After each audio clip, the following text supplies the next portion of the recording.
蓝星、永安城，1年1度的觉醒仪式现场。一道白色的光柱渐渐消失，白色的领主之心。觉醒台上的凌晨看着手中的泛着白色光芒的领主之心，眼中闪过一丝失望之色。在这个全民领主的世界里，领主之心分为白、绿、蓝、紫、金5个品阶，而白色就是最差的一个。白色也行，如果领地特性是后勤生产方面的，一样也会很吃香。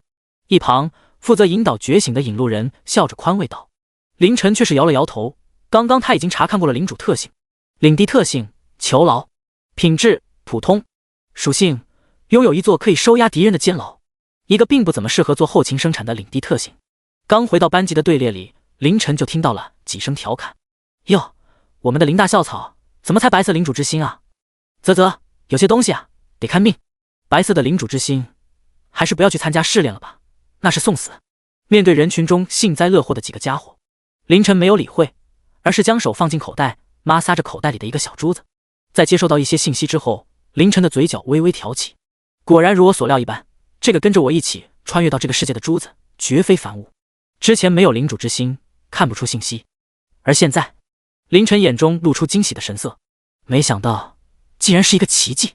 奇迹天域，功能未知，说明囚禁着无数未知而可怕的存在。奇迹可是天地奇物，几乎是这世界，不，就算是连接虚空的万千世界里，奇迹也是最珍贵的宝物。每一种奇迹都独一无二的，每一种奇迹的功效都不一样，每一件奇迹的功能都需要自己去探索。有的能毁天灭地，有的能起死回生，有的甚至能创造一方世界，而每一件奇迹都会造就一个绝世强者。白色领主之心又如何？凌晨心念一动，通过领主之心在脑海中调出了领主的信息界面。一番研究后，终于在领主特性后面发现了一个加号。没有犹豫，凌晨点了下去。随着他口袋中的那个珠子也融入到了他的身体内，一道旁人难以察觉的黑芒闪过。凌晨的领主特性发生了变化。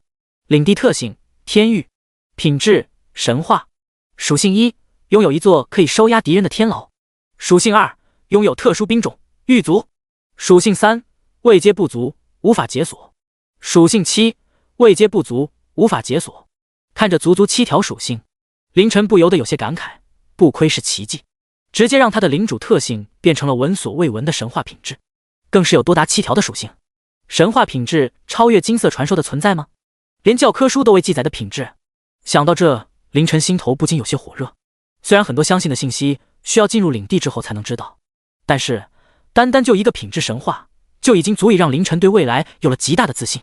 然而这还没有结束，凌晨感受到自己的身体似乎也出现了变化，一股前所未有的力量感充斥着全身。难道……凌晨眼中黑芒一闪，调出来领主的信息页面。领主凌晨，职业典狱长，品质神话，等级1，力量19，体质18，精神20，天赋剧院。领主职业还是神话品质的职业，还有领主天赋。凌晨吃惊的程度一点都不亚于看到奇迹天域。要知道，领主职业只有在成功完成试炼后才能进行转职，正常情况下最高也才金色传说品质，而他现在都还没有完成进行领主试炼，就先转职了。神话品质的领地特性，神话品质的领主职业，闻所未闻。甚至别说他的双神话品质了，就连双传说品质也是闻所未闻。至于天赋，每一个领主从10级开始，每一次10级都有极小的几率觉醒职业相关的天赋，极小的几率，小到堪比觉醒金色的领主之心。不过相比双神话，凌晨对倒是有些不那么惊讶了。对了，领主之心，凌晨突然一愣，随即将心神沉入识海。如他所料一样，原本白色的领主之心此时已经变了，如墨的黑色能量在领主之心上流转。黑色的领主之心，凌晨口中喃喃道：黑色，你色盲吗？站在他身边的张元晨没好气地翻了个白眼，然后抬手指了指觉醒台上：紫色呀，史诗级的领主之心啊，你这绯闻女友发达了。听到张元晨的话，凌晨回过神来，朝台上看去，一道耀眼的紫色光柱正在缓缓消散，一个倩影俏生生地立在台上，而他的手中一团泛着紫色光芒的领主之心吸引着所有人的目光。史诗级啊，竟然史诗级，这是这一届最厉害的了吧？不愧是校花穆飞啊！紫色的领主之心，前途不可限量啊！紫色史诗，估计学校要上报了。如果到时候他再转职一个紫色，不，哪怕只是蓝色稀有的职业，未来也一定是一方大佬了。啧，造化弄人啊！穆飞是史诗级，而凌晨才白色普通。呵，看来传闻果然是假的，这两人怎么可能是一对？人群中不少人朝凌晨投来了看笑话的目光。在这个全民领主的时代，实力就是一切的基础，而天赋就决定了实力的上限。紫色史诗级的天赋和白色普通级的天赋之间相差的是一条无法逾越的鸿沟。台上，穆飞收起紫色的领主之心，朝引路人微微躬身后朝台下走来，在众目睽睽之下与凌晨擦身而过，仿佛不认识一般，看都没有朝凌晨看一眼。在周遭人们戏谑的目光中，凌晨眼中闪过一丝黑芒。哎，兄弟，别在意，别人现在是天子骄子了，傲气点也正常。张元成看到这一幕，不由得宽慰道：凌晨挑了挑嘴，是啊，紫色史诗呢，真厉害。第二章，精英级的狱卒。广场上，随着最后一个觉醒了白色领主之心的学生有些失望地走下台，整个觉醒仪式就结束了。引路人看着台下100来人，略微有些失误。2000多号人，竟然只有100来人觉醒了领主之心，其中大部分还是白色的。引路人轻咳一声，对着台下沉声说道：好了，现场开始，愿意参加虚空试炼的留下，不愿意的可以走了。一时间100来号人走了大半。虚空试炼虽然是领主的新手试炼，但是死亡率可不低，一旦参加，要么通过，要么葬身虚空，成为虚空的养分。看着剩下的40来号人，引路人继续说道：这一次龙城那边出了一个觉醒了金色传说品质领主之心的天骄，所以这一次的领主试炼难度将会因为他的参加而加大，你们仔细考虑一下。引路人顿了一下，看向已经立在原地的凌晨提醒道：白色品质的领主，如果特性不是有助于战斗的，还是放弃吧。台下的凌晨脚步没动，但是微微皱眉。金色传说品质就会导致试炼的难度加大，那他这个双神话呢？凌晨转头看向张元晨，你的领地特性有助于战斗吗？要不你放弃吧。啊！张元晨一脸懵逼，你一个白色的领主之心的家伙，跟我一个蓝色的说这话，你觉得合适吗？凌晨，你没事吧？张元晨有些怀疑凌晨是不是因为觉醒了白色受到了太大的打击，精神失常了。没事。问你呢？我的特性是强化战力的。听到张元晨这么说，凌晨点了点头说道：行，到时候你小心点。张元晨无语地看着凌晨，是不是搞反了？两人对话间，原本40来人队伍走的只剩下20人，这20人里面白色领主之心的只有3个了。引路人扫了一眼包括凌晨在内的3个只是白色领主之心的人，也不再劝阻了，路是自己选的，他也只是建议而已。引路人抬手一挥，无数光点浮现，飞速的朝人群飞去，精准无比的停留在每个人面前。凌晨查看了一下，是100虚空结晶和一张祭坛的建筑卡，这是最基础的资源了。祭坛卡可以召唤英雄，而第一次召唤英雄需要消耗的正是100虚空结晶，这是领主协会给你们发放的初始资源。现在通过领主之心开启你们的试炼吧，希望能再次见到你们。随着引路人的话，广场上的20人纷纷化作光点消散。凌晨也收起道具，通过领主之心选择了降临领地。虚空试炼正式开始。作为刚刚成为领主的新手试炼，正常情况下的虚空试炼难度并不高，参加试炼的领主只需要在一波又一波来袭的怪物中坚守1个月就能完成试炼。只不过这一次的虚空试炼不但有金色传说的天骄参加，还有凌晨这个双神话的妖孽在，难度只怕会超乎想象的高。这就是我的领地吗？凌晨的身影出现在一间小屋之前，四下打量起来。方圆100米的领地不算大，四面全是弥漫着的黑雾。领地里2栋建筑耸立着，比起小巧玲珑的领主小屋一级，神话品质领地特性带来的天牢一级就显得格外雄伟壮观。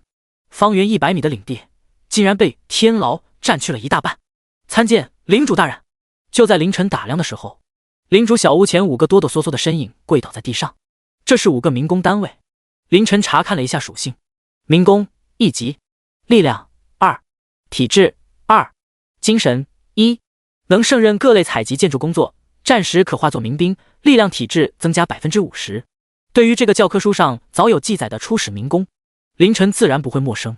抬手取出刚刚引路人发放的建筑卡，建筑卡祭坛，建造花费500木、500铁、1000担，建造时间2小时。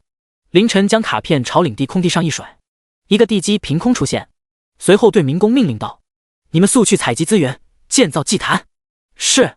一个1级民工1小时只能采集100单位左右的资源，等他们采集足够的资源，需要4个小时，更别提还有2个小时的建造时间了。一般的情况下，领主在这段时间也会帮忙采集资源，加快祭坛的建造进度。然而凌晨没有动，他还有更重要的事，领地特性带来的特殊建筑天牢。凌晨便迈步朝着天牢走去，刚走到门口，凌晨的目光就被守在天牢门口的2个奇怪的东西吸引了目光。那是2副甲胄，能覆盖全身的那种。然而装甲的缝隙之间露出来的却不是正常的人类身体，而是流动着的飘忽的黑色能量，加上头盔下一双幽蓝的眼眸，给人一种阴森的感觉。这就是狱卒，看上去有点像亡灵骑士。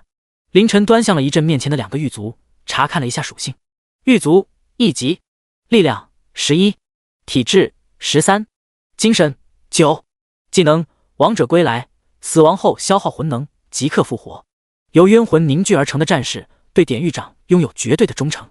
天牢狱卒是不死的存在，每一次的死亡只会让狱卒更加强大，可消耗魂能进行升级。这属性已经和英雄的属性不相上下了。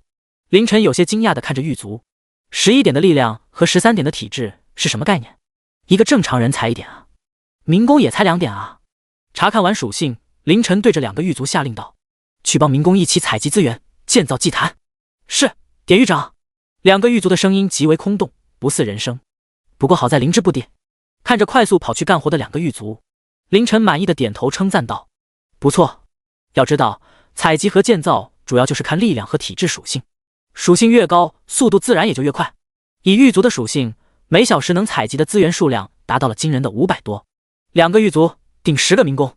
正常的领主一开始就只有5个民工，而自己多了2个精英级别的手下，对于整个领地的发展无疑会加快很多很多。第3章虚空石，老子发了！没有管干活的2个狱卒和5个民工，凌晨直接盘膝坐在了天牢门口，通过领主之心调出了领地页面，仔细的查看起来。领地天域，领主凌晨，典狱长，等级1级，领地面积方圆100米，领地建筑领主小屋1级，天牢1级，领地英雄无，领地部队狱卒1级 X2， 民工1级 X5， 资源虚空结晶100石125木105铁120，食物100。领地特性天域神话。凌晨妈撒了一下下巴，开始盘算。实木铁石的100是初始资源，领主协会发放的资源是100虚空结晶，一个祭坛建筑卡。白色的领主之心，确实不值得投资。凌晨笑着摇了摇头，不过这也没什么，毕竟每年不知道有多少领主要参加试炼，而领主协会发放的东西，在这么大的数量累加起来，也不是一笔小数目了。不过现在这些都不重要了。凌晨神色严肃地打开了天牢建筑的详细页面。建筑天牢，特殊，等级1，建筑属性可收押任何生物，位阶不得高于2阶。附属建筑审问室1级 X1， 收押室1级 X5， 忏悔室1级 X2， 化金室1级 X1， 可收押人数100。狱卒2，魂能0。备注：建造和升级附属建筑，消耗魂能。备注：可消耗魂能凝聚虚空石。备注：可消耗魂能召唤狱卒。魂能。凌晨若有所思地调出了自己的职业天赋。天赋聚魂，属性吸收所执掌的监狱之中犯人们怨恨、痛苦、忏悔的灵魂，化为自身的能量。备注1：怨恨、痛苦、忏悔也能产生少量的魂能。备注2：魂能可转化为经验值。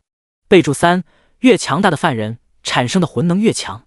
不管是领地特性来带的特殊建筑天牢，还是职业天赋聚魂，其实都只指一个核心：收押。他最佳的变强方式不再是杀敌，而是将敌人收入天牢，收集敌人的痛苦亦或者怨念来变强。完全明白了领土特性和职业天赋后，凌晨站起身来，打开天牢的大门，走了进去。刚踏进天牢的大门，凌晨就感觉有些不太对劲了，似乎在进来后的一瞬间，自己身体出现了一些变化。凌晨连忙调动领主之心查看起来，等级依旧是1级，不过却是多了一个 buff。典狱长的威严在天牢中属性增幅100%，并对天牢中的一切存在拥有强大的威势压迫。看着这 buff 的属性，凌晨若有所思。原来如此，1级的天牢能收压2阶的敌人，但是以凌晨如今的属性，对于2阶也不敢说必胜。但是有了这个 buff 的存在，在天牢中，哪怕凌晨如果只有1级，对于20级的2阶存在，凌晨也有足够的把握镇压了。了解清楚了天牢的属性后，凌晨在偌大的天牢中闲逛了起来。天牢占地面积极大，内部空间自然也很大，只是现在没有收押犯人，整个天牢显得空荡荡的。走过了几个房间后，凌晨来到了天牢最中间的位置，而眼前的景象也让凌晨愣了一下。奇迹！一个偌大的黑色的圆球漂浮在凌晨眼前，圆球的样子和最开始被凌晨吸收的奇迹天域几乎是一样的，只不过大了无数倍而已。难道没有被吸收？凌晨皱眉思索了一阵后，朝着漆黑圆球走了一步。魂能加100，魂能加100，魂能加100。随着无数提示闪过，凌晨察觉到缭绕在漆黑圆球之上的黑雾变得稀薄了一些，似乎是被他吸收了一样。片刻后，漆黑圆球之上的黑雾完全消散，而此时凌晨的魂能也达到2000点。凌晨眼光一闪，并未离去，而是就待在这漆黑圆球前，一边观察一边等待，直到一缕黑气再次从漆黑圆球上冒了出来。凌晨吸收完后，看到魂能加1的提示，若有所思道：所以这玩意就是一个自动的魂能生产器，差不多1分钟一点的样子。如此的话，倒也还行。要知道，不管是天牢的升级，还是狱卒的召唤和升级，都是需要，并且只能消耗魂能啊。更别说凌晨自己还能消耗混乱提升经验。想到这，凌晨调出领主页面，如他所想的那样，在领主等级后面出现了一个加号，是否消耗1点魂能兑换100点经验？100点。看到提示后，凌晨愣了一下。1级到2级所需的经验正是100点，而这100点经验的含金量可不低。虚空试炼的时间为1个月，而这1个月的时候，会有无数怪物一波又一波的攻击领地。正常情况下，需要抵御2到3波怪物来袭，领主才能通过蹭到的经验达到2级。而凌晨只需要花费1点魂能，而这一魂能，漆黑圆球只需要1分钟就能产出。这就是神话品质吗？凌晨第一次真正意义上认识到了神话品质的可怕，应该说是双神话品质组合起来的可怕。这1个月，如果我只是单纯的提示自己的等级的话，是不是能在新手试炼结束的事就迈入高阶领主的行列了？话刚出口，凌晨又是摇头一笑，光领主等级上去也没用，还得需要领地等级也更上，不然我这就不是领主了，而是一个战士了。自语完，凌晨撤销了兑换操作，并没有第一时间选择升级。现在还没到怪物来袭的时候，而且有堪比英雄的狱卒在，也不需要他这个领主去冲锋陷阵。化晶室，凌晨迈步朝着天牢最后一个房间走去。片刻后，拿着一块虚空石的凌晨走出了化晶室，看着手里的虚空石，微微用力捏了捏，确定了一下它是真实存在的之后，凌晨面带喜色的口中喃喃道：老子发了。第4章，丁，金色传说，100点魂能就能凝聚一块虚空石。凌晨看着手上的虚空石，面露惊喜之色。要知道，这可是虚空石啊，是常人难以接触到的高级资源啊。就说价值，一块虚空石可以换1000颗虚空结晶，当然这是官方定价。在黑色，一块虚空石的价格已经被炒到了3000多虚空结晶，而凌晨只需要100点魂能就能直接凝聚。凌晨回头看向空荡荡的收押室，眼神变得火热起来。漆黑圆球1分钟能产1点魂能，那如果他将这收押室塞满，那整个天牢1分钟又能产多少魂能？虚空试炼，通常情况下，第一波怪物来袭的时候是5个小时后。凌晨眼神闪烁间算了一下时间，还有4个小时。只不过第一波怪物估计不会太强，正常情况下也就10来个1级怪物，就算全部抓了也产生不了多少魂能吧。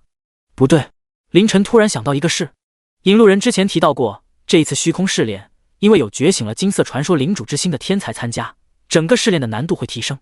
那说不定第一波怪物就会出现精英怪，怪物实力越强，收押后产生的魂能越多，精英怪自然比普通怪物要强很多。而天牢有限的收押名额也决定了，凌晨必然是要以收押精英和 BOSS 为主。就是不知道我这因为奇迹晋级的神话品质会不会引起虚空试炼的难度加大。凌晨将手中的虚空石收了起来，然后直接消耗了800点魂能，召唤出来8个1级狱卒。看着眼前8个眼睛犹如鬼火，浑身盔甲覆盖狱卒，凌晨挥了挥手，下令道：“去采集建造祭坛所需的资源。”诺。5个民工加上10个狱卒，资源的采集速度得到飞速的提升。短短2个小时，一个古色古香的祭坛就出现在了领主小屋不远处的空地上。凌晨有些兴奋地取出了虚空石。之前他高兴的原因，可不单单只是虚空石的价值高，还有一部分原因便是这英雄的召唤。一个领主可以在领地1级、4级、7级的时候，通过祭坛召唤英雄，其中1级召唤的这个英雄就格外的重要。这个英雄的品质和实力将极大的影响一个领主最重要的前期发展。而召唤英雄可以使用2种资源，一种是最基础的，之前领主协会发放的100虚空结晶，而另一种则是使用1块虚空石。使用100虚空结晶召唤的英雄，品质会在白色普通到金色传说之间，而使用虚空石的话，会在蓝色稀有到神话品质之间。虽然出现神话品质的几率微乎其微，但总还是有那么一点可能的。凌晨走到祭坛之前，将虚空石放入了祭坛。我也不奢望出个神话品质，好歹出个金色传说吧。太垃圾的话。凌晨看着开始运转的祭坛，挑了挑嘴角道：“说不得就扔进天牢帮我产魂能了。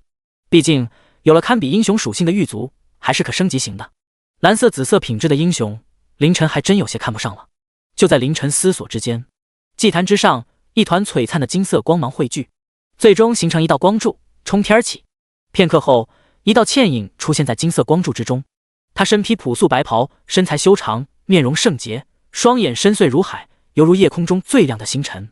金色光柱收敛，化作一个天使，双翼合拢，将他护在其中，最终与他融为一体。而此时，凌晨也看到了他的属性：英雄艾莉诺，职业圣典修女，品质传说，等级1，力量15，体质15，精神18，天赋祈祷与裁决。祈祷形态：精神属性增幅 50%， 凝结光明权杖，善于治愈与净化。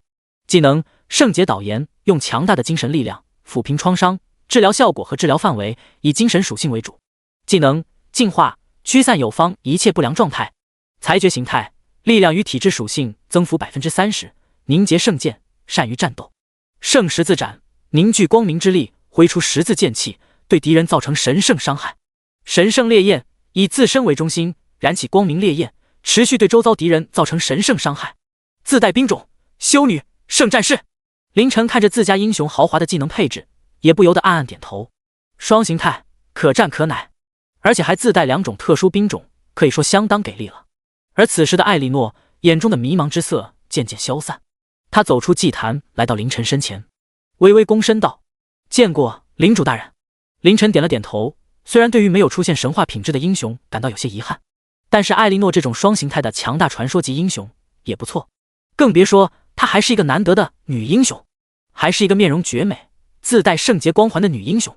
就这一身朴素的白袍和她绝美的容颜有些不搭。先将你携带的2种特殊兵种的召唤建筑弄出来吧。艾莉诺点了点头，转身准备召集民兵。作为英雄，指挥和调度也是最基本的能力。不过艾莉诺刚准备召集正在采集资源的民兵时就愣住了。他看着10个全身盔甲覆盖的狱卒后，有些疑惑，转头看了一眼凌晨。见凌晨没有说话，艾莉诺轻咬红唇，朝着正在采集资源的民兵和狱卒发出了命令。然而5个民兵倒是十分听话地赶了过来，可那10个狱卒采集资源的动作没有任何停顿，直接无视了他这个英雄的召集。看到这一幕，凌晨也是眼光一闪。如他所料，属于天牢的狱卒艾莉诺这个英雄调动不了。领主，他们……艾莉诺抬手指了指那10个不听调令的狱卒。哦，他们是属于我的兵种。凌晨笑着解释了一下，随后命令道：“过来。”10个狱卒采集的动作猛地一停，迅速地朝着凌晨这边赶来。看得艾莉诺又是一愣，这速度好快！你们……就在凌晨准备给狱卒下达听从艾莉诺调令的命令之时，不远处一道身影从领地外的黑雾中走了出来。这是一个绿色皮肤、肌肉虬结、接近2米的恶魔。而随着他走出黑雾，他的身后10多个同样是绿色皮肤的、身高1米左右的恶魔也紧随其后。第一波怪物袭击来了。第5章，您是神话领主吗？凌晨看着来袭的怪物，微微皱眉，不太对劲啊！才2个小时多一点的时间，怪物就来袭了。如果不是我有10个狱卒帮忙采集资源，这个时间点估计连祭坛都没建好吧。如果都是这样，那这次参加新手试炼的人，只怕没几个能活下来了。凌晨思索间，来袭怪物的信息出现在他眼前，这是虚空试炼才有的福利，以后再想探查信息就需要相关的技能了。名称：绿点沉沦魔战士，级别1，精锐，力量10，体质12，精神5，天赋自愈。备注：强大的精锐战士，擅长冲锋陷阵。精锐第一波就有精锐了吗？还是有天赋的精锐堪比 BOSS？ 凌晨眼光一闪，继续查看起那跟在精锐身后的10多个喽啰。名称：绿点沉沦魔，级别1，力量5，体质3，精神1。备注：喜欢跟随在强大的战士身后，只要战士不倒，沉沦魔永远充满斗志，悍不畏死。一个精锐怪，12个普通怪。凌晨看着朝这边冲来的怪物群，开始盘算起来。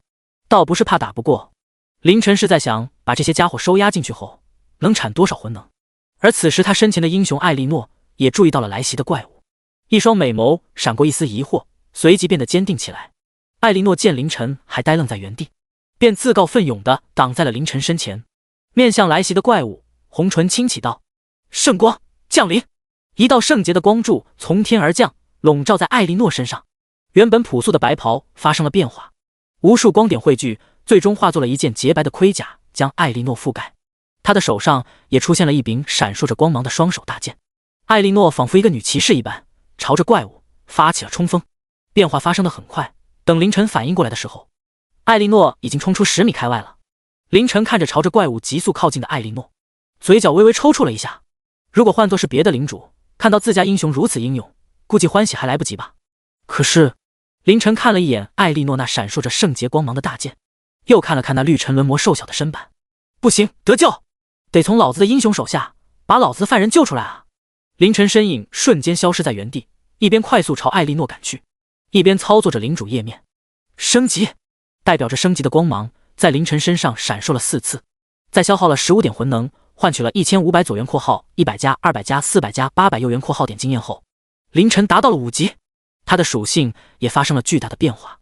领主凌晨，职业典狱长，品质神话，等级5，力量27左元括号19加8右元括号，体质26左元括号18加8右元括号，精神28左元括号20加8右元括号，天赋剧院。正常情况下，领主每一次升级得到的3维属性是1点，而在神话品质的加成下，凌晨每一次升级得到的属性直接变成了2点。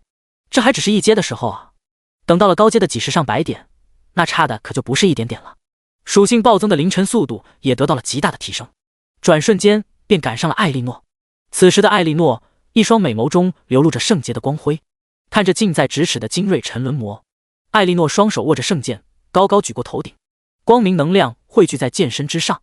圣10字吟唱还未完成，艾莉诺只觉得眼前一花，一个人影出现在他身前，随即他便感觉到一只手握住了自己的圣剑剑柄，巨大而恐怖的力量从那只手上传来，让他蓄力已久的一击直接被打断了，而他朝前奔袭的身影也直接撞入了那人的怀中。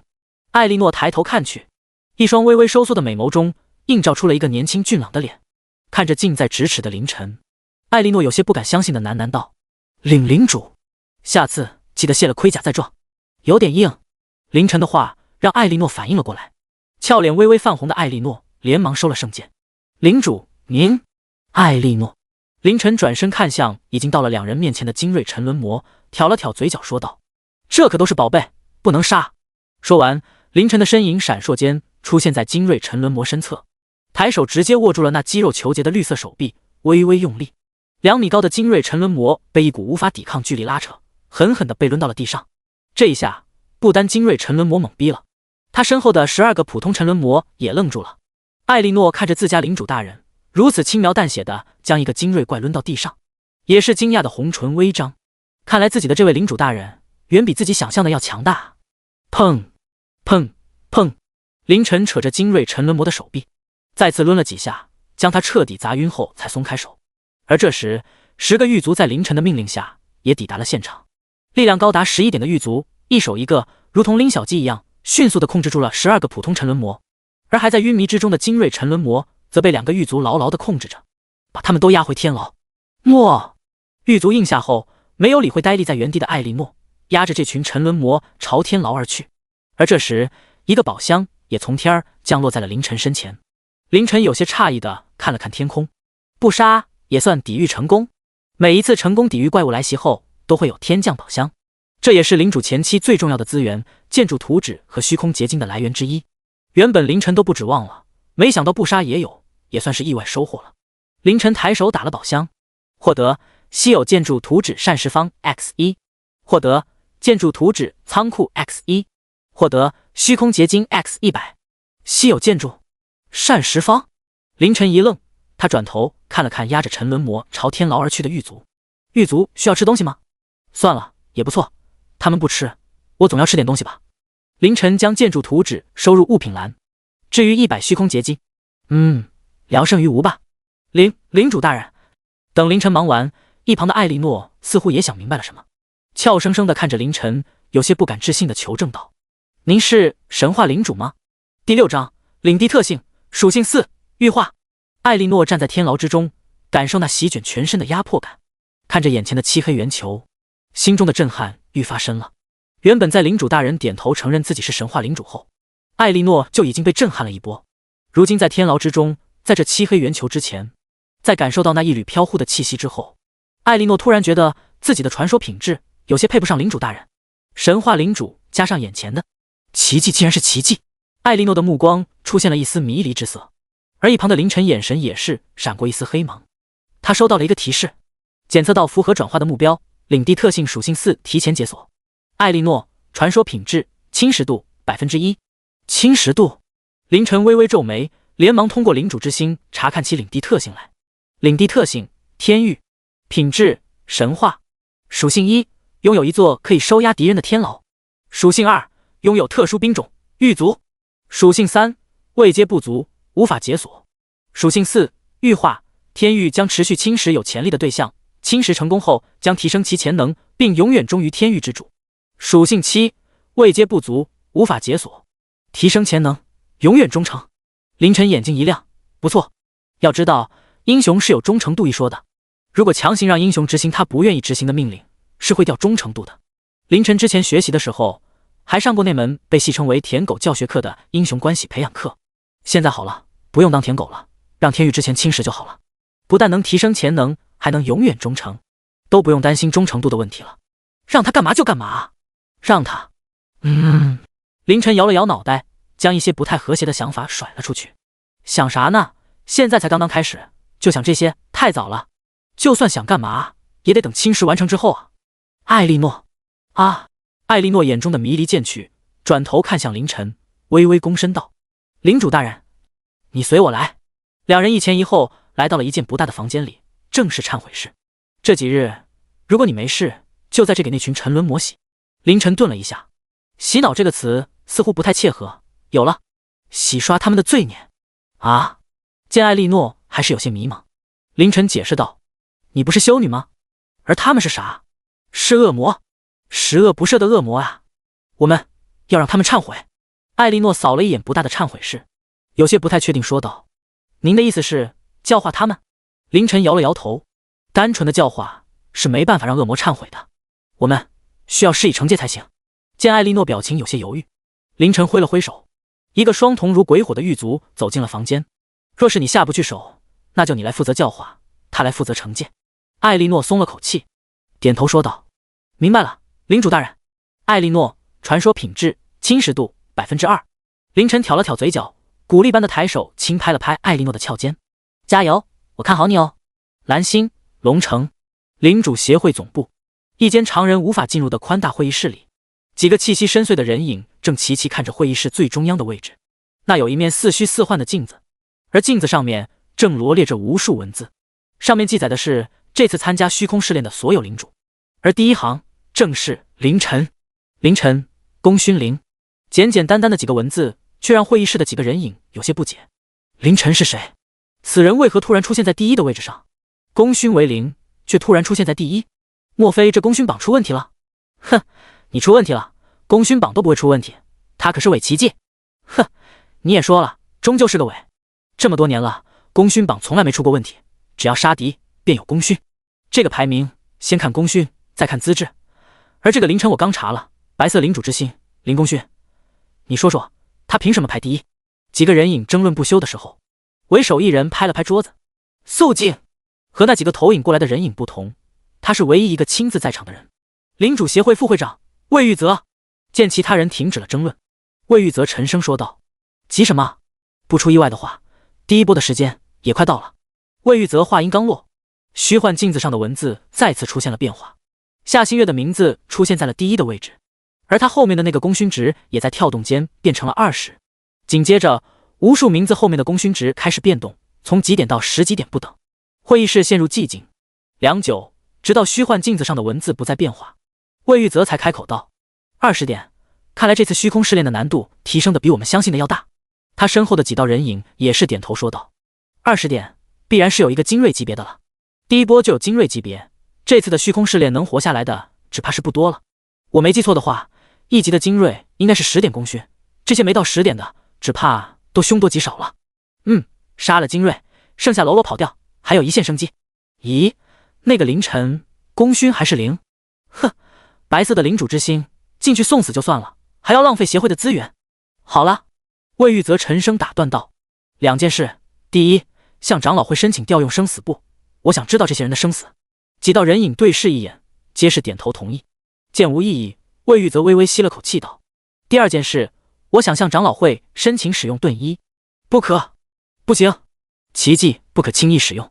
和人造的伪奇迹功勋榜生死簿不一样，盾衣是蓝星人族为数不多的奇迹之一。魏玉泽眯了眯眼睛，用手指轻敲桌面道：以这种难度的虚空试炼，不用盾衣接引，他们必死无疑。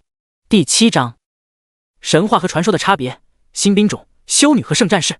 奇迹盾衣，蓝星人类的底蕴之一。从得到这件奇迹至今已经有近10年了，可这奇迹的具体用途还没有完全挖掘出来。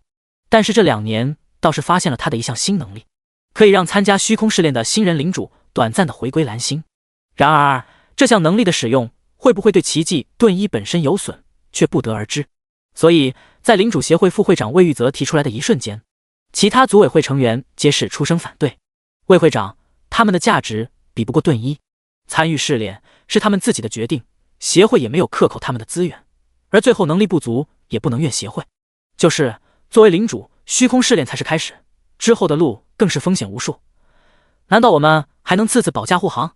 魏玉泽沉默了一下后缓缓开口道：难道我们就这么见死不救？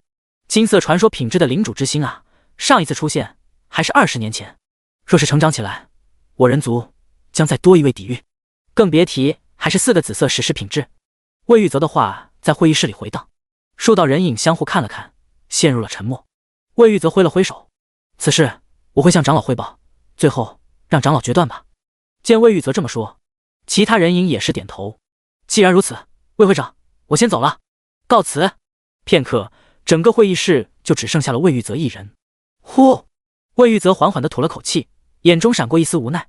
他又何尝不觉得不值呢？其实如果不是那一位，就算是金色传说品质的天才，也不值得用盾衣这样的奇迹去救。神话品质还差不多，得，这事估计也瞒不了多久。魏玉泽回头看了一眼之前几道人影所在的位置，都 TM 是群老狐狸，先把反对的态度摆出来以示公正，出了事也有理由推脱。呸！狠狠地呸了一口后，魏玉泽从怀里掏出一道玉符，将之前提到的2件事录入进去后，挥手将玉符打入虚空。然后他又取出一道玉符，只不过这道玉符上纹路更为深刻一些。长老，觉醒了金色传说领主之心的夏星月，夏王之女，半人族血脉。说完，魏玉泽再次挥手，将这道加密玉符也打入虚空。夏王糊涂啊！魏玉泽口中的夏王正是人族底蕴之一，顶级领主的存在。神话级和传说级的区别还真的挺大的。凌晨看着眼前新招募出来的2个士兵，有些感慨。修女1级，力量2，体质3，精神8，技能导言，消耗精神，治疗有方单体。圣战士1级，力量6，体质6，精神5，技能十字斩，挥动武器发出十字斩击，造成神圣伤害。这2个士兵正是英雄艾莉诺自带的兵种，从刚刚建好的修道院1级里招募出来的。只不过这属性比起天牢的特有兵种狱卒差了不止1点半点。领主，一旁的艾莉诺有些羞愧地低下了头。没事，凌晨拍了拍艾莉诺，安慰道：“最起码比民工强多了。”艾莉诺，这安慰还不如不安慰，好歹这兵种也是他这个传说品质英雄的自带兵种，拿民工比礼貌吗？凌晨看着艾莉诺一脸不甘的样子，挑了挑嘴角。艾莉诺，传说品质侵蚀度4%，没事的话就去天牢多多教化一下沉沦魔，说不定你会更进一步。听到凌晨这么说，艾莉诺眼睛一亮，连忙点头。不过很快他又有些泄气的说道：“领主，普通的沉沦魔几乎没什么神智，行动完全靠本能。现在只有那精锐沉沦魔勉强有点神智，但是也不足以教化。”听到这话，凌晨眼中也闪过一丝无奈。这事他自然是知晓的，可是现在不是没有别的选择吗？这沉沦魔何止没有什么神智啊，连天域最重要的资源魂能，他们都贡献不了太多，唯有在被狱卒惩戒的时候才能产生一点点。凌晨算了过，算上精锐沉沦魔，13个沉沦魔每小时才产1点魂能。第一波怪物袭击已经过去半天了，第二波应该也快了吧？就是不知道这次的怪物能不能强悍点。凌晨看了看正在建造稀有建筑玉石坊，等修女和圣战士招募满，就解散那5个民工吧。1级领地士兵数量是有上限的，上限100，而那5个民工就占了5个名额。现在有了修女和圣战士，民工的作用就小了很多。哪怕是主精神属性的修女，采集资源的速度也比民工快多了。还是狱卒给力，虽然1级天牢只能招募20个狱卒，但是这20个竟然不占领地的兵种上限。可惜在虚空试炼里没有虚空商行，不然的话我的领地现在就可以升级了。1级领地要升级2级，需要领主达到10级，还需要10块虚空石或者1万虚空结晶，这些对于凌晨来说都不是问题。但是其中最重要的2阶领主石却让凌晨有些犯难。正常来讲，完成虚空试炼后，最后一个宝箱必然会出一个2阶领主石，但是太久了。凌晨皱眉，现在阻碍他发展的就2个，一个是魂能的产量，另一个便是升级领地所需的领主石。要是能回一趟蓝星就好了。凌晨叹了口气，蓝星上可是有虚空商行的存在的。2阶领主石虽然不便宜，但是对于现在1分钟几百虚空结晶的凌晨而言，钱不是问题。只不过这虚空试炼一旦参加，要么成功，要么失败死亡，就没办法中途回去。等第2波怪物袭击结束，我得想想办法了。凌晨看着笼罩在领主四周的黑雾，眼神闪过一道黑芒。既然领主石暂时弄不到，那就想办法提升魂能的产量。第8章金色传说的猫耳娘。第2波怪物来袭并没有让凌晨等太久，只不过看着那绿色的皮肤，凌晨有些无奈。又是这没脑子的怪物。2个精锐沉沦魔带着20多个小弟，一边嗷嗷叫着，一边朝着凌晨所在的位置冲来。这一次凌晨没有出手了。一旁的艾莉诺身上闪过一阵圣洁的光芒，洁白的盔甲和巨大的双手圣剑出现。艾莉诺带着10个刚刚招募出来没多久的圣战士，朝着来袭的怪物冲锋。看着如此英勇的艾莉诺，凌晨嘴角微微抽搐了一下。他倒不是害怕艾莉诺上去把第2波怪物打死，而是你加上10个圣战士，不见得打得过那2个精锐沉沦魔和20多只普通沉沦魔呀，真是胸大无脑啊！凌晨无奈了挥了挥手，他身后10个狱卒齐齐朝前掠去。有了这10个完全不逊色精锐沉沦魔的狱卒参战，凌晨就不用关注战场的情况了。其实艾莉诺的心思很简单，他握紧了手中的双手圣剑。作为一个金色传说品质的英雄，这一天过得可谓是浑浑噩噩的。第1波怪物来袭时，直接被领主大人单手镇压，去天牢教化又没有取得什么成效，自带的双兵种修女和圣战士加起来都不是领主大人的专属兵种狱卒的对手。再加上英雄等级提升最重要的途径就是击杀来袭的怪物，可领主大人不让杀，艾莉诺无奈啊，再不做点什么，他感觉他只能拿起锄头去采集资源了，必须做点事情来证明自己的价值。真希望自己能提升，成为像领主大人那样的神话级啊！虽然知道不太可能，但是之前凌晨的话在艾莉诺脑海中闪过，说不定你会更进一步，更进一步。艾莉诺眼中闪过一丝难以察觉的黑芒，而后方的凌晨看着冒出来的提示，嘴角微微挑起，满意的点了点头。艾莉诺传说品质侵蚀度6%，艾莉诺传说品质侵蚀度10%，看来还是需要多多刺激啊！凌晨朝着战场走去，他走得并不快，等他到达2支队伍交战的地方时，战斗已经结束了。己方零伤亡，敌人零阵亡，押去天牢。凌晨挥了挥手，下达了命令后，来到了那个从天而降的宝箱前，抬手打开，获得史诗建筑图纸英雄修炼士 X1，获得建筑图纸哨塔 X1，获得虚空结晶 X200。凌晨愣了一下，脱口而出：天胡开局。这个天胡开局是一个流传在学校的戏称，在前3波怪物来袭时，出现消耗虚空结晶提升领主等级的领主修炼士，或者出现消耗虚空结晶提升士兵等级的士兵演武场，或者凌晨得到的这个消耗虚空结晶提升英雄等级的英雄修炼士，便是天胡开局。艾莉诺，凌晨勾了勾手，将刚刚到手的建筑图纸展示给艾莉诺看了一下，看着艾莉诺两眼放光的样子，凌晨笑道：修炼士建好后，你就可以用来提升等级了。艾莉诺小鸡啄米般的点头。领主，我去采集资源，加快建造进度。说完转身就准备离去，似乎没有金色传说品质英雄该有的傲气。终于能提升等级了，傲气是什么？能吃吗？凌晨无奈的伸手拉出了他。就你那小身板，能采多少资源去天牢教化一下这批新来的试试效果？而且就算修炼士好了，教化的事也不能断。抬手在艾莉诺头上揉了揉后说道：去吧。哦，艾莉诺有些泄气的转身离去，才走没2步，他似乎想起来了什么，回头对凌晨说道：领主大人，我不是小身板。那昂首挺胸的姿态让凌晨也愣了一下。行了，你不小，去吧。看着艾莉诺离去的背影，凌晨突然心头有些火热，侵蚀进度有些慢了啊。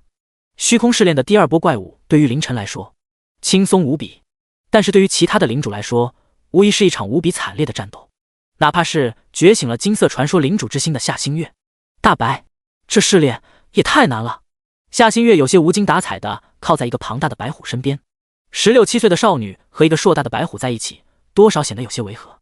但是少女摇头晃脑间，无意中露出的一对猫耳，又让着这一对组合显得十分合理。大白，第2波怪物就这么强，以后可怎么办啊？夏星月嘟了嘟嘴，有些不开心的抓起地上的小石子，朝着远处扔去。领主，白虎硕大的虎头调转过来，口吐人言道：当务之急是搭建猛虎巢穴，这样就能招募我的专属兵种了。可是大白，你的伤……白虎摇了摇头道：已经恢复的差不多了。白虎起身抖了抖身体，朝着一旁正瑟瑟发抖的5个民工发出命令道：采集资源。是，虎大人。打发完民工去干活后，白虎回头正准备跟夏星月说话的时候，身体猛地一僵，只见一个少女贼兮兮的从他身体下面钻了出来。大白，原来你是母的啊。白虎，我不是有意的，是你刚刚起身，我不小心摔进去了。白虎，领主，我的声音还不足以说明吗？夏星月张了张嘴，强行挽尊道：你的声音本来就不男不女的，而且我只是确定一下嘛。白虎，夏星月一把抱住白虎的脖子，笑嘻嘻的说道：大白，我的母亲就是一头白虎，而你，我的英雄，也是一头白虎，你说是不是缘分啊？白虎看着几滴滴落在他脖颈上的泪珠，陷入了沉默。然而没等他沉默多久，夏星月的下一句话就直刺他的心口。只不过他是神话级，而你是传说级。白虎，第9章，10级狱卒朝着黑雾出发。2天了，凌晨坐在领主小屋前，拿起一个树枝，一边在地上划写着，一边通过领主之心调出了领地界面。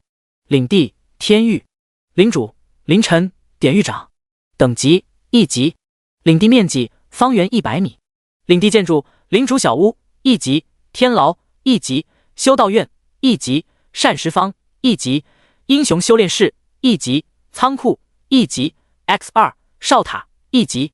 领地英雄艾莉诺，领地部队狱卒1级， X20 民工1级， X5 修女1级， X10 圣战士1级， X20 资源虚空石0，虚空结晶900，石10000，木10000，铁10000，食物10000，魂能2485。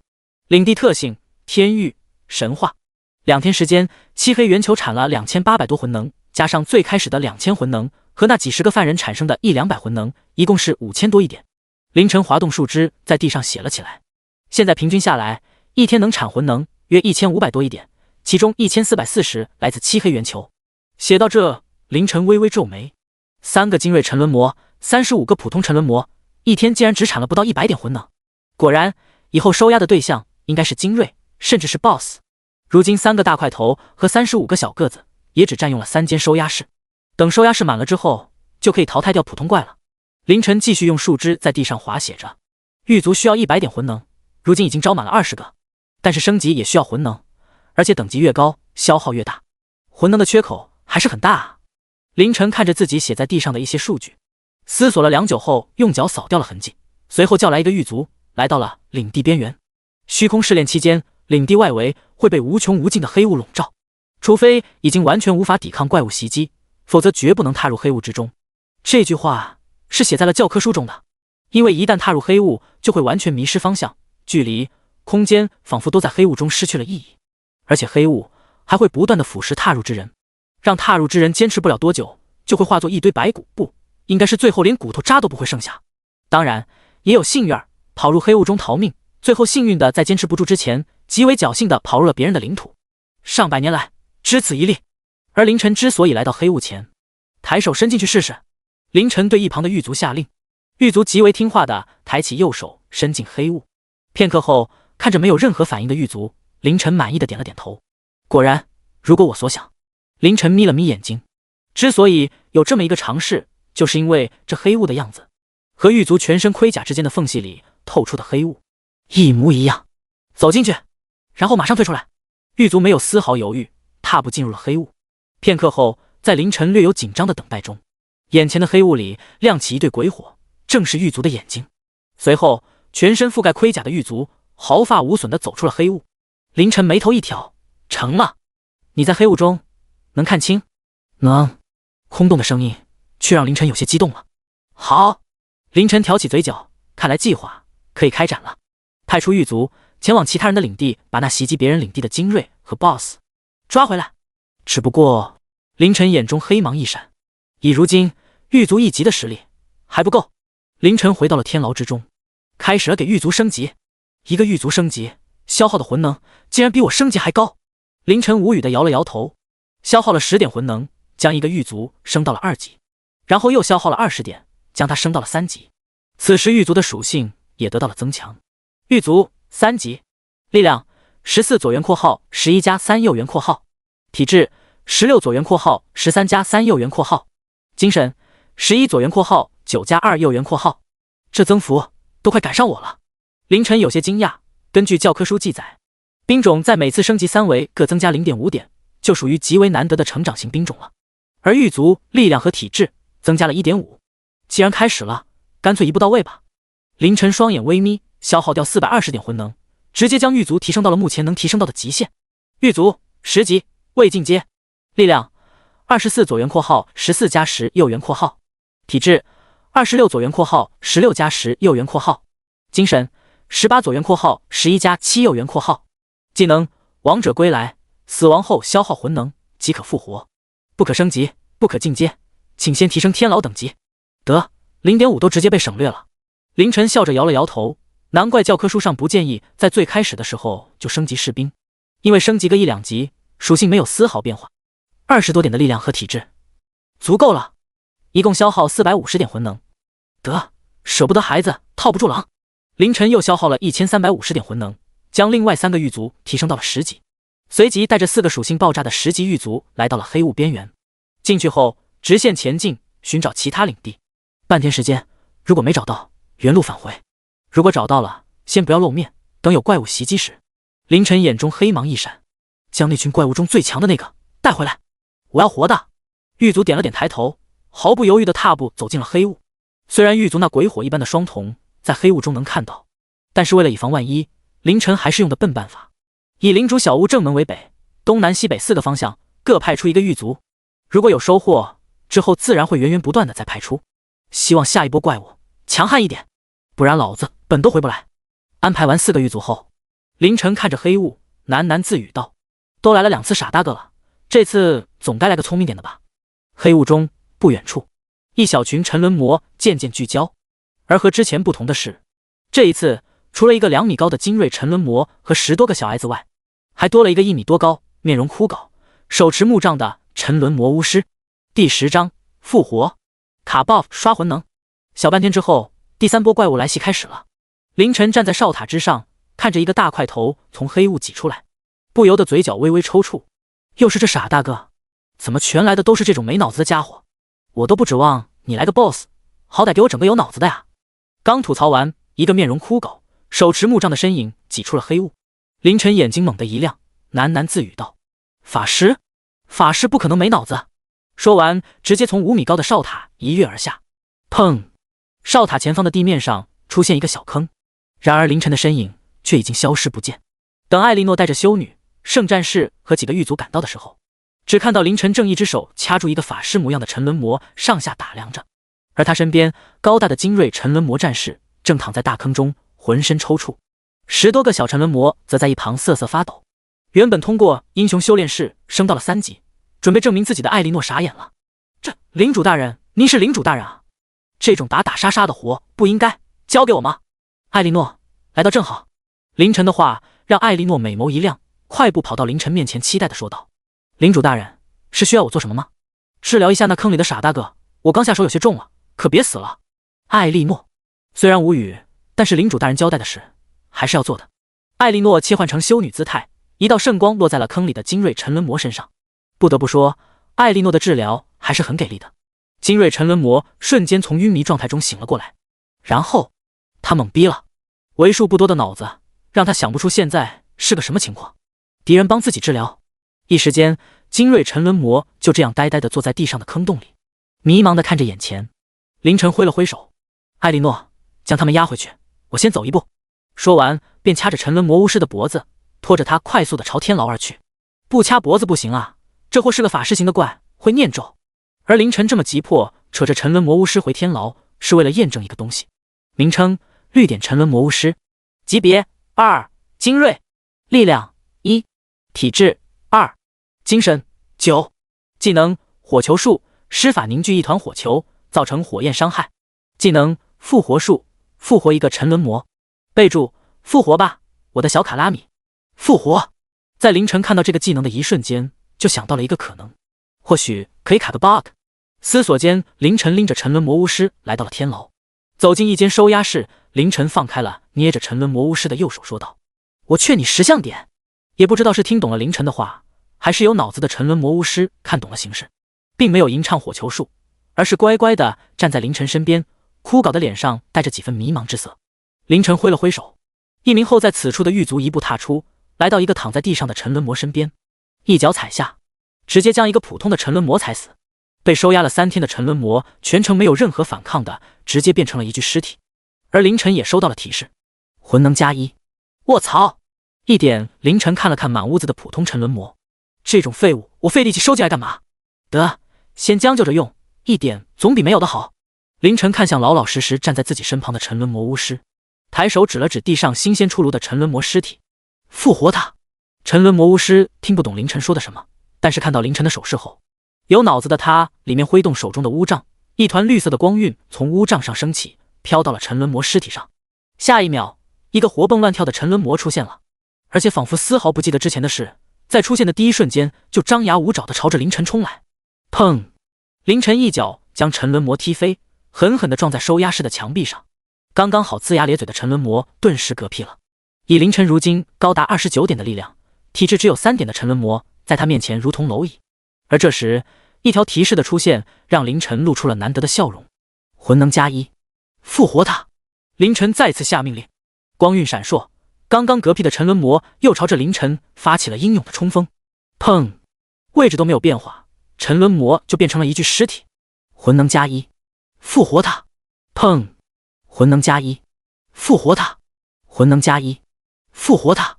凌晨的表情越来越兴奋，发了呀！老子终于找到发家致富的捷径啊！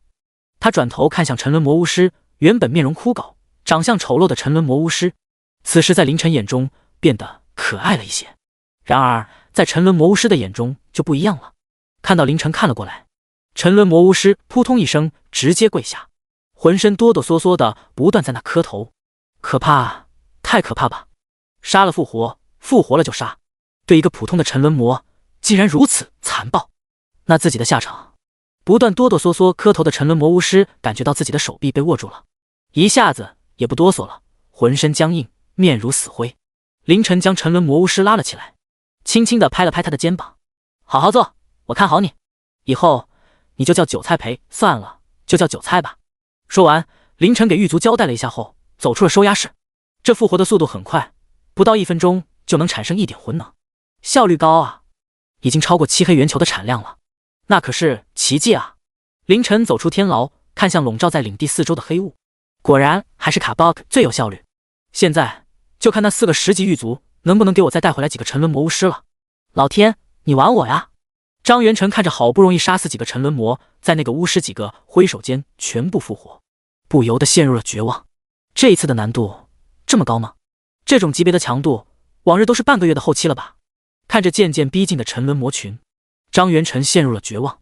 没想到我连第3波都撑不下去，也不知道凌晨那家伙还活着吗？张元成苦笑地将手上的木质弓箭扔在了地上，估计撑不到这第3波吧。得，兄弟，你黄泉路上走慢点，我马上就来了。第11章，狱卒，天道的手下吗？张元成扔掉木质弓箭后，就静静地站在领主小屋前，等待着最后时刻的来临。他不准备逃进黑雾，谋求那一线生机了，没有意义。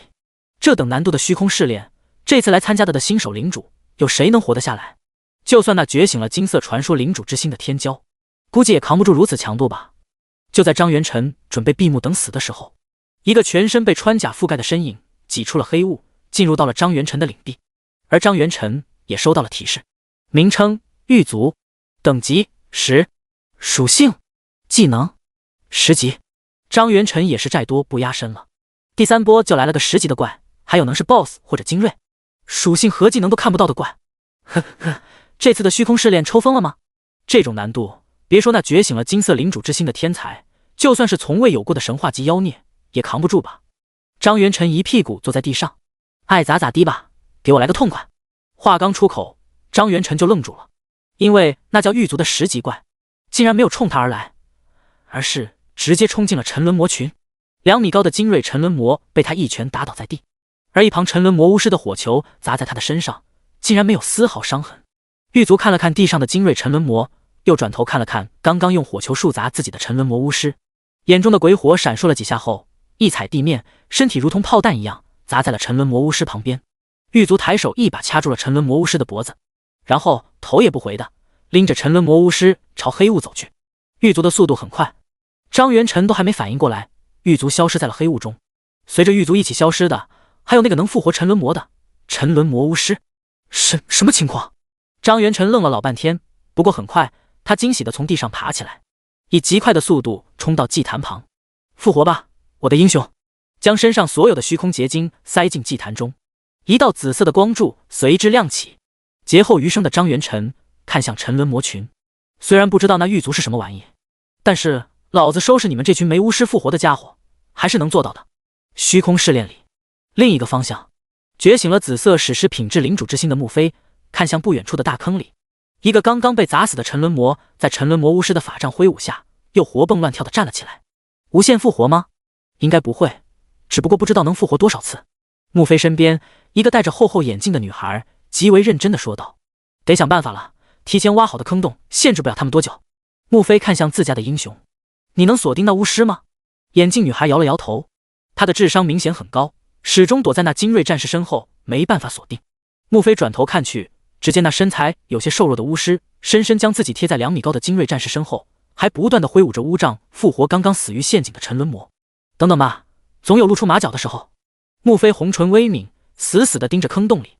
而就在这时，一个全身被穿甲覆盖的身影挤出了黑雾，进入了穆飞的领地。穆飞猛地抬头看去，狱卒10级怪。听到他这么说，眼镜女孩也是大惊失色。不可能，10级怪只会在最后一波怪物袭击里出现。看着那叫狱卒的身影以极快的速度朝这边冲来，穆飞深深地吸了口气，美眸中闪过一丝绝望。10级怪绝对不是他们现在能抗衡的，而这怪物奔袭的速度，让他们想逃都没有机会。没想到这次试炼的难度提升得如此夸张，这种怪物，那觉醒了金色传说领主之心的天才能抵御？穆飞重重地叹了口气，然后闭上了眼睛。算了，管那天才能不能抵御，反正自己是没机会知道了。领主，快看，自家英雄的呼喊声让穆飞身体一紧，连忙睁眼看去，然后他便看到那个全身覆盖装甲的狱卒，拎着沉沦魔巫师，极为轻松地从几米深的坑洞里跳了出来，看都没看他们这边一眼，拎着沉沦魔巫师，脚步极快地融进了黑雾之中。什么情况？饶是学习成绩极为优异的穆飞，也完全没想明白是怎么回事。领主，那个狱卒会不会是其他领主的英雄啊？听到眼镜女孩这么说，穆飞果然地摇了摇头。才第3天，不可能有哪个领主能培养出10级的存在，就算是那金色传说的天才，也不可能。穆飞看向领地边缘，看着那流动着的神秘黑雾，口中喃喃道：“有没有可能是因为这一次的难度太高了，所以虚空试炼的天道？”穆飞越说，眼睛越亮，他派出人手减低难度。对，一定是这样。穆飞看向坑洞里，第3波怪，一个精锐加10多普通怪，这才是合理的试炼难度。眼镜女孩抬手扶了一下自己的眼镜，虽然她觉得好像哪里有些不对，但是既然领主大人都这么说了，那就这样吧。黑雾中，几道身影从不同的方向快速地朝凌晨的领地接近的，不一会便挤出了黑雾。回来了。还在天狱中研究复活的凌晨心头一动，看向门口。不一会，4个狱卒的身影出现，其中2个狱卒都拎着一个沉沦魔巫师，看来收获不小啊。随即的4个方向，半天的时间，竟然找到了2个领地。等狱卒将2个新的沉沦魔巫师扔进来后，凌晨看着3个沉沦魔巫师，开始盘算起来。一个巫师可以不间断的使用复活技能半个小时左右。凌晨看向韭菜，此时韭菜正无力的瘫坐在地上，眼神暗淡，原本就枯槁的面容丝毫更为苍老了。他被榨干了。凌晨又转头看向收押室的另一个方向，那有一具普通沉沦魔的尸体，而此时这具尸体正在缓缓的消散，没有办法再复活了。看来复活21次就是极限了吗？第12章，有史以来难度最高的虚空试炼。原以为还可以卡 bug 无限刷，凌晨眼中闪过一丝遗憾。不过如果真的可以无限复活的话，那沉沦魔估计早就一统诸天了。在新来的2个沉沦魔巫师尝试复活无果后，凌晨也算是实验出了结果。有巫师复活的情况下，一个沉沦魔可以贡献21次自己的生命，前10次每次1点，10到20次的时候涨到了2点，最后一次慷慨的沉沦魔给出了3点，一共33点。1级的怪不值钱啊，不过能换33点魂能也不错了，就是有点费时间。沉沦魔巫师的精神有限，没办法一直复活。不过凌晨眼光一闪，来到虚弱的韭菜面前，你死了的话，他们能复活你吗？看着茫然的韭菜，凌晨叹了口气，语言不通就是麻烦。咔嚓一声脆响，韭菜变成了一具尸体。魂能加5，看来魂能和精神属性有一些关系啊。凌晨眯了眯眼睛，抬手一指韭菜的尸体说道：复活他。站在一旁战战兢兢的新人巫师用颤抖的手挥舞了一下巫杖，一个比之前要大一些的绿色光团出现，融入到了韭菜的尸体里。下一秒钟，一个新的韭菜站了起来。能复活巫师？凌晨眼中闪过一道亮光，他看了看刚刚施展复活术的巫师，若有所思。复活巫师的消耗要比沉沦魔大很多，不过复活过来后状态就恢复了。不过这招在沉沦魔巫师数量起来之前，还是先不要用了。鬼知道他是不是也有21次复活的机会，而且他们没精神复活后，刚好去试试教化。凌晨看向被他起名为韭菜的沉沦魔巫师，你现在还真是人如怪如其名了。没有理会懵逼的韭菜，凌晨安排好事情后就走出了天域，将之前还没拿的第3波抵御成功宝箱打开了，获得稀有建筑图纸民工营地 X1， 获得建筑图纸围墙 X1， 获得虚空结晶 X500。 民工营地，凌晨摇了摇头，将图纸扔进物品栏。对于很多领主来说，这可是个好东西，因为召集民工不需要虚空结晶，只需要一些采集到的基础资源就行，不像其他兵种需要花费虚空结晶才能招募。不过这玩意他用不上了，有修女和圣战士，加上自己根本不缺召唤兵种的那虚空结晶，民工只会占用他的人口。不过这图纸还挺值钱的，等试炼结束后可以去卖点钱。凌晨招来4个10级的狱卒，找到领地的是南方和西方，你们2个继续在那领地附近抓到精锐或者 BOSS 后直接拖回来。你们一个去西北方，一个去东南方。凌晨抬手指了一个方位，还是那样，如果半天的时间找不到就返程，如果找到了就等在领地旁抓精锐或者 BOSS。安排完4个10级狱卒，凌晨起身，看着自己的领地，微微叹了口气。神话品质带来的天域确实很强大，但是占地面积也很大啊，方圆100米的领地被他占去大半，地方都快不够用了呀。凌晨看了看手上建筑图纸，围墙，得，也先放着吧，这围墙不建也罢，要是能回去一趟就好了，或者想办法。凌晨眼中黑芒一闪，弄个2阶领地石，阻碍凌晨提升领地的只有这一个关键材料的缺失了，而领地一旦提升，天域也可以随之提升了。2级的天域，各种未解锁的属性和天赋，还有进阶的狱卒。凌晨抬头看向天，一天一波的怪物袭击太慢了，哥们，能不能给我提个速啊？蓝星龙城领主协会总部深处，一间常人无法进入的大会议室里，副会长魏玉泽脸色有些难看地看着面前似虚似幻的屏幕，而他身后数道人影也是窃窃私语，难度提升太夸张了。我让人查了一下记录，这一次虚空试炼的难度是有史以来最高的一次，1000多参加试炼的人，到如今。人影说到这停住了，会议室也陷入安静。会议室中间的虚幻屏幕上，无数文字汇聚在一起，一行又一行，密密麻麻的，而这每一行后面都有一个血红色的字：死。1000人成功抵御第3波的，竟然只有不到20人了。这次我人族损失有些大啊，会不会是生死簿出了问题？会议室中间的虚幻屏幕是伪奇迹功勋榜和伪奇迹生死簿一起绘制的，不但记录了参与虚空试炼人员的功勋值，还显示了他们的生死。魏玉泽沉声开口道：生死簿不会出问题。见魏玉泽开口，身后有一道人影说道：魏会长，现在这种情况没必要动用盾翼来救了吧，而且以现在虚空试炼的难度，就算我们给予支援，他们也不见得撑得下去。其他几道人影也是附和道：是啊，没必要浪费资源，及时止损吧。魏会长。砰！魏玉泽一拍桌子，止住了众人的话头。好了，是否动用盾翼不是我们能决定的，此时自有长老决断。而且，魏玉泽双眼微眯，抬手指了指虚幻屏幕，这等难度还能坚持到现在，说明什么？你们不懂吗？这里的人都是我们人族未来的希望，就这样的人有什么错？会议室陷入安静。片刻后，一个中年女人的影像出声说道：魏会长，如果长老动用盾翼接引他们回来，我们是否发放之前商量好的资源？当然。面对魏玉泽肯定的回答，中年女人的影像抬手指了指虚幻屏幕，别人就算了，那个凌晨也要发放资源吗？中年女人的话一处，其他人影也是附议道：是啊，白色的领主之心给他不是浪费是什么？第3波了，功勋还是0，估计是觉醒了什么躲藏的能力，找了个地方藏起来了吧。魏玉泽看向那个中年女人的影像，沉声说道：童月红，你……话说到了一半，一道玉符从虚空中挤了出来，出现在魏玉泽面前。魏玉泽连忙接过查看。片刻后，魏玉泽抬头看着童月红说道：长老有令，一视同仁，资源翻倍。第13章。1天之后，接眼等。突如其来的长老令让会议室的所有人都愣了一下，不过很快那数道人影也是低头躬身道：遵长老令。魏玉泽点了点头，继续说道：冰长老已经前往虚空试炼界外，预计于1天之后将会把里面还活着的人接引至龙城。听到这话，数道人影都是对视一眼。还有1天的时间，也就是说那些新手领主们还要接受第4波怪物袭击的考验。第4波呀，只怕到时候连20个人都不到了吧。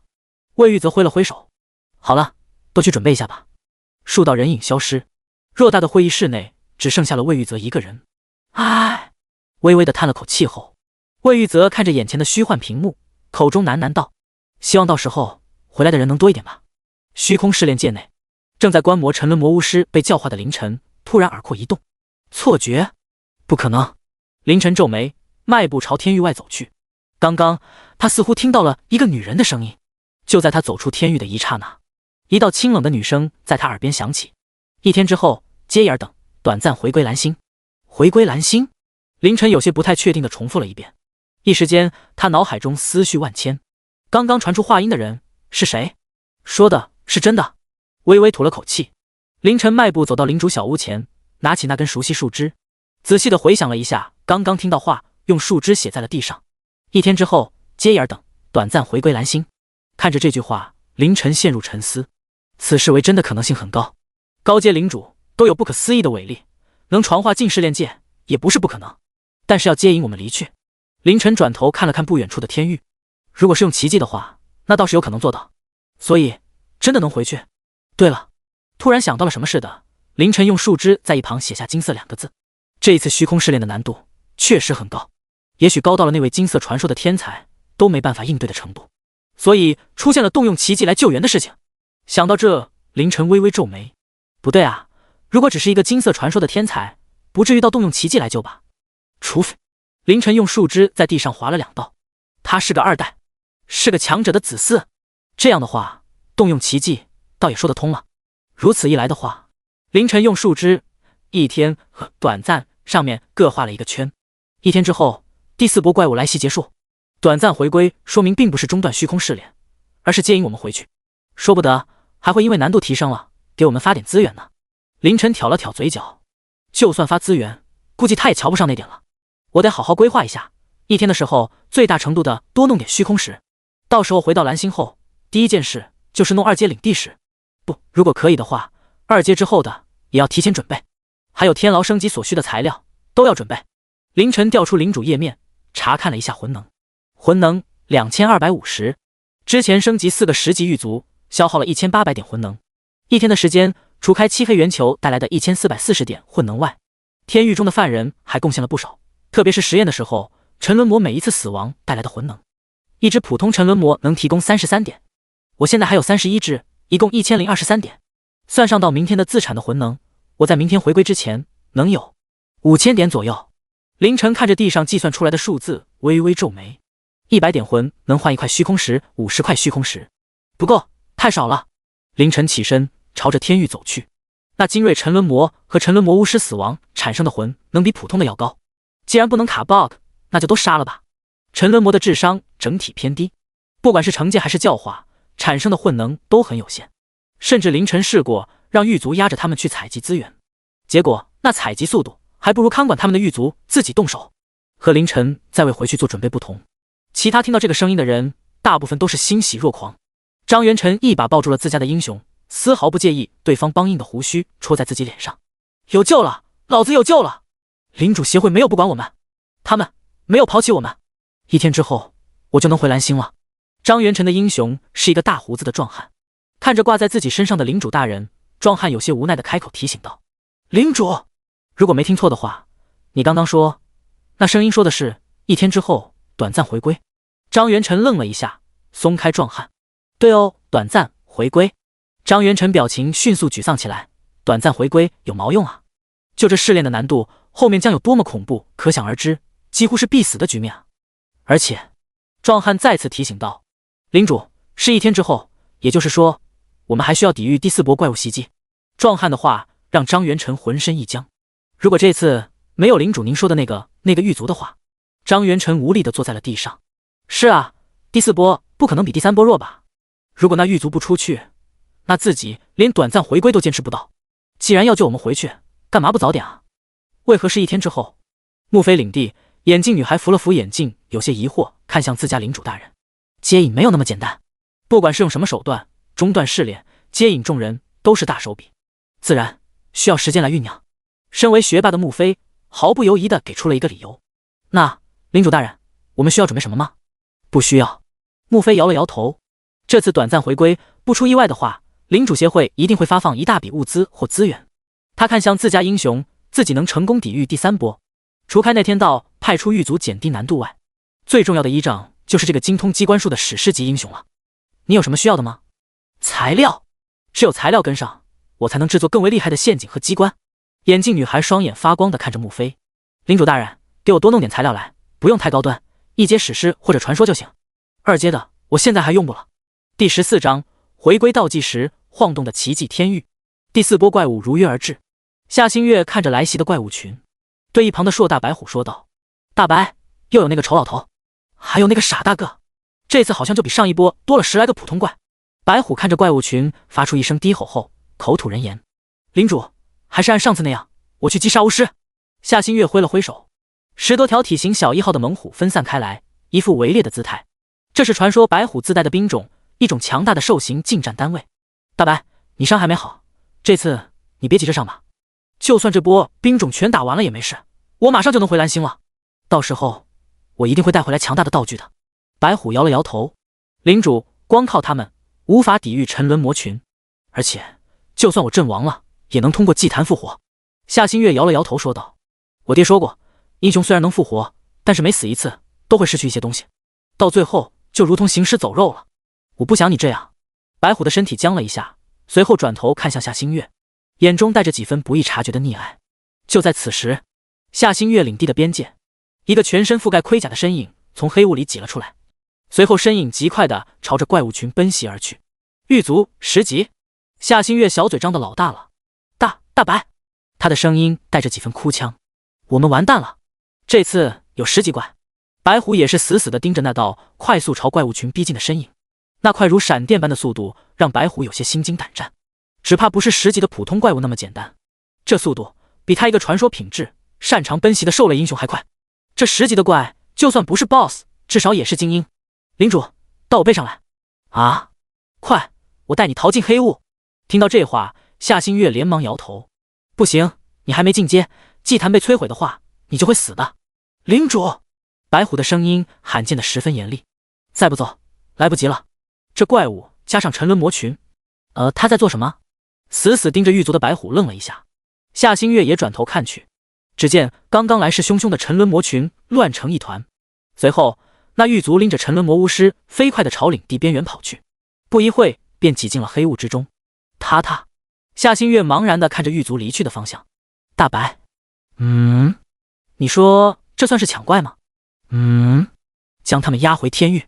凌晨给狱卒下完命令后，来到了第4波抵御成功发放的宝箱前，获得史诗级建筑图纸民兵进化营 X1， 获得建筑图纸住宅 X1， 获得虚空结晶 X800。不错，成系列了。看着手上泛着紫光的图纸，凌晨满意的点了点头，然后扔进物品栏。民工营地和民兵进化营组合之下，能在前期发挥出强大的优势。民工进化成民兵后，属性会得到一定的提升，加上廉价的招募价格，性价比很高。只不过在凌晨这没啥用，他的那100人口可是很宝贵的，怎么可能用垃圾的民工和民兵呢？收好图纸后，凌晨看向一旁的英雄艾莉诺，一会有人族强者接应我等返回蓝星，具体归期未知，不过应该不会太长。这段时间领地的事务就由你打理了。艾莉诺点了点头，有些兴奋地回应道，放心吧，领主大人。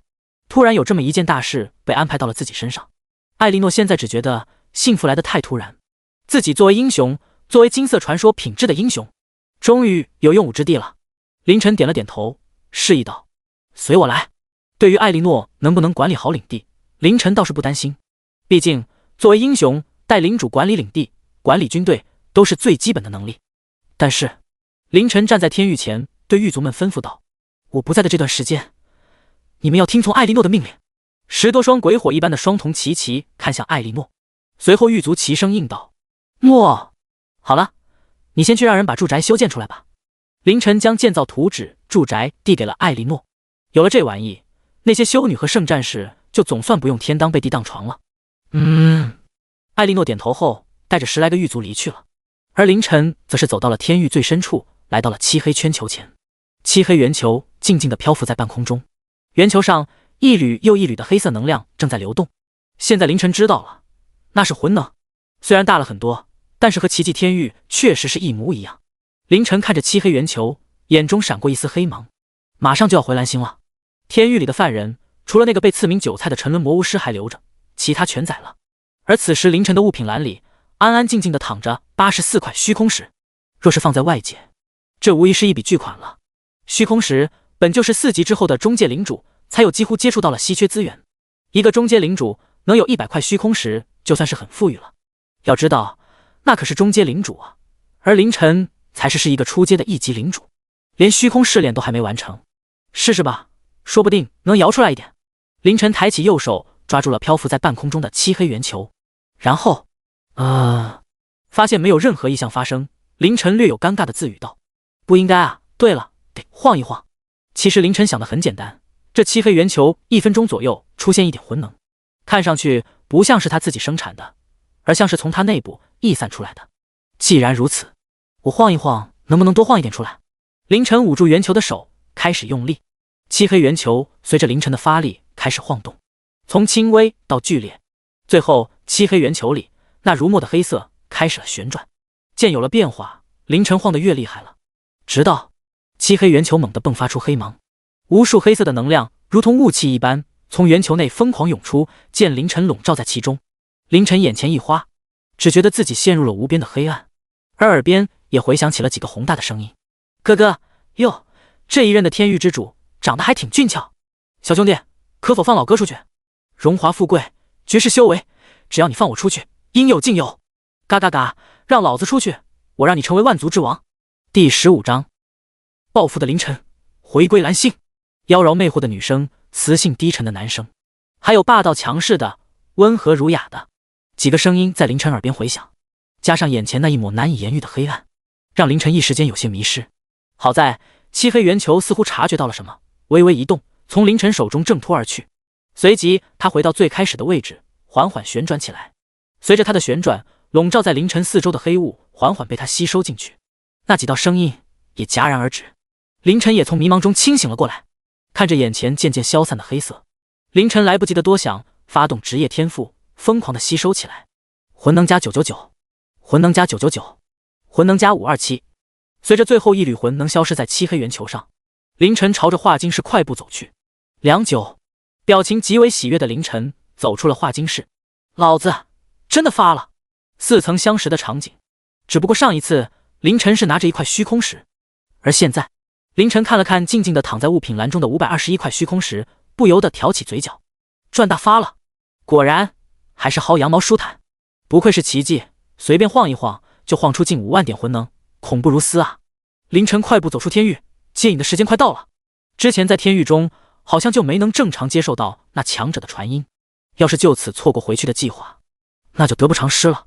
来到领主小屋前，凌晨没有拿起那根树枝，而是坐在一个木桩之上，思索着刚刚发生的事。那几道声音，奇迹天域。凌晨眼中黑芒一闪，所以奇迹天域中关押着几个极为强大的存在吗？这样的话，很多事情就能说得通了。必然那1分钟左右出现的一点魂能，不过是其内魂能太多逸散出来的，而其内的魂能和刚刚我摇晃之下得到的大量魂能，都是那被关押的几个强大存在产出的吧？越强大的存在关押在天域中产生的魂能越多。凌晨眼中闪过一丝震撼，之前天域中关押了40-50只怪，产生的魂能还没有奇迹天域逸散的多。那被关押在里面的存在该有多强大？他们又是为何被关押在里面？还有天域之主是什么意思？典狱长就是天域之主吗？刚刚的遭遇让凌晨对奇迹天域愈发好奇了，微微吐了口浊气。凌晨站起身来，以我现在的实力，想再多也没有用，还是先提升实力吧，等实力足够了，秘密自然就不探自检。虚空试炼1个月，我能不能在这1个月晋级中阶领主，就看这一次回归了。凌晨抬头看向天空，那里已经出现了一道裂缝，而数道光柱也从裂缝中挤了出来，其中一道正朝着他的方向射来。来了！虚空试炼界内仅剩的几个领地里，被光柱笼罩的几个领主，有人喜极而泣，有人沉默不语，还有人好奇的用手指戳了戳。白虎无语的看着夏星月，口吐人言道：“领主，小心一些。”夏星月吐了吐舌头，收回了手指。他朝白虎挥了挥手：“大白，等我回来，我会给你带好吃的的。领主吃的就不用了，带点。”咻！白虎话还没说完，光柱就消失不见了，而光柱里的夏星月也随着光柱离开了虚空试炼界。希望领主能带点提升实力的东西吧。金色传说品质的英雄白虎无奈的叹了口气，而同样是金色传说品质的艾莉诺看着随着光柱消失的凌晨，却是干劲十足。他对着一众修女和圣战士吩咐道：“你们加快住宅的建造速度，那个哨塔拆掉，领主小屋旁修一个最大的住宅。”圣女大人，一个修女有些好奇地问道：“是给领主大人住吗？”“给我住！”艾莉诺没好气地挥了挥手：“快去干活！”一众修女和圣战士一边离去，一边小声聊着。没有了凌晨在场，他们倒是感觉轻松一些。为啥圣女大人要住在领主大人旁边？住在旁边不合理吗？我的意思是，为啥不直接住一起？渊主宽恕你，你个异教徒，你才异教徒！他们的小声讨论自然没能逃过艾莉诺的耳朵。住一起，艾莉诺的俏脸不知觉得有些泛红。她看了看领主小屋旁边的空地，有道理，地方有限，就不修我的住宅了。俏脸愈发红晕的艾莉诺看了看耸立在天域门口一言不发的狱卒，轻咳了一声后走开了。而正在被光柱接引穿越界域的凌晨突然收到了提示：艾莉诺传说品质侵蚀度 58%。 什么情况？他干了什么？有些疑惑的凌晨眼前一花，陷入短暂的失神状态。等凌晨再次回归神来的时候，他已经出现在一个极小的广场上了。不对啊，这是哪？凌晨强压住心头的疑惑，四下张望，在看到广场前的10来道人影后，心头稍稍安顿了一些。人族，虽然不知道是谁，起码应该是在蓝星上。接引并不是原路返回吗？凌晨若有思索地继续打量着四周，终于在某个角落看到了自己想要的答案：领主协会总部。所以我现在在龙城。就在凌晨思索的时候，一个他熟悉的声音大喊道：阿晨，你没死！要不是语气十分惊喜，凌晨都怀疑这人是不是想自己死了。他转头看去，正是张元晨。而张元晨巨大而惊喜的喊声也吸引了在场所有人的注意。穆飞转头看去，见自己的绯闻男友正一脸淡然地站在那，不由得柳眉轻蹙。他觉醒的不是白色领主之心吗？不可能啊，那种难度的怪物袭击，白色领主之心的他能活下来啊？穆飞身边同样觉醒了紫色史诗品质领主之心，同样出自永安城高等学府的佘许，也是皱眉看向凌晨，开口说道：白色领主之心能活到现在还真是命大。第16章，你是不是也得到了狱卒的帮助？白色领主之心，佘许的话让几个存活下来的领主都惊讶不已。他们大多是紫色史诗品质的领主之心，亦或者是能提升战力的蓝色稀有领主之心，才得以坚持到了现在。白色普通品质的领主之心，怎么可能？不管是佘许的疑问，还是其他人的目光，凌晨都没有理会。他看向张元晨，挑起嘴角笑道：你不是也没死吗？我是运气好。张元晨有些激动：我们不一样。不，我不是嘲讽你的意思。哎，我太激动了。张元晨走到凌晨身边，用力地在凌晨的肩膀上拍了拍，最终说道：活着就好。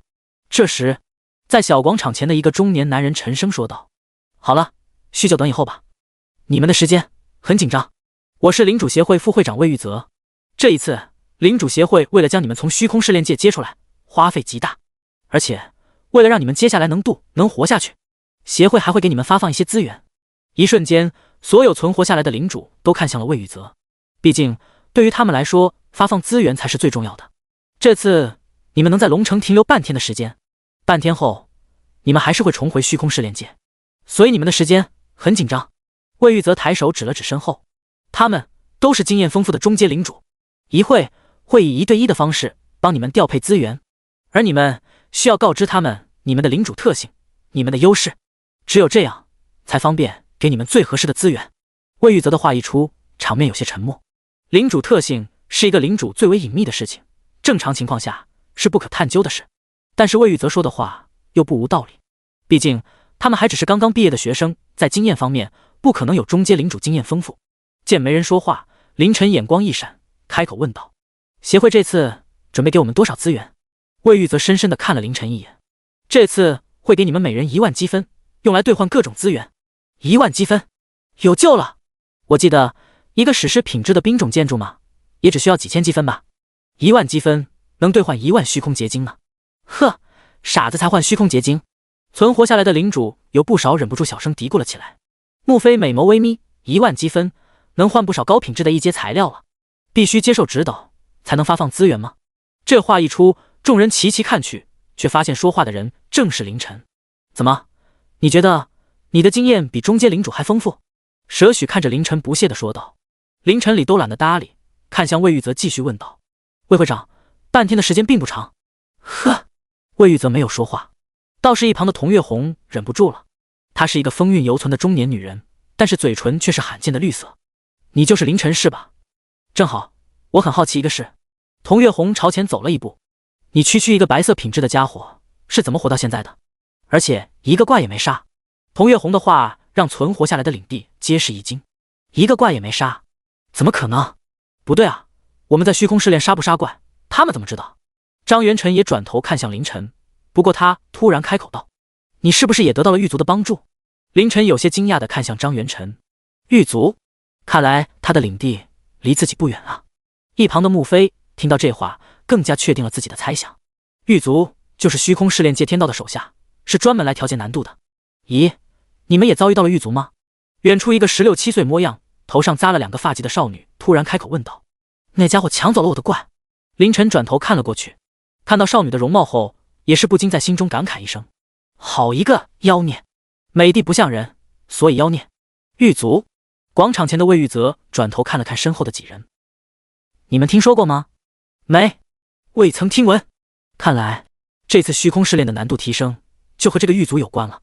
魏玉泽回头看向凌晨，广场中被众人注视着的凌晨淡然点头，我也是因为狱卒，既然被误会了，不过这也不失为一个好理由，不然的话自己一个白色品质的领主活到现在确实不合理，而一切不合理最后的解释都会只有一个，那就是奇迹。原来如此。张元晨点了点头，一副果然如我所料的表情。魏会长，不知我之前的问题。凌晨看向魏玉泽，其实那1万点积分对于凌晨来说并没有太大的诱惑力。哼，你一个白色领主之心，还想要什么？童月红话没说完，被魏玉泽抬手打断。给你，就是不知道1万积分你需要什么？虚空石。你一个1级领主要虚空石做什么？这话不是魏玉泽说的，他身后童月红友朝前走了一步。虚空石啊，哪怕是他都是缺啊，若是没有就算了。凌晨深深地看了童月红一眼，然后对魏玉泽说道：既然如此，那可否让我离开？我不是说过吗？一视同仁。一个清冷的女声在广场上响起，随即广场上凭空出现无数雪花，雪花无风自动汇聚在一起，凝聚成了一具人形。雪人没有五官，但是清冷的声音却是从雪人身体里发出。我说的话不管用了。在看到雪人的一瞬间，广场前领主协会的众人，包括魏玉泽在内，齐齐躬身行礼道：见过长老。哼！雪人抬手一挥，一团亮光浮现，随后飘到了凌晨面前。虚空石。凌晨接过后一看，不由得在心中给雪人竖起大拇指。不愧是长老啊，直接给了10枚虚空石。正常来说，1万积分可换不到10枚虚空石。凌晨朝着雪人微微躬身道：谢长老。雪人也转过身来，平坦的面部朝向凌晨。清冷的女声从体内传出：希望这次虚空试炼你能给我一个惊喜。惊喜？凌晨微微愣了一下，随后点头。惊喜不知道有没有，惊吓估计是不会少的。第17章下星月，我爸叫下二狗。谢过化作雪人的长老，凌晨就准备离开这里了。加上刚刚到手的10枚虚空石，凌晨此时的虚空石达到了531枚，这是一笔让中阶领主都会无比眼热的财富。魏会长，不知我可否先行离去？魏玉则深深地看了一眼凌晨，随后点了点头。半天后，你会被强行拉入虚空试炼界。明白。凌晨点头。就在他正准备离去的时候，那个容颜绝艳的少女开口说道：魏会长，我不要拿什么积分，你有传讯符吗？能帮我给我爸传个消息吗？少女歪头想了想，补充道：最后是顶级传讯符。凌晨离去的脚步顿了一下，转头看去，传讯符？还顶级传讯符？这可是个稀罕玩意，比虚空石稀罕多了，能跨越虚空甚至诸天万界的顶级传讯符，其价值只怕已经超越了协会的1万积分。小姑娘，你爸是谁啊？还需要用顶级传音符？童月红看着少女绝艳的容颜，眼中闪过几分嫉妒。我爸叫夏二狗。16、17岁的少女正是那觉醒了金色传说领主之心的夏星月，而这个夏二狗的名字却是让在场所有人都愣了一下。二狗，这是一个人的名字吗？童月红嘴角抽搐，不悦地说道：你是在逗我吗？我逗你干嘛？我爸真叫夏二狗。好了。清冷的女声从雪人身体里传出，她来到夏星月身边。不用传讯了，你父亲已经通知过我了，你随我来。已经走到广场门边的凌晨看着这一幕，眼中闪过一丝深意，不过很快就转身走出了广场的大门。广场中，张元晨没有关注雪人和少女那边的事，反而是看着凌晨离去的背影，心里微微松了口气。以他对凌晨的了解，自然知道凌晨刚刚说是靠狱卒活下来，完全是顺着自己给的理由说出来的。阿晨只怕是有大秘密啊。不过这样也好，起码你应该能安然度过这次恐怖的虚空试炼了吧。张元晨微微叹了口气，就是不知道自己能不能度过。领主协会给的1万积分配额并没有给张元晨带来多大的信心。广场外走过层层建筑，直到走出了领主协会总部，凌晨才松了口气，回身看了一眼领主协会总部的大门，凌晨汇入街道上的人流。和永安城不同，龙城是整个蓝星最繁华的城市，也是整个人类权力的中心。不管是规模还是人口，都不是永安城能比拟的。凌晨之前因为学校组织的学习交流来过一次龙城，还算是认识一些主要的路。一边走在前往虚空商行的路上，凌晨一边思考着刚刚得到的信息。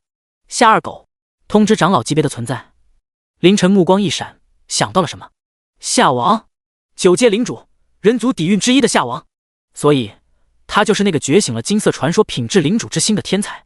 一个9阶领主的子嗣觉醒金色传说，很合理啊。4个10级狱卒，目前有3个找到了其他领地，其中一个是张元辰，一个是他，还有一个是谁？凌晨皱眉，仔细回想起来。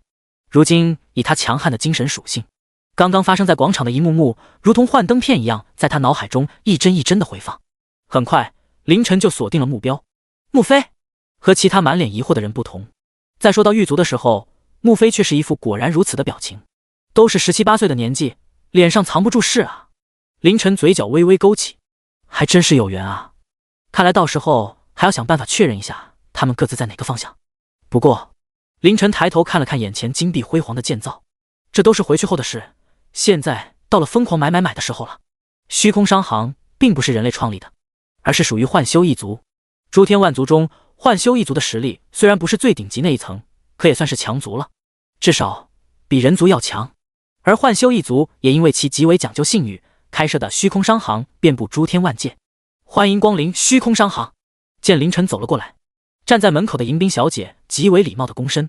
她是人族，幻修一族人口稀少，自然是不会做这种迎宾的活计。你是第一次来这吧？关美清抬手引着凌晨走进商行，见凌晨四下张望的样子，便介绍道：商行分2块区域，下层需要缴纳100虚空结晶入场，上层需要缴纳1枚虚空石入场。哦，凌晨止住脚步，他虽然听说过虚空商行的名号，但确实还真是第一次来。有什么区别吗？关美清没有丝毫不耐，解释道：下层需要客人自行选购，各种货物品种也是极为丰富的，而上层则是有专业的导购员帮助客人选购，不但包含了下层的所有货物，还有各种稀缺与罕见的货物。那我若是在上层没选到合适的东西怎么办？凌晨挑起嘴角开了个玩笑：入场费退吗？而就在这时，入口的另一边，一个青年听到凌晨这话，不屑地说道：土包子。凌晨微微皱眉，转头看去，没钱来什么虚空商行？青年人不屑地斜了凌晨一眼，随后在一个迎宾小姐的带领下坐上了一部电梯。不好意思，他不是我们商行的工作人员。一旁的关美清连忙躬身道歉，并解释道：如果您要买的东西是真实存在的，那虚空商行比如会有，就算现在没有，也可以调拨过来的。凌晨看了看前面的2段楼梯，一段向上，一段向下，明显就是通往上层和下层的道路。然而，凌晨转头看了看那一旁的电梯，抬手指了指说道：那电梯通往何处？关美清愣了一下，以为凌晨误会了，再次解释道：先生，他真不是我们商行的员工，那电梯是通往贵宾区的。贵宾区？第18章，些许小事，惊扰贵客了。刚刚那位是我们虚空商行的贵宾。关美清解释道：贵宾区有什么特别的？凌晨走到电梯口，先生，贵宾区可以购买到一些极为稀有的东西，其中不乏传说品质的材料。带我上去。啊！关美清愣了一下，随后有些犹豫，主要是凌晨的年纪太年轻了，不太可能是强大的领主，加上衣着又很普通，也不像一个2代。不过关美清最终还是咬了咬牙说道：先生，只有中阶领主中的佼佼者才能成为虚空商行的贵宾，而且还只是最基础的1级贵宾。刚刚那人是中阶领主？他……关美清犹豫了一下，还是解释道：他用的是他家人的贵宾卡。虽然关美清没有明说，但是凌晨明白了他的意思。一个领2代。看着紧闭的电梯门，凌晨双眼微眯。果然，在这迈入全民领主时间的蓝星，等级或者说实力才是一切的根本。小关，为何怠慢了贵客？就在这时，一个柔媚的声音响起。关美清面色一变，后退一步，躬身行礼道：见过幻宁大人。凌晨微微一愣，转头看去，没人。随后似乎想到了生命，凌晨缓缓低头，在地上看到了一只猫，一只7色花纹交织的猫。那一双璀璨的猫瞳，好似有着一片星河，极为深邃。7色猫看着凌晨，口吐人言道：我乃幻修一族幻宁，贵客若不嫌弃，就由我接待可否？一旁的关美清面露震惊之色，他用难以置信的眼光看着凌晨，此人到底是谁？竟然受到了幻宁大人这般重视。平日里那些中阶领主过来，幻宁大人连面都不会露啊。凌晨看向蹲坐在地上的七色猫，嘴角微挑。当然，请。跟着七色猫走进电梯。待电梯门关上后，幻宁却没有去按楼层，而是看向凌晨，直截了当的开口说道：“你是我见过的所有人族里潜力最高的一个。”凌晨心中暗道一声，果然如此。幻修一族的天赋神通，便是他们的眼睛能看破各种幻术和禁制，还能看出别人的潜力。也正因为这一项天赋，幻修一族哪怕不是最顶级的种族，却也和那些顶级种族较好，帮他们便被族内添交的潜力。天赋和潜力是不一样的，天赋决定了下限，而潜力的高低决定的是上限。见凌晨不搭话，幻宁轻笑了一声，挥舞了一下猫掌，电梯朝着顶层贵客区缓缓爬升。不知贵客来我们商行需要购买什么东西？若是价值不大，幻宁做主就送给贵客了。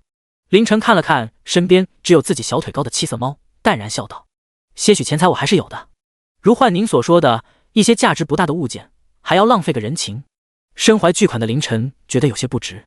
见凌晨婉拒，幻宁也没有说什么。正巧此时电梯门也开了，幻宁踩着猫步走出了电梯，凌晨也跟着走了出来。贵宾区的装饰不似入口那边金碧辉煌，反而显得有些简单，不过处处都流露着一股淡雅的气息。哼，你们虚空商行的管理是不是太过松散了？就这么让人闯到贵宾区来了？之前先一步上来的那个领二代青年见凌晨从电梯走出来，不悦地对一旁的迎宾小姐说道：“这等土包子跑来贵宾区，你们怎么做事的？”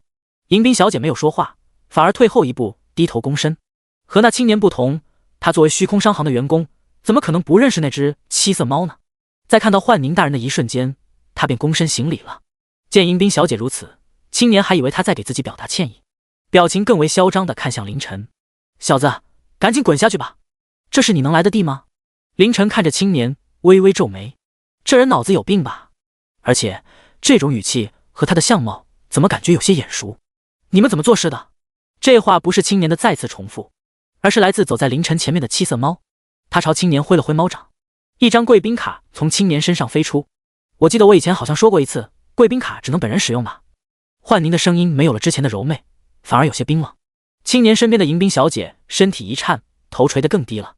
而这时候的青年也看到了之前没有注意到的七色猫，不过他还是理直气壮地看着七色猫说道：“这是我妈的，我为何不能用？还给我！”凌晨听到这话，也嘴角抽搐了一下。他扫过漂浮在七色猫前面的贵宾卡，强大的属性带来的强大势力让他看清了贵宾卡上的字：童月红。凌晨脑海中之前在广场上的画面顿时出现，快速地过了一遍后，之前在领主协会的时候，那些中介领主都带了一个象征着身份的领主名牌，而那个绿嘴唇的中年女人戴的名牌上写着童月红，中阶领主。原来是她。凌晨看向青年，对，果然有什么样的娘就有什么样的。呵呵。幻宁看着童月红的儿子王振龙，冷笑了一声，随后猫掌再次一挥，那张漂浮在空中的贵宾卡化作了灰飞。这位客人，你可以走了，如果需要购买东西，请去楼下，若是有意见。七色猫那璀璨的一瞳闪过一道彩色的光芒，王振龙只觉得自己似乎被一只极为可怕的巨兽盯上了，也许下一秒自己就会被巨兽捏成渣子。本座虚空商行执事幻宁，随时奉陪。幻宁的声音冰冷得如同寒冬的风雪，这也就是在蓝星，在虚空商行里，不然就这等会长，幻宁早就一巴掌直接拍死了。扑通，愈发强大的威严让王振龙再也扛不住，直接跪倒在了地上。而自此的幻宁确实转头看仙凌晨，声音柔媚地说道：“些许小事，惊扰贵客了，一会幻宁会送上一些礼品，聊表歉意。”语气之温和，宛如4月的春风，沁人心脾。第19章，你是人族哪位王者的子嗣吗？幻宁突然转变的态度，让原本一旁低头不敢啃食的迎宾小姐一愣。她悄咪咪的微微抬头，又瞥了一眼刚刚走出电梯的人。虽然之前见过，但是她还想再看看，看看到底是什么样的人才能让幻宁大人用这种口吻和其说话。要知道，就算一般中阶领主过来，幻宁大人连面都懒得露；就算是高阶领主来，他也没见过幻宁大人是这般态度啊。而此时还跪在地上的王振龙也是浑身颤抖。刚刚幻宁的自曝身份让王振龙生不起一点反抗之心。原来那只猫竟然就是赫赫有名的商行执事幻修一族的中阶领主幻宁。虽然和他妈一样都是5级领主，但是实力却是天差地别。毕竟幻修一族可是自带天赋神通的，更别说能派来坐镇商行的领主，实力能差吗？而这等人物，竟然对一个人族少年献媚，怎么可能？王振龙想不明白。特别是之前在楼下，他还见识到了那个家伙啥都不懂的样子，一副没见过世面的样子。这种人不可能是强大的领主，也不可能是强大领主的子嗣。这样一个人，怎么会得到幻宁那种人物的献媚？王振龙挣扎的缓缓抬头，看向凌晨，也看清了凌晨的脸。难道就因为他长得帅吗？小白脸，老子和你不共戴天！凌晨并不知道，在短短的一瞬间，自己就被王振龙定义成了小白脸。只是客气了。七色猫那圆嘟嘟的可爱猫脸露出笑意，声音柔媚的说道：“贵客叫我幻宁就行。”说完，他踩着迈步朝前走去。贵客这边请。一人一猫无视一旁跪在地上的王振龙，沿着长长的走廊朝前走去。不一会，在七色猫的带领下，凌晨来到了一间宽大的房间。整个房间古色古香，极为淡雅。幻宁跳到一个木椅上，一身猫掌：“贵客请坐。”“执事，叫我幻宁就好。”“那幻宁也别贵客的称呼我了。”凌晨坐在了七色猫对面的木椅上，两人之间隔着一个茶台。好在茶台不高，不然以七色猫的小小的娇躯，凌晨只怕是看不到他了。“我叫凌晨。”“凌晨。”幻宁一字一句的重复了一下，那柔媚的语气一时间让凌晨有些可好在你是一只猫，至少看上去是这样的。凌晨轻咳了一声：“幻宁，我这次来是需要购买一些物资。”“哦，不知凌晨你需要什么？”幻宁无所谓的抬起猫掌，伸出小舌头舔了舔，然后说道：“若是价值不高，送与你便是。”凌晨微微坐直了一下，正色道：“我需要领地石。”凌晨这话一出，幻宁猫躯一顿，璀璨的一瞳深深的看了凌晨一眼：“以你的天赋，没有参加虚空试炼吗？”凌晨沉吟了一下，确认在知道自己出来后，领主协会的人没有要求自己对事情保密后，开口说道：“参加了，只不过中途回来了一趟，买点东西。”“哦。”幻宁璀璨的一瞳中闪过一丝诧异，不过很快他就恢复正常，柔媚的声音带着笑意说道：“既然凌晨你这么大方的将这种事情告诉我，叫我生姐姐，2阶领主时我就送给你了。”在幻修一族的天赋异同之下，凌晨才1级领主的事是瞒不过幻宁的。至于姐姐，幻宁看着眼前俊朗的少年，心中感慨万千。今天刚刚回来商行的幻宁，在入口碰到凌晨时，见凌晨年岁不大，却给人一股难以言明的感觉。好奇心驱使之下，幻宁用天赋异瞳看了凌晨一眼，这一看就把堂堂虚空商行执事幻修一族的天骄5级领主幻宁给看傻了。那从未见过的如墨的黑色，让幻宁感受到了一股强大的压迫感。而最关键的是，那黑色似乎有灵性一般，仿佛察觉到了有人窥探，瞬间变为了普通的白色。但是那转瞬即逝的黑色却让幻宁心中泛起了惊涛骇浪。虽然不确定黑色代表的潜力级别，但是那实实在在的压迫感让幻宁明白，这是一位绝世天骄。幻宁看着对自己刚刚提议没有丝毫异动的凌晨，心中打定了主意，这种人物必须拉拢，不惜一切的拉拢。幻修一族的信条不是争霸诸天，而是结交万族。虚空商行贵宾区的包间里，凌晨端坐在木椅之上，看着对面娇小可爱的七色猫，心中也是不禁感慨，幻修一族果然如传闻中的那样，喜欢拉拢与结交。只不过区一个2阶领主时，大抵也就10枚虚空石的样子，自己完全没必要因为10枚虚空石欠下这个人情吧。不过幻宁这个虚空商行的执事确实可以结交一下，毕竟日后踏上虚空之路，免不得要和虚空商行打交道。凌晨沉吟了一下，开口说道：“既然如此，凌晨就厚颜叫一声姐姐了。”凌晨的话让幻宁璀璨的一瞳大放光彩，小巧圆润的猫脸上也露出可爱的笑容。不过凌晨抬手从物品栏取出10枚虚空石，放在了茶几之上。10枚虚空石而已，我还是给得起的，就不用幻宁姐破费了。这小子，幻宁看着眼前俊朗的少年，心中嘀咕了一句，随即语气柔媚的说道：“陈弟，你刚刚成为领主，10枚虚空石也不是一笔小数目了。”幻宁的一声陈弟叫得凌晨心头微颤，他看着端坐在对面木椅之上七色猫，心中感慨，还好你是一只猫，幻宁姐也太小瞧我了。凌晨再次伸手，不过这次却是朝着木椅旁的地面，随着不断哗啦的声音响起，500枚虚空石在木椅旁堆成了一座小山。看着目瞪口呆的七色猫，凌晨嘴角微挑。这也就是在虚空商行用无数事实来证明过自己信誉的虚空商行，要不然凌晨还真不敢这么直接漏财。毕竟500枚虚空石就真不是一笔小数目了。而他对面的幻宁看着堆成一座小山的虚空石，心中的震撼难以言语。他不是没见过这么多虚空石，但是一个刚刚成为领主的人随手扔出这么多虚空石，别说他了，族中的长辈都没见过吧。哪怕你是顶级的领二代，也不可能随手扔出这么多虚空石啊。陈弟，你是人族哪位王者的子嗣吗？第20章，姐姐能不能穿上衣服再聊？人族的王者指的就是人族的9级领主，整个人族最巅峰的战力。而幻宁怀疑凌晨是王者的子嗣，倒也不是没有道理。妖孽般的天赋，随手就是500枚虚空石的阔气，这姿态妥妥就是一个顶级的领二代啊！如果是这样的话，幻宁璀璨的一瞳闪过一丝异色，那拉拢的方式就要换一换了。面对幻宁的问题，凌晨笑了笑，没有做回答。刚刚虚空商行楼下的一幕让他知道，在这个实力为王的世界里，有个虚假的背景似乎更方便一些。包间内，幻宁见凌晨没有回答，语气带着些许的娇嗔说道：“既然陈弟不说，那姐姐我也不问。之前是姐姐有些不自量力了，有如此多的虚空石，区区一个只价值10枚的2阶领地石，算得了什么？”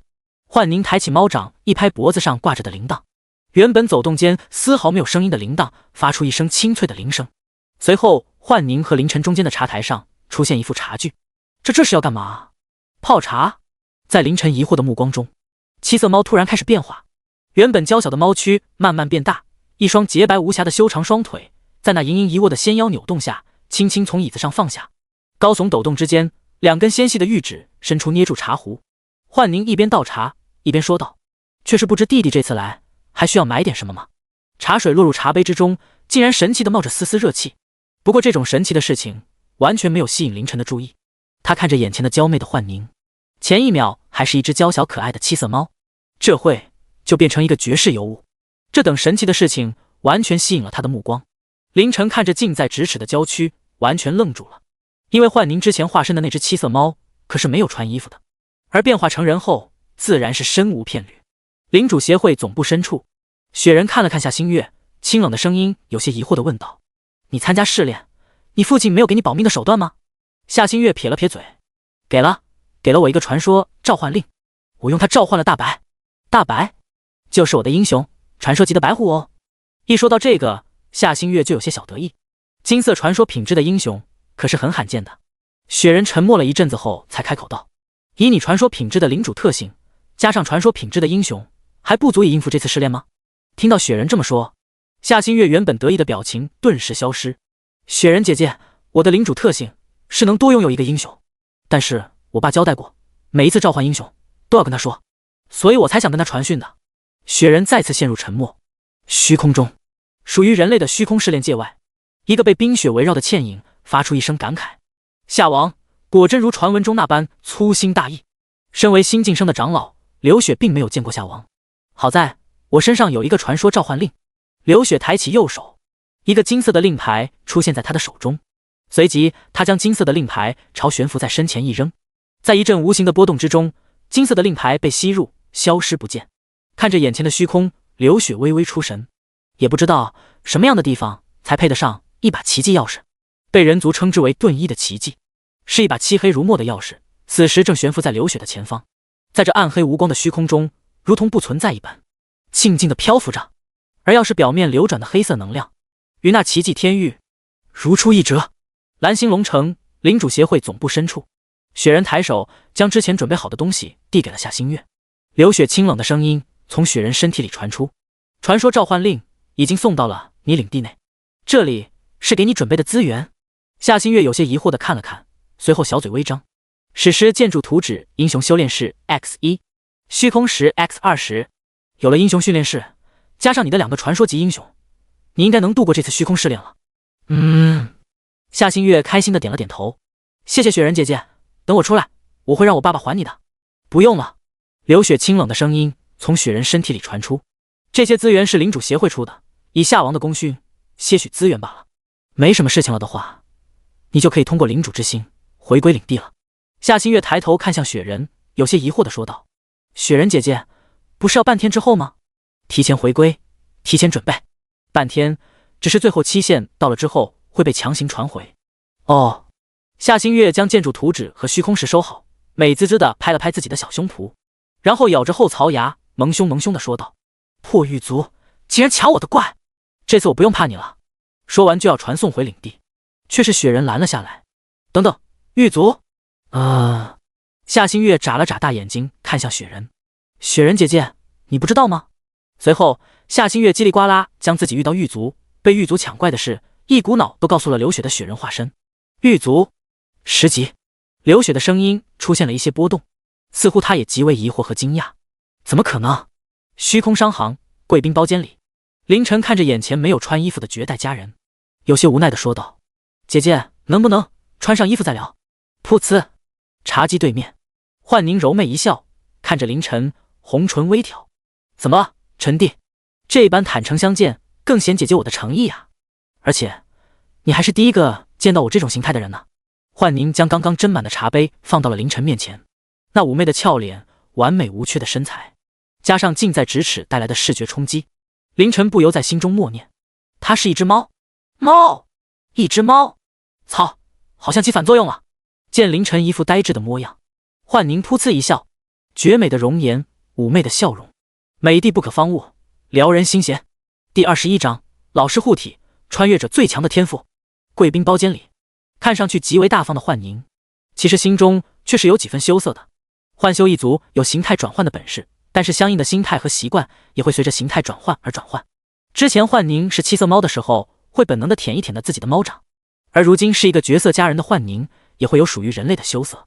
只不过在看到凌晨呆滞的样子后，幻宁心中的羞涩少了几分，反而是多了几分调侃。怎么，陈弟是喜欢姐姐这个样子吗？幻宁红唇微挑，继续挑逗道：“那以后姐姐就用这样子见陈弟，可好？”凌晨原本有些呆滞的双眼黑芒一闪，脑海中几句娇躯浮现。作为穿越者，他拥有一个强大的天赋，那就是不容易被色诱。三上老师、河北老师，甚至远古巨鳄苍井老师都被凌晨呼唤出来了。虽然这些老师的姿色比幻宁都相差甚远，但是他们so啊！凌晨双眼恢复清明，直视幻宁，嘴角微挑：“当然可以，姐姐这人族的样貌，无论是容貌还是身材。”一边说着，凌晨还一边毫不避讳打量，顺带竖起了大拇指，都是完美而绝顶。凌晨清明的目光，光明正大欣赏的行为和毫不吝啬的夸奖，让幻宁微微一愣，随即原本减弱了几分羞意涌上心头。玉手轻抬，一件七色花纹交织却不显华丽的薄衫出现，盖住了展露大部分春光。然而薄衫似乎尺码有些小，亦或者有些部位太过突出，终究是有把琵琶半遮面，愈发让人欲罢不能了。原本借老师护体恢复清明的凌晨，又差点沦陷了。没办法，老师们都是不穿衣服的呀，这穿了衣服怎么更？陈弟，这次要买点啥？好在幻宁正色谈生意的语气，让凌晨的思维也回到了正题之上。幻宁姐，我需要领地石。幻宁点了点头。二阶领地石，一会我就让人准备好。不，凌晨摇了摇头道：“二阶、3阶、4阶我都要。如果可以的话，我想问一下，5阶和6阶的领地石，姐姐这里有没有现货？”听到这话，幻宁陷入沉默，半晌才悠悠开口：“陈弟，5阶领地石姐姐这里有，但是6阶意义就完全不一样了。”凌晨点了点头，明白幻宁的意思。蓝星或者说诸天万族对领主等级的划分，1阶到3阶统称为初阶领主，4阶、5阶为中阶领主，6阶、7阶为高阶领主，8阶便是顶级领主，而最高的9阶那是王者。6阶领地石是中阶领主晋级高阶领主必备的材料，极为稀缺。不光是人族、诸天万族，数不尽的中阶领主卡在5级。除开天赋原因外，最重要的就是缺6阶领地石。陈弟，6阶领地石，姐姐这里没有现货。族中倒是有，可6阶领地石如果单用虚空石购买，几乎不可能。幻宁的语气没有了之前柔媚，他极为诚恳地继续说道：“而且，陈弟，姐姐不建议你自己买，以陈弟身份地位和天赋，完全可以向你们人族申请。6阶领地石已经算是半只脚跨入了战略资源的门槛了。这种东西，正常情况下自然是向自己的种族申请来获取。”听到幻宁的话，凌晨目光微闪，这种事情自然不会记载在教科书上，但是幻宁的这番话让凌晨迅速的明白了情况。姐姐说的对，那就不考虑6阶领地石了。说完，凌晨稍稍沉吟后开口道：“5阶的也不需要了。”就如幻宁所说，5阶、6阶确实还是太过遥远了一点。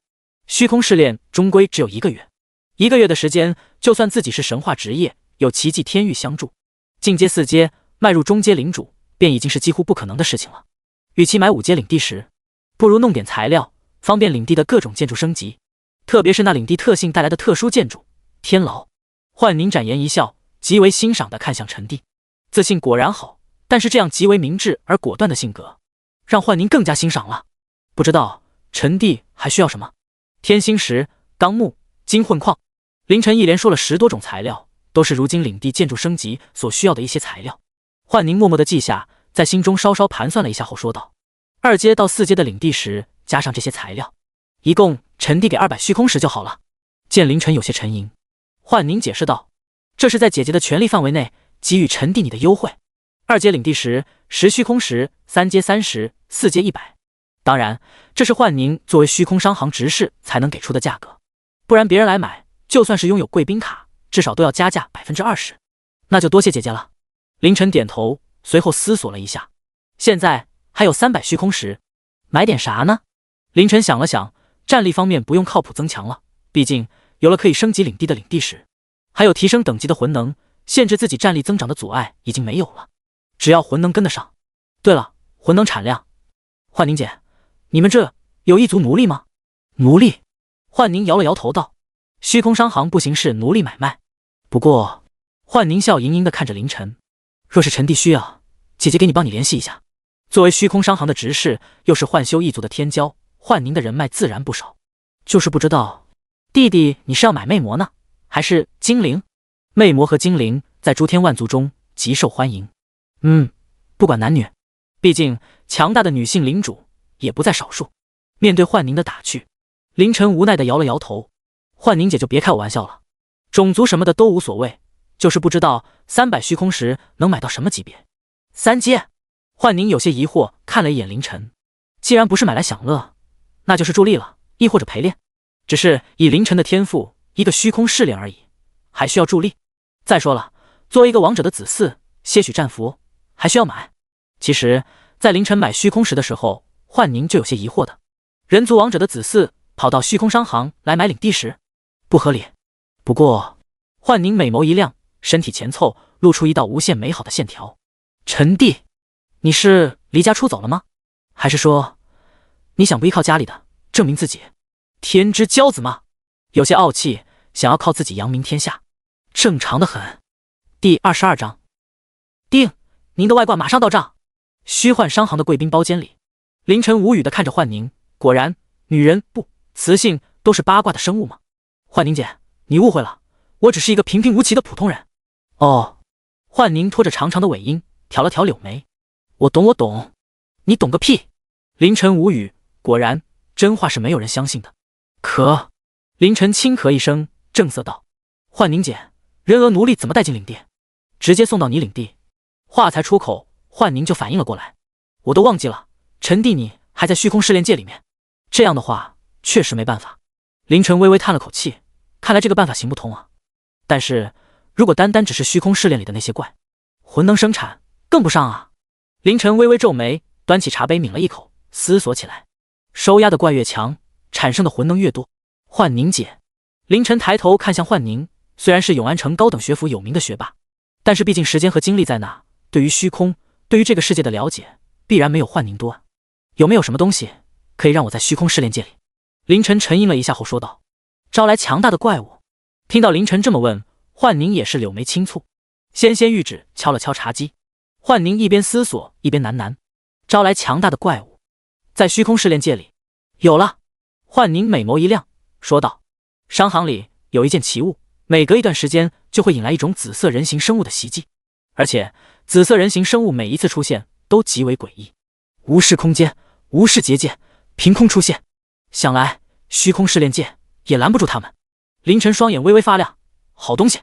但是陈帝，幻宁难得的正色道：“首先，姐姐要提醒你，这种沙这种紫色生物不会掉落任何东西，也不会获得任何经验，甚至连尸体都没有。在被杀死后，极短的时间里，紫色生物的尸体就会消散，仿佛一切都没有发生过一样。听到幻宁这么说，凌晨也不禁有些好奇了。姐姐，这等奇物，你们幻修一族没有探究一下？这就是我要跟你说的第二件事。幻宁端起茶壶，又给凌晨斟满了茶水。此物兜兜转转，经历过不少主人。初到我族时，甚至惊动了我族最强者。然而，在我族最强者研究很长一段时间后，就被束之高阁。弟弟，我知道你的意思，这东西不是奇迹。凌晨点了点头。若是奇迹，怎么可能拿出来卖？不知道，那紫色人形生物的实力如何？这是我要提醒你的最后一点。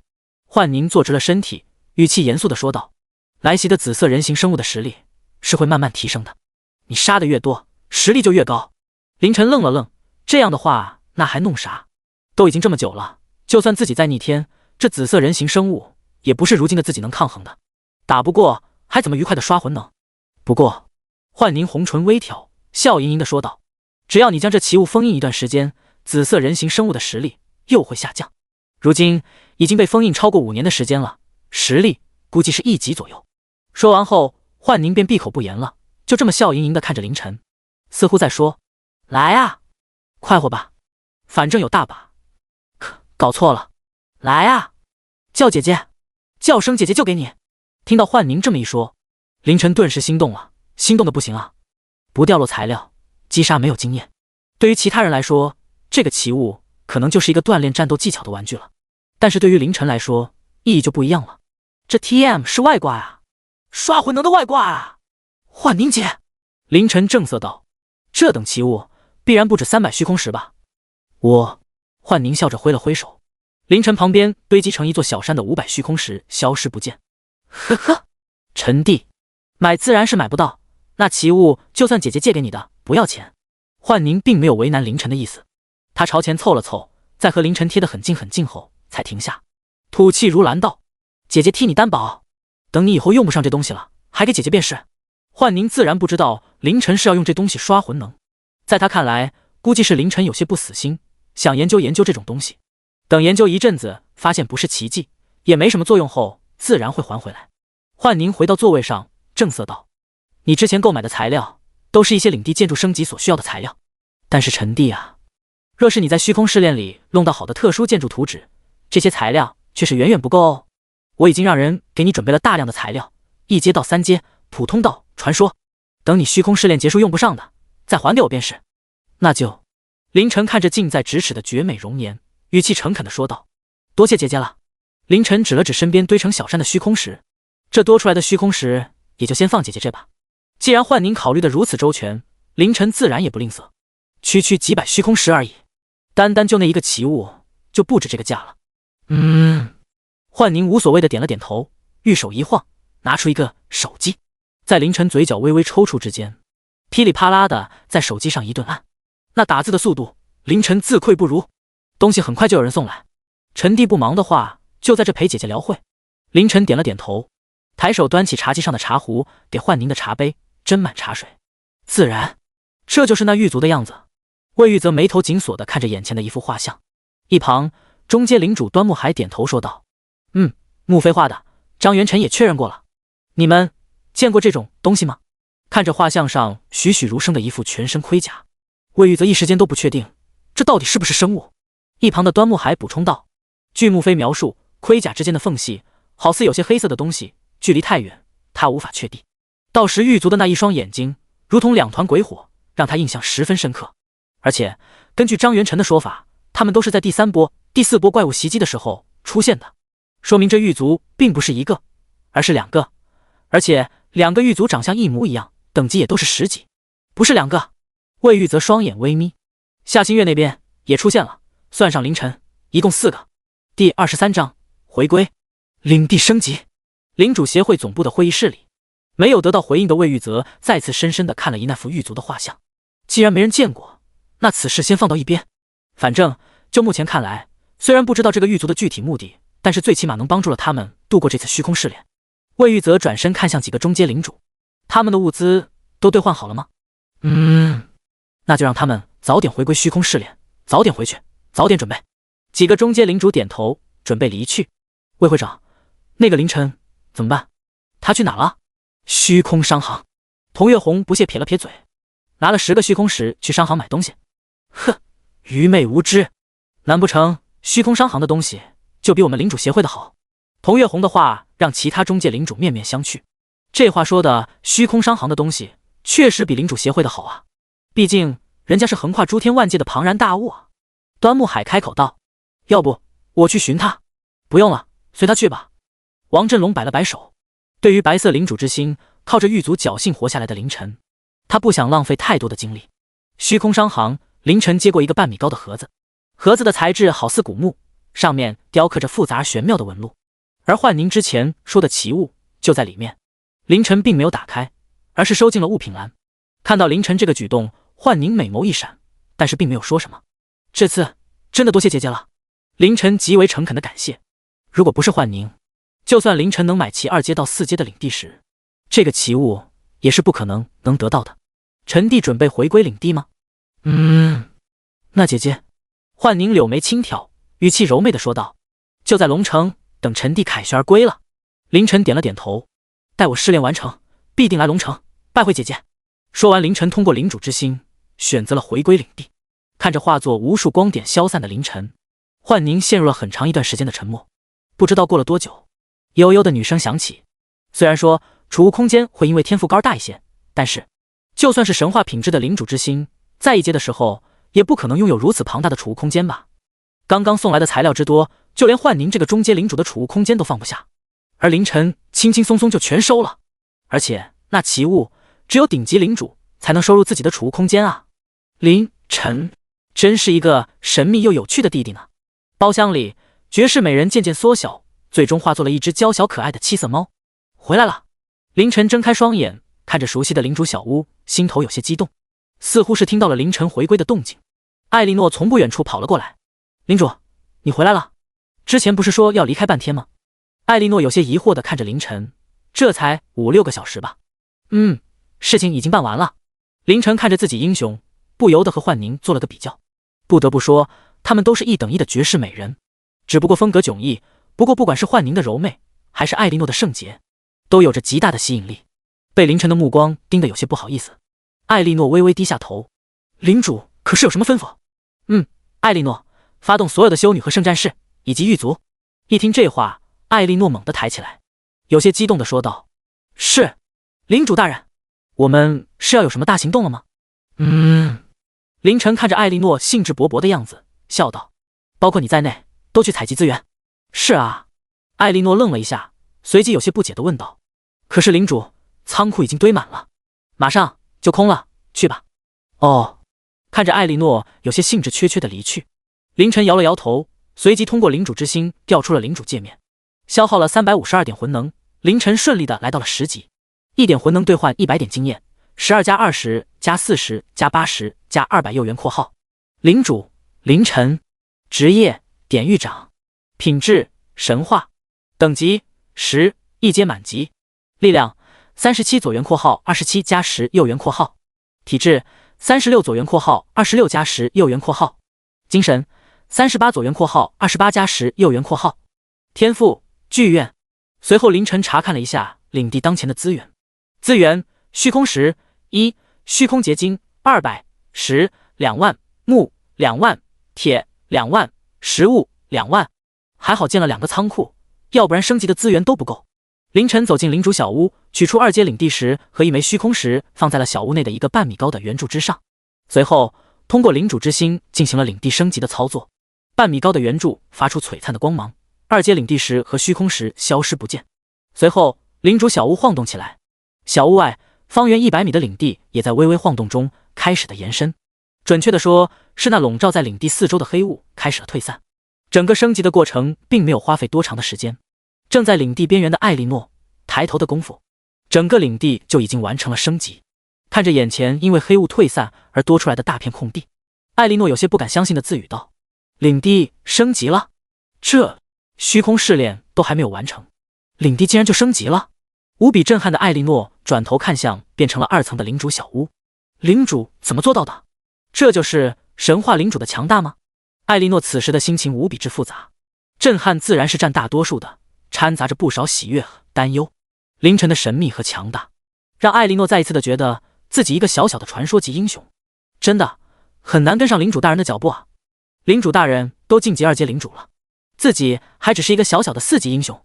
领主大厅内，凌晨正在查看升级后的领地属性。领地天域，领主凌晨，典狱长，等级2阶，领地面积方圆500米，领地建筑领主大厅2级，天域2级，魂塔2级，修道院1级，膳食坊1级，英雄修炼室1级，仓库1级 X2， 住宅1级 X2。 领地英雄艾莉诺，领地部队狱卒1级 X16， 狱卒10级 X4， 修女1级 X20， 圣战士1级 X40。 兵种上限500，资源虚空石0，虚空结晶900，石0，木0，铁0，食物0，魂能21。领地特性天域神话。在看到领地特性的时候，凌晨神色一动，新的属性解锁了。第24章第2件自动外挂道杖。领地特性天域，品质神话。属性1，拥有一座可以收押敌人的天牢。属性2，拥有特殊兵种狱卒。属性3，拥有一座吸取虚空之魂的魂塔。属性4，域化。天域将持续侵蚀有潜力的对象，侵蚀成功后将提升其潜能，并永远忠于天域之主。属性7，位阶不足，无法解锁。魂塔。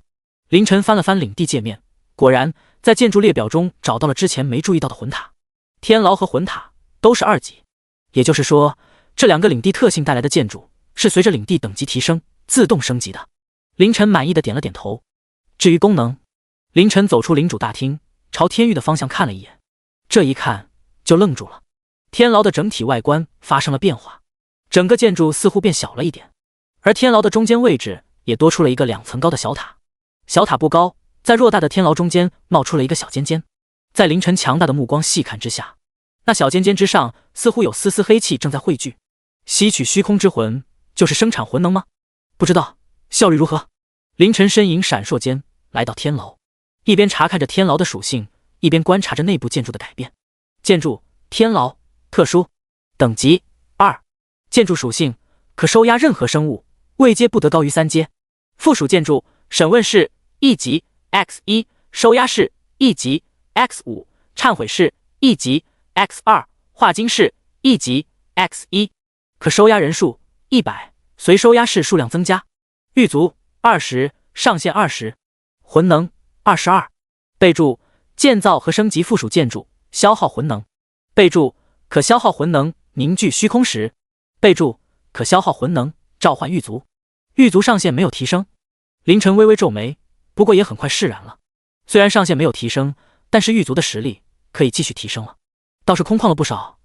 而且天牢竟然是向下延伸的。2级的天牢虽然地面上的面积没有什么太大的变化，但是在地下多了整整1层。之前的收押室等附属建筑将天牢塞得满满当当，而如今那些附属建筑都转到了地下1层，而这地上1层的空档可以修建一些新的附属建筑了。只不过凌晨轻咳了一声，修房子？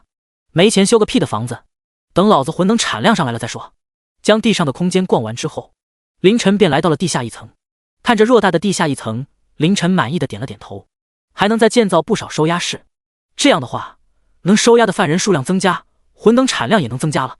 凌晨沿着天牢地下1层长长的走廊朝前走去，一直走到尽头才看到了漆黑圆球，抬手一挥，将漆黑圆球溢散出来的魂能吸了个干净。魂能加350。深深的看了一眼漆黑圆球，凌晨转身就走。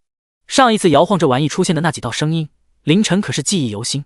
如今还有很多事情需要做，研究这东西却是不急在一时。回到地上，凌晨来到了领地特性属性3带来的新建筑魂塔面前。建筑魂塔特殊，等级2，建筑属性吸收游荡在虚空中的灵魂之力，给予修炼者。附属建筑修炼室特殊 X1， 灵魂中室特殊 X1。备注：可消耗虚空石提升魂能吸取速度。看着眼前的魂塔，凌晨仔细的研究了一番，甚至跑到化晶室弄了一块虚空石实验，总算是弄明白了。吸收魂能的速度，在不加速的情况下，和漆黑圆球差不多，1分钟1点的样子。用了虚空石加速后，大概是1分钟2点的样子。凌晨看着眼前的魂塔，有些无语。如果加速的时间少于100分钟，那我岂不是还要亏本？不过，凌晨走进了魂塔一层，打量了一下，比起天牢，魂塔就相对简单的很多。一层是修炼室，可以消耗魂能进行修炼，不管是凌晨还是艾莉诺都能使用，甚至狱卒和艾莉诺的冰种修女以及圣战士都能使用。至于其效率，凌晨还没有实验，不过应该比直接消耗魂能提升等级要强很多。摸清楚升级后的天牢和新出来的魂塔之后，凌晨从物品栏里取出了一个半米高的木盒，木盒里面正是在虚空商行从幻宁那弄到的那件奇物——紫色人形生物。凌晨目光一闪，毫无征兆，无视空间的出现。回想起幻宁的提醒，凌晨神色略微凝重地打开了木盒，将木盒里的东西拿了出来。这是一个三角羊手的雕塑，材质44玉，羊手上的一双眼睛仿佛是2颗血红色的宝石。整个三角羊手没有任何特别的气息和压迫感，仿佛就只是一个栩栩如生的雕塑一般。凌晨将三角羊手放在地上，凝神注意着四周的情况。他没有叫狱卒和艾莉诺，如今整个领地上的最强者已然是完成了进阶的凌晨。领主凌晨，职业典狱长，品质神话，等级11 2阶，力量47左元括号37加10右元括号，体质46左元括号36加10右元括号，精神48左元括号38加10右元括号，天赋剧院，10级到11级增加的属性就堪比5级到10级，这种增幅极为可怕。当然，这也是凌晨神话品质职业的原因。3维接近50点的凌晨虽然还只是一个2阶领主，但是其属性已经完全不弱于一般的3阶领主了。而那紫色人形生物，幻宁也说过，封印了这么久，来的必定是1级。1级怪，不管他出现的再诡异，凌晨随手便能捏死。然而10分钟过去了，一切风平浪静，啥都没发生。凌晨看着地上的三角羊手雕塑，微微皱眉。不应该啊，幻宁没有任何欺骗我的必要啊。但是如果他说的是真的，那紫色生物为何没有出现？凌晨可是记得，幻宁特意降调过，封印了这么久，在打开封印的第一时间，那紫色人形生物必然来袭。凌晨从地上将三角羊手雕塑拿起来，仔细端详了一下。难不成坏了？等等，凌晨抬头看了看四周，突然想到了一个可能。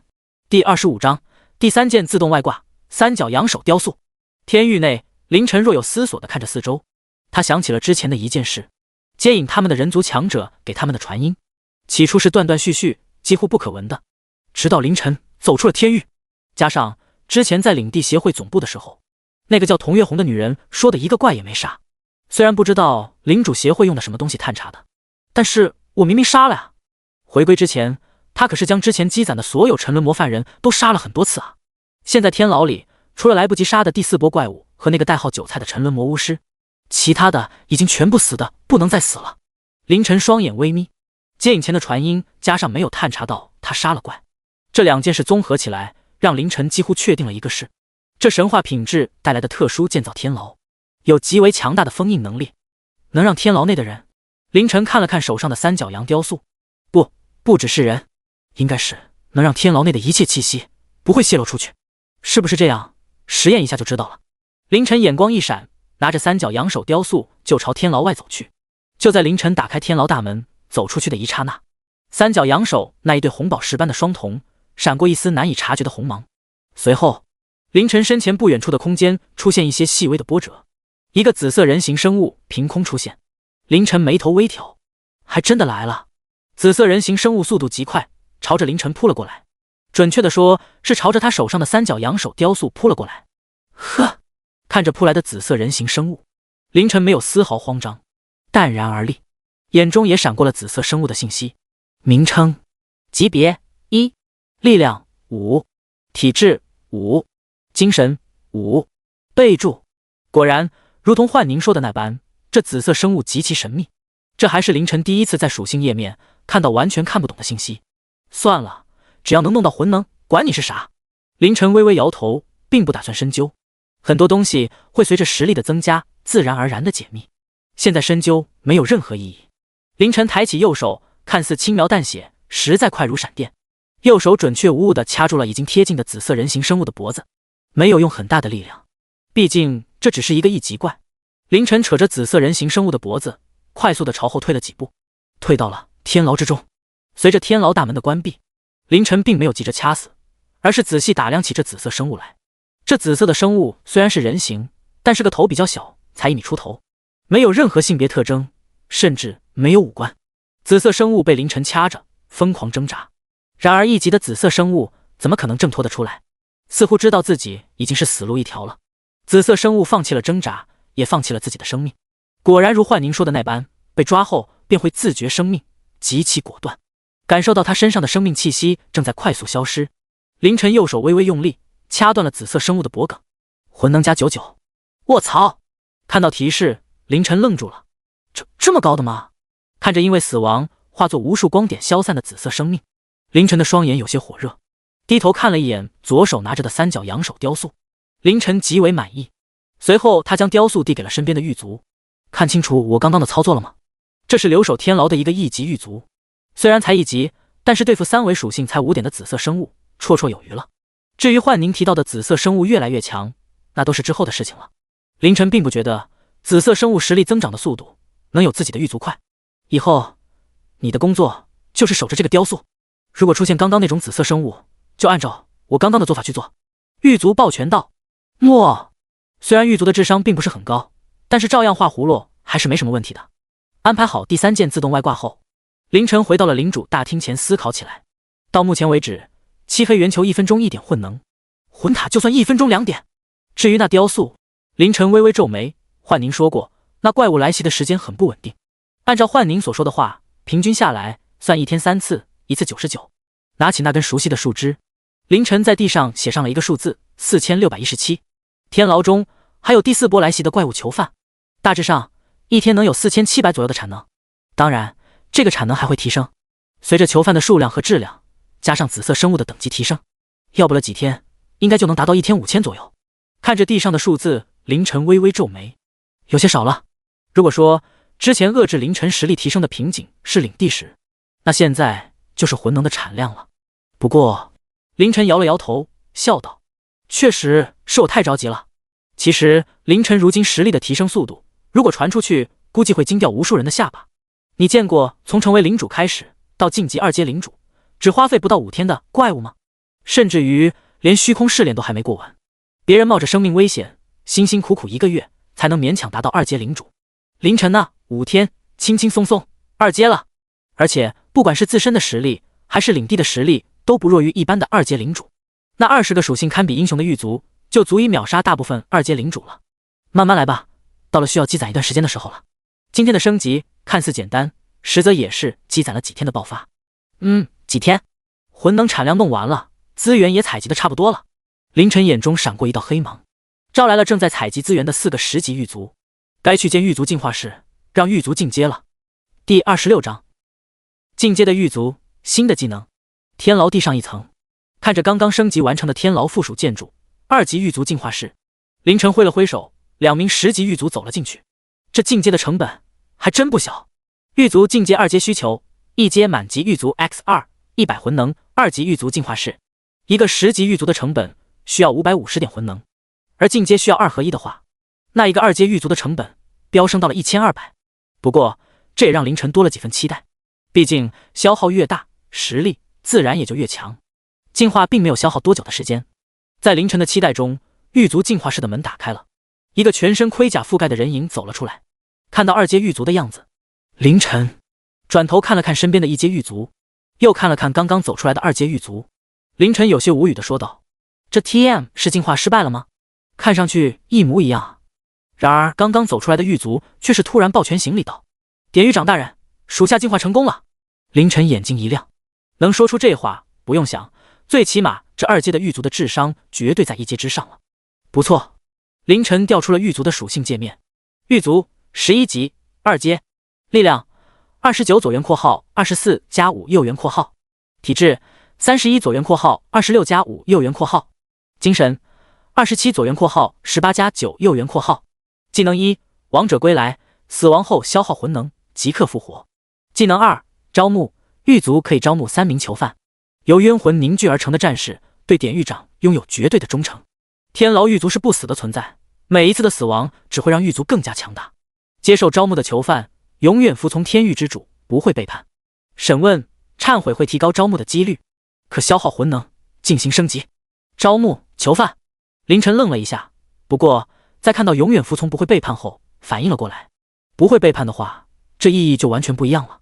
特别是在这虚空试炼界内，一个被招募的囚犯能做的事太多了，采集资源还只是其一。要知道，这些怪物也不怕黑雾的侵蚀。走！凌晨也不犹豫，带着2阶狱卒朝天牢地下一层的收押室而去。不多时，凌晨和狱卒来到了一间收押室前，而收押室里的囚犯在看到凌晨的到来后，高瘦的身体开始微微颤抖。正是韭菜。凌晨给他留下的印象太过可怕了，特别是那次大清理，除了他以外，所有的沉沦魔全部死了又被复活，然后又死，让这位沉沦魔巫师看到凌晨就会忍不住的颤抖。招募他试试。和那第4批还没调教好的怪物不同，韭菜虽然是第3批来的，但是已经算是天牢的老人了，如果他都招募不了，剩下的更别想。2阶狱卒点了点头，抬起被甲胄包裹的右手，跪下。狱卒那鬼火一般的双瞳闪烁了一下，射出一道黑芒。韭菜似乎听懂了，极为乖巧的扑通一声跪在了地上，任由狱卒的右手放在自己头顶上，一道道黑色光芒自狱卒右手而起，流传于韭菜全身。不一会，韭菜原本哆嗦的身体突然一顿，额头那枯槁的皮肤上出现了一个黑色的4域的符号。韭菜原本跪在地上的身体突然匍匐在地，只不过方向却是对着凌晨的。小的见过典狱长大人。凌晨眉头微挑，会说人话了。韭菜感觉怎么样？多谢典狱长大人，多谢狱卒大人，小的如获重生。看着露出狂热表情的韭菜，凌晨满意的点了点头。能沟通，智商也够用，还不会背叛。果然，消耗越大，提升就越大。拥有招募技能的2阶狱卒，不管是自身的战力还是功能性，都得到了极大的提升。走出天狱，凌晨默默算了一下时间，差不多了，该准备一下迎接第5波怪物袭击了。那狱卒应该会来吧？张元辰看着一群挤出黑雾朝这边袭来的怪物，眼中带着些许的期盼。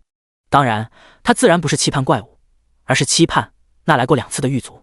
而一旁，张元辰的英雄大胡子壮汉紧了紧手中的巨斧，出声提醒道：“领主，这次的怪物变了。”张元辰点了点头，不是沉沦魔了，名称怪诞魔，级别3，力量7，体质7，精神3。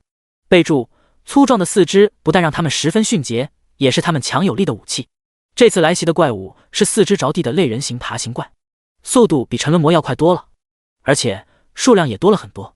张元辰扫了一眼，最少有50多只，而且还有一只明显不一样的精锐。名称：夜叉怪诞魔，级别3，精锐，力量15，体质15，精神7，技能月牙斩，用双刃挥出一道刀气，远距离造成伤害。备注：进化出了双手的夜叉怪诞魔，拥有2柄巨大的利刃。刀气。张元辰有些苦笑的看了看自家的英雄，那个精锐具备远程攻击的手段。大胡子壮汉沉思道：“领主方向，一会我会优先击杀精锐的。”不用了。张元辰猛地转头看向另一侧，在那又一个全身被盔甲覆盖的人影刚刚挤出黑雾。狱卒来了。张元辰长长的松了一口气。之前在领主协会，在他自己强烈的要求下，他兑换的都是加快他成长速度的资源和道具，没有一件是能立马提升战力的。张元辰再赌的就是狱卒会再次出现，而他之所以这么做，是因为狱卒是10级的怪，现在来袭的怪物才3级，狱卒自然能如入无人之地一般轻松抓走那精锐。可以后呢？等到了虚空试炼的后期，来袭怪物达到7、8级，甚至是10级的时候，这狱卒还能如此神勇吗？所以最后还是要靠自己。张元辰眼神慢慢变得坚定，这虚空试炼我一定要渡过去。第27章2阶，不可能。4肢爬行，看着来袭的怪诞魔，穆飞不由得有些后怕。好险啊！如果不是回了一趟蓝星，如果不是领主协会给了积分，如果他没有弄到自家英雄需要的材料，他怕是就要葬身在这一波了。哪怕那天道的手下狱卒抓走精英怪减低难度，他也过不去。领主放心，这次看我的。眼镜女孩得意洋洋地拍了拍他身边的大家伙，这是他用机关术做出的来的机关战士，一共5个。属性堪比1级精锐，十分强悍。虽然他只是史诗品质英雄，但是陷阱和机关术在材料充足的情况下，还是很强的。然而穆飞的眉头依旧紧皱，看来已经贴近的怪诞魔群，以及其中那个手持双刃的精锐狱卒为何还没出现？眼镜女孩也愣了愣，随后四下张望。按照之前2次的经验，这时候狱卒应该已经现身了。领主，我们……穆飞握紧了拳头，有些无奈地说道：“默默，这次只怕没有天道参与降低难度了。至于原因……”穆飞带着一丝苦笑道：“估计是因为我这次带回来了大量的材料。果然，一切都瞒不过这虚空试炼界的天道。我的实力提升了，所以天道就不派狱卒来降低难度了。”叫默默的眼镜女孩推了推自己的眼镜，看着来袭的怪物群：“领主，放心，有机关战士配合工匠民兵，这次我们顶得住。”穆飞也是眼神坚定。默默，我们人族有句话说得好，我命由我不由天。突然中二起来的穆飞并不知道，天道之所以不派狱卒来，是因为4个10级狱卒变成了2个11级的2阶，一个去了张元辰领地，而另一个带着些许蛮荒气质的领地里。夏新月插着小蛮腰，得意洋洋地看着来袭的怪物群。哼，小怪蛋魔也敢来我新月大人的领地作祟？大巴，月姐，将这群家伙赶出去。夏新月身后，一个尖耳女子看向身边的硕大白虎，没有说话，但是用眼神表示了他的意思。领主没事吧？但是白虎明白他的意思，也用眼神回应：没事，他就是爱玩。尖耳女子点了点头，挥了挥手道：阿公。他身后40个精灵弓箭手拉开了弓弦。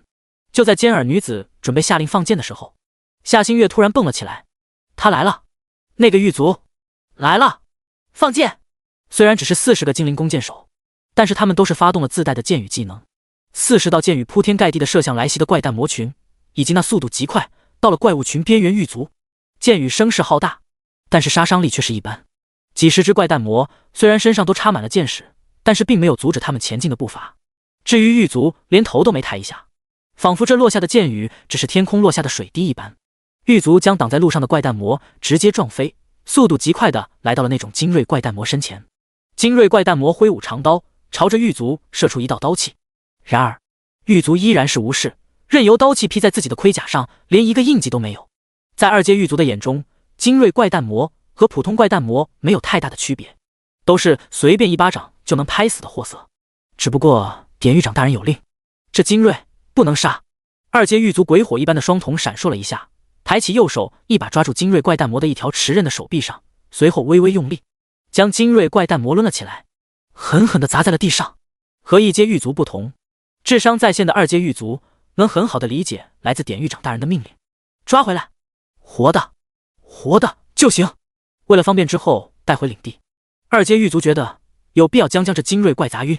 砰砰砰，也不知道是不是学习模仿，宛如最开始凌晨亲自出手抡精锐沉沦魔一样，2阶狱卒扯着精锐怪诞魔狠狠地抡了几下，将他彻底砸晕。随后拎着一动不动的精锐怪快速地朝着黑雾而去。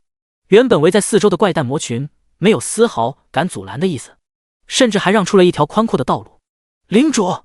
不远处硕大的白虎起身，浑圆的虎眼死死地盯着狱卒。他可是记得夏新月交代过要抓着这个抢怪的家伙。可就在白虎四肢发力准备奔袭的时候，一只小手突然死死地抓住了他的尾巴。白虎身体一僵，虎头回望，疑惑地说道：领主。夏新月此时表情极为严肃，没有了一丝往日的嬉皮笑脸。大白，别去。他看着已经到了黑雾边缘的狱卒，语气极为凝重地说道：他是2阶。白虎身体一震，不可置信地看向狱卒。一旁的尖耳女子也是满面震惊地说道：不可能，试炼界不会出现1阶以上的存在。夏新月眼神无比复杂，看着狱卒拖着精锐怪诞魔挤进黑雾，他缓缓地说道：我得到的信息，他的等级是问号，只要是同阶，哪怕是10级也能看到等级信息，而如今看不到，那么就只有一种可能。尖耳女子喃喃道：2阶。一旁的白虎猛地起身，发出一声虎啸：2阶不2阶的，之后再说吧。他们来了。随着狱卒的离去，原本有些呆愣的怪诞魔也回过了神，朝着夏新月这边袭来。虽然没了精锐怪，但是这几十只3级怪也是不容小觑的，倒是个不错的苦力。凌晨打量的眼前的精锐怪诞魔，比普通怪诞魔多2只手，就能多拿2个矿镐啊，这效率不就上去了吗？不过还得2阶狱卒招募之后才行。经过一些针对韭菜的实验，让凌晨知道了，这种虚空试炼的怪物在被招募之后，就好似被开了灵智一般，不但有了一定的学习能力，对于凌晨下达的命令也能全力以赴的去执行。第28章，艾莉诺，我能住领主小屋吗？狱卒、修女和圣战士将精锐怪诞魔和一大群普通怪诞押去了天牢，凌晨则来到了第5波抵御成功的宝箱面前，挥手打开，获得史诗建筑图纸士兵演武场 X1， 获得一阶材料火纹钢 X5， 获得一阶材料白铁木 X5， 获得虚空结晶 X900。演武场，凌晨露出笑意，天湖3件套之士兵演武场，有了这玩意，修女和圣战士就能提升一下了。和英雄一样，正常情况下，兵种想要升级，也需要斩杀怪物获得经验。然而在凌晨这兵种根本就没有斩杀怪物的机会，全被收押到天牢里去了。现在有了演武场，总算可以消耗虚空结晶和时间来提升等级了。虽然试炼的难度提升了，但是一些基本的规则还是没有变。凌晨将剩下的一些材料收进物品栏，从第5波开始，抵御成功的宝箱将能开出各种材料，而这些材料大多都是领地建筑升级所需的。艾莉诺，跟我来。作为英雄，怪物来袭自然是要参加的。虽然4级的艾莉诺没有起到什么决定性的作用。领主，艾莉诺有些闷闷不乐。领主，我要去修炼室提升等级。作为一个英雄，还是一个4级的传说品质的英雄，他竟然比狱卒强不了多少，这让他有些被刺激到了。先随我去魂塔，你试试能不能在那修炼。听到凌晨这么说，艾莉诺有些期待的点了点头。天牢有多么特殊，他作为凌晨的英雄，自然是有些了解的。而那新出现在天牢的魂塔，他却是还没去过。2人跟着押送怪诞魔的大部队来到了天牢，看着眼前2层高的魂塔，艾莉诺有些好奇。走吧，我们进去。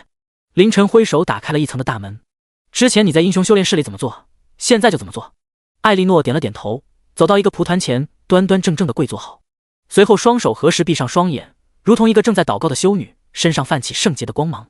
凌晨在一旁默默地看着，不得不说，自家英雄也是一个绝世美女。这2天见到的美子，怎么质量都挺高的。古灵精怪的夏新月，柔媚勾人的幻宁，加上自己的这位圣洁纯净的英雄，3人各有千秋。之前永安城高等学府的公认校花慕妃，比起这3位都差了一筹。也不知道玉化成功后会有什么变化。看着在那跪坐祷告的艾莉诺，凌晨不由得有些期待。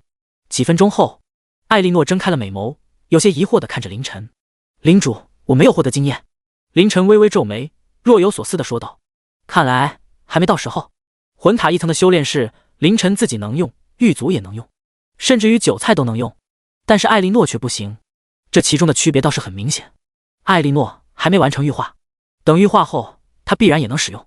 领主，艾莉诺有些疑惑地看着凌晨，不太明白他的没到时候是什么意思。行了，你先用英雄修炼室吧。哦，艾莉诺站起来身来，似乎想起了什么，脑袋微微低垂，扭扭咧咧地说道：领主，之前修住宅没地方，我就没修我的房间。艾莉诺悄咪咪地抬头看了凌晨一眼，俏脸上露出些许红晕。我能住领主小屋吗？现在是领主大厅了。凌晨抬手在艾莉诺头上揉了揉，随后来到他之前跪坐的蒲团之上，盘腿坐好。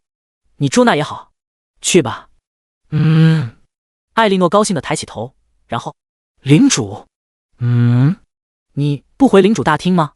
不了，我就在这修炼。啊！刚刚闭上眼的凌晨睁眼看向艾莉诺，没好气地说道：啊什么啊？没事的话，你也去英雄修炼室提升等级吧。哦，艾莉诺有些垂头丧气地离开了。凌晨也闭上了双眼，在这魂塔修炼室内，他能很轻松地进入一种玄之又玄的状态，仿佛整个人都在虚空中漂浮，而时间也好似失去了意义，一晃眼便是几个小时。也多亏了这种类似入定一样的状态，要不然干坐在这还真像受罪一样。晋级2阶后，百废待兴的领地早就在凌晨的安排下井井有条地开始了采集资源、升级建筑、采集资源的循环。而天牢里有智商在线的2阶狱卒，加上老油条韭菜，也不用凌晨费多大的心思。现在的凌晨可以安安静静的在混塔修炼室提升自己的等级了。在这修炼室需要消耗魂能的，凌晨计算过，每分钟1点左右。然而这1点魂能可以让他提升500点左右的经验，比起直接用魂能兑换经验，高了整整5倍。也正是这5倍的提升，让凌晨对3阶甚至4阶的晋级有了一些把握。毕竟每一次进阶后，虽然属性增幅大幅度提升，升级所需的经验也是大幅度提升。9到10级需要2万点经验，而11到12需要5万。这还只是2阶，到了3阶就是10万甚至是100万级别的经验需求了。这也是高阶领主稀缺的原因了。没有什么特殊的奇遇的情况下，单单在经验方面就需要几十甚至上百年的时间来获取。几天后，蓝星龙城领主协会总部深处，有些疲惫的魏玉泽推开了会议室的大门。他看向会议室中间那虚幻的屏幕。这几日参加虚空试炼的新人们情况如何？作为领主协会的副会长，魏玉泽需要处理的事务极多，自然不可能天天盯着虚空试炼。会议室里，端木海站起身来汇报道：死了2个，当前存活18位，其中功勋榜第1夏星月，而且试炼难度似乎有所下降。3天前，所有领主的功勋增长幅度都减少了。功勋的增长幅度减少，就意味着他们所杀的怪物并没有增强太多。另外，端木海稍作犹豫后，有些古怪地说道：凌晨的功勋依然是0。第29章，可怕的经验增幅，18级的凌晨，他还活着？魏玉泽有些奇怪地看向会议室中间的虚幻屏幕，在屏幕最下面看到了凌晨的名字。凌晨功勋值0升。魏会长，这是有些奇怪。端木海拿出了一份文件，根据我们的统计和计算，他们昨天抵御的那一波怪物应该是达到了6级，但是数量或者结构不对。魏玉泽转头看了过来，怎么说？要么就是怪物群的数量没有破100，现在已经是第15天了，哪怕正常难度，怪物袭击的数量都破100了，更提这次试炼的难度空前的高。要么，端木海沉声说道，袭击他们的只有普通怪，没有精锐。魏玉泽双眼微眯，沉吟道：你的意思是狱卒？虽然事情多，但是上次张元成口中提到的10级狱卒，他还是不会忘记的。端木海点了点头，这个可能性是最高的，应该是除开凌晨以外，所有的领主在抵御怪物袭击时都由狱卒出手，将那精锐抓走了。魏会长，你说会不会是试炼界有了灵智，自己创造了那么一个东西来控制难度？端木海的这个说法和穆飞所认为的狱卒是天道的手下这个想法很相似。魏玉泽没有回答，他不仅仅是领主协会的副会长，更是一个高阶领主，知道的事情和内幕远不是端木海这个中阶领主能比的。虚空试炼界有了灵智？不可能！如果真的是诞生了灵智，能瞒得过这会镇守在试炼界外的学长老？狱卒？魏玉泽看着虚幻屏幕，在心中自语道：难道是兵种？想到这，他突然有了一个猜测，也许是夏王的手笔。夏新月当日说狱卒抢了他的怪，会不会是夏王安排的人察觉到他有危险，所以才派出狱卒帮助？虽然有些不合理，但是起码比虚空界有了灵智更能让魏玉泽接受。行了，继续盯着吧。你们有通知各大高等学府吗？端木海摇了摇头道：按照您的吩咐，没有通知。不要通知了，省下下面的人闹，一切等试炼结束后再说吧。是，魏会长。看了看虚幻屏幕，魏玉泽突然开口道：端木海，你的伤好点没？端木海愣了一下，随即笑道：谢魏会长关心，已经好多了。若是需要什么，可以向协会申请。魏玉泽转头看了端木海一眼，微微叹了口气，若不是遭遇了黑甲族和三眼族的联手，上次你就能晋级高阶领主了。端木海眼神微微闪烁了一下，没有说话。魏玉泽见状也没有说什么，抬手拍了拍端木海，走出了会议室。看着魏玉泽离去的背影，直到会议室的门关闭，端木海才微微松了一口气，心中暗道：难道他发现了？不应该，我可是被奇迹伪装的，别说他一个高阶领主，就算是顶级领主也不可能发现。应该是我想多了。试炼界内，坐在魂塔里修炼的凌晨睁开双眼，今天是第15天了，不出意外的话，应该会出现 BOSS 了吧？凌晨走出魂塔，一边朝天牢外走去，一边思索着。距离凌晨进阶2阶领主已经10天了，而这10天，领地自然也发生了一些变化。10天的时间，凌晨获得了8万多的魂能，比之前预估的5000天要高上不少。一方面得益于第3件自动外挂三角羊手雕塑，也不知道是不是因为被封印的太久了，那紫怪紫色人形生物出现的极为频繁，最多的一天达到了10次，而是紫怪的等级也提升到了3级，10天的时间升2级，不管是出现的频率还是升级的速度都超过了幻宁的描述。不过凌晨很高兴，再快点都行，反正有自带隔绝气息的天牢在。就算真的有一天出现的紫怪实力太强打不过了，大不了扔天牢里封印就是。只不过这种情况短时间是不会了，因为凌晨已经拥有了19个2阶狱卒，这19 2阶狱卒就花掉了凌晨2万多魂能。不过付出还是有回报的，如今凌晨的狱卒已经几乎踏遍了整个虚空试炼界，找到了除开他以外一共17个领地。每一次怪物来袭，都有大量的精锐怪被狱卒抓回天牢。如今天牢里已经快住满了，正常的普通怪凌晨都不想收押了，拉回天牢后就直接宰了，这也给凌晨提供了不少的魂能。不过魂能再多，产量再高，也不够凌晨消耗的。凝聚魂塔加速的消耗用的虚空石，天牢附属建筑的建造和升级，前前后后花费近万魂能。而凌晨自己在这10天也花掉了3480点魂能，这3000多魂能转化了 174W 经验 174W 啊！而获得了这么海量的经验之后，凌晨才18级，难怪高等学府的教科书里很少记载2阶之后的事情。凌晨看了看升19级所需要的经验，有些无语。80W， 看来这次虚空试炼我很难达到中阶领主了。18级就要80W， 那50多级的高阶领主升级所需要经验将有多么夸张？也难怪整个人族大部分都停留在初阶和中阶，高阶领主极少。不得不说，神话品质真的很厉害。凌晨不由得感慨了一下。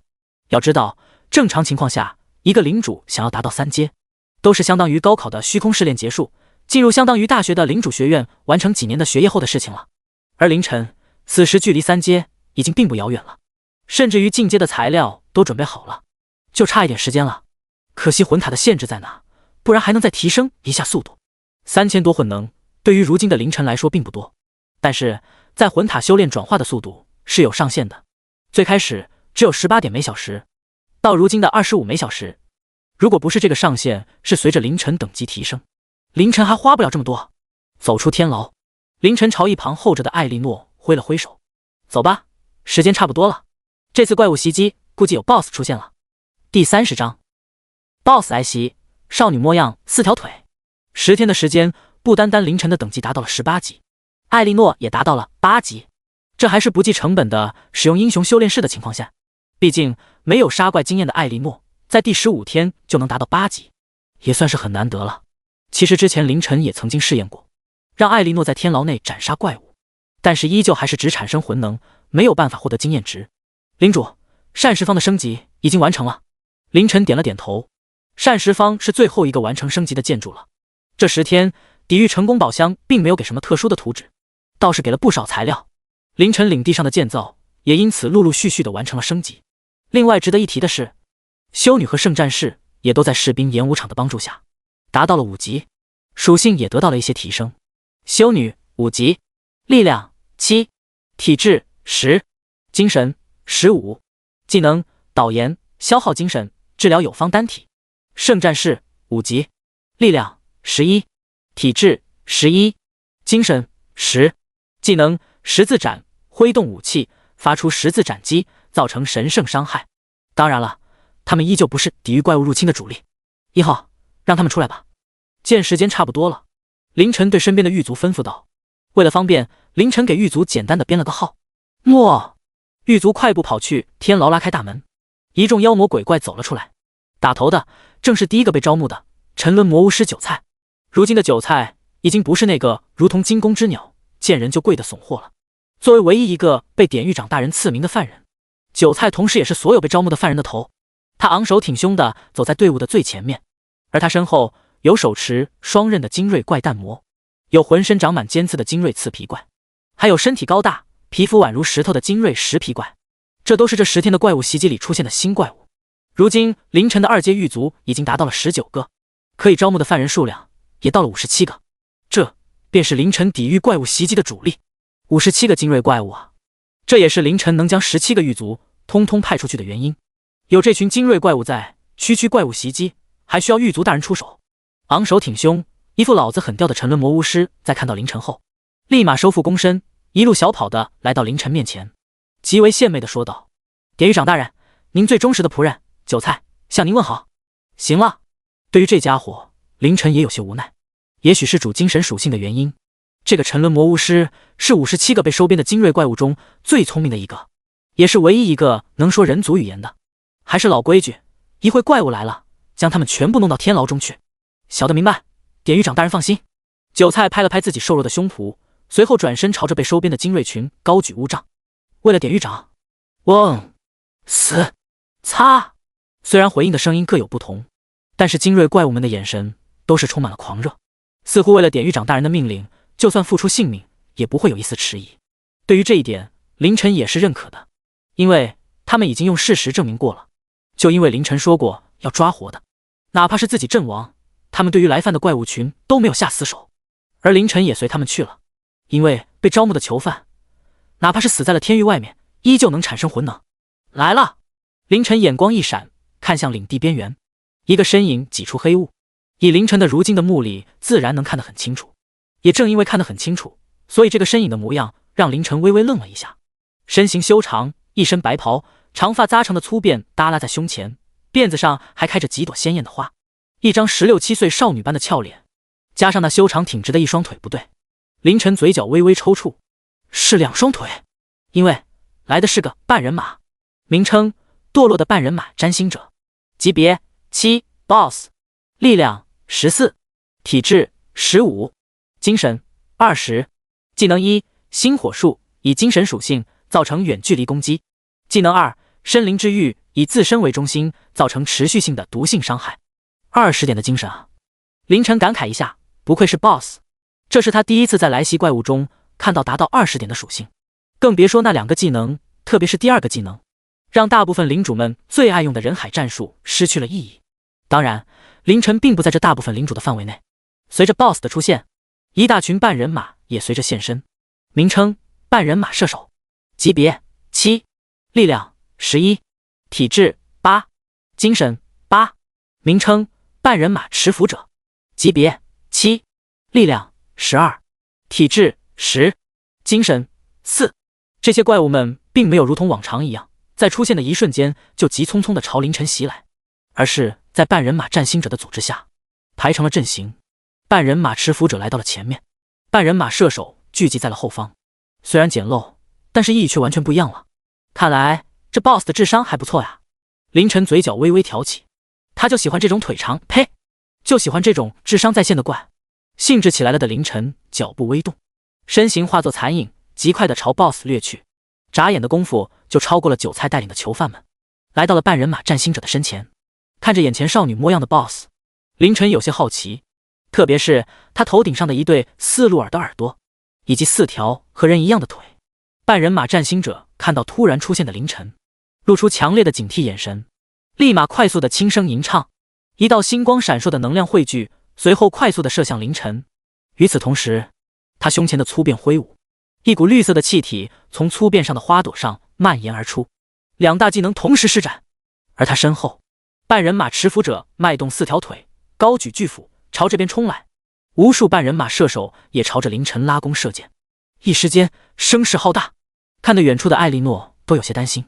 虽然他明白领主大人实力极强，但是面对这么多怪物，还有一个 BOSS， 领主不会有事吧？艾莉诺一跺脚，一边汇聚着圣洁的能量，一边飞速朝凌晨这边赶来。第31章，这腿，领主，你是想尝尝味道吗？半空中无数箭矢击射，地面上强壮的半人马持斧者踩出无数轰隆的响声，声势浩荡的。凌晨淡然地看着这一幕。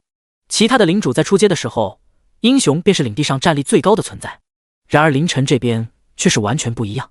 不管是2阶的狱卒，还是传说品质的英雄艾莉诺，亦或者天牢中收押的那些强大的精锐怪，在凌晨面前都不值一提。而眼前这些7级的小玩意们，呵，凌晨嘴角微挑，手都没抬，任由最先抵达的星火术砸在自己身上。随后，一圈又一圈的绿色涟漪也到了。BOSS 半人马占星者的2个技能，准确无误地命中了凌晨。半人马占星者那少女的容颜上露出几分笑容，然而下一秒，笑容消失在了她的脸上，一股强烈的危机感涌上心头，因为那2道正面击中的技能没有对那人造成任何伤害。这怎么可能啊？就在半人马占星者愣神的时候，无数箭矢朝着凌晨蜂拥而至，箭矢之后便是无数狂奔的半人马持斧者。凌晨嘴角微挑，轻轻地抬起脚，在无数箭矢来临之际，狠狠地踏了下去。砰！随着一声巨响，无数尘土和石块飞溅，狂暴的气流升腾而起，将那无数箭矢直接卷飞出去。而凌晨原本站立的地方，已然出现了一个大坑，刹不住车的半人马持斧者纷纷掉入坑中。至于凌晨，半人马占星者瞳孔剧烈收缩，然而他已经来不及做出任何反应，就感觉到一只手抚上了自己的脖子，那巨大的力道让半人马占星者双眼一黑，直接陷入了昏迷。凌晨一手拎起半人马占星者，略有遗憾地说道：“可惜太娇小了一次，不然可以当个坐骑玩玩。”比起强壮的半人马持斧者和半人马射手，占星者这个 BOSS 反而异常的娇小，若是忽略到后面的部分，就和一个16、17岁的人族少女没什么区别。凌晨没有管那些懵逼的半人马射手和在大坑里玩叠叠乐的半人马持斧者，拎着 BOSS 朝后走去。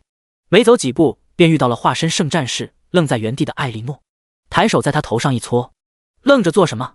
把你的兵叫来收拾残局。”哦，艾莉诺愣愣地回了一句，半晌之后才回过神来，有些苦涩地挥了挥手，让待命的修女和圣战士去押送怪物。下达完命令后，艾莉诺转头看向已经快到天牢门口的凌晨：“领主大人到底有多强？这腿，这屁股，这相貌！”张元晨坐在城墙头，看着 BOSS 半人马占星者，眼中有些火热。我还以为是马腿呢，没想到是4条白嫩嫩的修长美腿。大胡子壮汉看向自家领主问道：“领主，你是想尝尝味道吗？”死！张元晨倒吸一口凉气，这个想法很危险，但是很有诱惑力啊，要是能尝尝倒是也不错呀。大胡子壮汉一脸认真的说道：“领主，马肉不好吃，酸的。”张元晨一口气差点没顺上来。谁 TM 要吃了？你说的能尝尝也不错呀。张元晨看了一眼中年模样一脸胡子的壮汉，行吧，你是英雄，你不懂。不过不管是尝尝还是尝尝都不现实，因为一个熟悉的全覆盖盔甲，双眼如同鬼火的身影已经准时准点的挤出了黑雾。张元晨无比淡定的看着那狱卒如出无人之境的冲进怪物群，没有一丝怜香惜玉的抓住那少女模样的半人马占星者就是一顿抡晕了之后拎着就要走。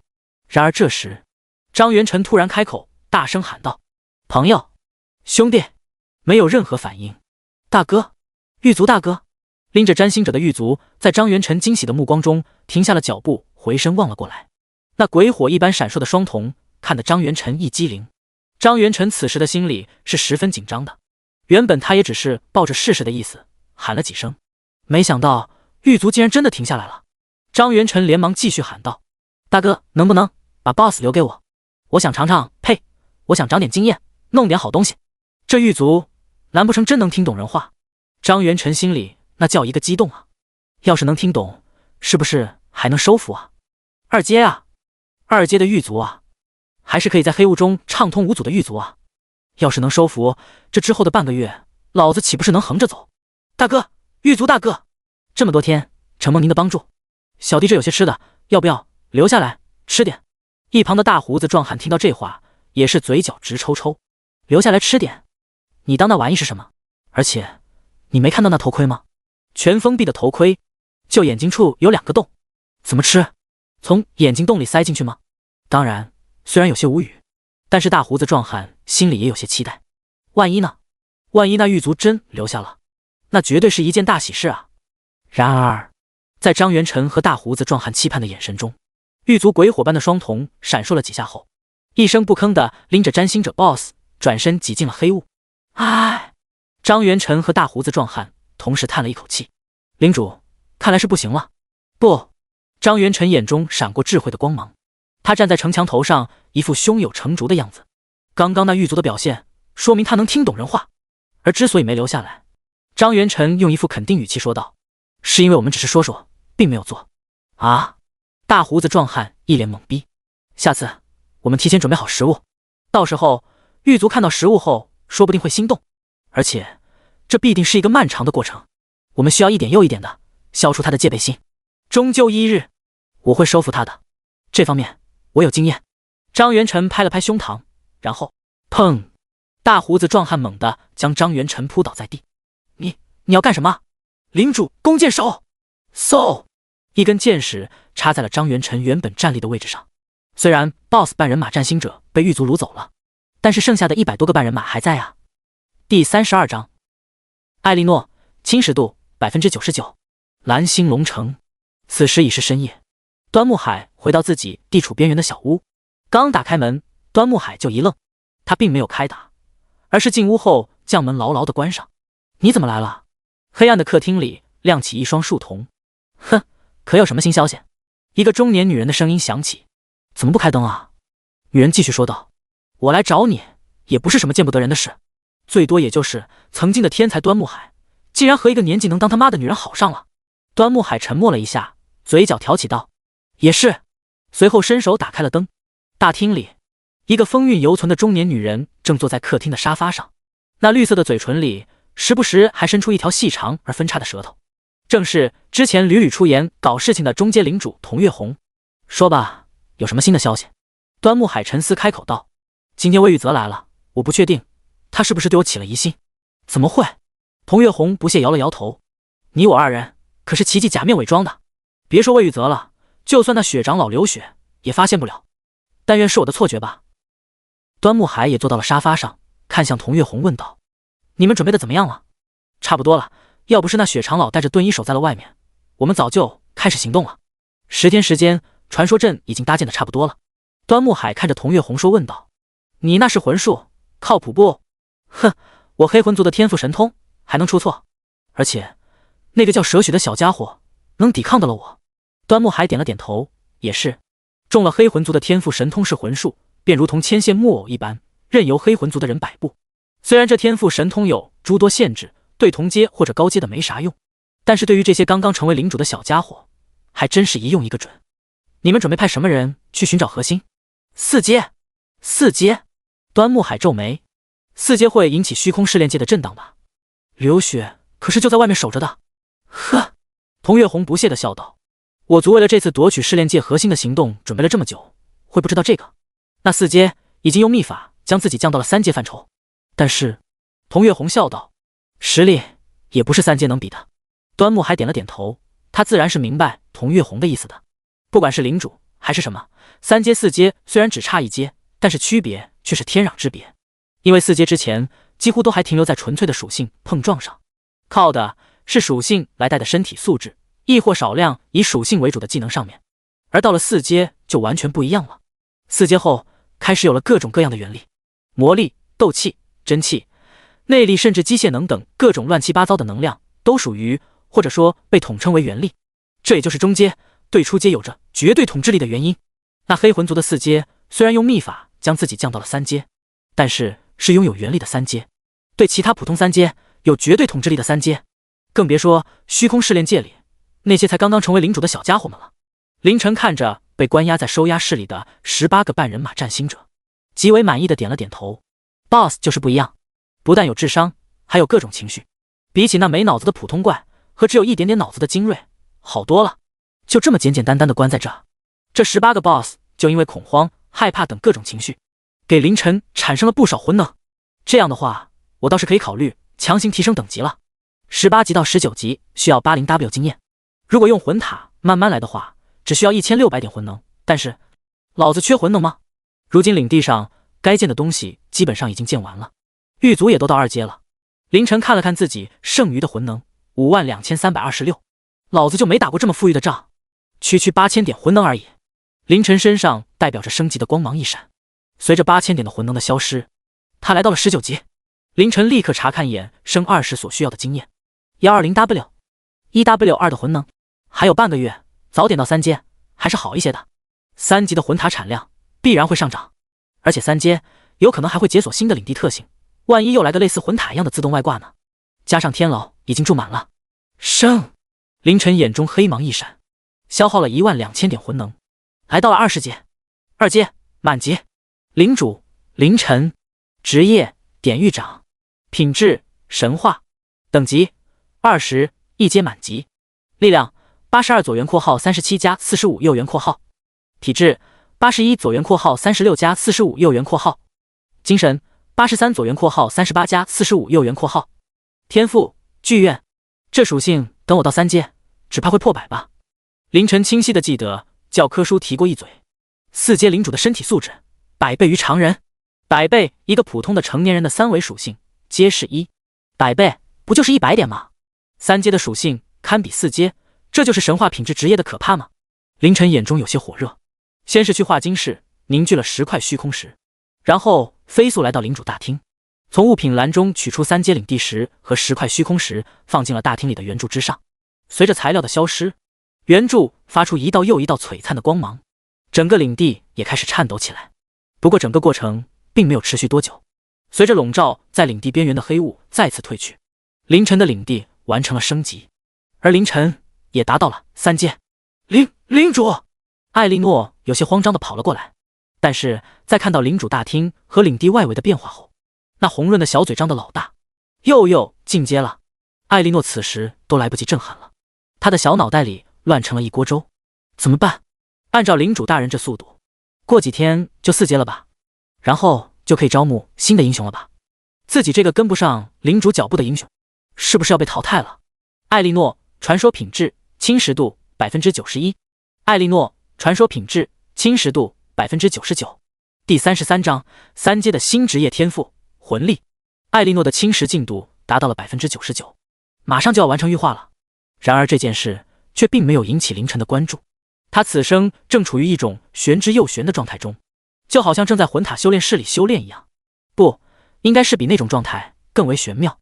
一缕又一缕的黑色能量凭空出现，环绕在凌晨周遭。不远处，天牢地下一层最深处，一个正静静漂浮着的漆黑圆球突然微微颤抖，随后蓦然消失，再次出现时却是到了凌晨头顶。这个改变赋予了凌晨神话品质领地和神话品质职业的奇迹天域，就这么在凌晨头顶上缓缓旋转。随着它的旋转，大量的黑色能量涌出，将凌晨完全的包裹在了其中。不远处的艾莉诺看到这一幕，面色一变，立马转为戒备状态，哪怕是修女和圣战士都被他下令远离此地。领主大人这是在做什么？虽然艾莉诺不理解，但是他知道此刻的凌晨必然不能被打扰。那漆黑圆球可是奇迹啊！而此时的奇迹天域在喷涌了许多黑色能量之后，也缓缓停止了旋转，随后一晃之下，再次回到了天牢地下一层的最深处。而那包裹着凌晨的黑色能量也渐渐变得淡薄，缓缓地渗入到了凌晨体内，直到最后一缕黑色能量融入，凌晨也恢复了意识，睁开了双眼。凌晨有些疑惑，刚刚那种状态下，他感觉好似有什么东西在自己体内苏醒了一般，四处乱窜，而且那乱窜的东西自己似乎还能控制。凌晨抬起右手，心念一动，右手上升腾起一团黑色的能量，好似火焰，而这能量给他一种前所未有的感觉，似乎与这个世界格格不入。凌晨双眼微眯，包裹着右手的能量在他的控制下消失，看来这次多了个了不起的玩意。凌晨通过领主之心调出了领主界面。领主凌晨，职业典狱长，品质神话，等级21 3阶，力量102左元括号82加20右元括号，体质101左元括号81加20右元括号，精神108左元括号83加25右元括号，魂力100，天赋剧院，属性吸收所执掌的监狱之中犯人们怨恨、痛苦、忏悔的灵魂，化为自身的能量。备注1：怨恨、痛苦、忏悔也能产生少量的魂能。备注2：魂能可转化为经验值。备注3：越强大的犯人产生的魂能越强。天赋魂力掌控，属性掌握人魂之力。备注1：魂力可自行缓慢恢复，亦可修炼加速恢复。备注2：修炼可增加上限，当前上限1000。魂力。凌晨一边看着界面，一边回想起刚刚那种状态下接收到的一些信息，大致上有了一个了解，就是类似真气之类的存在。作为穿越者，对于这种东西还是比较好理解的。凌晨若有所思地伸出一根手指，黑色的魂力随着他的心念在手指上汇聚。看着漆黑如墨的魂力，凌晨口中喃喃道：所以这就是中阶高阶领主隔空控物，甚至能传音进虚空室炼界的原因吗？虽然教科书上并没有相关的记载，但是来到这个神奇的世界很久了的凌晨，很早之前就有了疑问，为何电视里那些领主感觉都 TM 像是修仙者一样？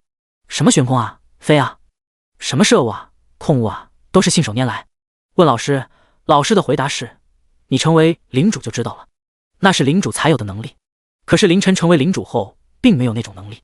虽然三维属性很强，但是却没办法像他们那样摄物。现在凌晨明白了，原来是魂力啊！所以三阶是一个坎吗？不对啊！看着手指上不断随自己心意变化的魂力，凌晨微微皱眉。既然如此，为何初阶和中阶的分界线是3级和4级？不应该是2级和3级吗？有魂力和没魂力之间的区别有多大？凌晨都不用脑子想了，就好比一个横练功夫很强的人，和一个横练功夫不比他差，还 TM 修仙，体内有真气的人，这能比吗？等会，凌晨看了看自己已经达到100以上的3维属性，心中一动。由于神话职业的原因，自己在3阶的时候属性就达到了4阶的水平，所以这玩意正常情况下是4阶才有的吧？凌晨微微一甩手指，黑色的魂力激射而出，在空旷的地面上炸出一个坑洞，这样就合理了。而且凌晨抬头看天，刚刚自己魂力出现的时候，他就察觉到了这个世界似乎在排斥自己，而不动用魂力的情况下就没有这种被排斥的感觉。动用魂力，虚空试炼界就会把我当作4阶，所以排斥我这个中阶领主。但是我不用魂力，虽然属性强，但是依旧是3阶领主，属于初阶领主范畴，所以虚空试炼界不会排斥。借助着世界排斥之力，凌晨基本是确定了自己的猜测。神话职业不愧是神话职业。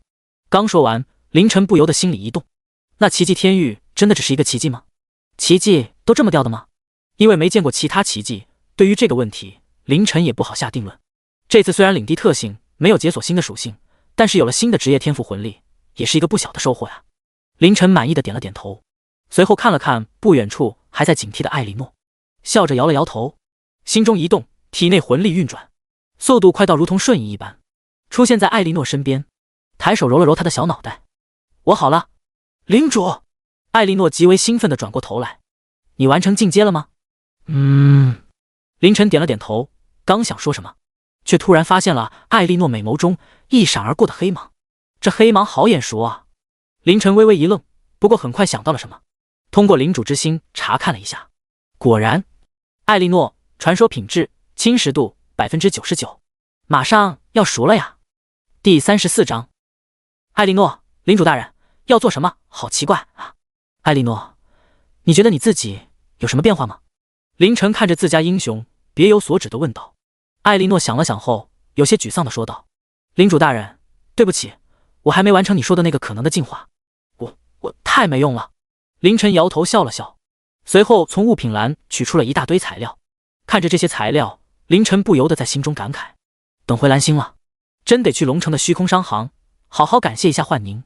若不是幻宁，就算自己升到3阶了，没有这些材料依旧没办法提升，更别提自己的第3件自动外挂三角仰首雕塑也来自于幻宁。凌晨从中挑选了几件天牢和魂塔升级所需的材料，还好虽然这2种建筑都是特殊品质的建筑，但是他们升级所花费的材料都是一些常见的材料，至少现在是。你去安排一下领地里其他建筑的提升，优先提升英雄训练室和士兵演武场。弄好这一切后，来魂塔找我。艾莉诺点了点头，抱着一大堆材料去安排去了。凌晨也来到了天牢，通过领主之心消耗掉了2000魂能和刚刚挑选出来的几种材料后，将天牢和魂塔都升到了3级。建筑天牢，特殊，等级3，建筑属性可收押任何生物，位阶不得高于4阶。附属建筑审问室2级 X1， 收押室2级 X10， 忏悔室2级 X2， 化晶室2级 X1， 狱卒进化室2级 X1， 可收押人数200，随收押室数量增加。狱卒20，上限40，魂能29416。备注：建造和升级附属建筑，消耗魂能。备注：可消耗魂能凝聚虚空石。备注：可消耗魂能召唤狱卒。3级的天牢多出了一个地下2层，可修建的收押室上限也涨到了20个，并且最关键的狱卒上限涨到了40。狱卒是凌晨当前最重要也是最好用，并且是最强的兵种了。这上限涨了20，可不只是多了20个狱卒啊，还多了60个囚犯的收编名额。这一来一去的，差距可就大了。凌晨去狱卒进化室查看了一下3阶狱卒的进化方法。狱卒进阶3阶需求：2阶满级狱卒 X2， 500魂能，3级狱卒进化室。3阶狱卒倒是不急。目前而言，狱卒并不能提升核心资源魂能的产能，而战斗力和人手方面，有了那被收编的囚犯队伍，也并不缺。所以凌晨倒是没有急着去进阶狱卒，反而是再次花费了2000点魂能，将狱卒的数量招募到了40名。原本有些空洞的天牢地上一层，多少了20个全身被盔甲覆盖的身影。安排他们都去采集资源后，凌晨来到了魂塔。3级的魂塔如预料中的高了一层，3层的魂塔看上去就没有之前那般袖珍了。建筑魂塔特殊等级3，建筑属性吸收游荡在虚空中的灵魂之力，给予修炼者。附属建筑修炼室特殊 X1， 凝魂室特殊 X1， 灵魂中室特殊 X1。备注：可消耗虚空时提升魂能吸取速度。凝魂室。凌晨走进了魂塔2层。3层魂塔，一层还是修炼室，顶层是吸取魂能的灵魂中室，而这新出现的凝魂室正是在魂塔2层。凌晨在其中稍稍的感受了一下后，明白了过来，这里是修炼魂力的地方，倒是不错。满意点了点头。凌晨又研究了一下灵魂中室吸取魂能的速度，每分钟达到了4点的样子。对于这个速度，凌晨还是比较满意的。要知道，之前在使用虚空石加速的情况下，也才每分钟2点的样子，而现在用虚空石加速的话，能达到5点每分钟。光这3级魂塔，一天就能吸取7200点魂能，这是一个非常可观的速度了。看来我那升级用掉的2万点魂能也不算亏啊，区2万，光魂塔3天就吸回来了。领主，凌晨刚下到1层，就碰到了走进来的艾莉诺。都安排好了。凌晨点了点头，深深地看了一眼艾莉诺，正色道：艾莉诺，我有一个尝试，说不定能提升你的潜力，但是我无法保证是否能成。领主，艾莉诺突然开口打断道：试试吧，求您了。艾莉诺的表情充满了期望，对于现在的他来说，只要能提升潜力或者实力，让他做什么都愿意。再不提升，自己就完全跟不上领主大人的脚步了呀。作为目前领主大人唯一的英雄，本应该是领地上战斗力最强的存在，而如今他的战斗力甚至还不如那2阶的狱卒，而且那2阶狱卒多达19个。一个金色传说品质的英雄，在战斗力方面混到了第20名，算上领主大人自己排第21名。而且刚刚来的路上，艾莉诺又遇到了20名新的狱卒。天哪，艾莉诺已经自卑的无法形容了。见自己英雄那期盼的表情，凌晨笑道：也是连累你了，如果不是因为自己要收押不能杀怪，艾莉诺绝对不会还停留在7级。当然，如果自己没有这功能，自己也到不了3阶。艾莉诺就算能到10级又如何？实力根本没有本质上的提升。凌晨招了招手道：过来。艾莉诺朝前走了几步，几乎贴着凌晨站着，绝美的小脸上也不知道是因为期待还是害羞，有些红彤彤的。一会我会给你注入一些魂力，如果感觉到不适就说出来。虽然不知道凌晨说的是什么意思，但是艾莉诺小鸡啄米一般的点头。随后他便看到凌晨缓缓地抬起手掌，一股如同火焰一般的黑色能量出现在他的手掌之上。那黑色的能量出现的一刹那，艾莉诺就觉得一股强大威压朝自己袭来，浑身僵硬的无法动弹。然后在他的有些期盼又有些忐忑的注视下，凌晨的手缓缓地贴在了自己的小腹上。艾莉诺的心如同一只小鹿一般四下乱撞，紧张之下开始了各种胡思乱想。为什么是那个位置？领主大人要做什么？好奇怪啊。第35章圣洁修女变魅魔。艾莉诺在胡思乱想，凌晨却是异常的认真，将手缓缓地朝着艾莉诺小腹靠拢。至于为啥是小腹，要不然天哪，头吗？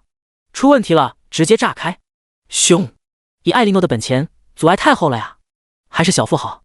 凌晨觉得应该是没错的。前世那些小说不都说了，丹田啊，气海啊，一切乱七八糟的玩意不都在小腹吗？蕴含着魂力的手掌轻轻地贴在艾莉诺小腹上，在凌晨的催动下，魂力轻柔地渗入了进去。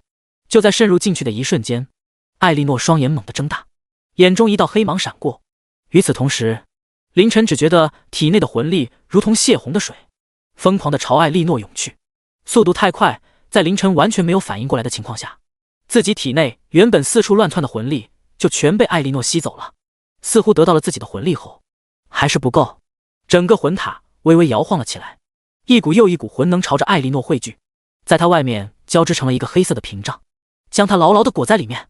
这是成功了吗？凌晨愣愣打开按着眼前的巨大黑茧，等了片刻后，没有一丝变化。但是在看到魂塔还是不断朝这边汇聚魂能后，凌晨倒是反应了过来，调动天牢中储备的魂能，一咕噜的朝黑茧注入，1000、2000、几千魂能，眨眼间便被凌晨注入进去。然而黑茧只是稍稍更黑了一些。凌晨微微吸了口气，总不能半途而废。艾莉诺可是自己的英雄，而且消耗越大越厉害。凌晨看了看所剩的魂能，23201，还有2万多点魂能，还满足不了你了，我还不信了。随着凌晨的操作，无数魂能被注入到了黑茧中。1W、1W5、2W。随着魂能的消耗达到2万点，凌晨也终于看到了提示：艾莉诺传说品质侵蚀度100%，玉化成功，品质提升至神化，转职特殊职业断罪者。终于成了。凌晨松了口气，原本 2W9 的魂能只剩一个零头了，好在玉化成功了，而且品质也达到了神化。神化品质啊！凌晨自己作为神话品质的典狱长，自然知晓神话品质的职业有多么强大。看着眼前慢慢淡化的黑茧，凌晨露出几分欣喜和好奇，也不知道艾莉诺玉化后会变成什么样子。就在这时，一个无比娇媚的声音响起：领主大人！随着声音出现的是一条修长的黑丝长腿。凌晨目瞪口呆地看着从破损的黑茧中走出的艾莉诺，原本朴素白袍修女造型的艾莉诺造型和风格大变，黑色的冬帽斗篷之下，一截紧致的裹胸包裹着丰满，盈盈一握的小蛮腰直接暴露在外。再往下，黑色短裙包裹的圆润，两条笔直的大长腿上裹挟着黑丝。艾莉诺原本圣洁的气质完全不复存在，一股无比妖娆的气息从那婀娜的身段里散发出来。艾莉诺走到凌晨面前，抬起双手勾住凌晨的脖子，凑到凌晨耳边，烈焰红唇微微张开：领主大人，我好难受。凌晨懵逼了，什么情况？你这到底是玉化还是堕落啊？刚刚还是圣洁的修女，这会变魅魔了。由于魂力被掏空，有些虚弱的凌晨被新出炉的神话英雄艾莉诺轻轻地推倒在蒲团上。三维属性高达100点的凌晨，终究还是没能战胜8级的艾莉诺。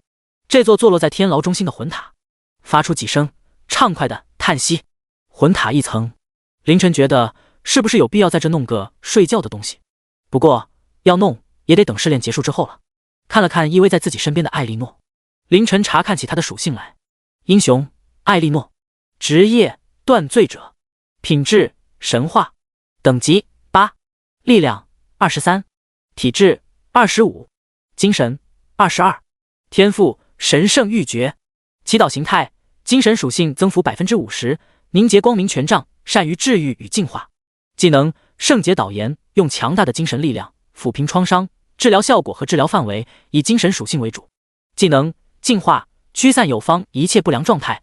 断罪形态3维属性增幅 50%， 凝聚断罪镰刀，斩杀一切罪恶。断罪领域以自身为中心，使周遭的所有敌人陷入混乱、迷惑等状态。月牙连斩，凝聚魂力，挥出月牙斩，对远距离敌人造成范围伤害。心之斩破，对单个敌人造成强大的精神打击。自带兵种断罪修女，依旧是2种形态，但是圣战士的形态消失了，取而代之的是更为强大的断罪形态，而且兵种也变了。之前的2个自带兵种修女和圣战士全部消失了。不过凌晨倒也不会觉得有多可惜，毕竟那修女和圣战士虽然是传说品质英雄自带的兵种，但是属性却是差了些。如今变成了神话品质英雄自带的兵种断罪修女，应该会强上许多。查完看艾莉诺的属性，凌晨打量了一下身边的艾莉诺，说道：你现在是断罪形态？还能切回修女形态？依偎在凌晨身边的艾莉诺眼中黑芒褪去，身上绽放出璀璨的光芒。片刻后，素白长裙再现，绝美的俏脸上妖娆之色进去，恢复到了之前圣洁的样子。回归到修女的样子后，艾莉诺似乎心态也发生了一些变化，一张原本就红润的俏脸又多了几分羞红。她微微低头，有些不敢与凌晨对视，或者说不敢在如此近的距离和凌晨对视。圣洁、羞涩，和之前完全不一样的气质，让凌晨看得有些呆了。这差别好大啊！不过似乎很不错的样子。看着自家英雄这般模样，凌晨突然觉得这样也不错。而且之前一直被断罪形态的艾莉诺占据主动，现在凌晨觉得应该自己主动了。好不容易平静下来的魂塔，再次的发出几声叹息。第36章，4阶异族强者抵达，狱卒之死。作为一个穿越者，一个接受过良好教育的人，凌晨绝对不会沉沦在美色之中。在这实力为王的世界，怎么可以就这么颓废下去吗？凌晨深深的自责了一下，然后对一旁的艾莉诺说道：“还是换断罪形态吧。”艾莉诺。1天后，凌晨和艾莉诺面对面盘腿坐在魂塔1层的修炼室里，该办正事了。断罪形态的艾莉诺也难得的一脸严肃。凌晨通过领主之心开始操作，无数魂能朝着艾莉诺汇聚，魂能160。艾莉诺身上光芒一闪，她升到了9级。见到这一幕，凌晨嘴角微挑。果然，玉化成功后，原本只是英雄的艾莉诺也算是天域的一员了。既然属于天域的狱卒可以用魂能升级，那艾莉诺自然也能。就是这消耗是自己的2倍，难道是因为自己是典狱长的原因吗？算了，2倍就2倍，又不是养不起。凌晨再次挥手，魂能400，魂能1000。随着2道光芒的闪过，艾莉诺也正式迈入了2阶。这样，你在修炼室里修炼的效率也能加快一些了。艾莉诺点了点头，很是欢喜。如今的自己终于有了再次追上领主大人脚步的资格。神话啊！领主大人竟然真的让自己成为了神话品质的英雄。艾莉诺闭上美眸，自己绝对不能辜负领主大人的期望。带着变强的执念，艾莉诺开始入定修炼。凌晨伸了伸懒腰，走出了魂塔。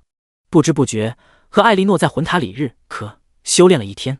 第16波怪物袭击都要开始了。虚空界内，一处领地里，蛇许在刚刚建好的传送阵前恭恭敬敬地跪下，恭迎主上。在传送阵运行的光芒中，一个身影走了出来。这个体型人族差不多的身影，却是来自黑魂族。那没有瞳孔的双眼，宛如2个深不见底的小洞，正是黑魂族的标志特征。怎么晚了1天？血力极为不满地看向跪在地上的蛇许。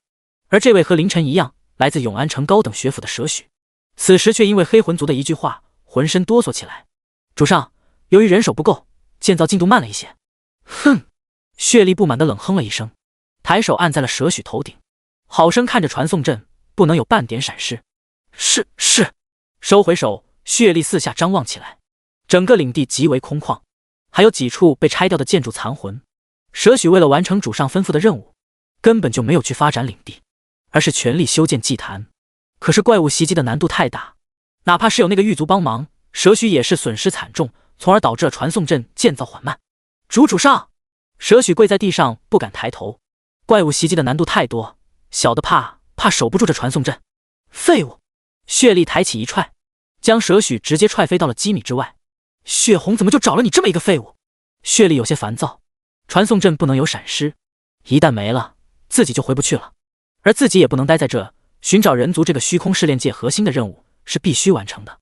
1天的时间应该够了吧？血力皱眉思索了一下，正巧此时领地的边缘，几个怪物挤出了黑雾。血力看向蛇许，这一波我来解决，之后哪怕你死了，也得给我把传送阵守住了。说完，血力的身影朝怪物的方向冲去。主上！蛇许躺在地上，有些虚弱的开口：“小心狱卒！”但是声音太小，血力并没有听到。他已经来到了怪物群的面前。哼，不愧是虚空试炼界，凌空捏造这么多经验宝宝，难怪族里想抢走了。有了虚空试炼界，我黑魂族也能开启领主之路了。血力的眼神有些火热。正当他抬起右手准备灭掉这群怪物的时候，不远处的黑雾又挤出一个人影，一个全身覆盖盔甲的人影。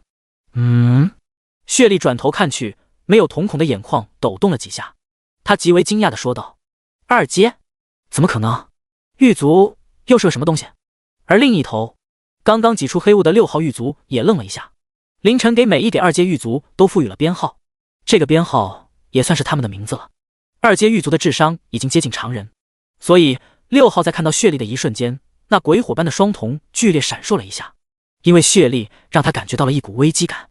在察觉到了危机感后，6号便没有再犹豫，双脚一蹬，身体朝后跳去。若他还是1阶狱卒，那此时必然会呆愣的直接冲进去抓精锐。但是6号现在是2阶，进黑雾，然后再择机完成典狱长大人交代的任务。一个极其明智和成熟的思路。然而，6号进黑雾后，没过几秒钟，便被一道身影拉住了，正是谢丽。对一阶领主有迷失和腐蚀作用的黑雾，对于血力来说，仿佛不存在一样。你是人族领主的英雄？血力看着狱卒，有些疑惑。不应该啊，不是才第16吗？怎么会有2阶的英雄？算了，血力摇了摇头，身影闪烁间便来到了6号身前。好快！6号鬼火般的瞳孔闪烁了一下，随后汇聚全身力气于右手，猛地挥出。砰！血力轻描淡写的抬起左手，一把握住了6号的拳头，随后轻轻一捏，包裹着拳头的盔甲寸寸碎裂，化作灰飞。不是人族。血力看了看左手，这个狱卒的盔甲碎裂后，里面什么都没有。血力没有瞳孔的眼眶微微一抖，一双紫色的树瞳猛然出现，直直的看向狱卒。黑魂族的天赋神通是魂术，让我看看你到底是个什么。一道道紫色的光芒从那树瞳散发出来，直直的射入狱卒那鬼火般的眼睛中。片刻后，血力微微皱眉，没有灵魂？怎么会没有灵魂？难道……血力似乎想到了什么，抬起右手一挥，一道紫色的光芒闪过，6号脖梗处的盔甲被斩出2段。随后，6号那覆盖全身的盔甲开始寸寸碎裂，最后化作灰飞。呵，原来如此，是因为我的来到让虚空试炼界有所察觉，所以捏造的这么一个玩意来试探。呵，血力不屑地甩了甩手，身形闪烁间再次出现在蛇许的领地，看着那100多个试炼怪物，有些烦躁地说道：不能随意原力，真麻烦。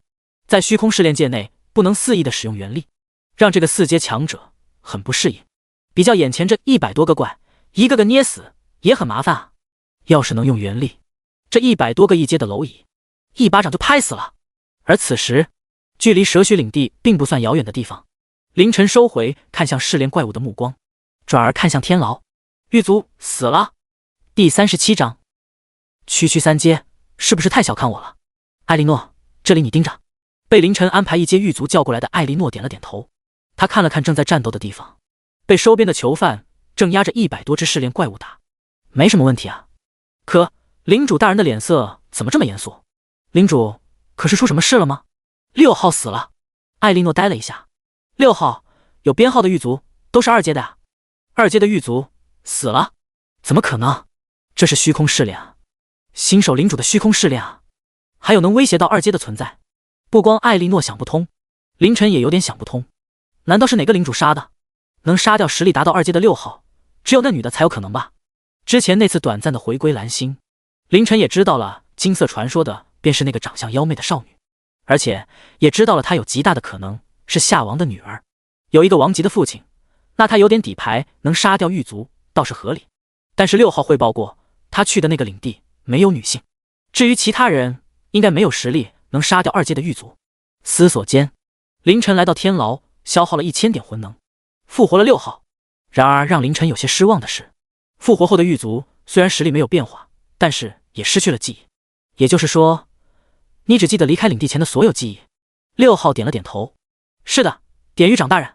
凌晨双眼微眯，死在外面就会失去出去后的那段记忆，是因为狱卒的魂留在了外面吗？算了。凌晨看着眼前重生的6号，具体什么个情况，再探一探便是。2阶打不过，3阶呢？凌晨带着6号又叫来2个1阶狱卒，朝进化室走去。2阶狱卒升级到满级可不便宜，凌晨之前一直没去弄，因为之前2阶就已经够用了。现在嘛，在花费了 1W6000 多点魂能后，凌晨才将6号和刚进阶的2阶狱卒一起提升到了满级，而凌晨的魂能也罕见的见底了，魂能815，看来想在虚空试炼结束前晋级4阶是不太可能了。凌晨稍稍有些疑惑，没办法，艾莉诺玉化消耗的魂能太多了。不过，凌晨觉得值。定了定神，凌晨再次消耗了500点魂能。不多时，一个以6号为主的全新3阶狱卒出现在了凌晨面前，模样依旧没有任何变化，不，还有一点变化。凌晨看向6号的眼睛，幽蓝色的鬼火般的眼睛，随后颜色更深了一些。凌晨查看起狱卒的属性来，狱卒21级3阶，力量44左元括号29加15右元括号，体质46左元括号31加15右元括号，精神42左元括号27加15右元括号。技能1，王者归来，死亡后消耗魂能，即刻复活。技能2，招募，狱卒可以招募4名囚犯。虽然属性大幅加强了，招募囚犯的名额也多了一个，但是凌晨还是微微有些遗憾，没有出现新的技能，招募名额也只多了一个，性价比还真不高。毕竟2个2阶狱卒可以招募6个。当然，最重要的是，狱卒并没有像他那样觉醒或者是掌握魂力，看来是要等4阶才行了。4阶确实是个贱，不过这样应该也够用了。3阶的狱卒这种属性，我就不信还能出什么事。凌晨对6号吩咐道：“之前你负责的那个领地位置，你还记得吗？”去那探一探情况，如果遇到危险，保命为主。遵命，典狱长大人。看着6号离去的身影，凌晨双眼微眯。如果这次还出事，那就有点麻烦了。不过，凌晨双眼闪过一道黑芒，他转头看向身后的天牢，视线仿佛能穿透天牢，看到那正悬浮在地下2层最深处的漆黑圆球。奇迹天域，上一次摇晃他听到的那些声音，凌晨怎么可能忘记？这次回来后再也没有碰过，也是因为有些忌惮。不过如果真要出什么事了的话，说不得还要去晃一晃。只要魂能够，凌晨的实力还能提升一大截。毕竟4阶的领地石正静静地躺在他的物品栏里。蓝星龙城，端木海在收到一个消息后，第一时间回到了家。刚打开房门，便看到了坐在客厅沙发上的童月红。端木海微微皱眉道：“我们这样太频繁，是不是不太好？”童月红不以为然地笑道：“呵呵，人类的欲望可是很强的，干柴烈火的，天天见面有什么不对吗？”端木海冷声道：“你的样子让我有些恶心。”切，谁不是呢？童月红分叉的细舌舔了舔自己绿色的嘴唇，说正事。他的表情变得严肃。有消息了，进去了。哦，端木海眉头一挑，快步走到童月红身边，语气严肃地问道：“什么时候进去的？”1个小时前，传送阵刚刚接通，就去了。你们派的什么人？靠谱不？实力如何？血力？你们竟然舍得派出族内天骄，而且血力竟然愿意降到3阶。还不是为了稳妥？童月红没好气地说道：“你又不是不知道，那夏星月是觉醒了金色传说的，而且还是夏王的女儿，会没点底牌。万一遇上了呢？还是让血力去，比较稳妥。”端木还点了点头。以血力的实力，原本就在4阶中含有敌手，如果就算被降到3阶，寻常4阶应该也不是对手。哼，知道就好。童月红得意的一扬下巴，随后问道：“你们准备的怎么样了？我们这次可是付出了很大的代价。能穿越虚空试炼界的传送阵价值可不低，更别说自降修为的黑魂族天骄。你们黑魂族就是喜欢玩阴的。”端木海摇了摇头：“我族长老已经到位了，只要你们那边动手，那流血自身难保。不只是哪位长老？甲无长老？”童月红愣了一下，随后极为满意的点了点头。有半步王级的甲无长老出手，一个刚刚进阶的流血却是不足为惧。试炼界内，黑魂族的天骄血力正在黑雾中急速前行。好巧不巧的是，他前进的方向正是凌晨领地的方向。妈的，这试炼界怎么这么大？血力有些不耐，不动用元力就只能靠自己跑，让血力极为不爽。咦，正在奔跑的血力身体突然一滞，因为在他的感知下发现前方似乎有东西。血力静静地站在原地，收敛气息。不多时，他便看到了一双鬼火一般的双眼，又是狱卒。血力身影一闪，朝着狱卒掠去。而他这一动，也让刚刚进阶3阶的6号第一时间察觉到了。好快的速度，自己之前就是死在这人手中的吗？典狱长大人说过，遇到危险保命为主。6号鬼火般的双眼一闪，随意的找了个方向，疯狂的朝前跑去。而6号的动作却是让血力微微挑眉，这速度变强了。血力那梧桐眼眶里蓦然出现一双紫色的树瞳，紫色的树瞳死死地盯着前方正在逃窜的6号。竟然3阶了，看来我猜的没错，这狱卒必然是虚空试炼界捏造出来阻拦我的。哼，不过区3阶是不是太小看我了？第38章黑魂族来袭，16天3阶，怎么可能？魂塔2层断魂室内，原本闭目修炼的凌晨猛地睁开双眼，看来真的出什么幺蛾子了。凌晨猛地起身朝外走去，1层的艾莉诺也被他惊动，连忙跟上。领主，怎么？6号死了？艾莉诺美眸微睁， 6号不是3阶吗？怎么会？如今的艾莉诺虽然已经是神话品质的英雄了，但是还停留在2阶，靠着强大的技能，他有自信抗衡3阶的狱卒，但也仅仅只是抗衡。而现在3阶的狱卒被杀了，你就待在魂塔里，不要出来。凌晨吩咐道。领主，我听话。看着凌晨离去的背影，艾莉诺再一次升起无力感。明明已经是神话品质了，为何还是帮助不到领主大人？距离6号进入黑雾只有半个小时不到的时间。凌晨站在天牢门口，朝6号离去的方向看去。这个时间是不可能抵达别人的领地，也就是说，他死在了路上，在黑雾中被杀了。看着领地边缘静静漂浮着的黑色雾气，凌晨默默地思索着对策。难道是虚空试炼界派出的什么强大 BOSS？ 冲我来的？思索片刻，凌晨转身朝着天牢的地下2层而去。不一会便来到了漆黑圆球之前，看着悬浮在眼前的奇迹天域，凌晨严肃的神色放松了不少。稳妥起见，就待在这吧。要是真来了什么强大无比的存在，大不了豁出去，再薅一次这奇迹的魂呢。除非万不得已，凌晨并不想这么干。至少以现在的实力，不想再像上次那样晃动奇迹天域。上次听到的那几道声音，加上奇迹天域如同自动外挂一般不断溢散出来的魂能，已经说明了一件事：那些声音的主人被关在了这奇迹天域之中。凌晨不确定自己薅魂能的操作会不会导致那些家伙被放出来。凌晨就这样站在奇迹天域前，静静地等待着。而此时的黑雾中，血力正快速地移动着，方向便是之前狱卒出现的方向。既然派出狱卒来阻拦我，那个方向应该就是虚空试炼界核心所在吧。他的时间有限，必须快点找到核心，随后就能展开行动了。快速移动中的血力身形一致，领地，哼，既然遇到了，那就顺手宰了吧。血力桀桀一笑，冲进了凌晨的领地。而此时的天牢地下2层漆黑圆球前，闭目等待的凌晨猛地睁开双眼。任何进入自己领地的试炼怪物或者别人，作为领主都能第一时间得到信息。刚刚他就得到了。种族黑魂族，等级33阶，力量天赋，一大堆的问号。没有特殊的观测手段的情况下，很多信息是看不到的。但是凌晨也只需要一个极为重要的信息：等级33阶满级。凌晨松了口气，3阶满级的话，管你来的是什么，他都不慌了。以凌晨如今的破百的3维属性，已经是4阶的水平，加上魂力这种强大的能量，一个3阶应该是问题不大的。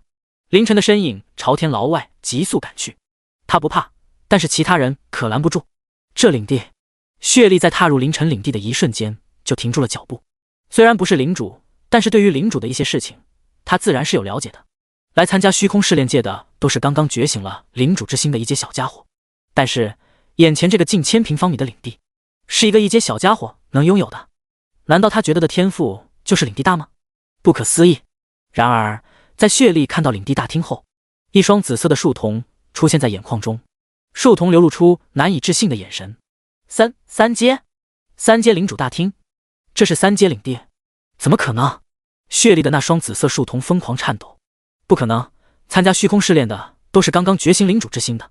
今天16天，16天。血力看着一道身影从一个巨大的建筑里激射而出，朝着他这边来。就算是人族王者的子嗣，用无数资源堆砌，也不可能。你到底是谁？血力的声音罕见的有些严肃。如果这人真是16天的时间，就从刚刚觉醒领主之心进阶到了3阶领主，此人绝对不能留，哪怕虚空试炼界不要了，也要斩杀此人。这等恐怖的天赋，若是让他成长起来，人族只怕是要出现一尊大帝了。到时候就算黑魂族抢走了虚空试炼界，又有什么用？他们如何抵挡得住一尊大帝？我是谁？凌晨的身影快速的来到血力附近，看着体型和人族差不多，但是那一双眼睛极为特殊的血力，我倒是很想知道你是谁。一个3阶的黑魂族为何会出现在我们人族的虚空试炼界？血力死死的盯着凌晨，在看到凌晨年轻俊朗的样子后，虽然不敢相信，但是事实摆在血力面前，由不得他不信。你觉醒了神话品质的领主之心。刚说完，血力就自己否定了。不，就算是神话品质，也不可能在短短16天进阶3阶。你话没说话，血力便只觉得眼前一花，勉强抬手挡了一下，便察觉到一股庞大的力量袭来，身体不受控制的倒飞出去。凌晨并没有急着追击，刚刚那一下，凌晨也是出了这个黑魂族大致的情况，三维属性没有破百，微微松了口气。凌晨看着从地上起身的血力，突然笑了起来。虽然不知道你是怎么进来的，但是来得正好。天牢中收押的一只都是试炼怪物这种虚空造物，而这个黑魂族显然不是。异族和试炼怪物自然是有区别的，刚好将这三阶的家伙抓回去实验一下。第39章，这等奇迹必定会让我成就大帝之位。血力从地上站了起来，刚刚那一下对他的伤害并不大，反而是惊讶更多。那速度和力量堪比4阶，传说品质也做不到在3阶的时候拥有4阶的属性。所以你真的是神话品质的领主。血力紫色的双瞳缓缓转动。16天3阶，血力的咧嘴笑了起来，哈哈哈哈，笑声越来越大。他想到了一个可能，一个让人16天就从1级到3阶的可能。血力的眼中充满了贪婪和狂热。小子，有奇迹。在这个世界上，一切无法理解、无法解释的事情，都有一个理由可以解释，那就是奇迹。之所以被称之为奇迹，便是如同这个名字一样，让一切不可能变成可能。听到血力笃定的语气，凌晨眼中闪过一丝黑芒，连不知道他底细的黑魂族都能猜到这个可能。那知道他最开始觉醒的是白色领主之心的人们，就更容易猜到吧。这也是当初短暂的回归蓝星时，凌晨选择隐瞒的原因。不然的话，以神话品质这种级别的天赋，凌晨根本不需要自己花钱去虚空商行买东西。不过看着满脸贪婪之色的谢力，凌晨微微皱眉，在知道自己可能有奇迹之后，这个黑魂族的家伙竟然是贪婪。刚刚明明不敌自己，也不逃跑，而是在那表露贪婪之色，这家伙一定是有什么底牌，给他能战胜自己的底牌。想明白这个问题，凌晨立马警觉起来。随后他便听到血力的笑声，哈哈，奇迹，竟然有奇迹，也不枉费我付出这么大的代价来执行这个破任务了。哈哈，奇迹，我血力日后必然成就王者，不，成就大帝之位。血力笑得很畅快，他看着凌晨说道：小子，将奇迹交出来，我让你舒舒服服的死。一边说着，血力的紫色双瞳开始绽放出一道又一道的紫芒。黑魂族的天赋神通是魂术，虽然他现在是3阶，但是底子还是4阶的底子，对3阶施展噬魂术成功的几率极大。一旦成功，奇迹不就到手了吗？心头火热之下，血力体内原本不敢动用的元力开始运转，朝着双眼汇聚，一时间紫光大盛。而被紫光笼罩的凌晨也是双眼一花，不过下一瞬间，凌晨体内那原本盘踞在丹田位置的魂力迅速上冲，如同一股清泉，让凌晨一下子就清醒过来。类似迷魂之幻的技能吗？凌晨心念一动，魂力运转之下，护住灵台保持清明。血力见噬魂术失败，双瞳中不断射出的紫色光芒也停了下来。不愧是神话品质的天才，你精神属性破百了吧？精神属性越高，对于噬魂术这种天赋神通的抵御能力自然也就越高。不，你应该是3维属性都破百了。血力看着凌晨，眼中的贪婪之色更甚。16就达到了3阶，而且在3阶就有了堪比4阶的3维属性。这一切都是那奇迹的功劳，这等奇迹必定会让我成就大帝之位。血力体内的元力开始疯狂运转起来，他缓缓抬起右手，一团紫色的火焰出现。小子，若不是为了进这试炼界，我被强行降到了3阶，你这等蝼蚁，我随手便能捏死。中阶的强大不是你可以想象的。血力体内元力疯狂运转，速度快如闪电一般，朝凌晨冲去。与此同时，整个虚空试炼界也开始抖动起来，一股强大的排斥力朝着血力席卷而来。试炼界外，一道在冰雪环绕中闭目打坐的倩影猛地睁开双眸。流雪看着眼前开始颤抖的虚空试炼界，看来终究还是有些跳梁小丑坐不住了。就在此时，一道流光从远处虚空朝这边激射而来。流雪转头看去，来人竟是魏玉泽。魏玉泽停住身形，表情急迫地说道：雪长老，蓝星遇袭。流雪沉默地看着魏玉泽，片刻后冷漠地开口道：你们是不是也太不把我流雪放在眼里了？流雪抬手一挥，身边出现一道光圈，一个冰雕般的身影从光圈中走了出来。魏玉泽看到流雪从领地召唤出来的英雄，咧嘴笑道：姐，小丫头片子还挺警觉。不过，你一个刚刚晋级的8阶，能挡我？魏玉泽双眼闪烁出一道红光，额头上隐隐约约露出一条裂缝。见他如此模样，刘雪美眸微眯。三眼族？不对啊，三眼族和人族相隔甚远，而且平日里虽说没打什么交道，但是也不算敌对啊，怎么会平白无故的跑来？刘雪心中疑惑之际，冰雕般的身影已和魏玉泽交上手，短短几个照面，冰雕般的身影就落入下风。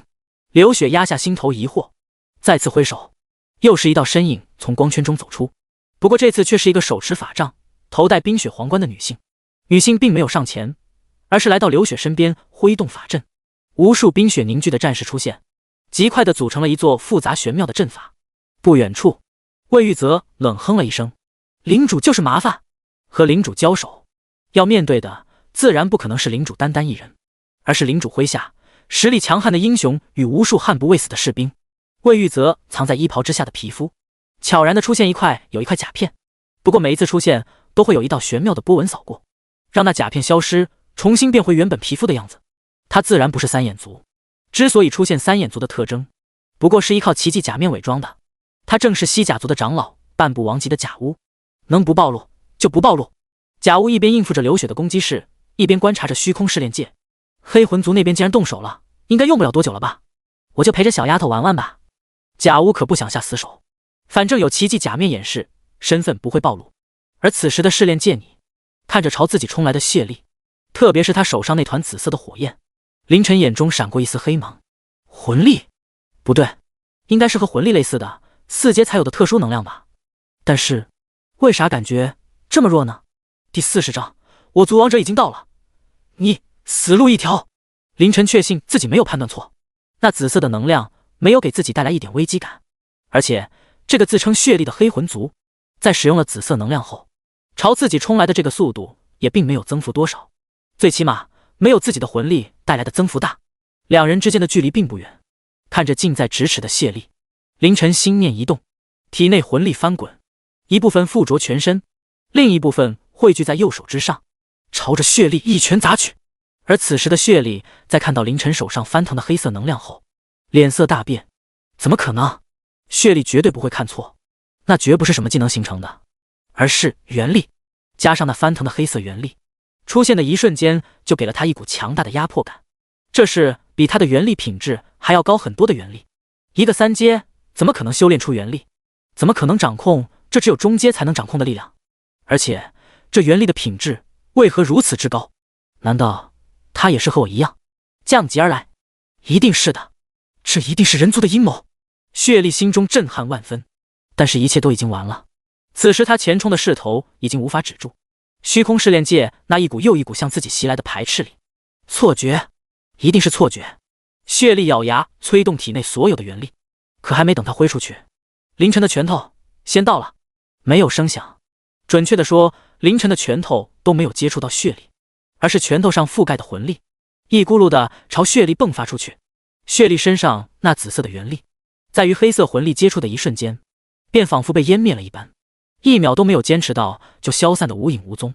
而没有了紫色元力的抵抗，血力的小半边身体在一瞬间就被黑色魂力瓦解了。砰！轻轻碰撞声响起，却是血力残存的身体摔在了地上。凌晨看似简单的一拳，实在是全力以赴，经过1、2天的修炼，达到110点的魂力，在这一拳中几乎消耗殆尽。操！看着血力的残样，凌晨先是一愣，随后连忙上前，小心翼翼却又迅捷无比的将血力拎了起来。你可别死啊！拎着血力，凌晨快速的朝着天牢而去。而此时的血力已经完全懵逼的，哪怕是强大的痛楚都没能让他回过神来。啥意思？别死！他艾莉诺。凌晨拎着濒死的血力走进天牢后，才松了口气。只要在天牢里，要是真死了，那就死吧。不过能救还是要救的，毕竟这种非试炼怪物的异族可是难得的实验材料。领主！艾莉诺的身影急速赶来，在看到凌晨和他手上的血力后，艾莉诺有些疑惑地说道：这就是敌人吗？快治疗导炎！领主，你受伤了！艾莉诺手上快速地开始凝聚圣洁的神圣能量。救他！凌晨将血力小心地放在地上，对艾莉诺示意道：艾莉诺愣了一下，不过还是很快将圣洁的能量挥到了血力身上。难道这是友军？可是自己没见过啊。凌晨仔细地观察了一下，在艾莉诺的治疗下，血力原本濒死的状态稍稍好了那么一点。也许是他本身体质就很强，不然早就凌晨一击之下直接嗝屁了。不愧是曾经的中阶啊！凌晨自然不会忘记血力之前说的话。见血力神情有些浑浑噩噩的，凌晨觉得自己有必要鼓励鼓励他。你之前不是中界领主吗？怎么这么不经打呀？凌晨鼓励的话音让血力的身体轻微的抖动了几下。见有效，凌晨再次开口鼓励道：你之前说中阶的强大是我无法想象的。血力没有眼瞳的眼眶抖动了几下。你指的是那个紫色的能量吗？血力的眼眶疯狂的抖动了起来，一道血迹从眼角边缘流了出来，眼眶中出现了丝丝紫色。凌晨见状，嘴角微挑，继续说道：感觉也不怎么样啊，一拳就没了。似乎是被鼓励到了，一双紫色的树瞳出现在血力的眼眶中。血力死死地看着凌晨，用尽最后一丝力气，狠狠地说道：我族王者已经到了，你死路一条。说完，紫色的树瞳骤然消失，血力的气息也近乎于无了。凌晨仔细地查看了一番，确实死不了后，便又将他拎了起来，找了一间刚刚建好还没有犯人的收押室，将血力扔了进去，安排一个修女没事过来给他扔几道治疗术。一旁的艾莉诺点了点头，之前凌晨说的那些话已经让他知道，现在被关在里面的这个中阶是敌人。他抬头目光崇拜地看着凌晨，领主大人真厉害，竟然能跨一个大境界碾压敌人。领主，万一……艾莉诺抬手指了指收押室里的血力，他醒过来或者伤好了怎么办？无妨。凌晨摆了摆手，他出不来，能关进收押室，说明这个叫血力的黑魂族只是4阶，属于天牢能收押的范围。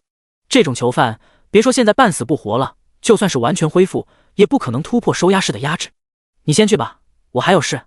安排完，凌晨转身朝着地下2层走出，穿过长长的走廊，来到地下2层的最深处。凌晨看着眼前的漆黑圆球，表情严肃地思索着刚刚发生的事。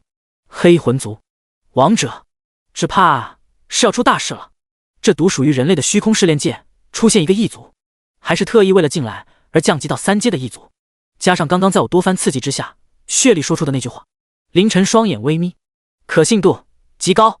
也就是说，凌晨缓缓地吐了口气，黑魂族正在夺取这个虚空试炼界，而此时外面正有一个黑魂族的王者，而人族并不知道。凌晨眼中闪过一道黑芒，若是知道的话，之前可以传音到试炼界内的那位雪长老，提醒我等也好，让我等拼命阻拦也罢，必然会再次传音。根据刚刚得到的情报，加上自己的推断，凌晨迅速地理清了现状。也就在这时候，整个虚空试炼界开始了剧烈的颤抖，比之前因为血力动用元力而出现的颤抖程度要大得多。第41章，黑魂族王者来临，异族欲夺试炼界。什么情况？张元晨扶着城墙，感受着疯狂摇晃的地面，有些迷茫地说道：地震了，试炼界也会地震？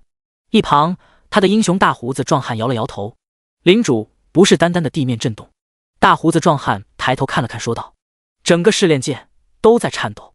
张元晨愣了一下，皱眉回忆了片刻，似乎是想到了什么，身体一僵，喃喃自语道：出事了，出事了。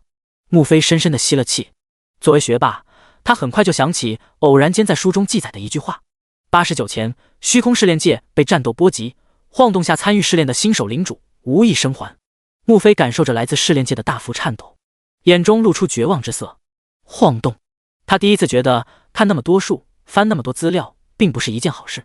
这种自己完全无法参与和决定的危机，提前知道了，反而会更为痛苦。这是一种无力的绝望。大巴，月姐。夏新月藏在头发中那对可爱的猫儿抖动了一下，她有些好奇地看了看地面，又抬头望了望天空。为啥会抖啊？这是什么新的试炼吗？硕大的白虎摇了摇虎头，不像。倒是尖耳女子的表情有些严肃，声音微不可察地低语道：天摇地晃，世界崩塌。啊，月姐，你说啥？没什么。尖耳女子扯了扯嘴角，露出一个勉强的微笑。领主大人，也许一会就好了。夏新月点了点头，在颤抖的地面上蹦蹦跳跳的朝领主小屋而去。白虎和尖耳女子对视一眼，皆从对方眼中看到了凝重之色。但愿别出什么大事吧。而此时的虚空试炼界外，刘雪有些气息不稳地立于一侧虚实，冰雕般的身影和手持法杖的冰女立在他身前。只不过他的这两个英雄此时都是身受重伤。另一侧，刚刚和刘雪对着的贾乌并没有乘胜追击，依然戴着奇迹假面，伪装成魏玉泽的他，正看向试炼界的方向，表情极为难以置信地说道：“血虎，你晋级王者了！”试炼界外，一个身材魁梧、满头紫发的壮汉正面对着试炼界，他的右手已经狠狠地插进了试炼界的屏障里。听到了贾乌的询问，壮汉没有反应，倒是一直端坐在他左肩上的紫鸦回过头看，一双紫色的树瞳看向贾乌，尖锐的声音从紫鸦口中传出：“哼，贾乌，你们西甲族什么时候也喜欢遮遮掩掩的了？”哼！被紫鸦叫破了身份，贾乌冷哼一声，不过依旧没有取下假面。血虎，你过来作甚？听到这话，紫鸦桀桀一笑，自然是来取虚空试炼界了。你……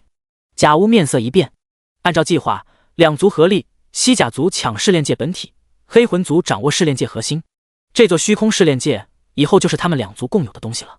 有了这个，他们两族也能开启领主这个强大的特殊职业了。然而血火的突然出现，表达的意思就不一样了，特别是血火还晋级成为了王者级。你们黑魂族想独占试炼界？紫鸦看向贾乌，眼中紫色大盛。怎么，你有意见？贾乌眼光一闪，不再言语，甚至朝后撤了几步。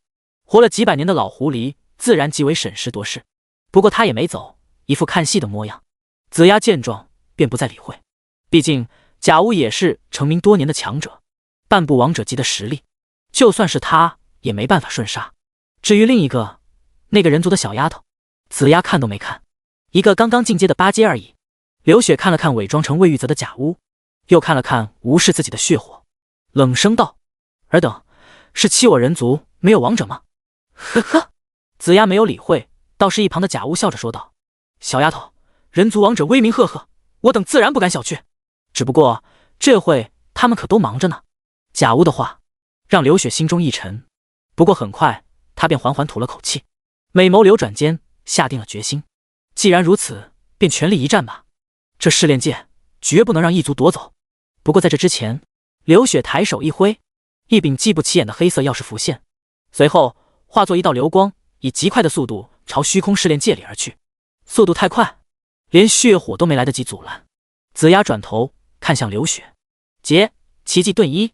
哦，对了，这里面还有那位下王之女。贾乌也是挑了挑嘴角，两族谋划了这么久，自然是知道很多事情的。都这种时候了，还想要救一个王者的子嗣？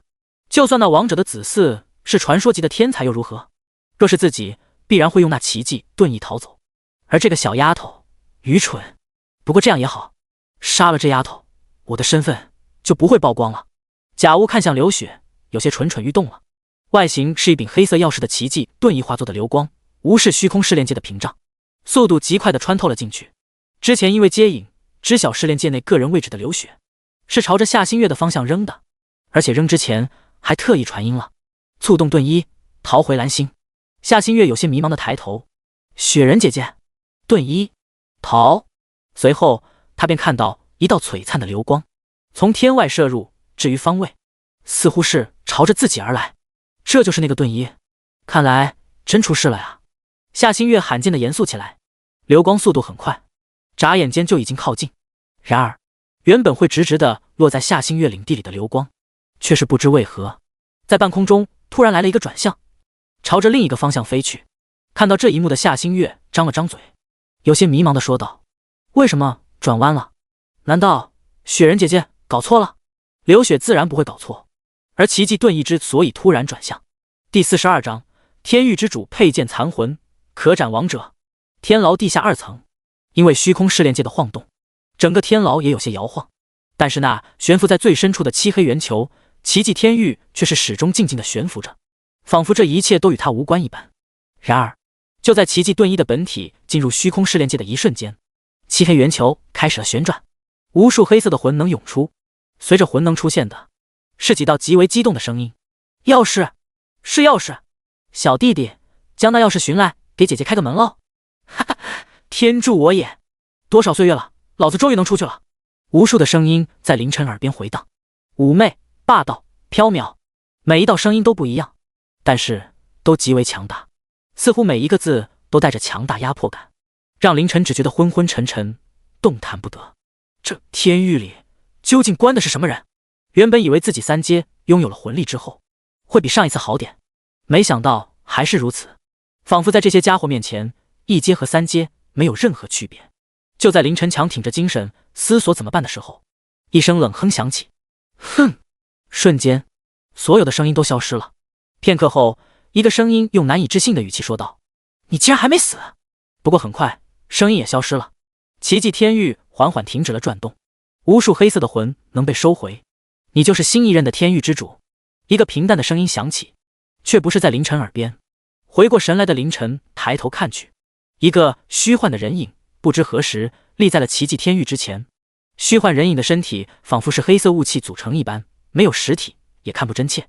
倒是人影的头部较为清晰，是一个相貌普通的中年男人。他打量了一下凌晨后，开口道：“人族。”凌晨点了点头：“人族。”哈哈哈哈哈哈！中年男人放声大笑：“好，好，好，好！”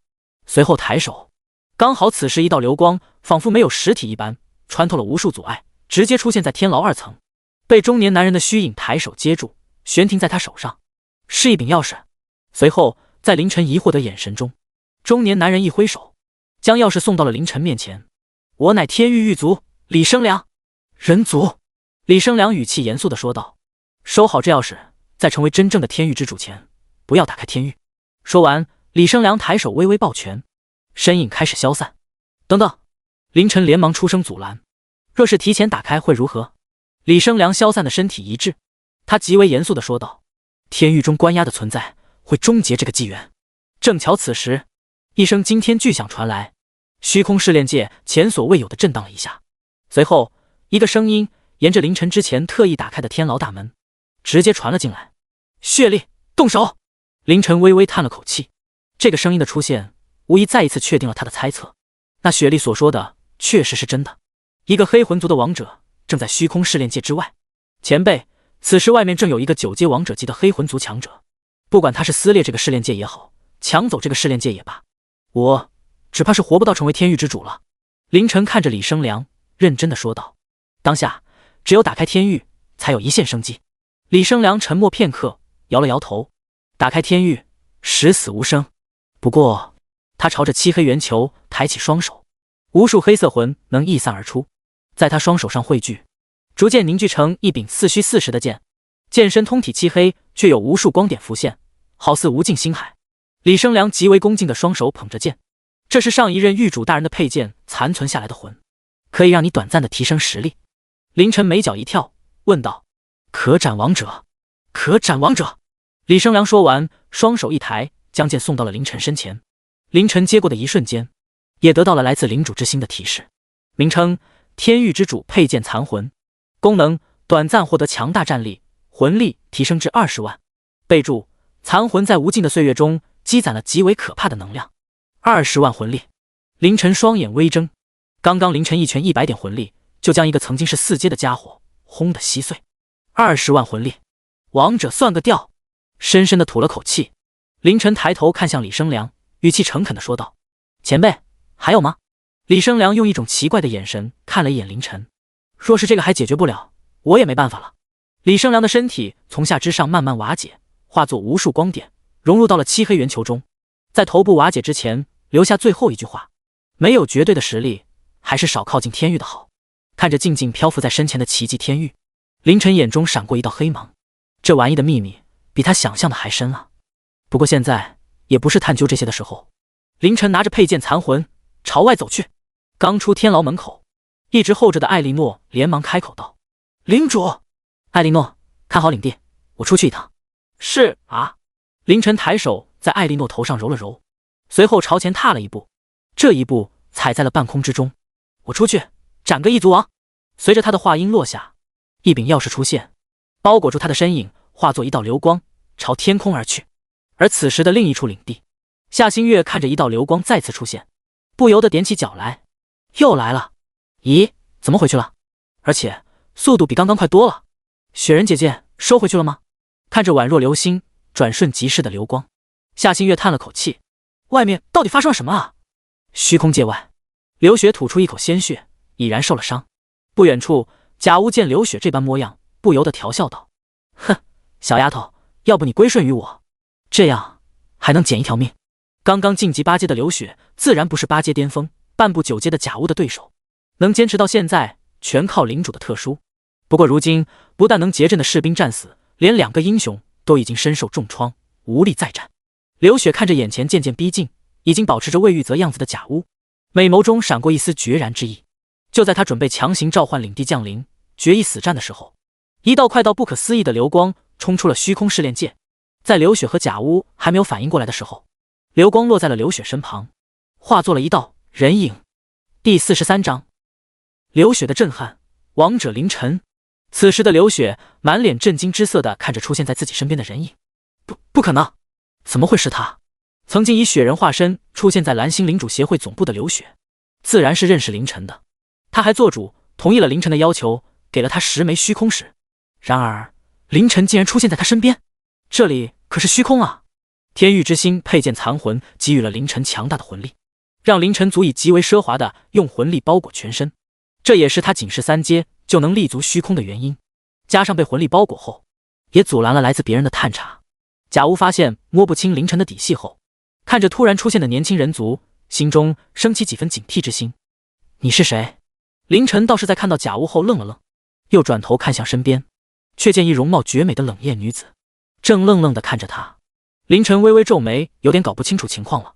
这个女子他没见过，可是看特征应该是个人族，加上之前接引他们回蓝星前那传音进来的声音也是一女子的声音，这女子应该就是那个雪长老吧？可是魏玉泽为何会和这个雪长老打起来？贾屋没有卸掉伪装，在凌晨看来依然是蓝星领主协会副会长魏玉泽。凌晨四下看了看，在看到试炼界的方向后瞳孔微缩，一个紫发壮汉正将双手插入试炼界内，丝毫在撕扯，而壮汉的肩上一只紫鸦正目光灼灼地看着这边。紫色，凌晨双眼一眯，想起来血力与他交战时升腾起的紫色火焰，这就是那个黑魂族的王者吗？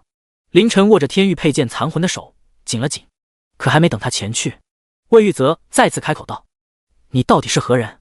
不对。凌晨猛地转头，魏玉泽问自己是何人。之前在蓝星领主协会总部，他明明见过自己，而且必然也看过自己的资料，而现在他竟然不认识自己，还问自己是谁。这个魏玉泽有问题。就在这时，刘雪也回过神来，现在可不是纠结凌晨为何会出现的时候，他连忙开口道：他不是魏玉泽，他是西甲族长老贾屋。清冷熟悉的女声让凌晨完全确定了刘雪的身份，加上之前的判断，凌晨点了点道：是敌是友？敌人。明白了。贾屋见来人无视自己的问题，心中的警惕大盛。活了几百年的老狐狸当下就一个想法，先走。在这种时候冒出来的绝对不是一个善茬。心念移动之下，贾屋体内元力疯狂运转，身形急速远遁。然而凌晨的速度比他更快，在来自天域之主佩剑残魂的魂力加持下，凌晨转眼间就已经贴近到了贾屋附近。见来人如此速度，贾屋心头一紧，就只觉一股强大的危机感袭来。作为半步王者，贾屋的反应自然不慢。奇迹假面掩盖下的皮肤上一片又一片的甲片浮现，身体外也有一道道元力环绕，好似无数漩涡一般。西甲族的天赋神通涡盾，然而一只包裹着黑色雾气的拳头直接穿透了刚刚形成的涡盾，重重地打在了满是甲片的身上。黑色的魂力伴随着强大的冲击力，将甲屋体表上的甲片寸寸崩裂，更是有不少魂力侵入到了甲屋体内大肆破坏。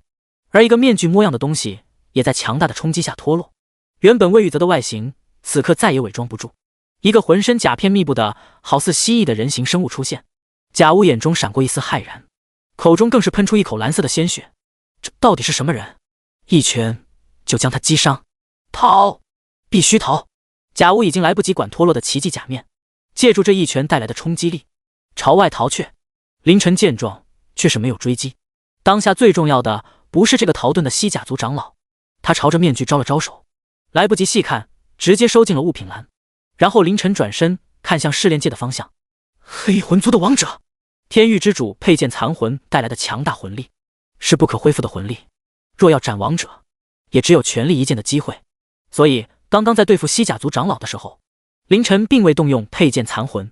贾乌疯狂地朝外逃窜，见那人族强者并没有追上来，才稍稍松了口气。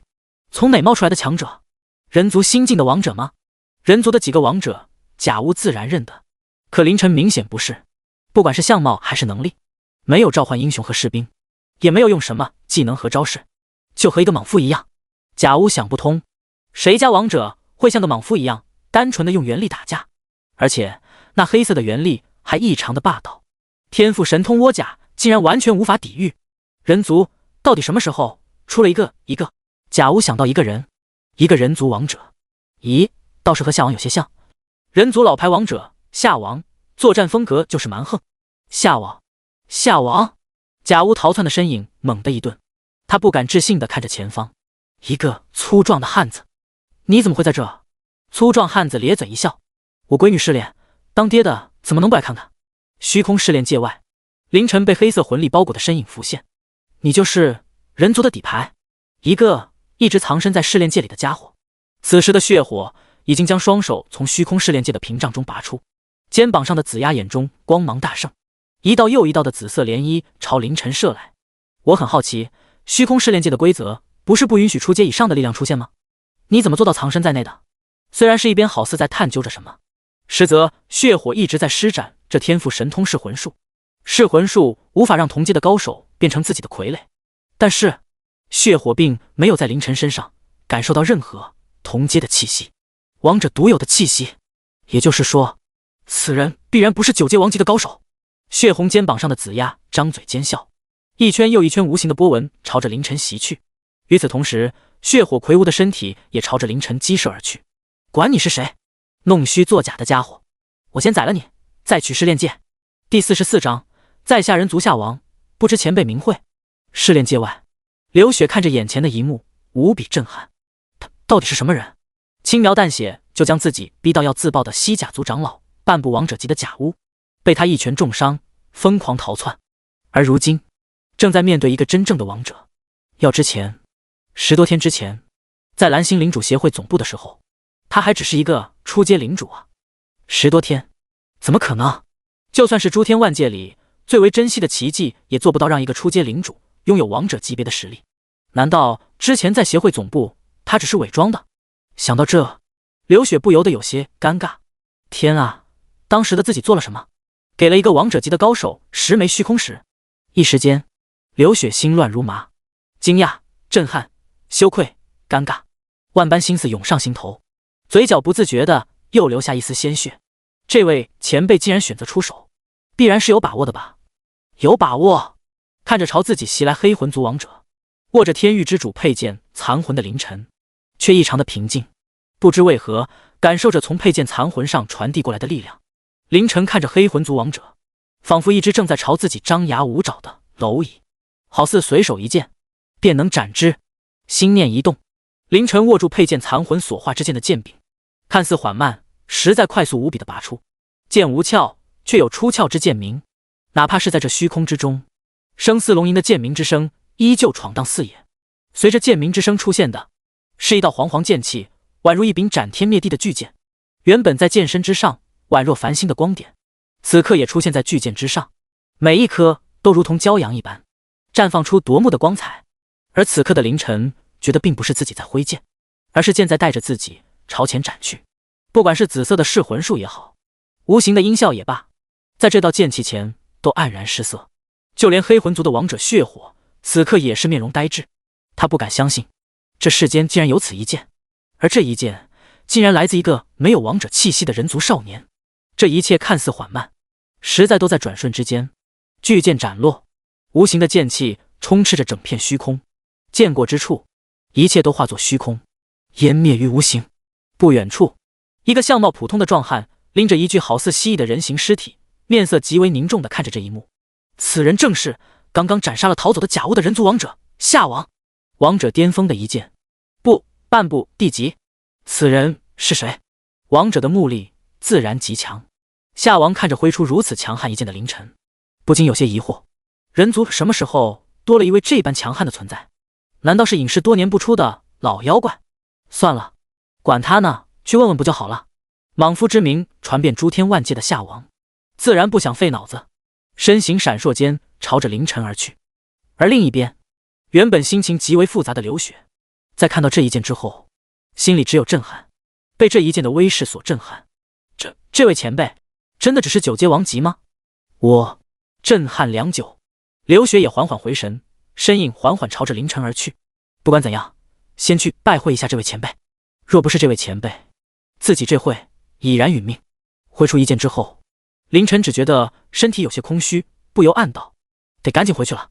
事情解决了，自然要回领地，不然以他如今3阶的实力，只怕是没办法在虚空中待太久。不过好在还有一些残存的魂力支撑，让他暂时无碍。然而就在这时，凌晨眼前一花，一个相貌普通的壮汉出现在他面前，手中还拎着一个眼熟的蜥蜴人尸体。壮汉将假物的尸体随手一扔，朝着凌晨抱拳拱手道：在下人族夏王，不知前辈名讳。夏王？凌晨一愣，正在朝这边来的刘雪也是一愣，他怎么来了？两人仿佛心有灵犀一般，同时想到。然而就在这时，之前的巨剑斩落之地，一点不易察觉的紫色光芒闪烁了一下，一只血肉模糊的紫鸦出现在原地，随后迅速远遁。连血火也没想到，刚刚晋级王者获得了新的天赋分魂重生的自己，立马就用上来。不过现在他哪还有时间去想这些，疯狂的朝外远遁。紫鸦的动作极为隐蔽，加上凌晨和刘雪都在惊讶夏王的出现，他们并未察觉，但是却瞒不过夏王。相貌普通的汉子见凌晨没有反应和行动，便极为自觉地说道：我去追。然后身影迅速消失不见。凌晨，刘雪。此时的刘雪也来到了凌晨身边，两个懵逼的人对视一眼后，凌晨轻咳了一声：若是没事，我先回去了。说完就要催动奇迹遁意返回试炼界。前辈。刘雪见凌晨要走，连忙躬身道：刘雪多谢前辈救命之恩，雪长老客气了。凌晨摆了摆手，这次算是他自作多情了，有夏王在这，自己还费这功夫干嘛？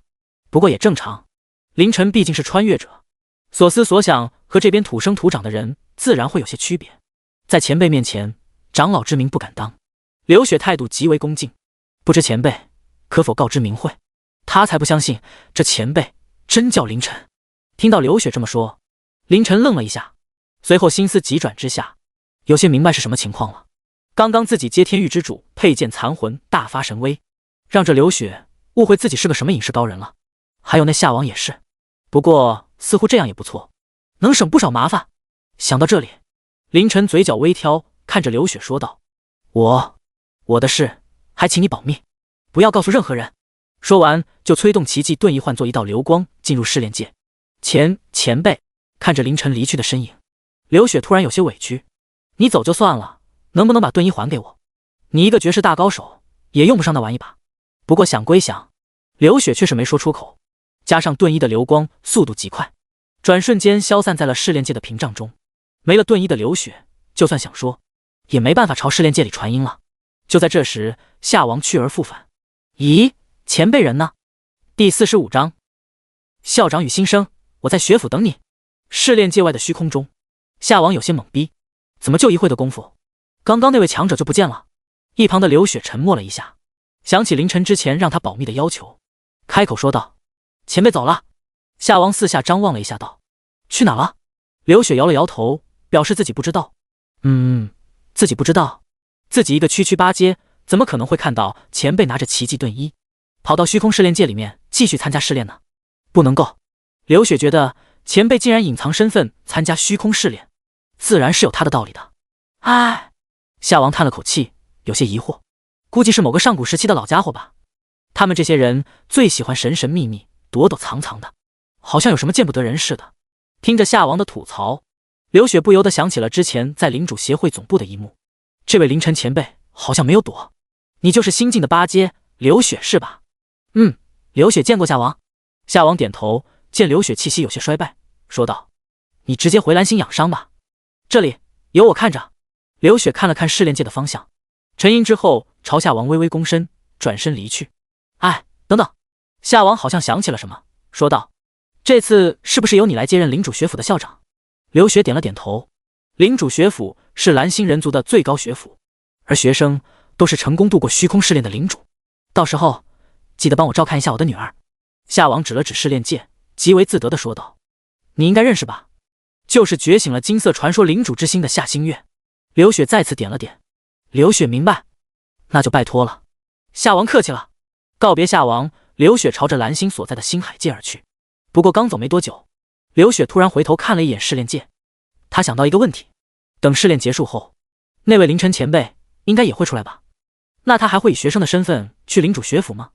如果是这样的话，刘雪嘴角微微挑起，不知为何，她有预感自己会在领主学府和那位凌晨前辈再次相遇。届时自己是校长，而凌晨前辈是新生嘛，有些期待了。刘雪朝着星海界而去的身影速度加快了不少。虚空试炼界内，看着冲天而降的一道流光，夏星月懵逼了。什么情况？来了又走，走了又来，雪人姐姐是不是搞错了？夏星月喃喃自语道。现在试炼界已经不晃动了，是不是危机解除了？不过既然已经解除了，夏星月大大的眼睛里满是迷茫。还有那流光到底是啥？歪了歪头，想了半天，夏星月最后还是放弃了。算了，反正现在试炼界不晃了，危机应该是解除了。大白，月姐。夏星月蹦蹦跳跳的朝着领主小屋跑去。我先去睡回去了。白虎与尖耳女子对视一眼，危机真的解除了？领主既然这么说了，应该是真的吧？白虎和尖耳女子齐齐叹了口气。领主很好，天赋高，对他们也好，就是有点不爱想事，特别是战斗的时候，最喜欢就是冲锋，甚至恨不得自己带头冲锋。也不知道是跟谁学的。穆飞缓缓地松了口气，虽然停止晃动才几分钟，但是对于顶级的强者来说，几分钟已经完全足够分生死了。穆飞抬头看着天空，那流光他自然也看到了，但是他只当是试炼界的异象。之前晃动必然是因为试炼界遭到了外力的袭击吧。接应我们守护在试炼界外的就是那位学长老吧。穆飞眼神闪过思索之意，八阶的强者都无法抵御的危机，应该就是王者。这个他之前就有过猜测了。那么刚刚必然是我人族的王者出手了。穆飞的眼神中透出几分憧憬。王者呀，他紫色史诗级的天赋确实不差，但是几乎是不可能达到9阶王级了。也不知道是我人族哪位王者出手。而此时，夏王、刘雪眼中的前辈，穆飞口中的王者凌晨，正一屁股坐在地上，看着四周熟悉的环境，凌晨微微松了口气。还好赶回来了。天域之主佩剑残魂在挥出那一剑之后就彻底的碎掉了，而剩下的一些残存魂力也在刚刚正式消失殆尽。凌晨从物品栏中拿出一个面具，奇迹假面，功能可以随意自身改变外貌体型以及位阶信息。备注1，可对他人使用，根据注入的原力决定时间和改变幅度。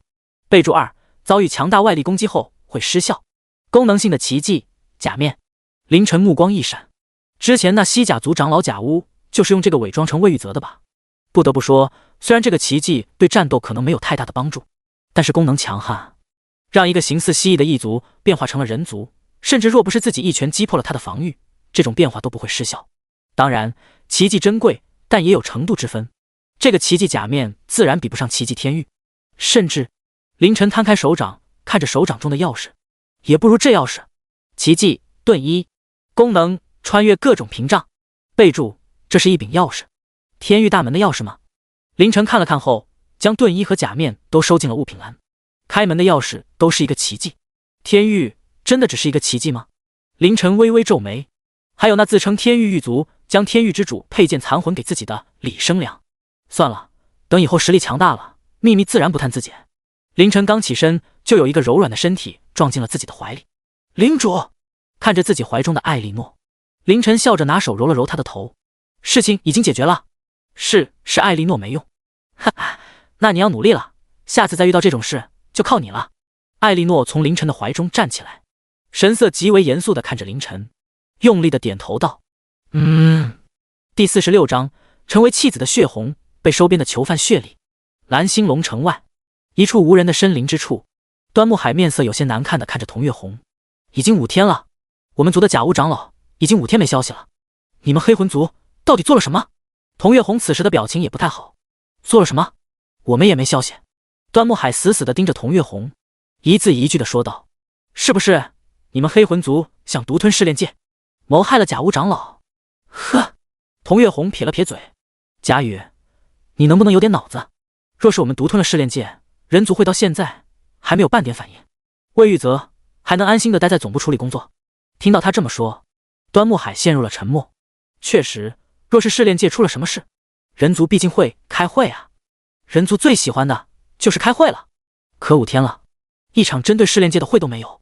端木海吐了口气，沉声问道：“那行动到底怎么样了？”“怎么样了？还能怎么样了？失败了呗。”童月红翻了白眼：“我们还是考虑考虑怎么逃吧。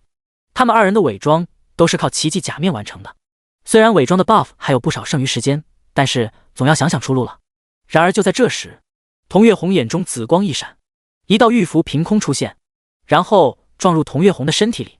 见到这一幕的端木海一愣，随后有些紧张地问道：“什么事？行动如何了？需要动用价值极高的传音符，必然是有什么大事，必然和5天前的行动有关。”然而童月红却是没有立刻的回复端木海，一动不动的，仿佛在查看信息。良久后，在端木海有些不耐烦的时候，童月红开口道：“行动失败了。”随后童月红转身就走。端木海张了张嘴，行动失败这件事他已经有所预料了，但是童月红这举动是何意？“血红，你去哪？”童月红停下脚步，头也没回，冷声说道：“任务失败，你我2人就没必要联系了。话说头也不回的走掉了，黑魂族都是一群神经病。”端木海气不打一处来，这种时候不应该相互合作配合，想办法离开这里吗？哼，行，老子也不稀罕和你们黑魂族合作。端木海的身影消失在森林之中，不远处察觉到了端木海的气息迅速远去后，童月红停下脚步，随后似乎有些腿软一般，直接一屁股坐在了地上。刚刚几乎用尽了全力才维持了平静，这回的童月红瘫坐在地上，浑身颤抖。怎么可能？血火大人死了？他可是刚刚晋升王者啊！就算是人族王者前来，以血火大人的本事，打不过总还是能跑掉吧？可是死了，虚空试炼界弄到手，自降修为的天骄血力没有音信，连9阶王级的血火大人也死了，族里只怕是闹翻了吧？童月红有些不能理解的喃喃自语道：“到底发生了什么？我怎么知道？给我一个这样的任务，呵，我也成了弃子吗？”领主，血力已经被招募了。魂塔1层的修炼室里，凌晨睁开双眼，朝艾莉诺点了点头。5天的时间，整个领地没有太大的变化，被关押的犯人多了一些，魂能产量也在持续稳步的提升，领地上的建筑也在逐步升级到3级。唯独艾莉诺的变化很大，这5天的魂能，凌晨几乎都用在了提升它上面。英雄艾莉诺，职业断罪者，品质神话，等级27 3阶，力量119，体质115，精神120，天赋神圣御绝。艾莉诺的3维属性已经超过了凌晨，成为了如今领地上的战力排名第3的存在。第一是凌晨，虽然属性比艾莉诺低了一点，但是他有4阶才会有的能量体系啊，魂力的强大在他剑斩王者的时候就体现得淋漓尽致。至于战力第2，便是凌晨要去见的人，黑魂族血力。之前重伤垂死的血力在修女的治疗术下捡回了一条命，然后就开始了在审问室、忏悔室之间不断流转。被狱卒星星教会的血力在抗了5天后，终于还是屈服在了狱卒的淫威之下，被招募了。凌晨刚来到收押室，之前极为嚣张跋涉的血力半跪在地，语气平静地说道：“见过典狱长大人。”虽然没有韭菜那边献媚，但是变成这样，也让凌晨心中有些惊讶。这招募的效果堪比洗脑啊！这就是招募技能里提到的不会背叛吗？都 TM 洗脑成这样了，肯定不会背叛了。凌晨挥手打开了收押室的大门，然而血力依旧是一动不动的半跪在那，等候凌晨的命令。招募后的血力，尤其说是囚犯，不如说是特殊兵种。凌晨通过领主之心查看起了血力的属性，这是在招募之前做不到的。囚犯血力，种族黑魂族，职业黑魂战士，品质传说，等级29 3阶，力量80，体质72，精神91，元力50，天赋噬魂术，技能元力掌控。备注：封印降级状态。虽然血力的3维属性不如艾莉诺，但是那正常4阶才有的50点元力，却能让血力完胜艾莉诺。看着血力的属性，凌晨也是惊讶了一下，竟然是传说品质。没想到这个黑魂族还是一个天才啊，倒是可以培养一下。不过封印降级状态，凌晨微微皱眉，直接开口问道：“你这个封印降级状态可有恢复的办法？”血力微微低头，恭敬地回道：“等级重回30，并且将元力修炼至100，即刻恢复状态。你原本等级是多少？39级。”凌晨满意的点了点头。就算是如今的血力，便已经是一个强大战力了。等他恢复后，更不用说。不过神话品质的艾莉诺若是进阶中阶，只怕可以轻松碾压血力。毕竟神话与传说之间巨大的沟壑已经被玉化前，只是传说品质的艾莉诺表现得淋漓尽致。凌晨看着依旧半跪在地上的血力，沉声说道：“告诉我你们黑魂族的计划，以及你是怎么来的。”第47章，有事英雄干，没事干阴可。在血力的讲述中，凌晨也总算知道了一些事情的原因。血力的任务便是来到虚空试炼界寻找试炼界的核心，找到后使用虚境符阻碍核心运转，便能破开试炼界的屏障，揭示王者就能进入，强行掳走试炼界核心。你没找到？没，还没来得及。血力解释道：“试炼界的核心通常都是隐藏着的，要找到需要碰运气。但是如果试炼界遭受到一定程度的攻击后，核心就会因为运转而暴露位置。”听到这话，凌晨总算是明白为啥黑魂族明明派了一个人潜入，还要整一个王者在外攻击试炼界。但是凌晨微微皱眉问道：“那西甲族长老又是什么情况？”西甲族？血力愣了一下，随后说道：“典狱长，之前我接到的任务里面没有相关的内容，我不知道您的意思。”凌晨点了点头，这也正常。血力虽然是个天骄，但也只是一个天骄，族里的一些大事不知道倒也正常。那你是怎么进来的？通过传送阵进来的。血力又开始详细的解释了起来。凌晨听的是眉头直跳，好家伙，人族里面有黑魂族的艰险，地位好像还不低。那传送阵如今还在吗？血力思索了一下后说道：“典狱长，那人绝对撑不过5天，传送阵可能随着他的领地一起被毁在了试炼怪物手中。”艾莉诺。凌晨转头看向一直候在一旁的艾莉诺，他说的那个领地应该就是之前6号负责的领地，一会你安排6号再去探查一下。明白。艾莉诺点了点头。凌晨转头看向血力继续问道：“那个中了噬魂术的人是什么模样？”血力思索了一下后挥了挥手，紫色的元力涌出，在他身前凝聚成了一张人脸。一旁的艾莉诺看到这一幕，不由得露出几分羡慕之色。他已经知道了这种神奇的力量，元力虽然不如领主大人的魂力，但是也是一种极为强大的技能，有和没有那是天壤之别。艾莉诺不由得在心中嘀咕，等我4阶后也不知道是觉醒元力还是魂力。而他身边的凌晨在看到这绘制出来的人脸后却是一愣，这人他认识啊，和他来自一个地方，永安城高等学府，还是唯二觉醒了紫色史诗品质领主之心的天才蛇许，竟然是他。凌晨眼中露出几分深思。正常来说，噬魂术一定是在蛇许觉醒了领主之心后施展的，而蛇许觉醒之后就立刻来到了虚空试炼界，这是我亲眼看到的，所以就只有一次机会了。领主协会总部，中阶领主1对1辅助的时候，负责蛇许的那个中介领主对他施展了噬魂术，控制了他的心智，所以那个中介领主就是黑魂族的间谍。凌晨眼中闪过一道黑芒，虽然那时候他因为走得早，不知道是谁辅助的蛇许，但是这种事情等回到蓝星就很容易打听到。不过现在倒是没什么办法。将事情都了解的差不多了后，凌晨对一旁的艾莉诺吩咐道：“艾莉诺，一会安排血力去魂塔2层试试，魂塔2层断魂式，说不定也能加快元力的修炼速度。”好的，领主。这5天，艾莉诺也终于如偿所愿的担负起了重任。自从上次自己跑出去剑斩王者之后，凌晨就进行了深深的反思。太鲁莽了，自己一个领主竟然冲锋陷阵，太傻了。安安心心享受入定的快感，不好吗？没事去御膳坊花点虚空结晶整点好吃的，不好吗？这种事情让英雄去做，不好吗？要知道，万一出了什么意外，英雄死了还能复活，而自己挂了，那就是真的挂了。其实这也是凌晨的有些观念还没来得及彻底转变，毕竟作为一个穿越者，并没有很好的适应这种领主的身份。不过经过这次的事情后，凌晨算是彻底的醒悟了。也正因为如此，艾莉诺这5天可谓过得十分充实，白天给领主干活，晚上给领主干。可艾莉诺带着血莉走了，而凌晨也来天牢之外。之前艾莉诺跟他汇报过，在特意的培养下，他的自带兵种断罪修女已经培养出一个3阶的小队长了。凌晨准备去看一看，和狱卒有些类似，这种领地的士兵会随着位阶的提升变得更为聪慧。3阶的断罪修女的灵智已与常人无异。见过领主大人。看着眼前身穿黑袍的断罪修女，凌晨查看起属性来。断罪修女21级3阶，力量35，体质34，精神38，技能1导言，消耗精神，治疗有方单体。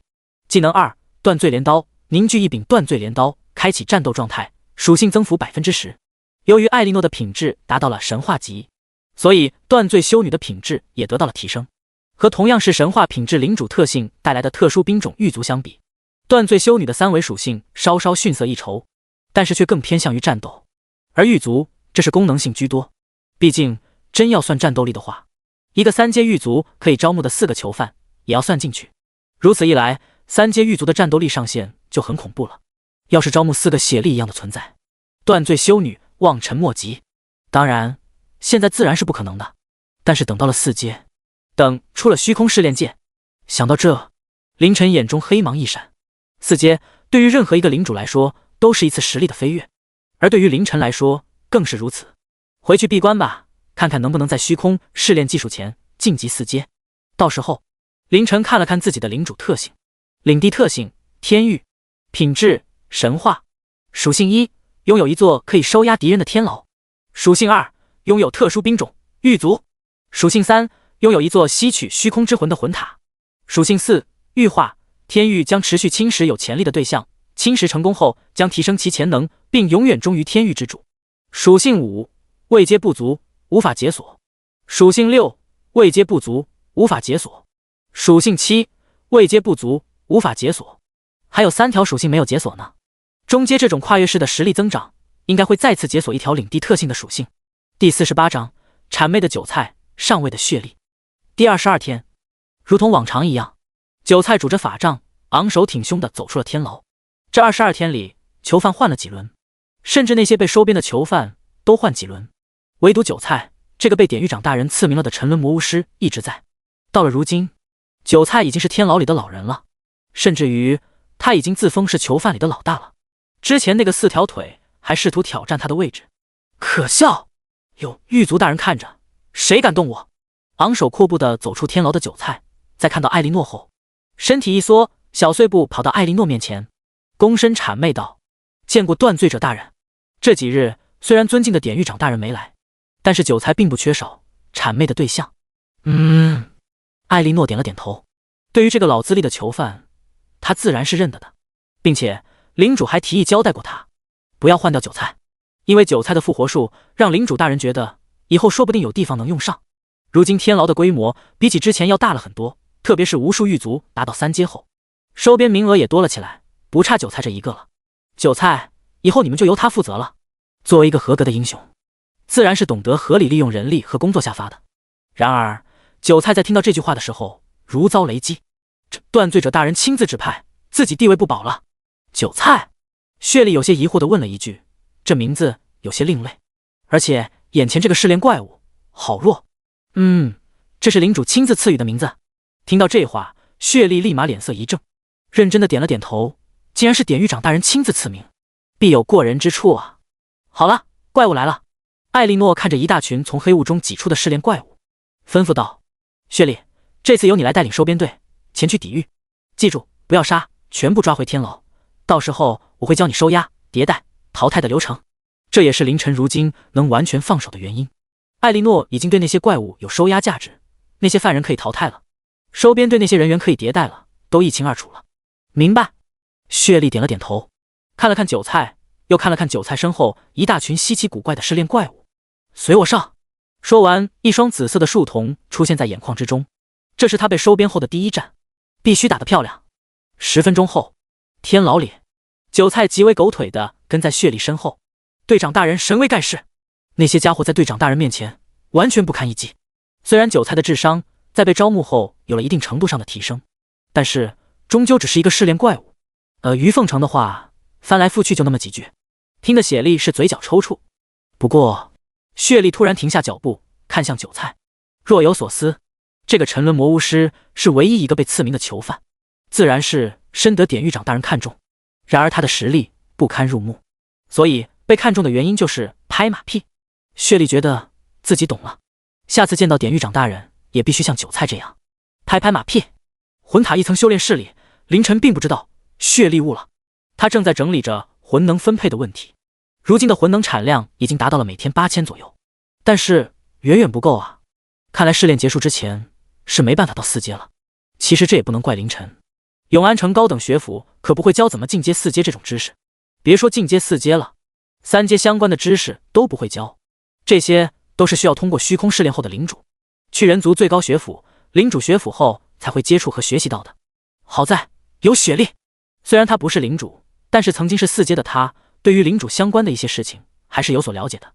比如3阶领主想要进阶4阶，想要从初阶领主迈入到中阶领主的范畴，就不再是简简单单的领主等级达到，材料准备好了，而是需要全方位的。比如同样达到3阶满级的英雄，再比如一定数量的3阶满级士兵。所以凌晨如今没有再用魂能强行提升自己的等级，而是先将英雄艾莉诺拉到3阶，随后开始将狱卒进阶。如今3阶的狱卒达到了20名，艾莉诺的断罪修女也有10名达到了3阶，但是还不够，而且完成虚空试炼后就要回归蓝星了，阶时必然会有大量的花销，需要很多虚空石。凌晨微微的叹了口气，魂能还是不够用啊。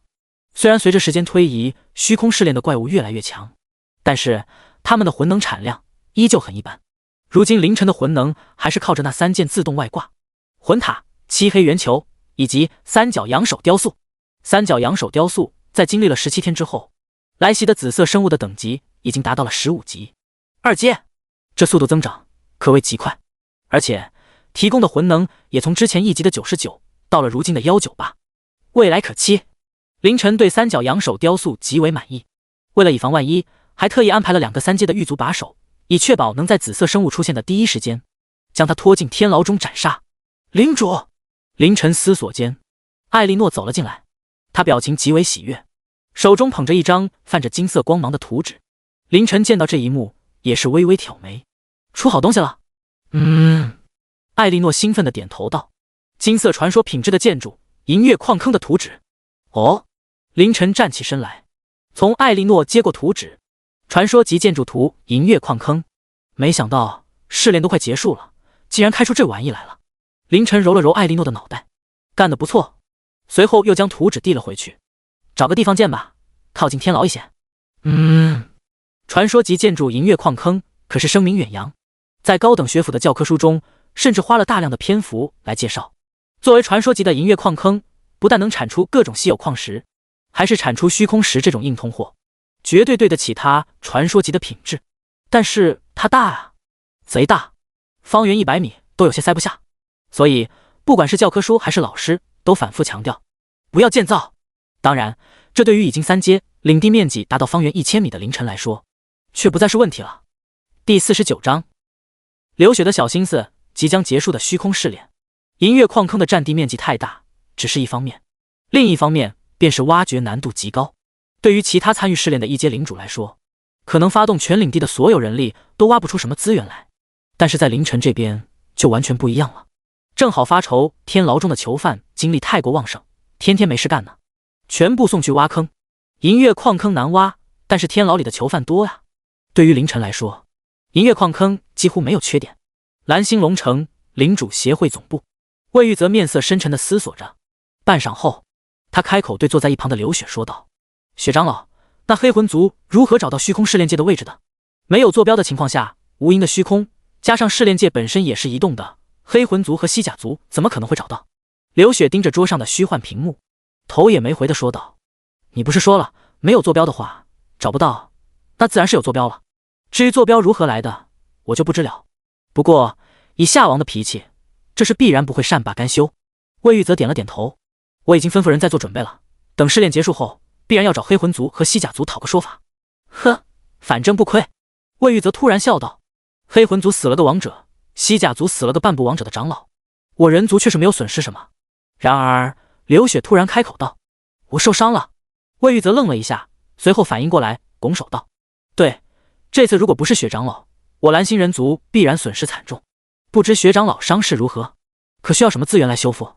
伤得很重。刘雪的话让魏玉则又愣了一下，他看了看刘雪，没看出怎么个重法呀。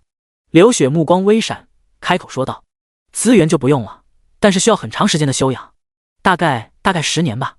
刚好这10年我就在领主学府养伤吧。”刘雪看向虚幻屏幕，准确的说，他看向虚幻屏幕上最下的一行文字：凌晨，功勋0升。刘雪的嘴角不易察觉的微微挑起：“前辈啊，我在学府等你哦。”一般的领主完成虚空试炼后，会在领主学府进行为期10年的进修。当然，之所以这么长，是因为在学府进修的期间，这些领主们还需要不断的踏上虚空之路，提升自己。有些时候，1-2年没有音信都是很正常的，所以领主学府才定了10年。所以刘雪才提出要在学府待10年。魏玉则觉得自己最近是不是工作太过繁忙了，以至于产生幻觉了。雪长老的意思是愿意担任学府校长10年，对于蓝星人族来说，这可是好事啊，天大的好事。魏玉则见刘雪点头后，一拍大腿：“没问题，肯定没问题。别说10年了，雪长老想当多久就当多久。”刘雪看着虚幻屏幕上的文字，突然抬手指了指：“他们都是将是领主学府这一届的新生吧？”魏玉则点了，有些惋惜的说道：“这次试炼难度太高了，以往每一届都有上百人，这一次才17人。”他抬手在虚幻屏幕上指了指，原本是18人的，几天前一个觉醒了紫色史诗品质领主之心的学生身亡了。刘雪随着魏玉则所指的地方看去，舍许，功勋6731，死。将这些人的资料给我吧。魏玉则愣了一下，随后点头道：“好的，一会我让人给学长老送来。”说完，魏玉则还不忘解释道：“以往都是等他们通过试炼返回蓝星后，才会将资料送到领主学府。”刘雪点了点头，突然想到了什么，说道：“你们真的不知道那剑斩王者的前辈是谁？”魏玉则摇了摇头，已经查过所有记载的用剑的强者，没有一个符合的。现在在筛查所有可能的人，目前结果还没出来。出来后告诉我一声。那是自然。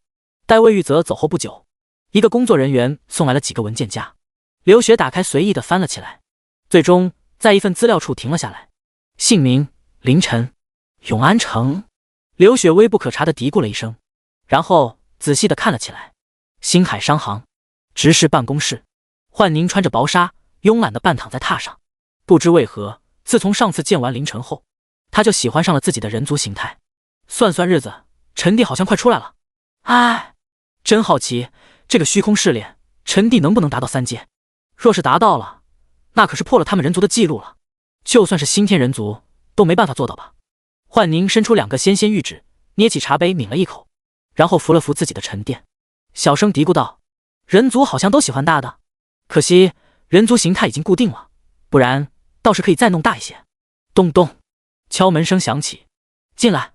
之前那个接待凌晨的迎宾小姐关美清打开房门，朝着榻上的七色猫躬身行礼道：“只是会长回来了，让您过去一趟。”变成七色猫的幻宁从榻上起身，朝外走去。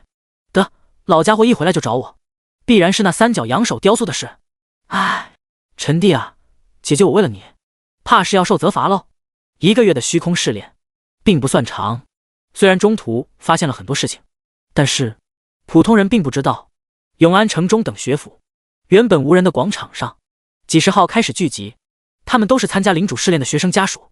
哟，老李来这么早？2天前我就来了，可学校不让进，不是明天才结束吗？你晚上不回去？回去干嘛？就在这等一宿。也是，反正回去也睡不着。几十人3-32-2的扎堆聊着，哎，也不知道号能不能挺过来。上次说了试炼难度加大，他还要参加。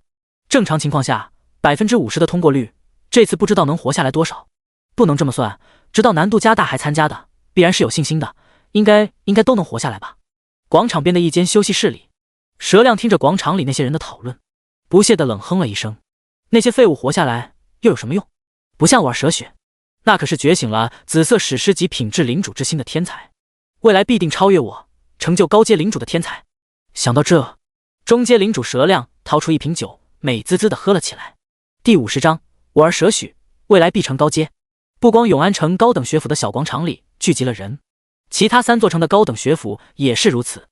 今天是虚空试炼的第29天了，不出意外的话，明天那些完成试炼的领主们就将回归。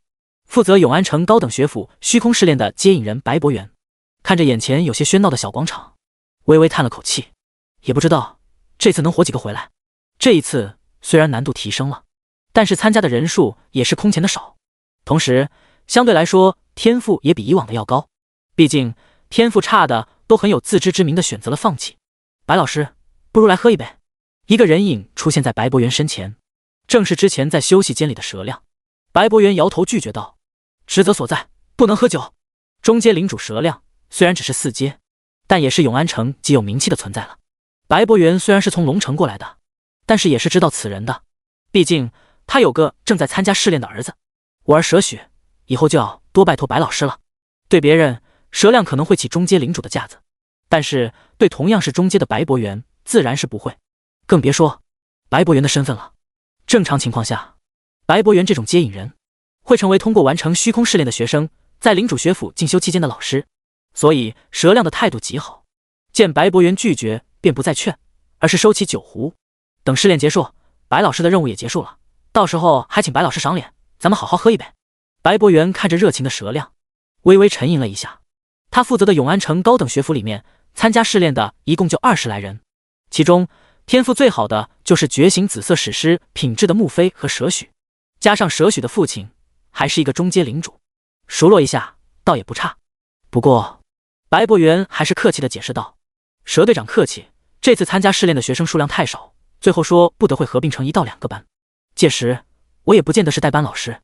哈哈，白老师这是哪里话？蛇亮笑着说道，就算不是我儿的代班老师，咱们俩喝一顿酒也不为过呀，说不得什么时候我们在虚空之路上还能相互帮衬帮衬。白博元点了点头，这么说的话倒是不好拒绝，毕竟同为中阶领主，在虚空之路还真有机会会碰到。2个中阶领主的交谈吸引了小广场里其他人的注意，只不过他们也只敢投去羡慕的眼光，哪怕他们其中也有不少初阶领主。如果说领主和普通人之间有着一道巨大的沟壑，那么初阶和中阶之间也是一样的。中阶领主基本就是他们日常能见到的各种有权有势的人了。蛇亮自然察觉到了众人的目光，然而他并不在意，或者说他喜欢这种感觉，越是这样他就越愉悦。原本只是来客套一下的他，一时半会的还不想走了，就顶着众人羡慕的目光继续和白博元聊着。白老师，听说这次还有一个白色领主之心的小家伙参加了试炼。听到蛇亮的话，白博元立马想起了那个年轻人凌晨。不得不说，凌晨给他留下了很大的印象。在强调了这次试炼难度极高后，依旧以白色品质领主的身份参加试炼，白博元自然记得十分清楚。特别是在之后和总部沟通后得知，凌晨是这次虚空试炼唯一一个白色品质。毕竟这种试炼可不是开玩笑，失败的结果就是死啊！以白色品质参加和送死有什么两样？自己不要命也就算了，还浪费领主协会的资源。蛇亮不屑地继续说道，据说还是个什么学霸，我儿跟我说过，仗着学习成绩好就目中无人。蛇亮撇了撇嘴，学习成绩好有个屁用啊，能抵御怪物袭击，能提升等级。蛇亮越说越嗨，但是白博元的脸色却是越来越差了。虽然他也是中阶领主，但是他更是领主学府的老师啊，当着他这个老师的面说学习成绩好没用，白博元觉得这种人还是不要结交的好。距离试炼结束还有1天，白博元回到之前的小台子上，盘腿坐好，看向蛇亮说道，蛇队长，若是无事，你还是回去吧。说完便闭目打坐，一副不想搭理蛇亮的样子。蛇亮有些尴尬地笑了笑，不过也反应过来了，白老师，我不是那个意思，读书当然是有用的，只不过是建立在实力的基础上。说完，见白博元依然是不搭理自己的样子，蛇亮眼神闪过一丝不悦，挥了挥手，身形闪动间回到了休息室。刚一进门，蛇亮就狠狠地呸了一口，不就是领主学府的老师吗？有什么了不起的？这次这么一点学生，你是不是代班老师还两说呢？再说了，蛇亮取出酒壶喝了一口，以我儿的资质，想换个班还不容易。日后我儿舍许必定成就高阶，说不定还能成为顶级领主、人族长老。只有半天了呀！凌晨难得的没有待在魂塔里，而是在领地里四处晃悠。1个月的时候，原本只有方圆100米大小的领地变成了方圆1000米，整个领地也不再是之前那边拥挤了。在凌晨授意下，开始有计划的分区了。毕竟等以后各种建筑逐渐多了起来，就不好再规划了。领地天域，领主凌晨，典狱长，等级3阶，领地面积方圆1000米，领地建筑核心区域领主大厅3级，天域3级，魂塔3级，膳食坊1级。北区银月矿坑1级，哨塔1级，篝火营地3级。东区仓库3级 X5， 伐木场3级 X5， 良田3级 X10， 铁矿场3级 X5， 锻造室3级，木工房3级。西区锻罪营3级，英雄修炼室1级，士兵演武场3级。南区住宅1级 X10， 住宅2级 X5。领地英雄艾莉诺，领地部队狱卒11级2阶 X10， 狱卒21级3阶 X30， 锻罪修女10级 X100， 锻罪修女21级3阶 X10。兵种上限500，资源虚空石17，虚空结晶12500石15W， 木15W， 铁15W， 食物15W， 魂能5583。领地特性天域神话。比起2阶的时候，领地多了不少建筑，一个是各种资源项的生产建筑，另一个这是篝火营地。篝火营地3级，品质史诗，功能燃起篝火，增加营地内人员的体力恢复速度。备注：消耗虚空石、虚空结晶，可短时间增强效果。有了篝火营地的存在后，银月矿场的开采速度也得到了一定程度的提升。凌晨来到北区，看着无数囚犯在银月矿场里挥舞锄头，满意点了点头。尊敬的典狱长大人，以您如此尊贵的身份，竟然亲自来此糟粕之地，看望我等，让我等。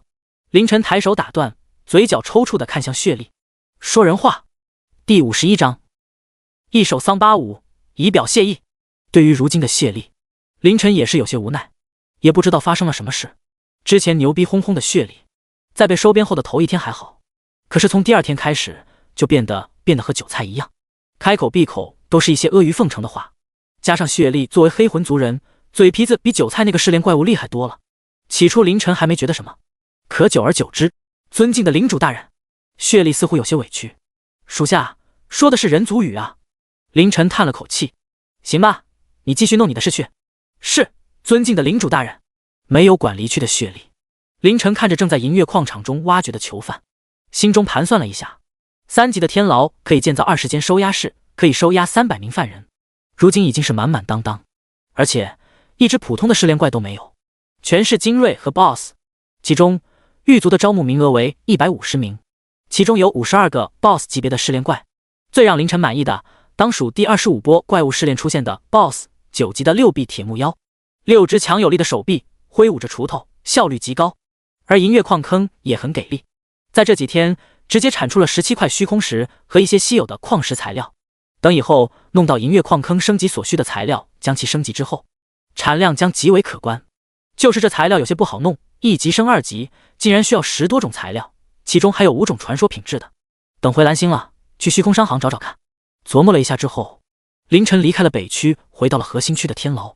如今凌晨的等级已经达到了29级，而29级升30级所需的经验极为夸张的达到了1000W， 也难怪无数人卡在初阶许多年无法晋升。凌晨看着所需的经验，叹了口气。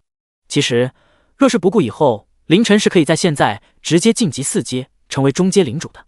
因为天牢中的几百囚犯全部斩杀后，也是一笔不小的魂能，甚至将谢莉斩了也会得到不少魂能。但是这样没有必要啊，如此竭泽而渔来提升实力，必然会影响以后的发展速度。而且虚空试炼结束后又不是上战场，而是上学，所以凌晨才放缓了脚步。领主，忙碌的艾莉诺碰到了凌晨，连忙走了过来。如今的艾莉诺也达到了29级，实力也保持着领地排名第3的位置。不过在4阶后应该会超过血莉。马上试炼就要结束了，凌晨看着自己英雄，笑着揉了揉他的头。到时候我会短暂的回归蓝星，领地上的事就继续由你主持。艾莉诺点了点头说道。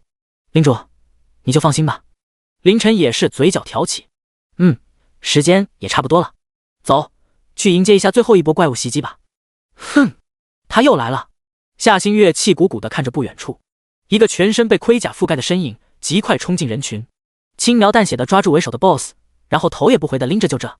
一旁的白虎和尖耳女子连看的兴趣都没有。这一幕已经发生了太多次了，每一次怪物来袭中，最强大的存在都会被这个狱卒掳走。领主，准备一下吧。尖耳女子死死地盯着来袭的怪物，虽然 BOSS 被掳走了，但是他们的任务还是很艰巨的，特别是要带领主大人升级。狱卒每一次的出现带走了最强大的怪物，也带走了经验，这也让没有爆出领主修炼室图纸的夏星月为了达到满级，也只能亲自上阵杀敌。毕竟英雄和士兵杀的怪物，夏星月只能蹭到 30% 的经验，自己杀却能得到 100%。夏星月拎起一个巨大的斧头，跳上了白虎的背，用那纤细的胳膊举起巨斧，极为兴奋地对着来袭的怪物群喊道：大白，冲锋！白虎眼中闪过一丝无奈，开口道：领主，抓紧了。不对，不应该这样。穆飞极为不理解地看着狱卒拎着 BOSS 离去的身影。领主，怎么了？眼镜女孩默默扶了扶眼镜，有些不解地看向领主。狱卒抓走 BOSS 不是很正常吗？这一幕在这几十天里不断的重复，让默默都习以为常了。狱卒抓走 BOSS 虽然是降低了难度，但是如今以我的实力根本不需要再降低了啊。穆飞柳眉轻蹙，他看了看自己的经验，有些想不明白。而且我的经验无法达到10级了，原本以为天道会在最后一波做出一些调整和补充。没事的，领主。默默见状宽慰道，反正抵御成功的宝箱不是每次都还在吗？说不定你说的那个补偿会在宝箱里呢。穆飞叹了口气，但愿如此吧。他也没想到这一次试炼如此不同以往，都最后一波了，自己竟然还没到10级。狱卒大人辛苦了。张元辰极为客气地朝着身前的2名狱卒躬身，然后熟练地拿起一柄利刃，朝着被狱卒控制着的 BOSS 狠狠地刺激。然而张元辰的攻击对于 BOSS 来说太过于弱小，利刃只在 BOSS 的皮肤上划出几道血痕。6号和2号对视一眼，随后两人微微用力，将严丝合缝的 BOSS 扯出一道深深的伤口。随后6号开口说道：捅这里。好嘞。张元辰点头，操起利刃朝着 BOSS 的伤口疯狂刺激。整个过程持续了1分钟，终于在张元辰都快力竭的时候， BOSS 在一声哀嚎声中化作了一具尸体。张元辰躬身道：谢谢2位狱卒大哥。4天前也不知道为何，原本每次都是掳走最强怪物的狱卒，突然就不走了，反而是帮他控制住一只又一只的怪物，让他亲手斩杀。之前张元辰还不知道是什么意思，直到自家英雄提醒才明白，这 TM 是帮我练级啊，老子难道就是传说中的天命之子？这种3阶的超级高手帮自己练级，王者子嗣的待遇也不过如此吧。张元辰泪目了呀，可惜2位狱卒大哥不吃东西也不喝酒。不过张元辰猛地站起身，抬手一挥，几个特意打扮的花枝招展的士兵出现在城墙头上，开始按照领主大人交代的动作扭动起来。我也是有所准备的，一首桑巴舞以表谢意。6号狱卒，2号狱卒。第52章进阶的张元辰，狱卒黑旗。在士兵卖力的舞蹈中，在6号和2号鬼火般跳动的眼睛中，张元辰在捅死了20多只普通的10级怪后，身上终于闪过一道光芒。他10级了，张元辰就差喜极而泣了。不过很快他扔掉手中的利刃，来到2个狱卒面前，恭恭敬敬地行礼道：多谢2位狱卒大人的帮助，此等大恩我张元辰永世不忘。却是不知道2位大人可有什么需要我去做的。6号和2号再次对视一眼，随后6号朝前走了一步，开口说道：爹，主人交代我等的事情不要泄露，你的遭遇和别人一样，都是被我等抢走了 BOSS， 之所以升级是因为你亲自下场斩杀怪物。张元辰愣了一下，主人？这狱卒还有主人的吗？不过现在也不是纠结这个的时候。张元辰拱手道：张元辰明白，请狱卒大人放心，也请主人大人放心。6号点了点头，和2号一起身形极快地朝外走去。看着他们挤进黑雾的身影，张元辰如同一个雕塑一般，愣愣出神。直到大胡子壮汉带领着士兵解决了剩余的怪物，跑过来提醒张元晨，才回过神来。狱卒主人，难道这狱卒是哪个领主的手下？但是3阶啊，来参加虚空试炼的领主怎么可能拥有3阶的手下？等等，狱卒最开始出现的时候是1阶10级，然后是2阶，这似乎是慢慢成长起来的。可是这么恐怖的升级速度怎么可能？再说了，他哪来的领地石啊？我们虽然回过一次蓝星，但是2阶3阶的领地石领主协会也不会给啊。难不成他去外面买？可是我们都没出。张元晨的双眼猛地睁大。操！卧槽！我草！不可能吧？他想到一个事情，凌晨出去过，但是不可能啊！阿晨觉醒的是白色的领主之心，这是我亲眼所见。不过当时在领主协会总部的时候，张元晨不由得想起了之前发生的一幕。那时候凌晨被领主协会的那个绿嘴巴的女人挤兑，问他凭什么活下来。张元晨故意开口说出狱卒来解围，但是以张元晨对凌晨的了解，凌晨只怕是没有遇到狱卒，或者不需要狱卒的帮助，亦或者他就是狱卒的主人。不可能，我想什么呢？张元晨抬手在脑袋上拍了拍，将这个想法狠狠地压在了心里。不管怎么样，不管是不是阿晨，至少在我这里都不是认为是阿晨。张元晨催眠似的默念了好几遍，他不敢再继续朝下想了，因为如果真如他所想，那阿晨能做到这一切只有一个可能。不要想了。啪！张元晨抬手对着自己就是一个耳光。领主！大胡子壮汉有些懵逼地看着自己打自己一个耳光的领主。难道领主因为升级了，因为试炼完成了，高兴傻了？也不知道是耳光的起了作用，还是英雄的提醒起了作用。张元晨仿佛忘记了刚刚发生的事情，极为兴奋地看着大胡子壮汉说道：我10级了，宝箱呢？大胡子壮汉指了指不远处。张元晨兴奋地朝那边跑去，一边跑还一边说道：最后一个宝箱必出2阶领地石和领地升级的材料，我要成为2阶领主了。大胡子壮汉张了张嘴，最后用手捂着脸。完了，领主好像真的乐傻了，因为最后一个宝箱里最重要的根本就不是能买的2阶领地石和材料，而是无法交易的职业觉醒石。我要这玩意没用啊！凌晨看着手上的一个闪闪发亮的石头，一时间有些不知道如何处理了。物品名：职业觉醒石，功能：进行职业觉醒。备注：无法带出领地，无法带出虚空试炼界，请于试炼结束前使用。难道我还能多一个职业？凌晨选择了使用，然后毫无反应。好在职业觉醒石并没有被消耗掉。艾莉诺，过来！凌晨对艾莉诺也使用了一下，没用。血力没用，甚至凌晨都叫来了韭菜，还是没用。所以这玩意就是一个废物。凌晨有些无语，这可是整个虚空试炼最大的奖励，结果带不出去，也用不了。正巧这时2道身影从黑雾中挤了进来，因为没有拎着 BOSS， 加上张元晨的领地距离凌晨很近，6号和2号最先回来了。事情办得怎么样了？6号行礼回道：典狱长大人，张元晨已经升到10级，属下也按照典狱长大人的吩咐，嘱咐了张元晨保密。凌晨满意点了点头，随即他看了看6号，又看了看自己手上的职业觉醒石，突发奇想的朝前走了一步，对着6号使用了职业觉醒石。然后让凌晨惊讶的事情发生了，使用成功了！一道黑色夹杂着蓝色的光柱出现，将6号完全笼罩在内。片刻后，光柱消失，而6号确实模样大变，原本覆盖前身的盔甲变得更为精美，而盔甲的头部那原本遮盖着脸的面甲消失了，出现的是一张相貌普通的脸，只不过皮肤有些偏蓝，额头还有一道黑色的月牙。最关键的是，6号在光柱消失后，抬手插入胸腔，随后从胸腔里拔出了一柄双手大剑，造价古朴，好似古制一般。凌晨有些惊喜地查看起6号的属性来：狱卒21级3阶，职业斩魂者，品质特殊，力量71，体质65，精神69。技能1：王者归来，死亡后消耗魂能，即刻复活。技能2：招募，狱卒可以招募4名囚犯。技能3：凝聚斩魂刀，属性增幅 20%， 善于战斗，以斩魂刀击杀，可摄取魂能。竟然真转职成功了！凌晨看着信息，有些惊喜地挑了挑眉。强大的3维属性并不是他惊喜的原因，那新出现的技能才是。以斩魂刀击杀，可摄取魂能。也就是说，终于不用拉到天牢中斩杀了。这样的话，可就方便多了。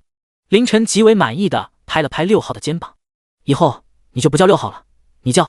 凌晨看了看他手中的斩魂刀，你叫黑旗。第53章，一阶的穆飞，2阶的张元晨。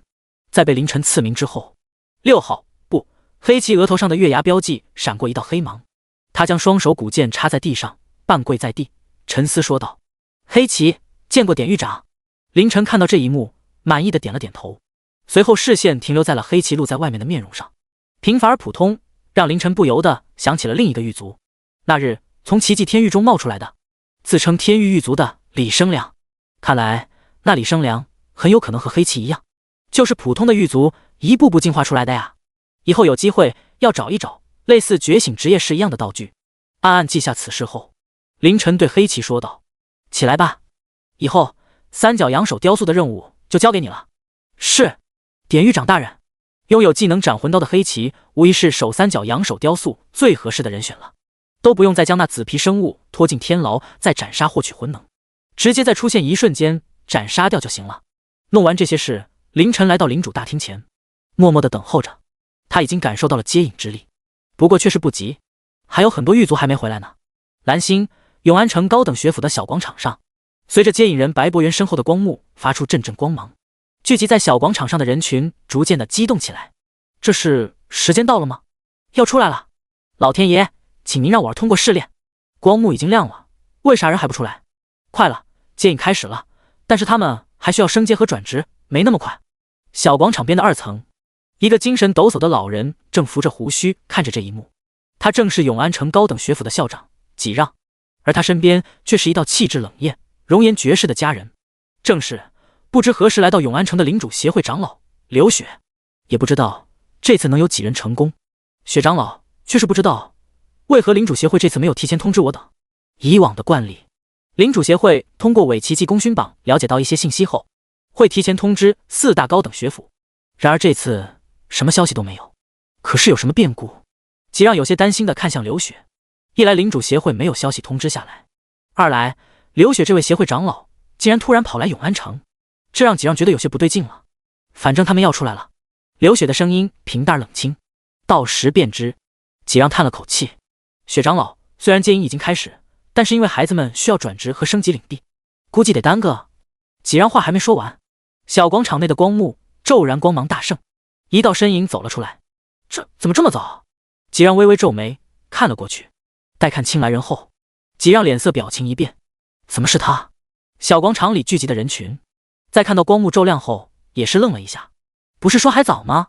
这么快就出来？咦，他是穆飞？他不是觉醒了紫色史诗品质领主之心的天才穆飞吗？对啊，怎么这么早就出来了？天赋好，所以出来的早？没这说法呀。光幕前，接引人白博元看着走出光幕的穆飞，眉头紧皱，你为何还是一阶？另一头，中阶领主佘亮也探查到了穆飞，但是却是露出笑容。整个永安城高等学府就2个觉醒了史诗天赋的人，一个是穆飞，另一个就是他儿子佘许。哈哈哈，好好好！佘许极为高兴的自语道：“竟然连2阶都没达到，还紫色天赋，估计是没什么用的天赋吧。如此一来，我儿能享受的待遇，能得到的资源又将提高许多。”佘许取出酒壶，大大的喝了一口，极为喜悦的感慨道：“顶级可期啊！”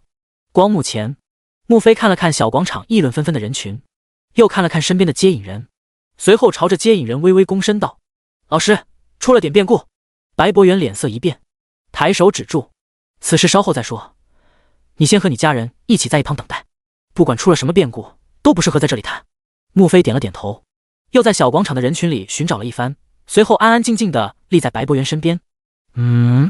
白博元看了他一眼：“你，老师，我没家人。”听到这话，白博元也就没说什么了，而是转头继续关注着光幕。奇怪了，竟然没有完成2阶晋升。他觉醒的是紫色品质的领主之心啊，难道是不擅长战斗的？白博元有些疑惑，可没等他疑惑多久，光幕再次亮起，一个人影走了出来。在人影出来的一瞬间，小广场里一个中年女性惊喜的大声喊道：“建文，我的儿啊！”齐建文也是情绪极为激动，直接朝小广场跑去。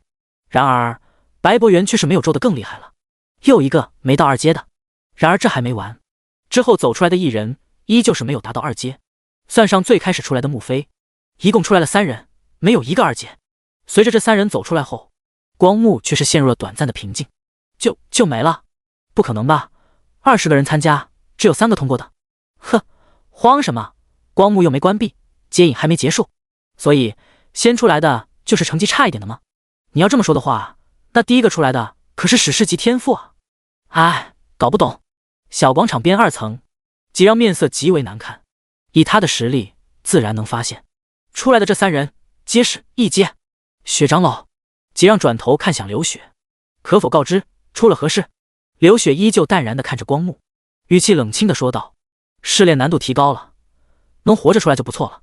吉让深深地吸了口气，刚准备再说什么的时候，光幕再次光芒大盛，走出一个人影，可这一次却让吉让微微一愣。2阶。小广场里，张灵山看着走出来的人影，重重地松了口气，随后高喊道：元辰，第54章，前辈，你终于来了。张元辰走出光幕后，感受到所有人目光的注视，微微有点懵，但是在听到自己老爹熟悉的喊声后，立马朝老爹所在的位置跃去，速度之快，在半空中留下一道道残影。一旁的白博元眼睛一亮，这不只是2阶，这速度要么是觉醒成了一个速度专精的职业，要么是觉醒了一个史诗级别以上的职业。白博元身边，穆飞看到这一幕，眼神微微有些黯淡，终究是自己太晚才反应过来了，若是早点反应过来，经验值会不够，早点亲自斩杀试炼怪物，也不会到如今才9级了。内行人看门道，外行人就看热闹。张元辰如同鬼魅一般的身影，让小广场上的其他人皆是面露惊讶之色。之前的2人可没这速度。爸！张元辰没工夫理会其他人，而是极为开心嘚瑟的来到张灵山身前。我2阶了。张灵山笑着抬手，用力的在张元辰身上拍了拍，自己这个儿子出息了啊！广场边，蛇亮看到这一幕，不屑的撇了撇嘴：2阶了又怎么样？我儿蛇许到现在还没出来，必定也是去觉醒职业，升级领地去了。不过应该也差不多了。蛇亮抬脚，缓慢朝光幕附近走了过去。然而等他完全走到，光幕依旧没有任何反应，保持着微微运行的微光。难道我儿还在整理领地？蛇亮微微皱眉，心里突然有那么一丝丝担忧。但是在他转头看向张元辰后，那一丝丝担忧瞬间化为虚无。这种货色都能成功，以我儿的天资，还有失败的道理。不过蛇亮眼睛一亮，来到了张元辰父子身边。这是张总的儿子吧？不错。张灵山一愣，微微躬身道：见过于队长。张灵山只是初阶领主，面对中界领主蛇亮，自然态度恭敬。更别提蛇亮乃是永安城护卫队的副队长，权力地位可不低。我儿元辰能过试炼，实属侥幸，而且我儿天赋也才蓝色稀有，是远远不上贵公子的紫色史诗。张灵山的客套话让蛇亮很是受用。蛇亮看着张元辰，笑着说道：等以后到了领主学府，元辰和我儿都是永安城出来的，要相互帮衬帮衬。虽然说的是帮衬，但是张灵山难能不懂蛇亮的意思，不就是想让元辰跟他儿子混吗？张灵山在心里微微叹了口气，身份地位家境，甚至是元辰的天赋，让他生不起一丝拒绝的勇气。但是张灵山看了看身边的张元辰，最后咬了咬牙道：蛇队长，孩子的事情就让孩子们自己做决定吧。听到张灵山这么说，蛇亮脸上的笑容顿时消失，冷冷地看了张灵山一眼。呵，也是，以我儿的天赋，和尔等也不是一路人。说完，蛇亮拂袖而去。张灵山见状也是叹了口气，知道自己刚刚的拒绝算是彻底得罪这位护卫队的副队长了。不过为了孩子，自己的孩子凭什么给别人当跟班？张元辰也没有了刚刚出来的嘚瑟和喜悦。等蛇亮走远之后，才凑到自己老爹耳边，轻声说道：爹，我觉醒了传说职业。张灵山。就在众人焦急的等待时，虚空试炼界内，凌晨看着领地边缘的黑雾，微微皱眉。他已经感受到那接引的力量开始有那么一丝不稳了。可是还有一个狱卒没有回来，实在不行就放弃吧，一个而已，并不影响大局。一旁血力见状开口道：典狱长大人，要不要小的出去寻一寻？不用了。凌晨摇头：开玩笑，狱卒有重生，死了还能在天牢复活，你又没有。要知道每一次试炼结束后，这整个虚空试炼界都会分崩离析。这时候出去不是找死吗？算了。就在凌晨不准备等了的时候，一个全身被盔甲覆盖的身影极快地挤出黑雾。领主，时间有限，大地已经开始崩裂，属下只好独自回来。这是凌晨特意交代过的，如果来不及了，就不要带着试炼怪了，全力赶回来。没事，你做得很好。凌晨一抬手，从物品栏里取出一个面具一样的东西，正是奇迹假面。艾莉诺，看好领地。在艾莉诺、血莉等一众领地成员的注视下，凌晨戴上了假面，选择了回归。随着他的身影消失在光柱，原本包裹在领地边缘的黑雾猛地流转起来。随着黑雾的运动，一个好似罩子一样的屏障将整个领地围住。随后，整个领地似乎遭受到了某种巨大的冲击，在疯狂的晃动中，一飞冲天。虚空试炼界外，夏王看着一个又一个飞出试炼界的领地，微微有些皱眉。这领地怎么有些小啊？这一次这么多人没有达到2阶吗？话音刚落，一个明显要大很多的领地飞出了虚空试炼界。饶是夏王都愣了一下，这得有方圆1000米了吧？3阶，领地飞出的速度都极为迅捷，眨眼间便消失在浩瀚无垠的虚空之中。难不成是我闺女？夏王眨巴了一下眼睛，觉得好像有可能。自己的闺女天赋那么好，领地大一点也正常。夏王极其欣慰笑道：嘿嘿，闺女出息了。然而就在这时，一道刻有玄妙纹路的玉符突然出现在夏王面前。夏王皱眉地接过玉符，下一秒钟，他的脸色变得极为难看。黑魂族，既然你们找死，那就别怪老子下手太狠。随即，夏王的身影消失不见，而那虚空试炼界也在吐出了无数领地之后，开始了收缩，最终化作了一个漆黑全球，无声无息地漂浮在虚空之中。蓝星、永安城高等学府，在众人无比期待的目光中，光幕再次发出一阵强烈的光芒。随后，一道身影走出小广场2层。刘雪在见到这道身影的时候，原本冷清淡然的俏脸上突然多了几分神采，嘴角不易察觉的微微挑起。刘雪在心中自语道：前辈，你终于来了。第55章，刘雪长老，这凌晨虽然天赋差了些，但未来可期啊。光幕前，白博元看着走出来的人，微微愣了一下。这人是……白博元双眼猛地收缩了一下。凌晨，那个觉醒了白色普通品质领主之心的凌晨，他竟然成功完成试炼了。而且，白博元觉得应该是自己看错了，再次探出元力，然后2阶，真的是2阶，白色普通天赋完成试炼，晋级2阶。其实，如果是以前，白博元就算有些惊讶，也不会这般震惊。主要是凌晨之前，一个紫色史诗，2个蓝色稀有都没有晋级2阶，而他一个白色普通竟然晋级2阶了。这……白博元实在没忍住，开口求证道：你2阶了？刚刚走出光幕，还有些不太适应的凌晨听到这话微微一愣，随后感知了一下脸色的奇迹假面，然后点头道：2阶了。这话一出，白博元还没说什么，但是他身边的穆飞不可思议地出声道：怎么可能？他只是白色普通的天赋啊，哪怕是有狱卒帮忙，能成功度过试炼就已经很不可思议了，怎么可能进阶2阶？难不成他一白色普通天赋的领主还有余力控制住试炼怪物，让他补刀？听到穆飞的质疑，凌晨微微皱眉，扫了一眼光幕前的情况后，也是一愣。我擦，什么情况？穆飞不是紫色史诗天赋吗？怎么还是1阶？这女的不是挺聪明的吗？补刀都不会。一时间，凌晨有些明白了，原本在他看来很简单的补刀操作，不但2个蓝色稀有天赋的没做，连穆飞都没做。这下好了，自己原本随大流的伪装成2阶，反而有些显眼了。白博元深深地看了凌晨一眼，白色天赋2阶，就是不知道他觉醒的领主职业是什么品质。若是传说，不，哪怕是史诗，此子也大有可为啊。阿晨，原本在小广场的张元晨看到凌晨后，极为兴奋地挥了挥手，跟老爹打了个招呼后，就奔着凌晨而来。哈哈哈，没想到我们俩竟然都成功了。凌晨看着眼前有些没心没肺的少年，嘴角微挑道：恭喜，还好自己吩咐狱卒帮张元晨补刀，让他也到了2阶，不然的话，光自己一个也太显眼了。而如凌晨所想的那样，张元晨出现在他身边后，聚焦在他身上的目光顿时少了很多。是啊，白色晋级2阶确实不可思议，但是有了一个蓝色的2阶后，似乎也没那么不能接受。小广场2层，永安城高等学府的校长几让看着这一幕，不禁眉角微挑。这个凌晨他有印象是个品学兼优的好学生，但是只觉醒了白色品质的领主之心。季让当时还有些惋惜呢，可如今季让看了看身边的刘雪，见他正看着光幕的方向，不由得出声道：“雪长老，这凌晨虽然天赋差了些，但品性不错，未来可期。”听到这话，刘雪转头过来，眼神奇怪地看了几让一眼。饶是刘雪冷清的性子，此时嘴角也有些抽搐，好在竭力控制之下，没有让几让察觉。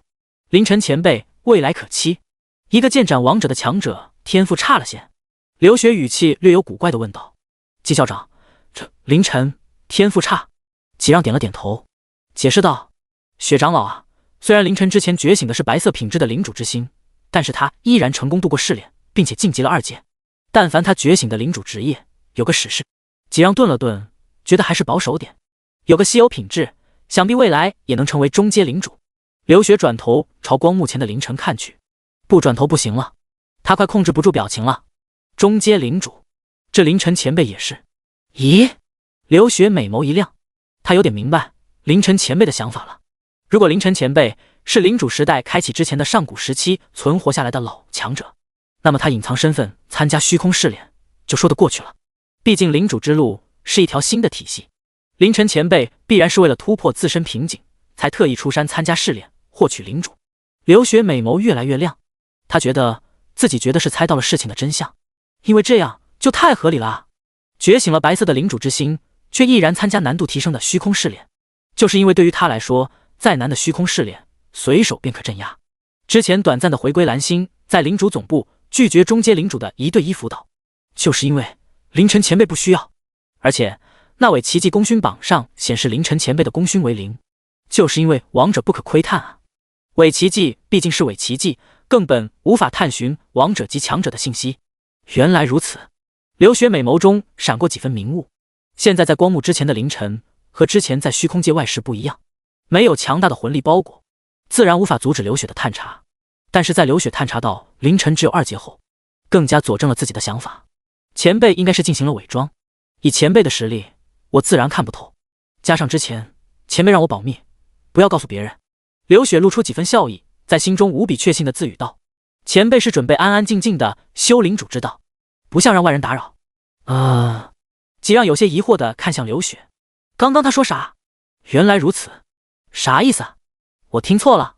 几让犹豫了一下后，开口解释道：“中阶领主在雪长老面前自然是不值一提。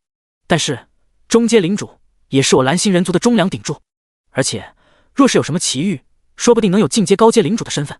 正常情况下，通过虚空试炼的领主必然会进入领主学府进修，但是根据试炼的情况和领主的天赋，学府会给予不同程度的培养资源。”几让这番话的目的也很简单，就是想给凌晨再多争取一些，毕竟他只是一个白色普通天赋的领主，几让觉得自己应该给多帮衬帮衬。然而就在此时，小广场上，在众人的注视之下，那一道负责接引的光幕闪烁了几下之后消失了。第56章，试炼结束了。玩呢？光幕消失的极为突兀，若不是大部分人的目光都十分紧张的盯着，也不会在第一时间就被人发现。光幕消失了，什么意思啊？这是结束了吗？不可能吧，才出来5个人啊！开什么玩笑，一个虚空试炼成功的才5人，应该不会，我们只是4座高等学府之一，难道死的全是我们永安的？扯淡，到底什么情况？能不能给我们一个说法？我胆儿啊！聚集在小广场的人们情绪逐渐激动起来。而此时的2层里，几让转头看向刘雪，语气凝重地说道：“雪长老，这次试炼究竟发生了什么？”作为永安城高等学府的校长，几让自然知道光幕消失意味着什么。虚空试炼结束了，而他们永安城高等学府20人参加试炼，竟然就5个活着出来的。要知道，这20个人可是在被提醒了难度会提高后，依然有自信参加的20人啊！雪长老，这次试炼究竟发生了什么？刘雪冷清的声音响起，具体事项你去问总部。这一次，刘雪停顿了一后说道：“通过试炼的人数应该是17人。17人？”几让满脸不可思议，有些不敢相信，良久后才深深的叹了口气，苦笑道：“这么说来，我永安高等学府通过试炼的人数还算多的了。刘雪看着有些喧哗的小广场，冷冷地说道：“路是自己选的。”几让再次叹了口气，不过表情却是稍稍好了一些。也是啊，路是自己选的。比起开拓时代强制所有人参加试炼，如今这种自愿参加已经好了很多了。17个人啊，龙城的那位金色传说品质的天才必然是通过了吧？金色传说品质啊，若是能成长起来……话未说完，几让便摇了摇头，太难了，天才难得，真正成长起来的天才更难得。就好像那蛇许觉醒了紫色史诗品质的领主之心，不也是天才吗？可是连虚空试炼都没能通过。还有那木飞，不也是紫色史诗级的天才吗？连2阶都没达到，还不如白色品质的凌晨。几让突然反应了过来，他双眼一缩，深深地看着那个站在光幕前的少年。白色领主之心2阶，放在之前虽然会让人有些惊讶，但是也不算出乎意料。每一次总会出几个这样的，但是放在这次就完全不一样了，一共才成功了17个，其中还有包括紫色史诗级的存在，都没有到2阶。凌晨一个白色普通级，不但成功了，还2阶了。这让有些难以理解的自语道：“他怎么做到的？”而此时的小广场之上，蛇亮看着消失的光幕，一脸不可能的表情。怎么可能就这么结束了？蛇亮身影闪动，直接出现在之前光幕所在的位置。白老师，是不是这光幕坏掉了？他看了半天，却是不知如何让光幕出现，随即转头看向负责接引的白博元。我儿还没出来，试炼还没结束，白老师还请重新打开光幕。于队长，白博元微微摇头道：“试炼已经结束了。”不可能。蛇亮死死地盯着白博元，表情逐渐变得有些狰狞，声音也传遍整个小广场：“我儿还没出来，试炼怎么可能结束？”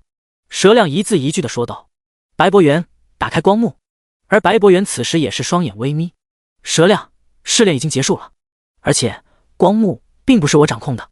说白了，白博元只是一个能量输出装置，光幕的运行和开关皆是虚空试炼界的规则操纵的。”蛇亮握紧了拳头，他知道作为中界领主怎么可能不知道这些常识，但是我不信。蛇亮双眼中一根根血丝浮现，史诗级天赋啊，那可是能成为高阶领主甚至是顶级领主的天赋啊，怎么可能连个小小的虚空试炼都过不了？同样是史诗级天赋的穆飞，就算没有到2阶，不也过了试炼吗？就连……蛇亮转头看向站着光幕前的凌晨，就这个白色普通级天赋的垃圾都过了试炼，我儿怎么可能过不了？蛇亮抬手指向凌晨，对白博元说道：“连他这种垃圾都能回来，我儿怎么可能失败？白博元，这事不应该给我们一个交代吗？”白博元眼中闪过一丝冷色，这个蛇亮有些过线了。一旁的凌晨也是微微皱眉，原本准备低调一点的他，因为蛇亮的这个举动再一次成为了众人视线的焦点。广场上聚集的人们也纷纷叫喊道：“对啊，他一个白色普通级的就成功了，还2阶了，我儿怎么可能失败？一定是搞错了，把光幕打开，我儿还在里面。”白博元眼中闪过一丝冷色，一股无形的能量从身上升腾而起。我说过了，试炼已经结束了。声音在原力的加持下，瞬间压过了广场上的喧哗。一瞬间，广场上的人群被声音震得寂静无声，中阶领主的威势彰显得淋漓尽致。光幕前，蛇亮看着这一幕，心里闪过无数复杂的情绪。试炼结束了，儿子蛇许觉醒了紫色史诗品质领主之心的蛇许，就这么没了，这里面绝对有问题。蛇亮越想越想不通，体内的元力开始沸腾，一股不弱于白博元的气势出现。然而蛇亮却并没有找白博元，而是看向凌晨，一字一句地说道：“以我儿的天赋都失败了，你告诉我，你一个白色普通的天赋是怎么成功的？”一边说着，蛇亮身上的气势汇聚在一起，狠狠地朝凌晨压去。加上蛇亮如今双眼通红，面容还有些狰狞的样子，仿佛下一刻他就要将凌晨斩杀一般。一时间，所有人再次看向了凌晨。一直在白博元身边，之前觉醒了紫色史诗品质领主之心后，再也没用正眼瞧过凌晨的穆飞，这会也是凝视着这个被学校里的学生造谣出来的绯闻男友。不远处看到这一幕的张元晨心里一颤，完了，阿晨的秘密不会被发现吧？他咬了咬牙，心里无数想法急速运转。不行，我得帮阿晨开脱。张元晨朝前走了一步，可就在他要开口之前，光幕前被众人注视的少年淡然地看着蛇亮说道：“关你屁事。”第57章，刘雪，见过前辈。广场上，张元晨涌到嗓子眼的话被凌晨一句关你屁事给憋了回去。他心里的某个猜测，在看到凌晨面对中阶领主蛇亮时的这般淡然后，变得更为确定了。张元晨有些紧张看着凌晨，他倒不担心蛇亮能把凌晨怎么样，而是担心凌晨的秘密会不会暴露。张元晨都不担心，凌晨自然更不会担心了，因为气势全开的蛇亮，在凌晨眼中，还没有之前在试炼界时浑身升腾紫色火焰的谢力有威慑力。不过想想也是，一个传说品质的中阶领主，黑魂的天骄，哪怕是降级到了3阶，也不是蛇亮这种大概率是稀有品质的中阶领主能比的。面对那时候的谢力都能镇压，又怎么会把蛇亮放在眼中？然而凌晨的话却是让蛇亮双眼一眯，他朝着凌晨的方向走了一步，冷声道：小子，是不是觉得通过了试炼成为了2阶就很牛逼？老子让你知道什么是中阶领主。蛇亮抬起手，原力运转之下，一股无形的能量升腾而起。够了！白博元身影一闪，出现在凌晨身前，他冷冷地看向蛇亮。蛇亮，协会铁律你忘记了？你过线了。领主协会铁律不可强行窥探他人隐秘，包括且不限于领主特性、职业天赋等。当时这一铁律的出现，即有效地杜绝了天才的夭折。哈哈，我过线了。蛇亮狰狞地笑着，老子天赋卓绝的儿子都没能通过，他一个垃圾怎么通过的？这里面必然有问题。今天不把这事说清楚，谁也别想走。白博元皱眉紧张，既然说不通，那少不得就要做一场了。身为领主学府的老师，身为这里的接引人，白博元自然不会放任蛇亮乱来。小广场里几十号人看着这一幕，都不由得陷入了沉默，甚至有不少已经开始后退了。开玩笑，2个中阶领主真要打起来，留在这等着被波及吗？然而就在这时，一个满头银发的老头出现在2人附近，正是永安高等学府的校长季让。季让冷哼一声，看着蛇亮说道：哼，蛇亮，这里是学校，你想干什么？蛇亮转头看了看季让，又看了看白博元，最后有些疯癫的咧嘴一笑，呵呵，行。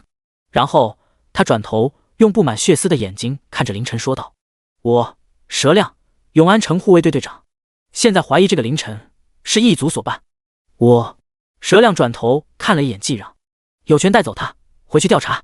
这话一出，场面顿时一静，因为确实如蛇亮所说的，他有这个权利。虽然他说的这个理由十分离谱，但是他确实可以带凌晨回去调查。护卫队看似只是一个队，实则确实负责整个永安城治安的机构，而蛇亮作为副队长，权力自然不小。白博元眉头微皱，其实他并不害怕蛇亮来横的，真斗起来他也不怕他，但是蛇亮这样就很麻烦。白博元沉声说道：蛇亮，凌晨已经成功完成试炼了，他现在是我领主学府的学生，不归你永安城管。然而蛇亮却是不理会，他还在永安城，怎么就不归我管了？白博元，你若是再阻拦，我连你一起抓，不就是一个领主学府的老师吗？蛇亮面目愈发狰狞，他对这个白博元这个接引人的怨恨可不低，真当自己是个什么人物了？蛇亮体内元力疯狂运转，身侧更是有一个1人高的圆圈正在形成，这是召唤领地里英雄的仪式。看得白博元心头一紧，这是要来真的了。这蛇亮疯了。凌晨看的却是眉头轻皱，这家伙有点没完没了了。心念一动，原本静静沉淀在体内的魂力开始运转，不过在奇迹假面的伪装之下，无人察觉。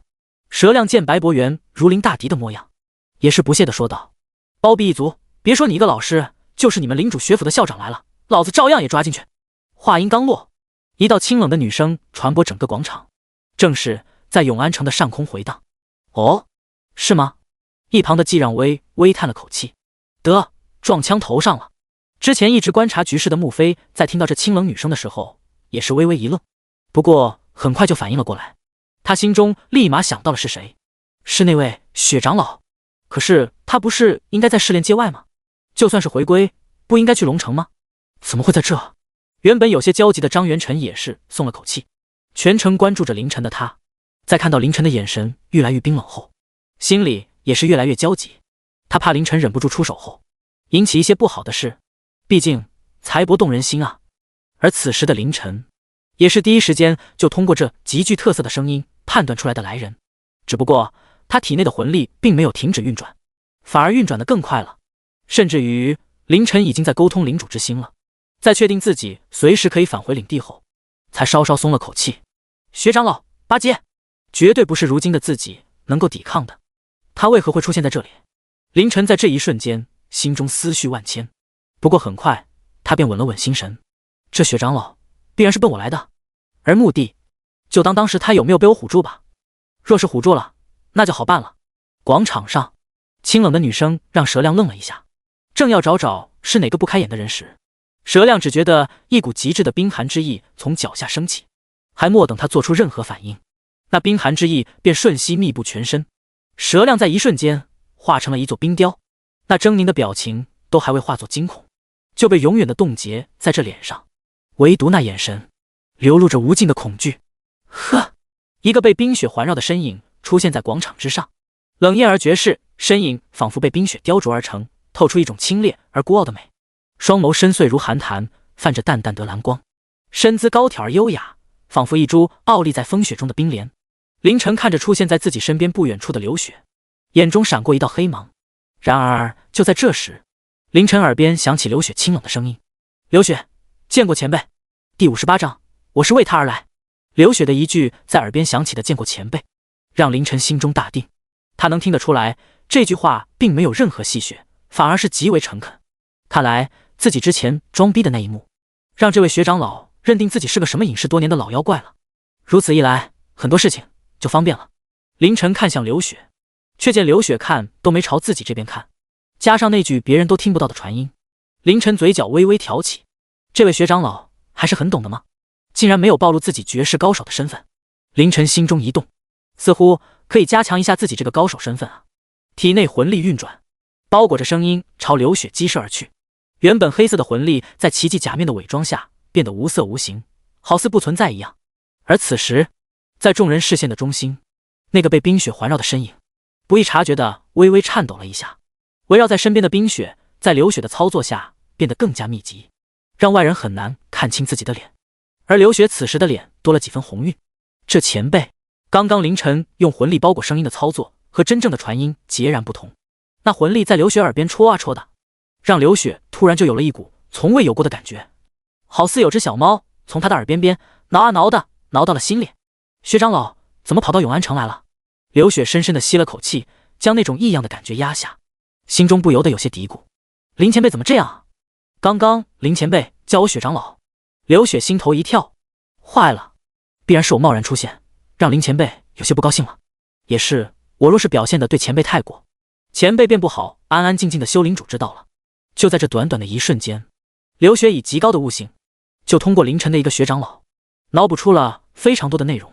流雪微微吸了口气，看向变成冰雕的蛇亮，冷声说道：白博元，下次遇到这种事直接动手。白博元闪过一丝无奈：我是准备动手啊，可是这不是被你抢先了吗？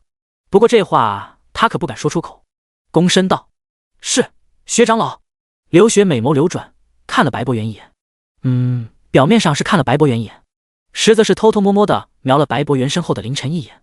见凌晨依旧一脸淡然，不似生气的样子，微微松了口气：不用叫我雪长老。一语双关，只不过流雪不知道凌晨前辈是否明白他的意思。我已经接受调令，出任领主学府的校长了。白博元愣了一下，不过很快表情有些欣喜的再次躬身道：见过柳校长。之前的领主学府校长不过是个7阶的高阶领主，还因为一些事情无法回来了。如今流雪这个新晋的8阶长老出任校长，好事啊，天大的好事！有8阶的大佬撑腰，以后谁还敢像蛇亮这样在他们领主学府的老师面前避避？流雪的话也让在场的所有人的都愣了一下，包括凌晨。他是校长？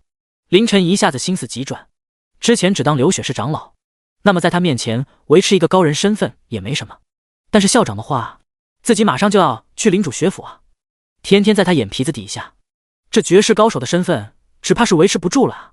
看来得好好想想怎么办了。就在这时，流雪的声音再次在凌晨耳边响起：前辈放心，我会在学府为您掩盖身份，让您安安静静的修领主之道。凌晨被流雪的话整个一脑袋的问号，这什么跟什么啊？然而就在这时，一个声音从外传来：雪长老大驾光临，是我永安城的荣幸啊！话音还未落，一个儒雅的中年男人便已经出现在广场之上。城主！广场上不少人在看到中年男人后都惊呼出了声。来人正是永安城城主高阶领主侯和。之前流血的那声冷哼可没有收敛，声音传遍大半个永安城。身为城主的侯和自然感应到了，第一时间赶了过来。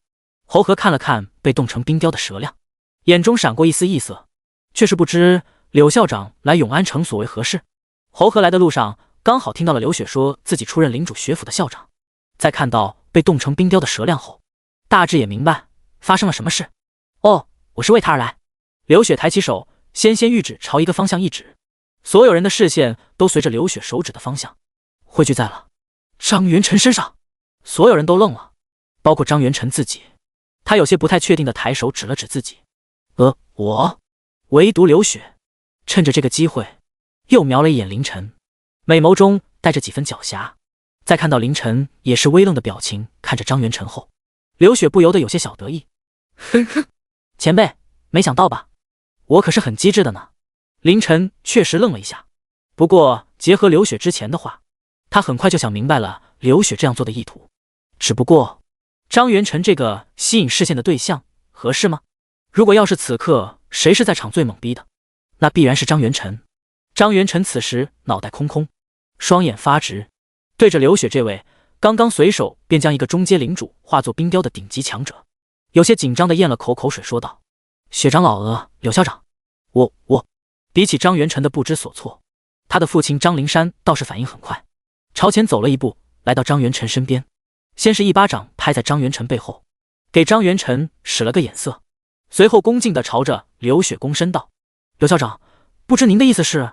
此时视线从凌晨身上收回的刘雪淡然地说道：如果我没看错的话，他觉醒的职业品质应该不低，期待你以后在领主学府的表现。说完，刘雪的身影便直冲云霄而去。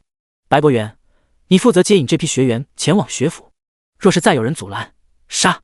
刘雪的身影虽然消失在空中，但是冷清的声音却还在广场里回荡，特别是最后那个杀字，让在场的不少人都打了个寒战。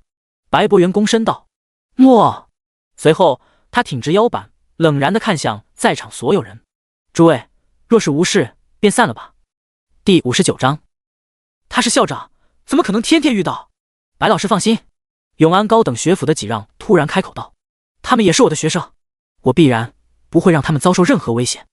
而另一边，永安城城主侯和也笑着说道：白老师，蛇亮此人只是个例，我永安城作为蓝星人族4大城，自然不会对我蓝星人族未来的希望做出任何伤害的举动。有了几让和侯和的表态，白博元点了点头。其实若不是蛇亮突然发疯，也不会有这么一出。他们的话也让广场上的人为之一惊。中阶领主白博元，中阶领主几让，高阶领主侯和，单单这3人的实力就已经可以让整个永安城为之一颤，更别说这3人的身份地位。特别是永安城城主侯和，和广场中被震慑住的众人不同，有个少年还在懵逼的状态中。柳校长期待我的表现。领主协会长老8阶顶级强者，为了我特意走了一趟永安城。张元晨无比的懵逼，就算自己觉醒了传说品质的职业，也不至于吧。而且张元晨总觉得哪里不对。恭喜！凌晨笑着对不远处还在懵逼的张元晨说道，而他的话让原本有些安静的广场一下子喧哗起来，所有人的目光都汇聚在张元晨身上，羡慕、嫉妒难以言喻。不少和张元晨以及张灵山熟悉的人都凑了过来。灵山啊，你儿子出息了呀！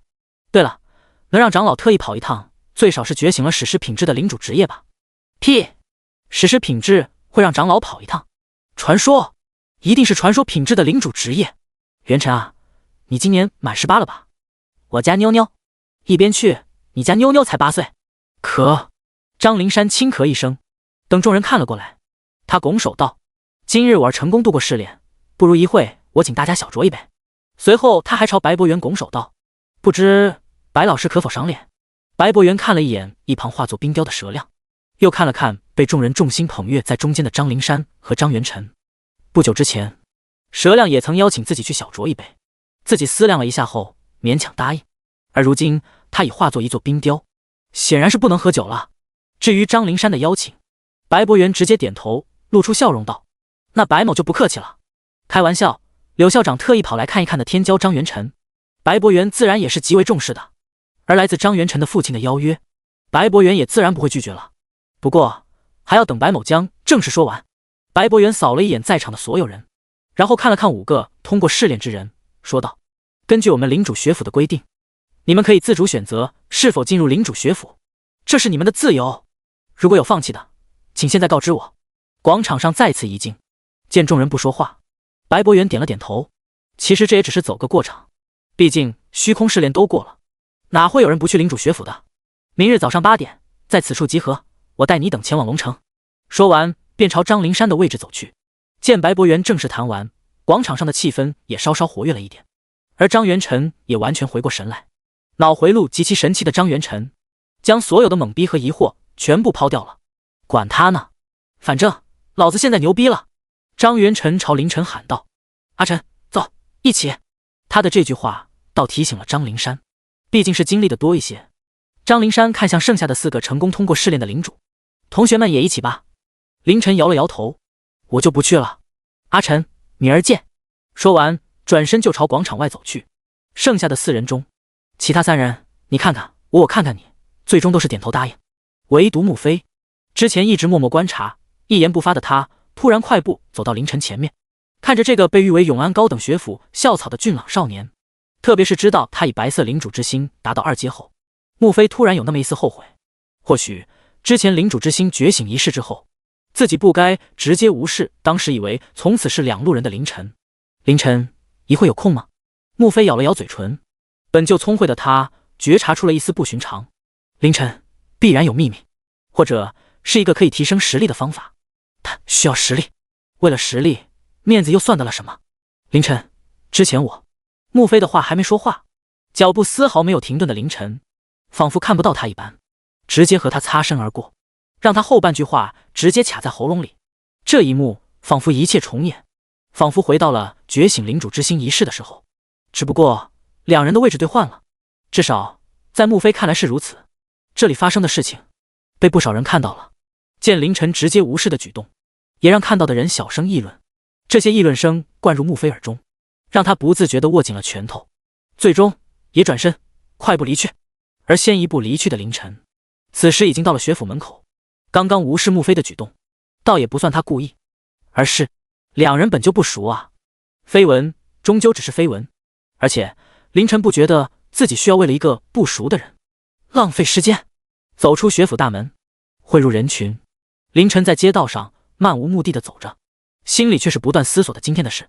流血的表现已经可以确认，他始终认为我是一个可以剑斩王者的绝世高手，如果他只是长老也就罢了，但是他现在是校长了呀，到底要不要继续在他面前保持高手的身份？凌晨眉头微皱，他需要权衡一下利弊。可是思索了半天，凌晨突然发现自己的信息太少了。其实这也怪蓝星将一些事情藏得太深了，对于领主之后的事情全部藏得死死的，不让普通民众接触，甚至准领主的学生也是如此。而这些信息都会在进入领主学府后一一揭露，所以走一步看一步吧。反正他也只是校长，又不是代班老师，怎么可能天天遇到？凌晨心中思索了一下后，便暂时将这些事抛之脑后。他抬头四下张望了一下后，双眼一亮，朝着街边一个餐厅走去。虚实试炼1个月，虽然有膳食房这种特殊的建筑提供好吃的食物，但是膳食房啊，菜如其名，那叫一个养生，再好吃也吃腻了。如今完全不差钱的凌晨，决定好好享用一下人间烟火。然而此时半空中一直跟着凌晨隐匿着身形的倩影，也随着凌晨的脚步停了下来。第60章，小丫头想学剑，等你到王者再说。凌晨选的餐厅位置稍稍有些偏僻，人不算多，但是凌晨还是要了个包间。之前拒绝张元辰，倒不是不想吃东西，而且不想再一次的引起大家的好奇。毕竟自己表面上白色领主之心却达到了2阶，不管怎么说都有些显眼。叫了些重口的吃食，甚至叫了一壶店家着重推荐的酒后，凌晨一边等着菜，一边继续思索着，得找个好点的理由来解释我区白色普通天赋怎么就2阶了。白色普通天赋天赋不行，所以拼命。凌晨眼睛一亮，对啊，天赋太差，英雄太差，所以只能自己拼命了。可没想到却因祸得福，因为自己很早就参战，所以2阶了。老子真 TM 是个天才。凌晨嘴角微调，抬起因为思考而低垂的头，然后操，一个冷艳而绝世的面容出现在他眼前。流血，哪怕是凌晨刚刚用了极大的毅力控制自己，也不由得被惊了一下。而此时的流血却是挑眉轻笑，前辈演的真像，以前辈的实力，难不成还发现不了我吗？之前悄然跟着凌晨的流血可不认为剑斩王者的前辈会发现不了自己的跟随，而前辈之所以突然进了一间餐馆，还找了个封闭的包厢，不就是要自己现身的意思吗？而刚刚拿精了一下表演，必然是前辈的玩笑，老一辈不都是喜欢开这种小玩笑吗？正巧此时，服务员端着酒菜敲响了房门，但是他进来的一瞬间，也是惊了一下，流血绝美的容颜给他带来了巨大的冲击。还在她是个女性，勉强定了定心神后，放下酒菜，匆匆告退。凌晨也借这个功夫，总算是缓了过了。看着坐在自己对面的流血，凌晨不由得在心中叹了口气。刚刚还说他是校长，应该很少会遇到，这转头便遇上了。得，干脆摊牌吧。凌晨有些心累的叹了口气。薛长老，不，刘校长，你跟着我干嘛？流血美眸眨了眨，语气轻柔的说道：前辈，你刚出事没多久，必然没带钱吧？他似乎找到了一个极为合适的理由。我来请前辈你吃饭。话说，极为殷勤的拿起酒壶给凌晨倒了一杯，然后又给自己倒了一杯，在凌晨无语的眼神中，举杯一饮而尽。之前一直没来得及跟前辈道谢，流血再倒一杯。之前若不是前辈，流血必然命丧当场。又是一杯，而且这次来永安是流血莽撞了。3杯酒皆是一饮而尽，流血洁白似玉的脸颊上也升起了朵朵红云，甚是动人。前辈放心，流血明白你想安安静静的修领主之道，流血会竭力帮你掩盖身份的。凌晨看了看杯子里满满的酒液，抬起酒杯一饮而尽，然后重重的叹了口气。刘校长，我只是一个平平无奇的2阶领主。流血重重的点头，煞有其事的说道。流血明白，你明白个嘚儿。凌晨那叫一个无语啊。果然说真话都是没人信的是吧？行。凌晨心一横，丫的，爱咋咋地。体内魂力随着心念开始运转，双眸中闪过一道黑芒，整个人的状态也发生了一些改变，仿佛回到了天域之中。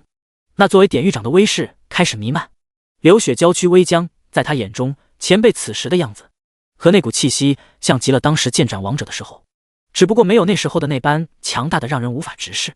不过流血也能理解，必然是前辈故意收敛了。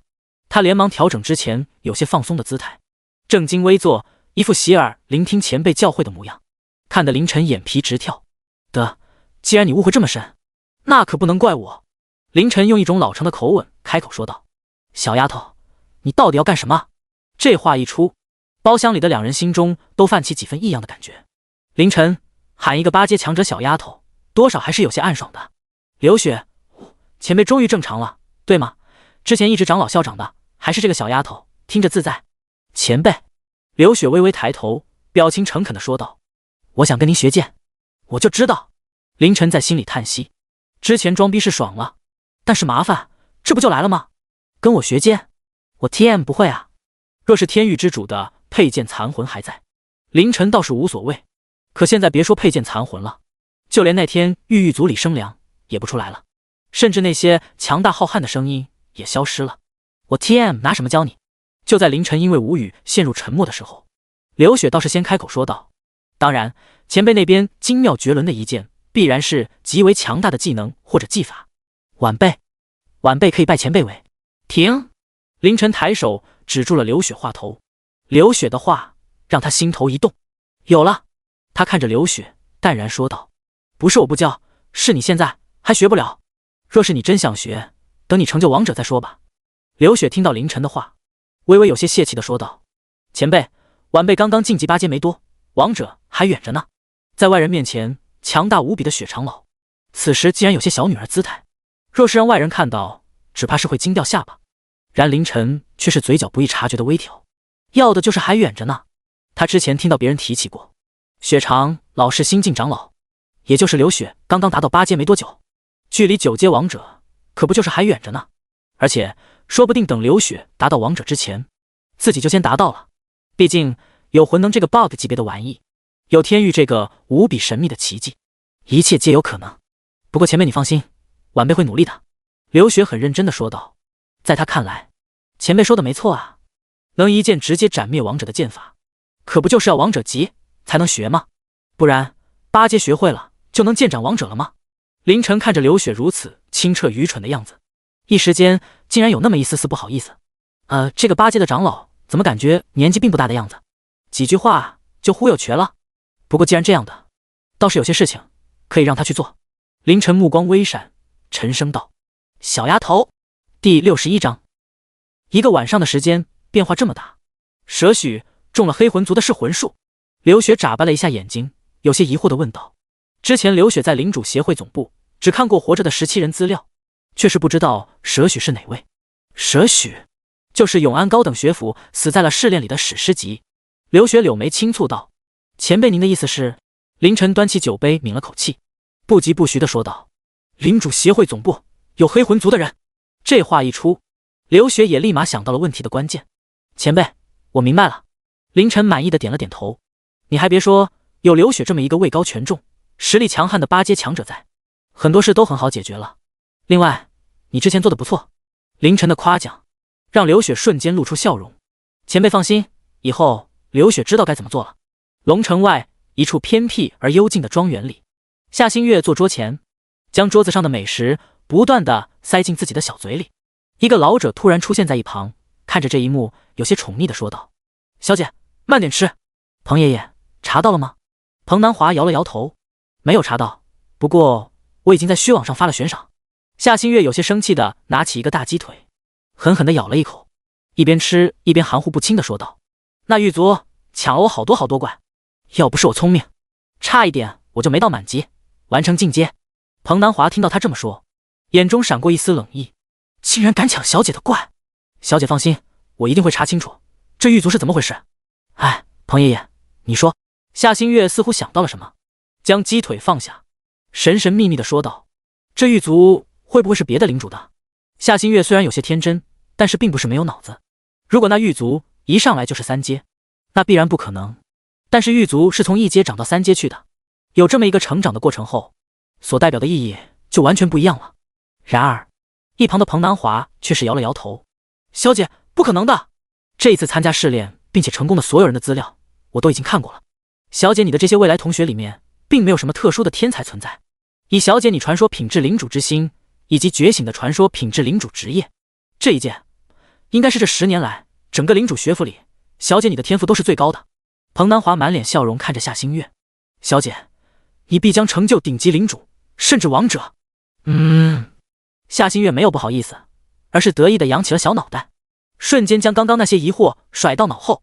永安城，凌晨不疾不徐地走在街道上，刘雪和他聊了几句后，便直接告辞了。想起一个8阶强者带着几分俏皮地跟自己说学府见，凌晨有些无语的同时，又有那么几分想笑。不管怎么样，有这么一位校长在，学府的生活只怕不会无趣了。摇了摇头，凌晨加快了脚步，回到了学府的宿舍。穿越来到这个世界，无父无母，无依无靠，自然也没有所谓的家。好在高等学府提供的宿舍条件并不差，还是个单间。凌晨随意地收拾了些东西，扔进物品栏后，就盘旋坐在了床上。可惜现在没办法回领地，不然到时可以去魂塔的断魂室练一练魂力。通过虚空试炼后，在抵达龙城领主学府之前，却是不能回归领地。倒不是做不到，而是这样的话将失去锚点。这是教科书和老师强调了无数遍的事情，他们只是被虚空试炼界送回来的，并没有绑定锚点。一旦失去锚点就无法回到蓝星了，而只有绑定了锚点的领主，才可以在蓝星和位于虚空之中的领地之前传送。当然，这种传送需要消耗资源虚空时，位阶越高，消耗越大。而绑定锚点的操作，需要灯塔完成。永安城有灯塔，但是这显然不适合马上要去龙城领主学府的凌晨。明天就会去学府了。凌晨缓缓闭上眼睛，届时也要考虑晋级4阶了。第2日，早早起来集合的凌晨，来到校内的广场，便看到了一艘停靠在广场上的小型飞艇。4大城之间的交通主要就是靠的列车和飞艇，也算是常见的交通工具。只不过这种飞艇使用的不再是电能或者化学能，而是虚空结晶。凌晨，飞艇前的白博元见凌晨过来后，点了点头说道：“天赋不代表一切。”白博元觉得有必要宽慰一下这个只觉醒了白色品质领主之心的少年。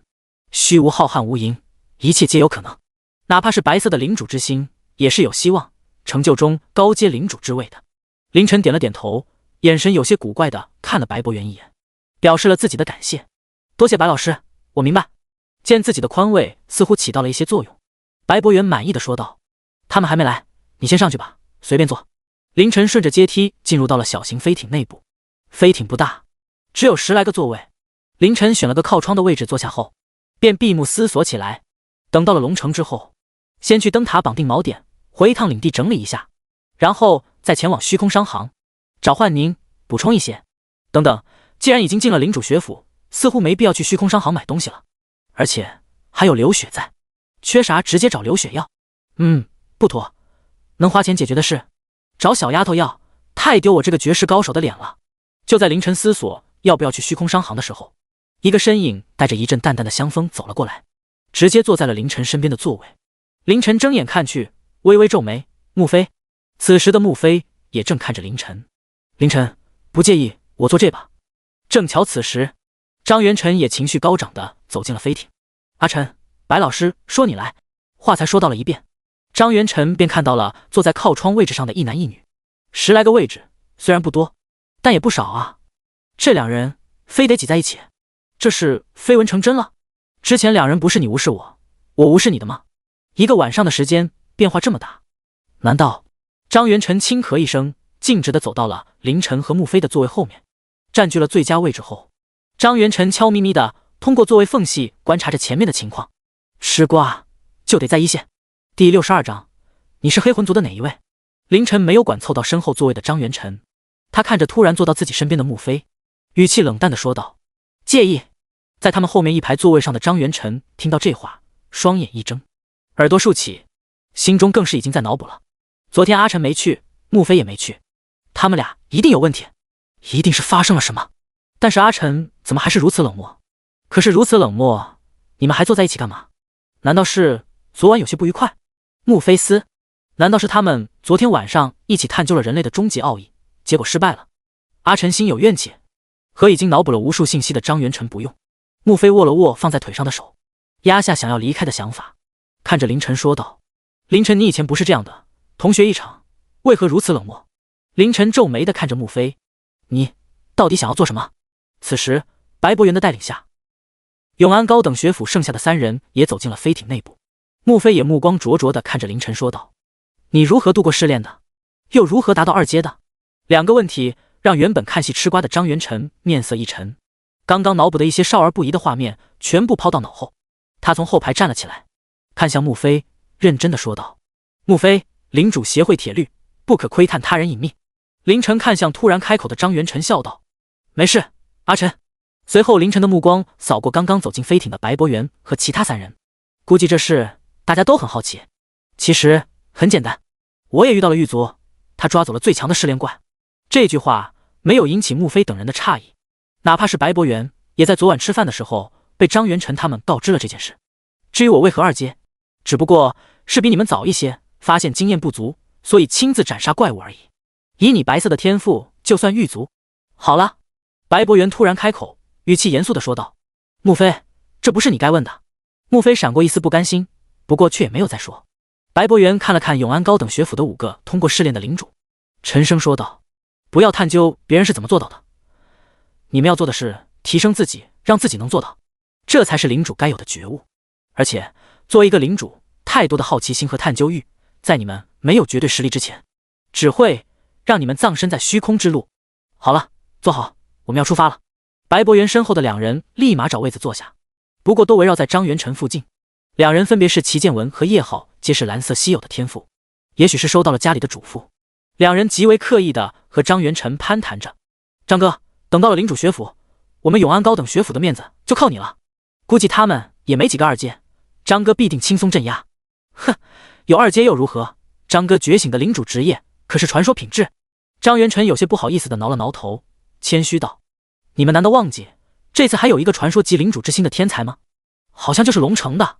哎，张哥，他是传说领主之心，可是不见得觉醒的领主职业也是传说的吧？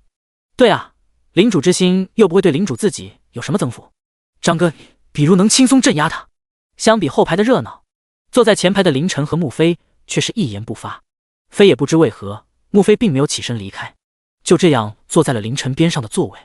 凌晨扭头看向窗外，此时的飞艇已经起飞，偌大的永安城哪怕在此时都无法尽收眼底。作为蓝星4大城的永安城，其规模之大难以言喻。领主学府，凌晨在心中感慨，穿越到这个世界这么久，终于可以真正的了解这个世界了。龙城领主协会总部，咚咚，进来。魏玉泽抬头看向走近的童月红，直接开门见山的说道：“我没记错的话，之前虚空试炼回来的人里，你负责的是一个叫蛇许的人吧？”童月红听到这话，绿色的嘴唇微微抖了抖，不过他很快压下有些惊恐的情绪，强装镇定道：“是的，魏会长。怎么，他失败了吗？”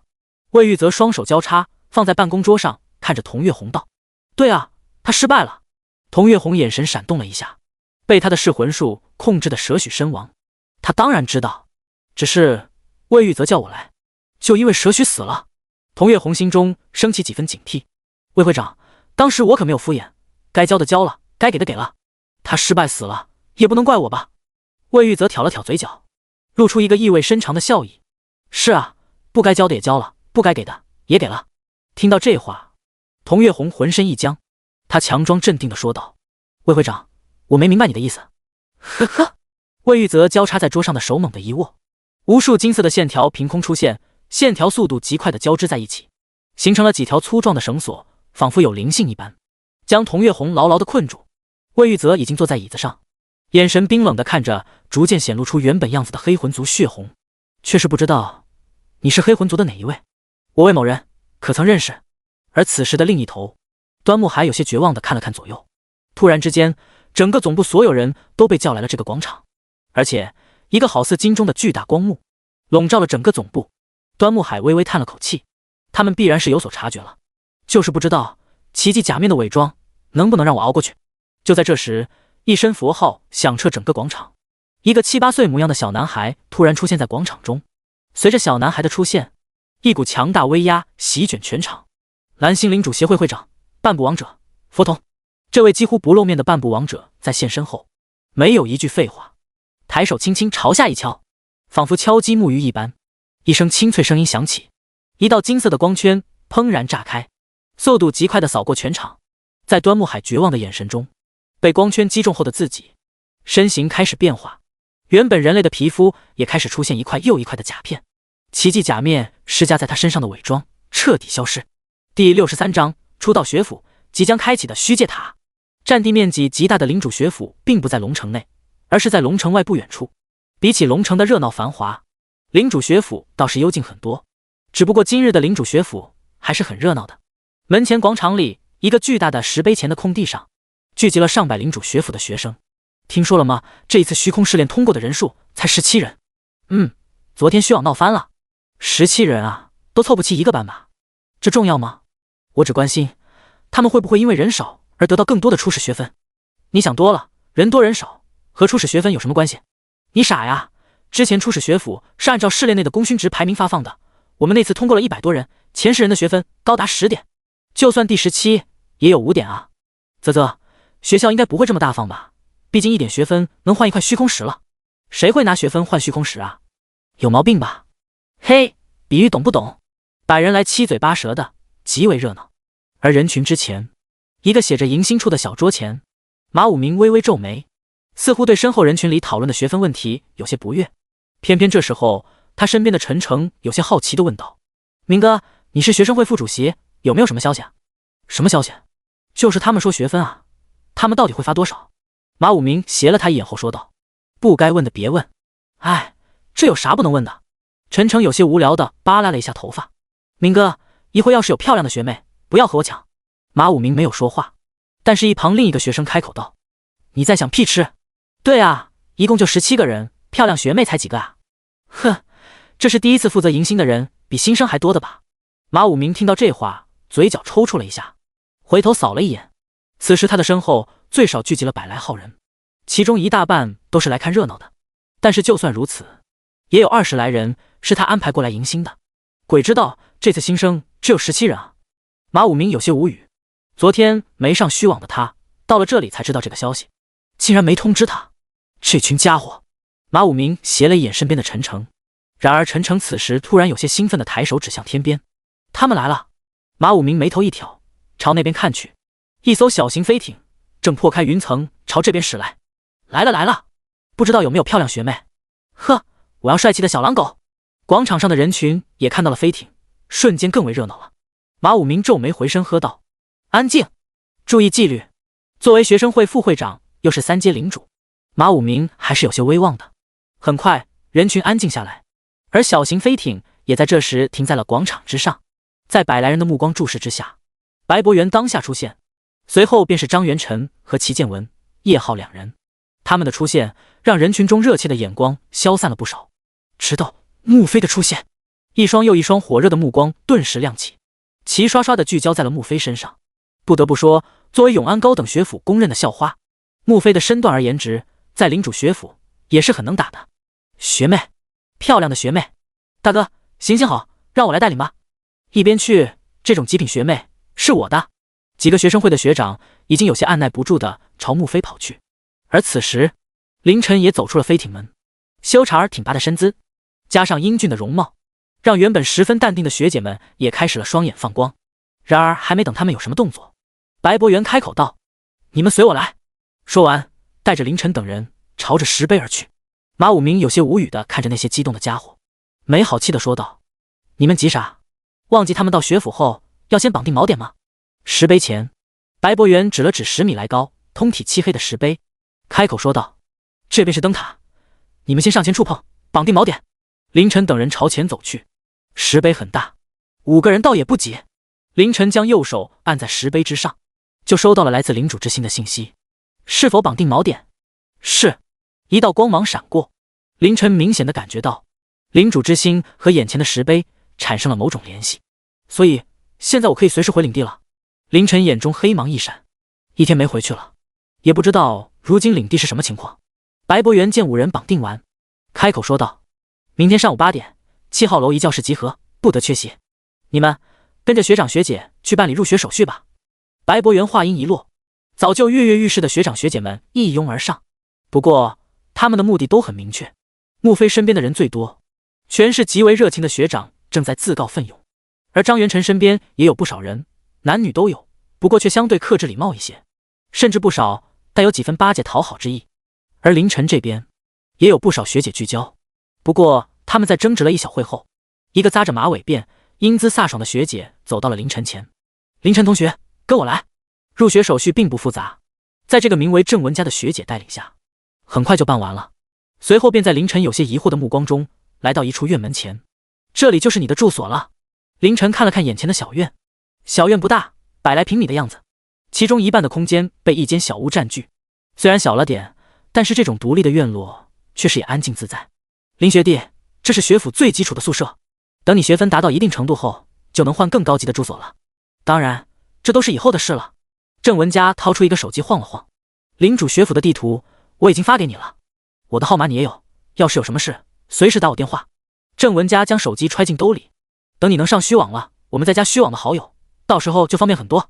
好了，你先休息，我走了。”凌晨点头道谢后，礼貌性的抬手送了一下，看着郑文佳离去背影，凌晨心中嘀咕道：“虚网应该是某种领主专用的网络吧？先不管这个了。”凌晨关上院门，径直走进小屋，随意的扫了一眼小屋内的情况后，凌晨眼中黑芒一闪，从物品栏中取出一块虚空石，通过领主之心选择了回归领地。手中的虚空石骤然发出一阵光芒，随即凌晨整个人化作无数光点，缓缓消散在小屋之中。与此同时，领主学府中心大楼，刘雪抬手敲了敲桌面，看向会议室里坐着的整个学府管理层，语气冷清的说道：“不用争了，开启虚界塔，让那些没到2阶的借此机会达到2阶，同时根据排名发放学分。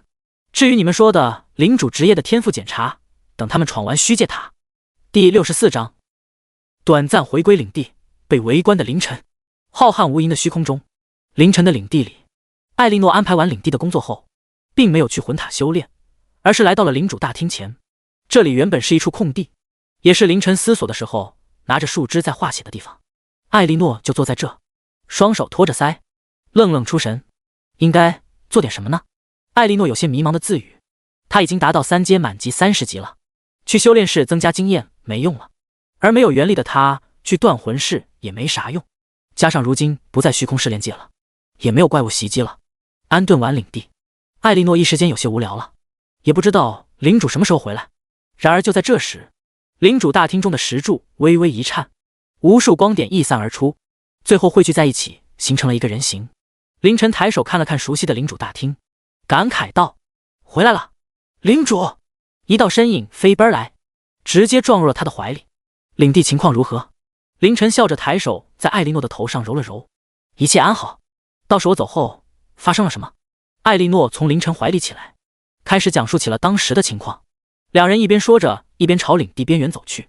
领地被试炼界抛飞出去了。艾莉诺点了点头，指前面说道：“原本笼罩在领地边缘的黑雾，不断凝实后化作了这道屏障。”凌晨看着领地面前的屏障，感觉有些熟悉，好像是当时虚实试炼界的屏障一样。你们试过出去吗？艾莉诺摇了摇头。正巧此时，血莉在得知凌晨回来后，也赶了过来，恭敬地说道：“尊敬的典狱长大人，这种初始的屏障虽然能自我修复，但是防御能力几乎没有，而屏障之外便是虚空，没有元力的加持，是无法在虚空中立足的。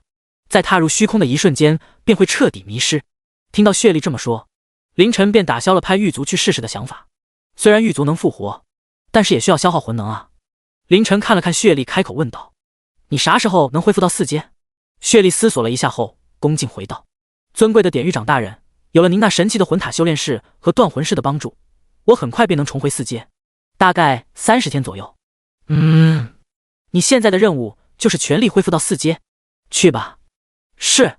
血莉作为黑魂族的天骄，以他传说品质的天赋，回到4阶后战力必然极为可观，这样也好应付以后的危险。虚空永远是机遇和风险并存的。艾莉诺，我一会就回蓝星。现在开始将断罪修女招募满，并且全力培养至3阶。之前因为虚空试炼对于凌晨来说已经完全没有任何难度了，加上又狱卒的存在，凌晨并没有将断罪修女招募满。但是现在面对未知的风险，是要做一些准备了。只不过通过领主学府不疾不徐的态度来看，短时间应该不会遇到什么危险。好的，领主。艾莉诺很有干劲的回复道。黑旗那边你稍微注意一下，如果那紫色生物的实力有突破到4阶的苗头，就将那3角阳手放到天牢最底层去。天牢能隔绝奇物3角阳手的气息，让那紫色生物不再出现，这是之前就试验过的。好了，我走了。听到凌晨这话，艾莉诺虽然有些失落，不过还是点了点头。见他这副模样，凌晨抬手在他头上揉了揉，等蓝星那边事情弄完，我再过来。对于别人来说，2个虚空石的传送费用很贵，但是对于凌晨来说，几乎可以忽略不计。消耗掉1块虚空石后，凌晨再次化作无数光点消散，而艾莉诺这次却没有再发愣了。之前是不知道要做什么了，现在他也有的忙了。断罪修女作为他的自带兵种，有他带领的情况下，在士兵演武场内训练的速度也会加快很多。蓝星领主学府巨大的石碑前，迎接新生还在继续。这次到的是龙城高等学府的人，虽然就在龙城，但是依旧乘坐小型飞艇来的。只不过这次引起的轰动比凌晨他们大多了。原本只有100来人的广场，这会已经聚集了300-400人，全身来看夏星月的。天啊，太可爱啊！学妹，这才是学妹。你们要到联系方式了吗？别闹，他们还没绑定锚点呢。各种大哥大姐，这个让给我可以吗？你在想屁吃？在一群人摩拳擦掌的等待中，夏星月将手放在灯塔石碑之上。就在他放上去的那一瞬间，整个石碑发出阵阵微光。灯塔的异象让夏星月和其他正在准备绑定锚点的3人有些疑惑。哇，不愧是学妹，天赋卓绝，绑定锚点都能引起这等异象。对啊，学妹加个联系方式呗。你们是不是脑子坏掉了？灯塔微光，这是有人回来了。最近有人进秘境了，还是去虚空之路了？没有，近1个月都没有。不过也有可能是很久之前去的学长学姐了。1个月啊，滞留这么长的时间，必然收获颇丰。一旁白博元也有一些皱眉的看着这一幕，随后他对夏新月等人吩咐道：“你们先让让，这是你们的学长回来了。”夏新月等人听话的中断绑定锚点，退到一旁。而此时，灯塔石碑上的微光渐渐化作无数光点，在石碑前逐渐汇聚，一道人影也缓缓浮现。还真是哪个学长回来了？咦，这人怎么看上去有些眼熟啊？他好像是之前永安高等学府的新生学弟，他怎么可能从灯塔回来？难道他回领地了？白博元看到出现在灯塔石碑前的凌晨，嘴角微微抽搐。而此时围观的人群也反应过来，估计是好奇试试锚点和灯塔。这一去一来，2枚虚空石啊！学弟好有钱。学弟，加个联系方式不？学弟，缺伴读不？而此时夏新月旁的一人也惊呼出了声：“咦，你竟然没死！”第65章，我已经猜到这狱卒有可能是谁的了。刘天琪看到凌晨后十分惊讶，之前在领主协会总部的那一幕他可是看得清清楚楚。一个白色品质领主之心的家伙，还拒绝了总部的中阶领主辅导，拿了10个虚空石走人了。当时刘天琪都以为凌晨是不准备活了，去享受一下最后的人生。而此时的凌晨也是有些懵的，这也是没经验，没想到从领地回来后，不会回归自己的小院里，而是跑到了灯塔石碑。不过这样似乎也合理。凌晨扫了一眼，发现所有人的目光都看着自己，不由得微微皱眉。正巧这时刘天琪追问道：“你是怎么度过试炼的？”“运气好而已。”凌晨随意的回了一句后，朝白博元微微点头示意后，越过人群走出了广场。好在因为夏新月的关系，学府的学生们很快就将凌晨抛到脑海了，并没有什么人在意他的离去。凌晨在前往宿舍的路上，还顺道在商店买了不少东西。领主学府很大，但是人却很少，或者说在校的很少，加上大部分都跑去灯塔石碑那边凑热闹去了。凌晨一路上几乎都没碰到什么人，直到回来了小院后，将一大堆东西放置好。凌晨扫了扫这间不大却功能齐全的宿舍，50平左右的房间厨卫齐全，而房间外的小院里还有一个石桌和几个石凳。闲来无事的凌晨坐在石凳之上，正准备思考之后的事情时，一个熟悉的声音从院外传来：“阿晨，你是朱正吗？”张元晨的脑袋从院门外探了进来。“干嘛呢？”凌晨挑了挑嘴角说道：“进来吧。”自打从虚空试炼回来，两人一直没有机会好好聊聊。张元晨打开院门后，走到凌晨对面坐下。“阿晨啊，昨天叫你吃饭怎么不来？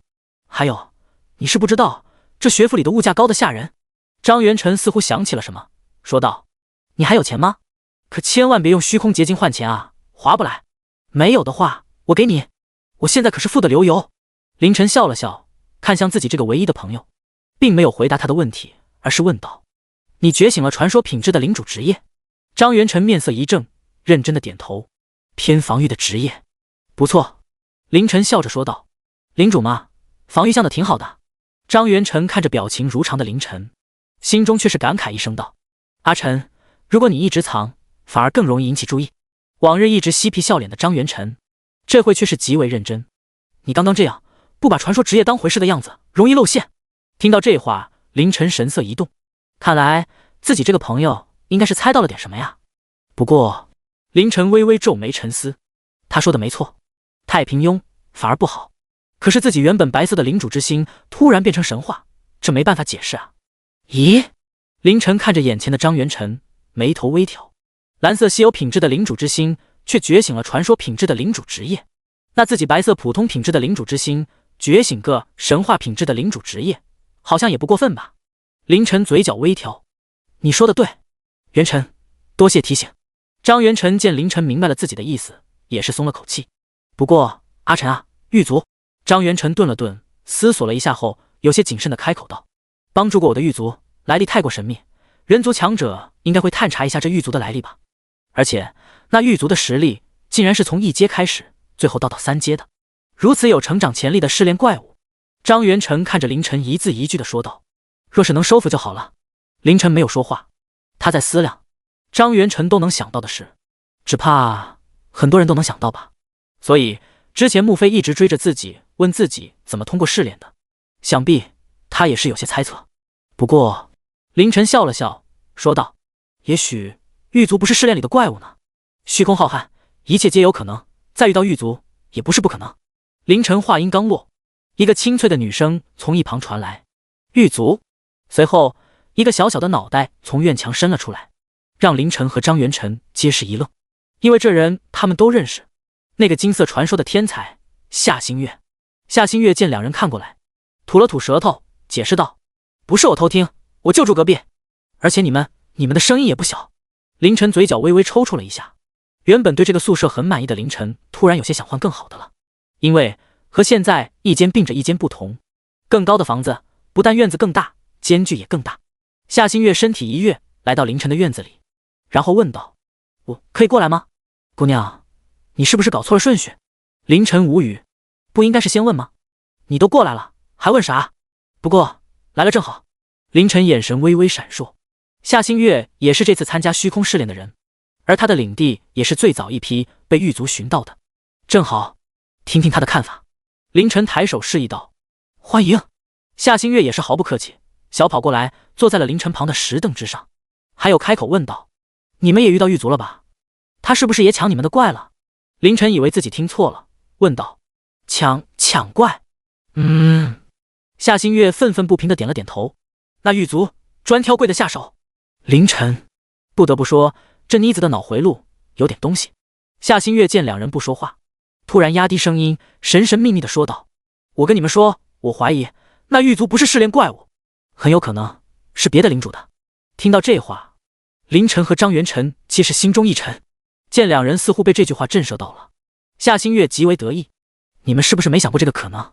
而且我已经猜到这狱卒有可能是谁的了。”听到这话，凌晨眼中黑芒一闪：“哦，是谁？”第66章，张元晨，阿晨，我可能恋爱了。小院里，夏星月极为得意的一扬下巴：“我可是做过调查的。首先，能有这狱卒，必然是天赋好的。排除掉天赋最好的我之后，最有可能就是穆飞和刘天琪。但是刘天琪我有接触过，感觉不像。”夏星月好奇的看向凌晨：“你是永安城的吧？穆飞也是，你认识不？”凌晨嘴角微微抽搐了一下后回道：“不认识。”“哦，一会我去找找。”夏星月磨了磨小虎牙：“要是真是他的话，我一定……”咳，凌晨轻咳了一声，提醒道：“狱卒不是3阶吗？就算真是穆飞又如何？你打得过？”我……夏星月圆圆的眼睛一转：“我打不过，但是我爸肯定能打过。”“我爸？”凌晨若有所思地看着夏星月，之前的记忆迅速出现：“我爸叫夏二狗，人族夏王，见过前辈。那个王者吗？”“可是……”凌晨看了看夏星月：“你们俩长得一点也不像啊。不过有个事倒是可以借此机会探一探。”凌晨嘴角挑了挑，装作不在意的随口问道：“你爸在领主学府？”听到凌晨这个问题，夏星月如同一只泄了气的皮丘：“不在。”听到这个回答，凌晨心头倒是轻松了一些，毕竟当日剑斩王者的时候，夏王也在，并且见过他。现在他还没想好怎么在一个王者前隐藏，或者是维持高手身份。既然如此，夏同学还是继续努力吧。夏星月点了点头：“以我的天赋，等我3阶的时候，那狱卒必然不再是我的对手了。到时候我一定……”夏星月犹豫了半天，不知道该如何，反而是凌晨提醒道：“一定抢回来。”夏星月狠狠地点头：“抢回来。”说完，他便站了起来，来到院墙前：“我回去锻炼去了。”随后高高跃起，消失在院墙前。凌晨嘴角微微抽搐了一下，其实可以走门的。看着那不高的院墙，凌晨回想起夏星月刚刚的一些表情，不由得会心一笑。你还别说，这个金色传说的天才，这个王者的子嗣倒也没有什么领2代的架子，甚至有些天真，好像一个活在童话里的公主。凌晨感慨地摇了摇头后，突然觉得有些不对劲。咦，张元晨好像从头到尾都没有出声。凌晨转头看去，却发现张元晨正痴痴地看着那一堵院墙。元晨，元晨！凌晨连叫了2声，张元晨依然还是痴痴地看着那堵院墙，口中喃喃道：“阿晨，我可能恋爱了。”凌晨。第2日，凌晨刚收拾好走出院门，就愣住了。只见左边的院门外，正有30-40号衣装笔挺的男士正静悄悄地站在那里，而张元晨依然在练。凌晨有些好奇地问道：“元晨，你这是？”张元晨目不斜视地看着凌晨左边的小院门，头也不回地说道：“等人。”一旁的一个明显打扮的学长斜了张元晨一眼：“学弟，第一节课可别迟到了，早点去吧。”张元晨毫不示弱地回击道：“我要和星月一起去。”星月2个字一出，30来号男性的目光瞬间凝视了过来。凌晨无语，不过既然张元晨要等就等吧。凌晨迈步朝着7号楼走去。领主学府的规模若是放在地球上，堪比一座小型城市。7号楼距离宿舍区可不近，好在凌晨出来的早，加上身体素质远超常人，花了半个小时左右才来到7号楼一教室。随意的找了一个角落坐下后，凌晨便随意的观察着已经到了的同学们。永安高等学府的5个人，除开张元晨以外都到了，而除开他们外，教室里也坐了15个人了。也就是说，凌晨嘴角微微抽搐了一下，只差张元晨和夏星月了。不过好在没多久，他们就在30多个热情的学长护送下走进了教室。张元晨还挑衅地看了教室外30多个学长，然后坐在了夏星月的旁边。值得一提的，夏星月的另一边是凌晨。凌晨有些无语，特意选的一个靠后的角落，就是不想引人注意。现在倒好，不但门外30多双眼睛齐刷刷地看着这里，连原本教室里的同学都看了过来。这些学长也太热情了。夏星月吧唧一下趴在桌子上：“星月同学，是你太受欢迎了。”张元晨一边说着，还不忘朝门外示威：“你们在这做甚？”白博元看到乌泱泱的一群堵住门口的学生，眉角挑了挑，不过很快他就反应了过来，冷哼了一声：“哼，看来你们都很闲啊。我会通知各级的老师，是时候加强一下你们的体能了。”唰的一声，原本挤在门口的学生一个不留全部跑掉了。似乎加强一下体能对于他们来说是一件极其可怕之事。赶走了他们后，白博元走进教室，看着零散的坐在偌大的教室里的17个147期的新生，不由得叹了口气：“我叫白博元，以后就是你们的代教老师。”白博元一抬手，17张卡片凭空出现，随后朝着每个人击射而去。凌晨抬手结果一看，姓名凌晨，学号107259，学期147，学分0。这是你们的学生卡，也是你们的校内虚网接入凭证，更是以后你们的学分存储卡，好好保管。白博元顿了顿，继续说道：“原本在今日就会根据你们试炼的情况发放学分，但是由于你们其中还有12。”白博元看了看刘天琪，开口问道：“刘天琪，你2阶了？”坐在教书中间位置的刘天琪点了点头。昨天在家里用了些经验石。刘天琪说的无比淡然，不少人确实一惊。经验石那可是无比稀缺的存在，抛开昂贵的价格不说，正常情况下买都买不到，甚至听都没听说过。白博元点了点头，心中也是略有感慨，这个学生的家底很雄厚啊。由于你们有11个还未达到2阶的，学府决定针对你们开启一次虚界塔。虚界塔有33层，每一层都有塔怪可以给你们提供经验，根据你们达到的层数的排名发放学分。第67章虚空之路的信息来借宿的夏星月，虚界塔的时间定在明天早上8点。白博元的话音刚落，刘天琪就举手问道：“老师2阶的也能参加吗？”白博元点了点头说道：“当然。”刘天琪露出了得意的笑容。之所以用珍贵的经验石提升到2阶，为的就是这个机会。要知道2阶来参加的话，获得的经验比1阶的时候必定多很多，更别说获得更高的排名后得到的学分了。凌晨也是若有所思的看着白博元，2阶也参加，如此看来，领主学府还算是比较公平的了。具体的规则，下课后你们自己上虚网上看。在这，我要强调几个事。白博元语气严肃的说道：“学府每年会扣除你们100学分，若是不够，将会被学府清退。10年的时间，若是还未达到中阶领主，清退。学府进修期间，任何背叛同族、任何蓄意针对同族的行为，一经发现，杀。你们要记住，不管如何，人族才是你们在虚空之路立足的根本。”说完这些，白博元语气稍缓：“下面开始上课。今日的第1节课是给你们普及一下你们马上要面对的东西，这些内容不得以任何方式告知普通人，这是领主协会的铁律，违者重罚。领主学府的教室并没有整什么花里胡哨的东西，而是朴素的黑板和粉笔。”白博元转身在黑板上写下了虚空之路4个字。你们的领地在虚空试炼结束后就已经被试炼界推送到了虚空之中，虚空浩瀚无垠，空间、时间在虚空中都失去了意义，而初阶的你们甚至都做不到控制领地移动，只能被虚空规则的暗流推动前行。白博元抬手指了指黑板上的字，虚空之路只是一个称呼，更为形象的比喻是，虚空是一条无限长、无限宽、无限深的大河。白博元一边在黑板上写，一边叙述着。这来到领主学府的第1节课，就让凌晨受益匪浅，对整个世界或者说虚空终于有了大致的概念。直到下课回到小院，凌晨依旧在思索，取出得到的学生卡。凌晨用小屋里的电脑登录上了校内虚网，结合虚网上的一些讲解，凌晨慢慢整理着得到的信息。就如白博元所说的那样，空是一条无限长、无限宽、无限深的大河，但是却会根据领主的位阶进行分层。1阶领主飘在大河的表面，几乎没有什么危险，但也没有什么机遇。而2阶和3阶的初阶领主则会进入浅层，会在虚空规则的暗流推动下，遭遇到各种各样的秘境、残界，还会遇到一些自以自主选择参不参加的试炼。而每一次遭遇到的时间并不固定，快则几天，慢则几个月。4阶到5阶则进入深层，6阶到7阶则在河底。层级不一样，遇到的秘境、残界也不一样，资源、奖励必然会更加珍贵，而危险也会提高。不单单只是秘境残界里的危险，还有和你一起竞争的一族。当然相应的，每一次遭遇到的时间间隔也会加长。而从8阶开始，凌晨微微皱眉地看着屏幕上的一句话：抵达彼岸。就这一句话，没有别的信息了，似乎是刻意封锁了。看来小丫头比我想象的还要强啊。凌晨嘴角微挑，而他口中的小丫头正是如今领主学府的校长8阶强者刘雪。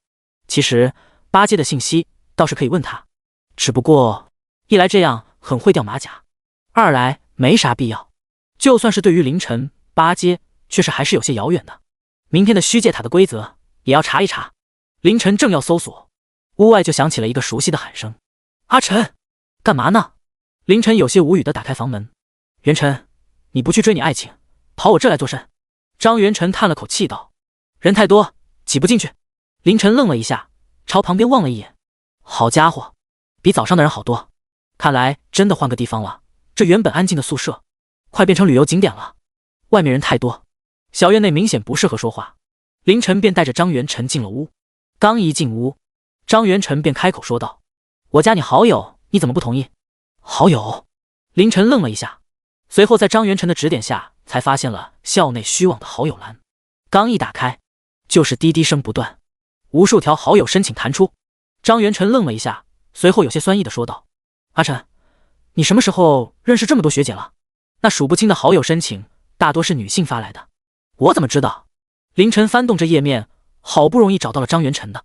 而这次张元晨又是一声怪叫：啊，夏新月加你了。凌晨顺着张元晨手指的方向看去，果然看到了来自夏新月的好友申请，点击了同意后，有些不解地说道：都是147期的，加个好友不正常吗？不正常。张元晨有些悲痛欲绝地说道：我的申请他没有通过，被拒绝了，而且他也没有加我。张元晨怒而起身，悲愤地看着凌晨。在永安的时候就是这样，所有妹子来找我，都是让我把他们的情书转送给你。说完，张元晨朝屋外走去。凌晨有些无语地看着张元晨问道：你去干嘛？我去寻找新的爱情。说完便打开了门，然后停在了门口。凌晨笑着摇了摇头，这家伙又抽风了。你不是去寻找新的爱情吗？去吧。新的爱情？一个有些俏皮的女声响起，让凌晨一愣。随后，原本站在屋门口的张元晨有些僵硬地让到一旁。一个明眸皓齿、容颜俏脸的少女正站在门口，正是夏新月。夏新月朝凌晨吐了吐小舌头，滋溜的一下钻进屋里来，随后关上房门。嘿嘿，凌晨，帮个忙。夏新月有些讨好的看着凌晨，我那边人太多了，我能在你这住几天吗？凌晨，张元晨。第68章，难道阿晨不准备藏了？你们？张元晨看了看凌晨，又看了看夏新月。一个晚上的时间，他不由得想起之前在飞艇上，一个晚上的时间变化怎么就这么大呢？都 TM 准备住一起了？长得帅就可以为所欲为吗？老子长得也不丑啊！张元晨的思维已经完全混乱了，而凌晨也有些懵逼的看向夏新月，他指了指屋内唯一的一张床道：我这只有一张床。哦，我不睡床。夏新月一拍脑袋，从物品篮里取出一个巨大的猫窝，在凌晨和张元晨呆滞的目光中，将巨大的猫窝放在地上，然后整个人蜷缩进去。我这样睡就可以了。凌晨，张元晨，屋内陷入了寂静。好半晌，张元晨面无表情地走到屋门前，拉开房门。元晨，你去哪？张元晨极为冷漠地开口道。吃饭。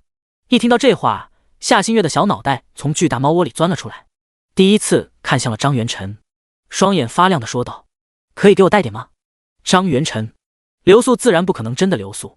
夏新月院子外的人群在夜幕来临之前也尽数散去，于是乎吃得满嘴流油的夏新月抱起自己巨大的猫窝，眼中带着星星地看着凌晨。明天我还可以过来吃东西吗？在看到凌晨点头后，夏新月轻轻一跃跳回了自己小院。凌晨看到这一幕，嘴角微微抽搐了一下。怎么感觉这夏新月更像是只猫啊？难不成他和幻宁一样能变成七色猫？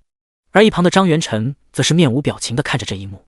片刻后，他冷不丁地开口道：他吃的东西不是我买回来的吗？刚刚那话为何要对你说？而且为何要在你房间里吃我的买的东西？凌晨笑着拍了拍怨气四射的张元晨的肩膀：早点回去休息吧，明天一早还要去闯虚界塔呢。对哦。张元晨一扫之前的表情，眼睛一亮：明天我一定要他们刮目相看。他斜了一眼凌晨道：等我明天拿个第一名，到时候你也别羡慕我。你拿不到的。你是说他？张元晨指了指院墙：他是金色传说领主之星，我也金色传说领主职业啊。凌晨笑着摇了摇头：好了，快回去吧。走出院门，张元晨回头看了眼，心中微微一动，想起了昨天和凌晨的对话。难道阿晨不准备藏了？小屋内，凌晨滑动屏幕进入到了领主学府的论坛。虽然领主学府内平日看不到多少人，倒是论坛上倒是极为热闹。而现在最热闹的帖子就是关于明天的虚界塔的排名预测，而占据第一名的正是夏新月。毕竟觉醒领主之星的仪式是公开的，他是金色传说领主之星的事在领主学府自然不是秘密。夏新月之所以被这么多人追捧，甚至被无数学长堵门，长得漂亮自然是一方面，而其绝高的天赋也是占据了很大的原因。而第二名倒是凌晨愣了一下，正是张元晨。至于上榜理由，更是让凌晨嘴角微挑。校长大人亲自前往永安城，就只为看一眼张元晨，并亲口点出其觉醒的领主职业可能是传说品质的。虽然因为蓝色稀有的领主之星会限制其未来的发展，但是对于虚界塔闯关却是极其有利的。这就是元晨并没有收到很多人追捧的原因吗？蓝色的领主之星很难突破到高阶。凌晨若有所思，查过一些资料的他，如今也算是对这些有了一些了解。领主之星或者说领地特性的品质决定的是上限，而领主职业的品质决定是战力。一个强大且品质高的领主职业，往往能极大的提升领主的战力。凌晨继续滑动了一下屏幕，翻到最后，终于在第6的位置看到了自己的名字。凌晨，白色普通领主之星，觉醒的领主职业品质未知，但是由于其已达到2阶，故排在其余一阶新生之上。备注：长相极为俊朗，是校草榜有力的竞争者。看到这，凌晨嘴角微微抽搐了一下。去 TM 的校草榜，果然，哪怕是在这全民时代的蓝星，精力旺盛的大学生还是喜欢排校花校草榜。凌晨关掉前面的屏幕，起身走到小屋的窗户边，看着窗户外的星空，口中喃喃道：虚空之路，星海界。人族蓝星所在的位置是位于虚空之路外的星海界。然而这星海界并不是人族独占，其中大大小小存在了无数种族，只不过人族算得上是星海界中最强大的种族。但就算如此，人族在诸天万界中也是勉强挤进前10，而且是人族，并不是蓝星人族。虽然虚网上没有说明这里面的情况，但是凌晨却很早就关注到了这一点。蓝星人族和人族之间代表的意义却是有些区别的。校长室，刘雪睁开双眼，取出一个做工精妙的预制仪器。预制仪器发出阵阵微光，在其上绘制出了一个由线条组成的半身像，勉强能看出是一个老人的样子。雪儿，什么时候回来？刘雪语气平淡地说道。族长，我已经答应蓝星出任领主学府校长一职，任期10年。这话一出，那组成老人半身像的虚幻光点一炸，好半晌后才重新绘制。老人表情严厉地沉声说道：刘雪，你知道你在做什么吗？蓝星有什么值得你浪费10年的时光吗？赶紧回来！刘雪露出一丝笑容，只不过笑容却很冷漠。族长，我的事情我自己做主。你……刘雪挥了挥手，预制仪器砰的一声化作粉碎，随后她身影闪现间出现在校长室外，看向领主学府宿舍的方向。这样也算给他们一个交代了，就是不知道他们会不会气急败坏的来蓝星找我。不过有前辈在。刘雪嘴角微微挑起，小丫头却是不怕什么了。第69章，怎么搞得像偷情一样？虚界塔位于领主学府的西区，33层的虚界塔并没有凌晨想象的那般高大，反而有些袖珍，特别是1层的那入口，只容得下一人进出。不过昨天查不到资料的凌晨，倒也没那么惊讶，毕竟这是一件用残界打造的伪奇迹。好多人啊！张元辰有些感慨道。凌晨也是点头。比起前天迎新的时的100来人，这会虚界塔附近最少聚集了上千人，几乎是领主学府所有人都来了。不光学生，连老师和管理层也到了。凌晨扫了一眼不远处的一处高台上，正巧一个冷艳的家人也看了过来，两人的视线隔空交织在了一起。凌晨心中一突，暗念道：老子是绝世高手。随后眼神变得有些沧桑，而刘雪的眼神却多了几分俏皮。两人就这样无声地交流了一下，然后便撇了。毕竟这么多人，甚至不乏中阶领主的存在，被发现了也不好。就是凌晨心里有些无语的嘀咕道：怎么搞得像偷情一样？而就在此时，一阵喧哗声响起，一大群人从东边朝着跑来。跑在最前面的毅然是夏星月，而他身后浩浩荡荡的跟了40-50名学长。喧哗声正是从这些人口中传出。星月学妹，慢点跑，别摔着了。学妹不要急，没迟到。星月学妹啊，吃早饭了吗？我给你带了，吃饱了才有力气闯虚界塔呀。我这也有。星月学妹肯定是要减脂吧？我给你准备了鸡胸肉。学妹，这是我昨天买来的老王爆炒大鹅，学府最好吃的东西了。妈的，昨天买的，都馊了吧？跑在最前面的夏星月头都没回，朝着虚界塔猛冲，随后好像发现了什么，眼睛一亮，转了一个方向，朝着凌晨而来。高台上，一个黑脸壮汉看到这一幕，脸色难看的冷哼一声，身形骤然消失，在出现时已经到了跟在夏星月身后的那40多号学生面前。随后地面突然晃动，一个大坑突然出现，那40多人在哀嚎声后摔进坑中。黑脸壮汉立在坑洞边缘，冷眼看着下面。既然你们这么闲，你好好给老子练一练。话音一落，大坑再次下陷，越来越深。黑脸壮汉掏出一个金属小圆球，扔进坑中。不一会，40多人只觉得身体一沉，抬手都费力。重力球！卧槽，是老黑！教导主任，我们错了，下次不敢了，放过我们吧。不输艰难的抬起头，看到自己刚端着的老王爆炒大鹅，这会已经被压成残渣后，不由得哀嚎道：主任，我的鹅呀，这可是他昨天排了很久的队才买到的，星月学妹都没吃过呢。大坑边缘，教导主任老黑冷哼一声：你们什么时候爬出来？训练什么时候结束？说完身形闪动间返回高台，而没被老黑拦住掉进坑里的夏星月，此时在众目睽睽之下跑到了凌晨身边，插着小蛮腰喘着粗气说道：你怎么先走了？语气有些埋怨的说道：也不叫我起床，差点迟到。一旁的张元辰听到这话，双目圆瞪，这 TM 昨天他走了之后，这两人。不远处穆飞看到这一幕，加上夏星月刚刚那话，不知为何心里有些异样。高台上一直关注着凌晨这边的刘雪也是眼神异样的看了凌晨一眼，原来前辈喜欢这样的呀。而此时的凌晨却是嘴角微微抽搐，若不是之前的接触让他明白夏星月就是个一根筋的小傻妞，他都要怀疑夏星月是不是别有用心了。不过好在这时白博元轻咳一声站了出来，既然都到齐了，那就开始吧。说完他指了指一旁说道：站在那个阵法之上，可以召唤出你们领地的英雄，还有那兵器架上的兵器是借你们使用的。凌晨随着白博元的手看了过去，扫了一眼阵法后，目光停留在兵器架之上。中阶领主开始，普通的兵器就无法满足需求了，不但要给领地里的英雄准备，还要给自己也准备一些。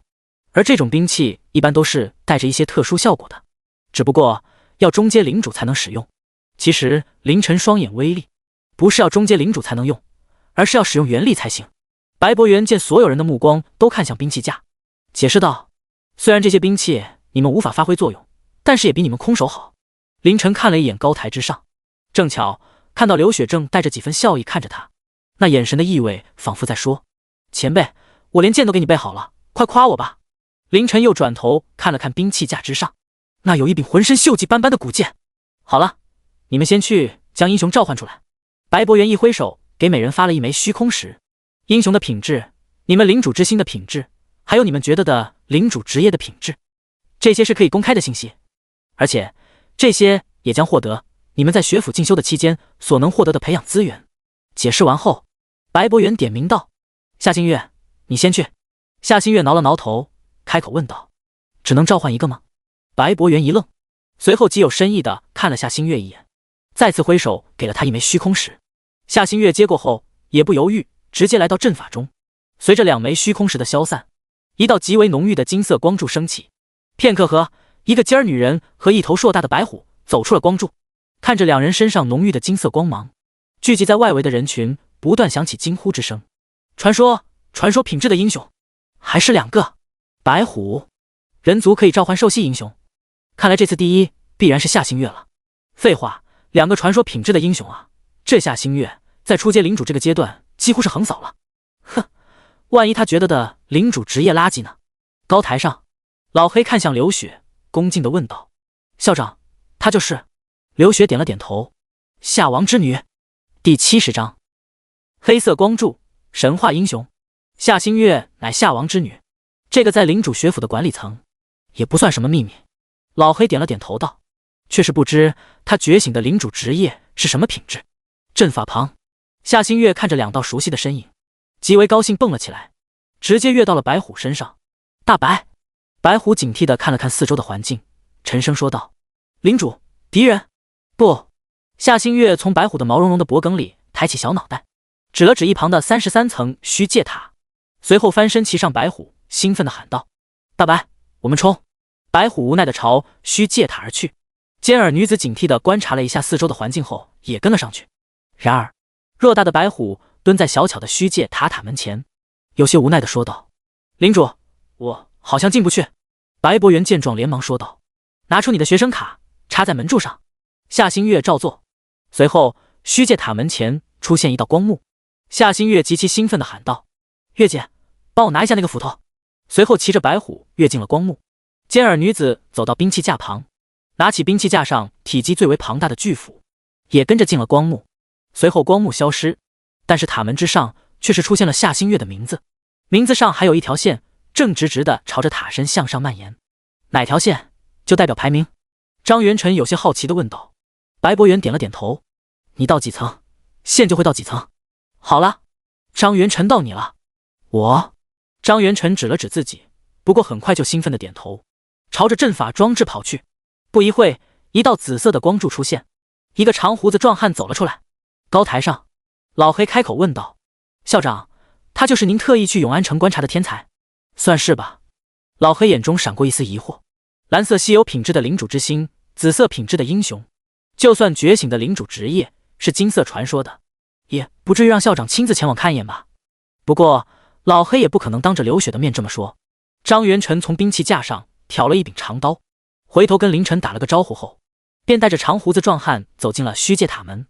白博元转头看了一眼，却没叫按照大家以为的排名预测叫刘天琪，而是按照学府分配的学号循序，让叶浩前往。这个出自永安高等学府蓝色领主之心的叶浩，没有太多经验的召唤出了一个蓝色稀有品质的英雄后，就进了虚界塔。等他进去后，又陆陆续续进去了几个人，不过大多都是蓝色品质的英雄。半晌后，白博元转头对凌晨说道：凌晨，你去。凌晨点了点头，朝前走去。站在不远处的穆飞双眼微缩，牢牢地盯着凌晨的一举一动。他的英雄会是什么品级的？高台上，刘雪的目光也追随着凌晨。前辈的英雄会是啥？他们2人好奇，其他人就兴致缺缺了。人群中，一个略胖的女生捅了捅身边的长相有几分英气的郑文佳。文佳，他就是你那天带领的学弟，长得是帅，但是听说才白色普通的天赋哦。郑文佳笑着说道。万一他的英雄是传说呢？亦或者他觉醒的领主职业是传说呢？略胖的女生狐疑地看了看郑文佳。你不会爱上了呀？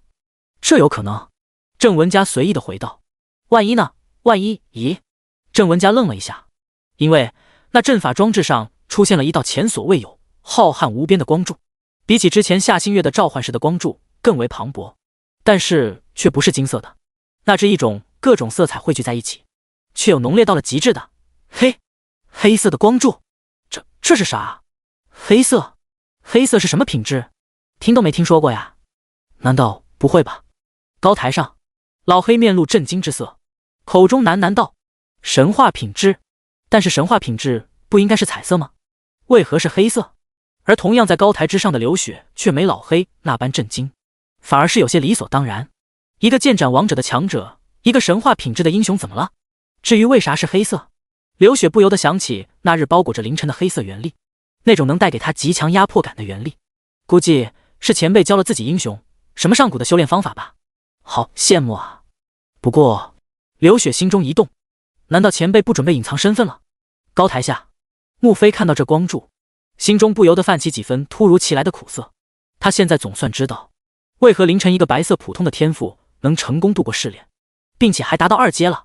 有一个超越传说级别的英雄做到这一切，似乎十分合理。和他一样明悟的不在少数。白博元面露惋惜之色，如此强悍的英雄啊！若是凌晨的领主之心品质再高那么一点点，但凡有个蓝色稀有，那么他必然将是不亚于夏星月的人族天骄，太可惜了。然而就在这时，高台上响起一声惊呼：“快停下！”领主学府后勤处的主任丁松云一脸焦急之色。快！还没等他第2句话出口，原本浩瀚磅礴的黑色光柱骤然消失。虚空中，凌晨领地天域，艾莉诺有些茫然地眨了眨眼。原本在感受到凌晨的气息和接引光柱后，艾莉诺已经做好了被接引出去战斗的准备。虽然不知道为何实力远超自己的领主会召唤自己出去，但是为领主而战是一个英雄存在的意义。然而接引之光笼罩在艾莉诺身上不久后，骤然消失掉了，这让艾莉诺就有些迷茫了。一旁赶来了过来的血力看到这一幕，开口道：“断罪者大人，这接引之光的力量太薄弱，无法接引您这样的强者。接引传送嘛，这是他熟啊。当时为了进试炼，自降位阶的血力太熟了。要知道，传送一个初阶和一个中阶所需要的能量可不是一个级别的。”艾莉诺听到血力的解释后也明白了过来，不过他有些担忧地说道：“领主大人召唤我出去，必然是有事，可是这失败了，领主大人不会有什么事吧？”血力听到这话，嘴角微微抽搐。如果连典狱长都解决不了，那你出去了也是白搭。不过他还是恭敬地回道：“断罪者大人，以典狱长大人的实力，应该不会有事。第71章，英雄召唤不出来，他怎么闯这虚界塔？”领主学府，凌晨有些迷茫地看了看脚下的阵法装置，什么情况？刚刚他好像碎了，而且艾莉诺也没有被召唤出来。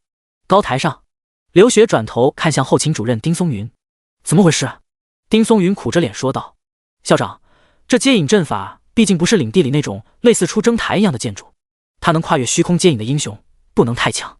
鬼知道这凌晨怎么会有如此强悍的英雄？接引阵法坏掉了。”刘雪微微皱眉：“没有更好的了？”校长，这个东西很贵的。丁松云有些心疼地说道：“整个学校都没几套，最好的就这套了。”而此时，高台之下，不少学生也逐渐回过神来。消失了，接引失败了。你们看，接引阵法装置碎了。怎么可能？那接引阵法装置我用过。说话的是一个高年级的3阶领主。我3阶的英雄都能接引出来。哼，别人是神话，我3阶啊。那又如何？别人是神话。TUE， 神话不是彩色吗？鬼知道黑色的是不是神话。一旁新生队伍里，刘天琪看到这一幕，确实心中一喜。啧，搞得那般吓人，原来是个样子货。他看向凌晨的眼神充满了幸灾乐祸。现在英雄召唤不出来，我倒是要看看他怎么闯这虚界塔。永安高等学府出身的齐建文听到这话，有些不太乐意的看了刘天琪一眼，冷不丁的提醒道：“阵法坏了。”刘天琪回头看了过来，不屑的说道：“自己召唤不出来，能怪阵法？别人怎么能成？”唉，齐建文叹了口气，用看智障的眼神看着刘天琪说道：“阵法坏了，我 TM 不瞎，所以你拿什么召唤英雄？”听到这话，刘天琪身体一僵，卧槽！他转头看向白博元：“白老师，我们怎么办？”白博元无语的扫了一眼凌晨，学府应该还有，只不过接引阵法装置处，丁松云的身影出现，他用异样的眼神看向凌晨，语气极为认真的说道：“同学，这阵法装置很贵的。”凌晨嘴角微微抽搐了一下，不太确定的说道：“需要我赔吗？”丁松云脸上闪过一丝肉疼之色，摇了摇头：“刚刚校长吩咐了，不用你赔，但是只怕你是没办法召唤英雄来闯虚界塔了。”丁松云掏出一套新的接引阵法装置，随后问道：“要不给你换个接引兵种的？”凌晨摇了摇头，神话品质的艾莉诺接引不过来，换成兵种估计也悬。要知道，如今领地上的兵种，不管是断罪修女还是狱卒，都是神话品质级别的。这样的话，那我就没办法了。丁松云摊了摊手，有些惋惜。本来有那般强力的英雄，你必然能得到一个好成绩，现在你只能自己去闯了。聚集在高台下的学府学生此时也是议论纷纷，有感慨的，有惋惜的，不过大部分还是有些幸灾乐祸。完蛋了，原本一鸣惊人，怒拿第一，现在只剩下一鸣惊人了。原谅我有些不厚道的笑了，吓死我了，我还以为夏新月拿不到第一了，我可是压了5个学分的。啧啧，顶风作案，你也不怕老黑关你禁闭？人群人，微胖的女生用手肘戳了戳郑文佳，你那小学弟这下可有些不好办了。郑文佳奇怪地看了他一眼后说道：“你是不是搞错了一件事啊？你觉得有一个如此强大的英雄在，排名送的那点学分，他还在乎吗？”微胖的女生一愣，也是哦，这只不过是一场开学测试，而且最重要的目的不过是给那些还未达到2阶的新生练级的。而凌晨本就到了2阶。虚界塔前，白博元迈步走到凌晨身边：“凌晨，既然英雄召唤不出来，加上你也达到2阶了，要不这次你就不参加了吧？之后我会向学府申请，给你弥补一些学分。毕竟以你那英雄的品质，申请一笔培养资源还是很容易的。”凌晨转头看了看虚界塔，代表夏新月的线条已经攀升到了第3层，张元辰的也已经到了2层。33层虚界塔对应着1到33级的塔怪，每一层都有几十到上百只塔怪，这些都是之前虚网上的资料公开过的。凌晨嘴角微微挑起，别的不说，那33级的怪应该有不少经验吧？正好，我还缺不少经验到30级。白老师，凌晨回过头来对白博元说道：“不招呼英雄也可以参加吧？”白博元愣了一下，不过很快他就反应了过来，这凌晨是有些不甘心啊。不过，虽然说那种冲锋陷阵、莽撞无比的领主不可取，但是那种只会缩在领主府内当缩头乌龟的领主同样难成大器。白博元露出一丝赞许的笑容说道：“可以，你量力而行。”凌晨点了点头，朝虚界塔走去。路过兵器架之时，抬手一招，那柄锈迹斑斑的古剑仿佛有灵性一般，微微颤抖了一下后，飞到了凌晨手中。高台之上看到这一幕的老黑双眼一缩，这隔空射物原力？不可能，难道是他觉醒的领主职业自带的类似控物的技能？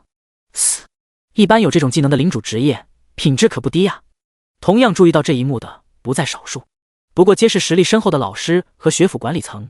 白博元也是眉头一挑，这小子原来是有恃无患啊。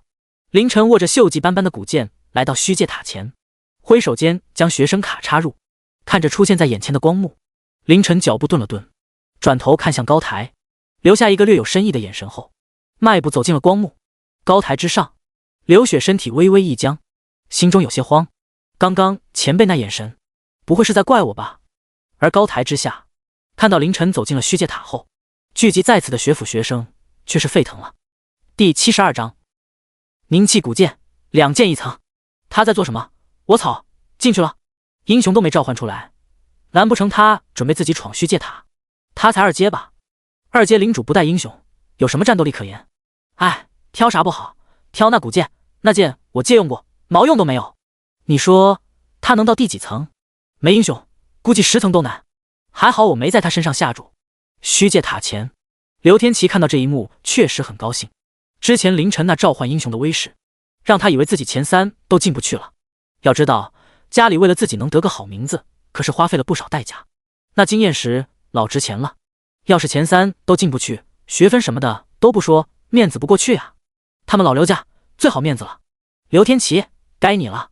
白博元没有管别人的惊讶和议论，而是继续推进流程。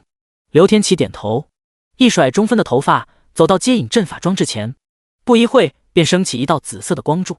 只不过这紫色的光柱没有引起一丝关注。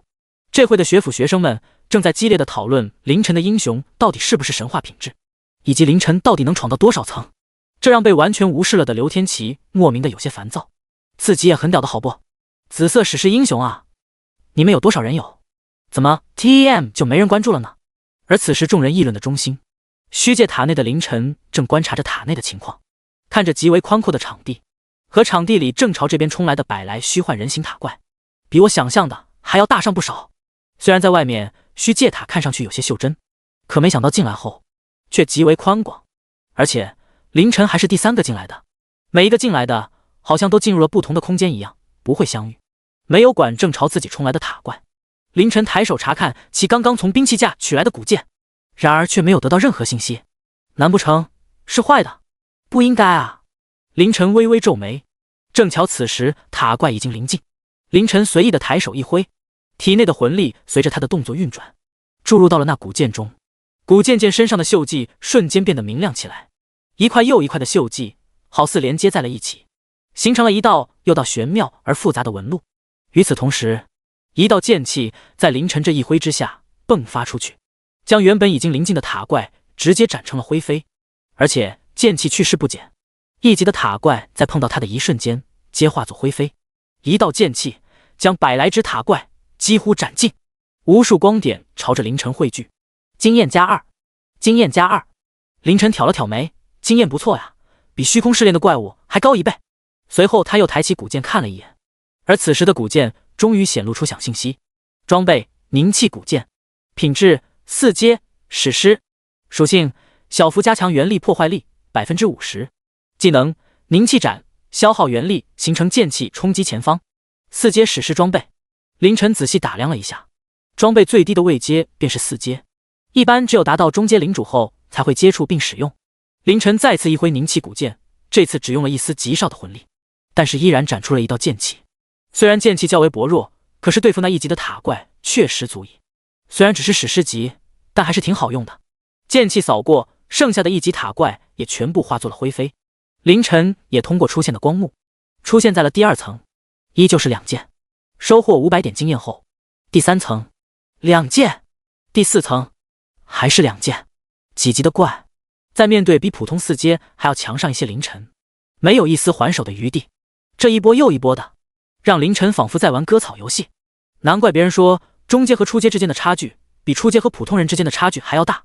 凌晨再次挥出2剑，来到了第5层，也不知道2剑第6层，我到4阶后2剑第7层会是怎么样的风光？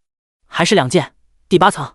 凌晨看了看手中的凝气古剑，有些意外的说道：没想到一个史诗级装备而已，还挺好用的。这也就是凌晨已经见惯了各种神话传说，却不知道对于装备，特别是4阶装备来说，史诗已经是很罕见的了。要知道那兵器加上大部分都是普通品质，只有少数几件是稀有品质，而史诗品质唯有凝气古剑这一柄。而此时的外界，原本准备插入学生卡进入虚界塔的刘天琪，此刻整个人如遭雷击一般，呆滞的抬头看着前面，而一旁的白博元也没有督促他，同样微微抬头呆滞的看着面前。两人视线汇聚的地方正是虚界塔，而让他们的呆滞的原因是一条正在攀升且速度极快的线，代表凌晨的线。这条线之前在第1层兜时候还停顿了一下，可自从进入第2层后，就好像装上了一对飞翼，速度飙升，没有任何阻碍都越过2层，超过张元晨。随后几个呼吸兜时间便越过了第3层，直追正在第4层的夏星月。什么情况？我眼花了，那条线是凌晨的，是那个没有带英雄进去的凌晨的。卧槽，到第4层了，那凌晨真的没带英雄吗？怎么可能？一个不带士兵不带英雄的2阶领主能有这种速度？第5层了，超过夏星月了。卧槽，老子压的学分。夏星月不是带了2个传说级英雄进去吗？凌晨一个领主能比2个传说英雄还强。6层了，虽然塔怪只有6级，但是数量有100只啊，他怎么做到几个呼吸间斩杀100只塔怪的？就算伸长脖子让他砍，他也砍不完了。我觉得应该是用了什么秘法吧，后患无穷的那种。对，有可能他6颗，他7层都过不去。8层了。人群中微胖女孩目瞪口呆地看着这一切，好半晌才反应过来。他用手肘捅了捅郑文佳：“文佳，你有那个凌晨的联系方式吧？给我一份呗。别误会，我不会抢你正宫娘娘的身份，只想抱大腿。”郑文佳此时也是小嘴微张，听到微胖女孩这么说，她神情一动，随后眼神有些黯淡：“我没她的联系方式，之前是看好她，想结交一番，现在嘛，自己怕是望尘莫及了。那联系方式有和没有又有什么区别？”第73章，如此天赋却只是白色普通品质的领主之心。在众人的惊呼声中，那根代表凌晨的线一直飞快地攀升着，甚至在10层都没有丝毫停留。一跃而过，白博元突然有些释然地吐了口气，笑着摇了摇头，看走眼了。随后他见刘天齐还站在虚界塔前一动不动，不由得皱眉道：“刘天齐，快进去！”刘天齐抬头看了看那根已经到了12层的线条，咬了咬牙，带着英雄也进入了虚界塔。片刻后，一条代表刘天齐的线条出现，开始攀升，只不过其速度有些缓慢。等刘天齐的线条缓慢越过第1层，进入第2层的时候，凌晨的线条也在众目睽睽之下迈入第21层。全场哗然，21层？怎么可能？20层可是有100至20级的怪啊，他怎么过去的？咦，他停了，停了，那线条不动了。虚界塔塔身之上，那条代表凌晨的线条在进入21层之后突然一顿，随即停止了前进。虚界塔虽然有些袖珍，但是也有10米高，每一层有 0.3 米左右，而正在塔内的人每杀一只塔怪，线条就会上涨 1%。 而如今凌晨的线条刚进21层就不动了，代表他进了21层后一只怪都没有杀。然而这个情况却是让其他人松了口气，吓死我了，我还以为他要直接冲到33层呢。21层的怪已经是3阶的范畴了，凌晨再强也只是2阶。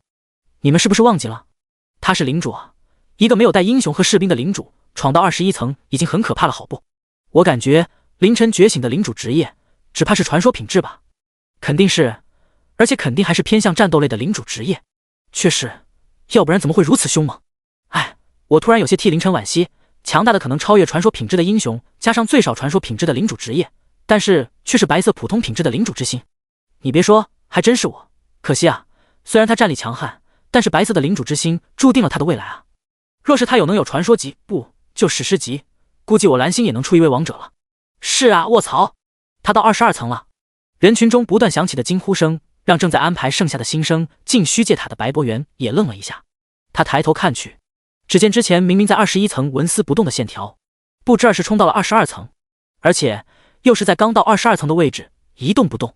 白博元微微皱眉，刚刚发生了什么？虚界塔内，凌晨正拎着凝气古剑散步，看似悠闲，实则速度极快，而100至22级的塔怪正在后方追赶。凌晨的散步并不是走的直线，而是带着一定的弧度，这也导致后面追逐他的塔怪被他拉扯成了一条直线。而就在此时，凌晨身体猛地一顿，转身拔剑，一道磅礴的剑气斩出，将已经聚集成直线的100只塔怪从头斩到尾。经验加2700，经验加2700，无数代表经验的光点朝着凌晨汇聚。凌晨也满意的点了点头。从20层开始，怪物的强度得到了提升，之前那种随意一剑很难秒杀一大片塔怪，于是才有了凌晨如同遛狗一样将塔怪汇聚在一起，然后蓄力一剑将其全灭。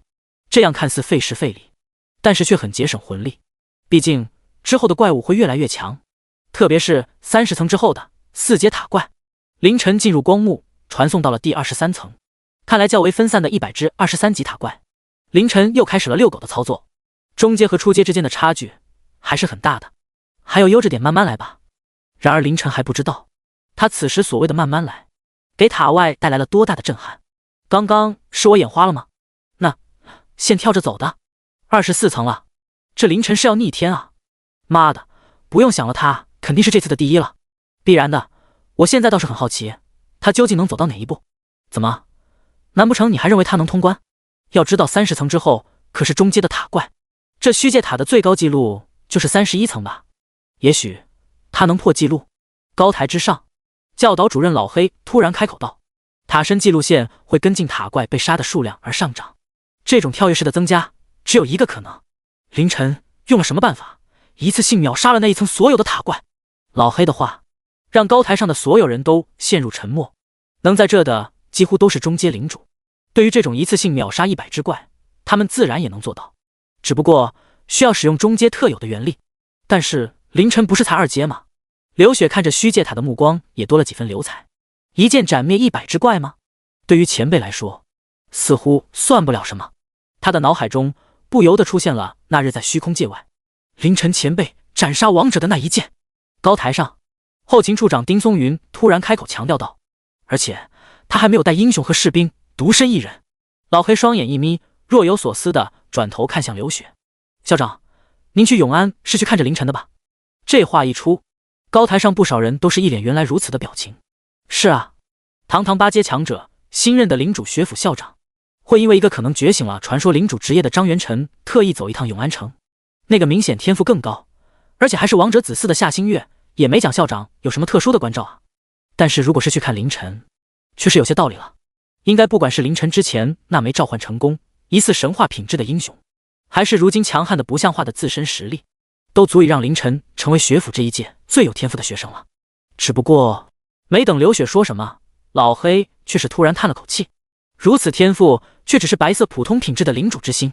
丁松云也是眉头一挑道，老黑，也许未必没有提升的可能。老黑皱眉问道，你是说神话秘境？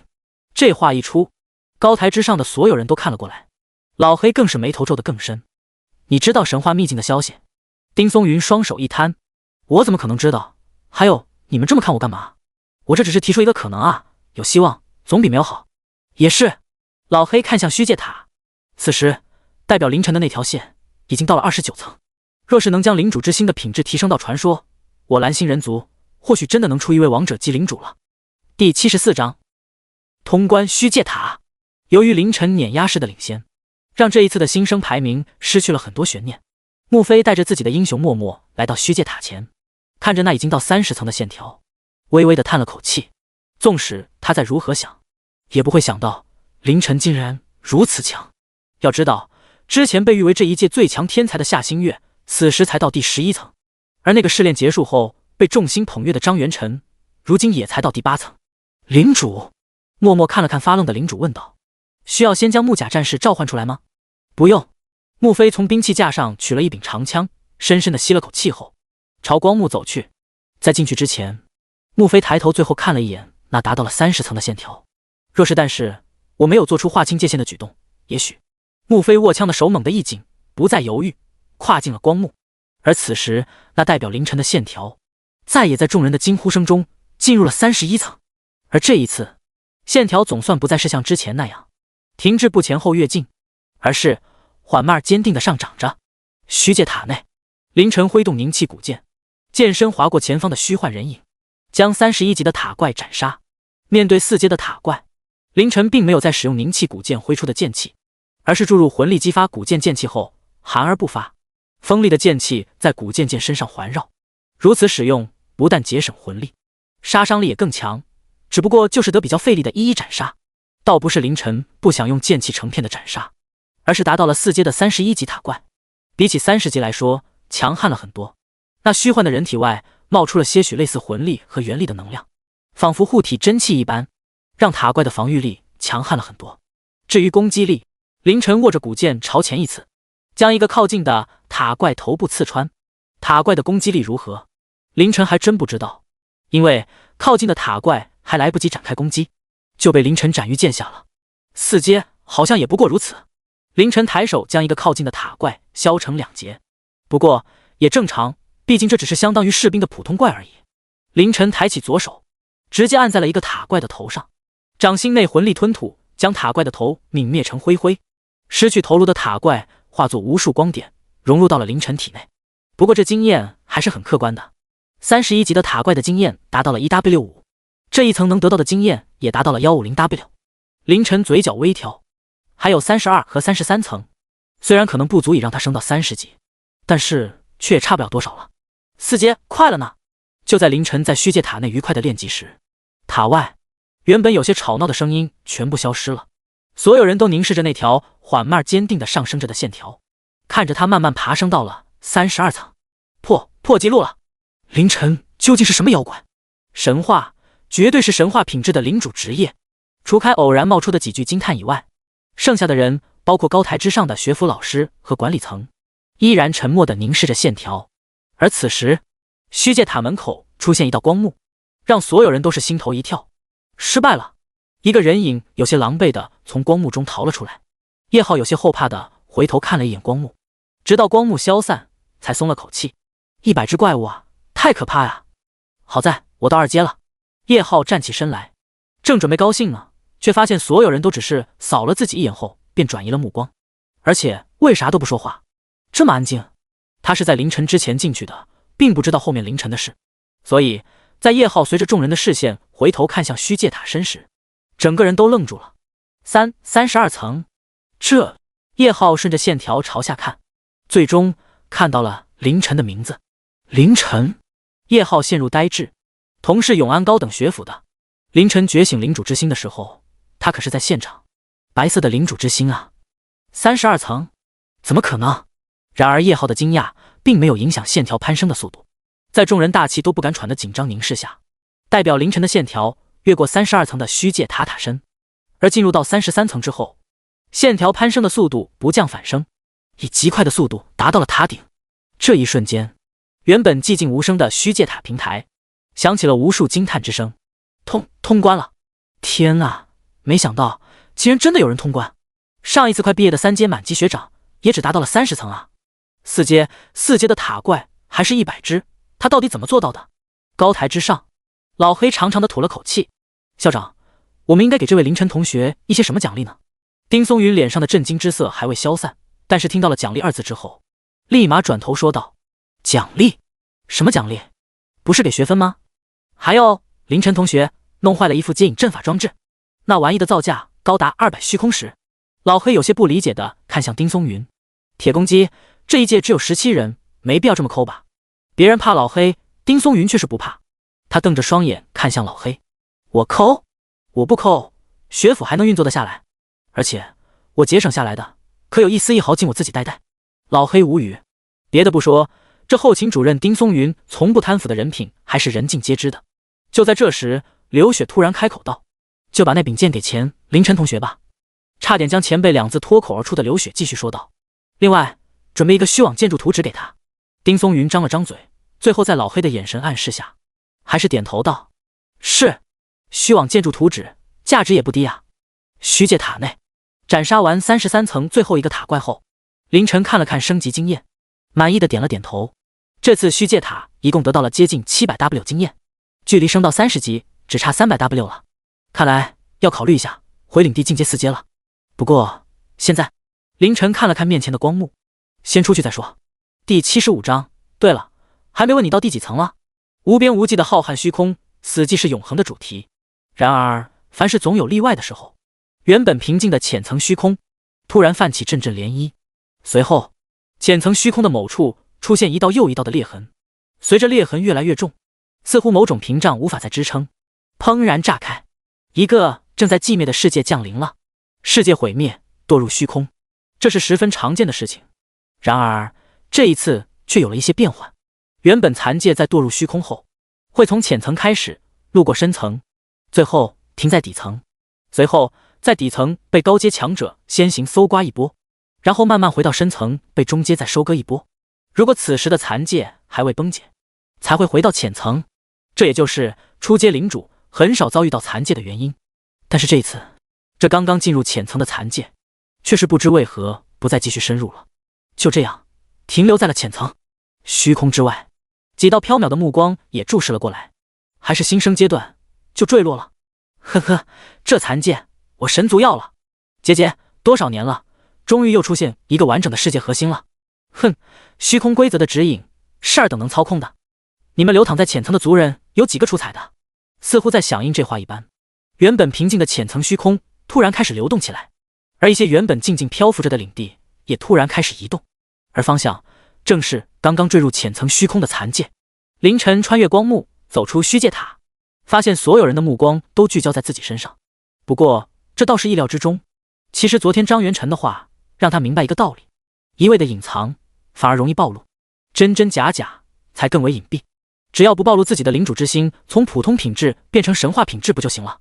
至于神话品质的英雄和神话品质的领主职业，凌晨挑了挑嘴角，老子就是运气好。怎么低吧？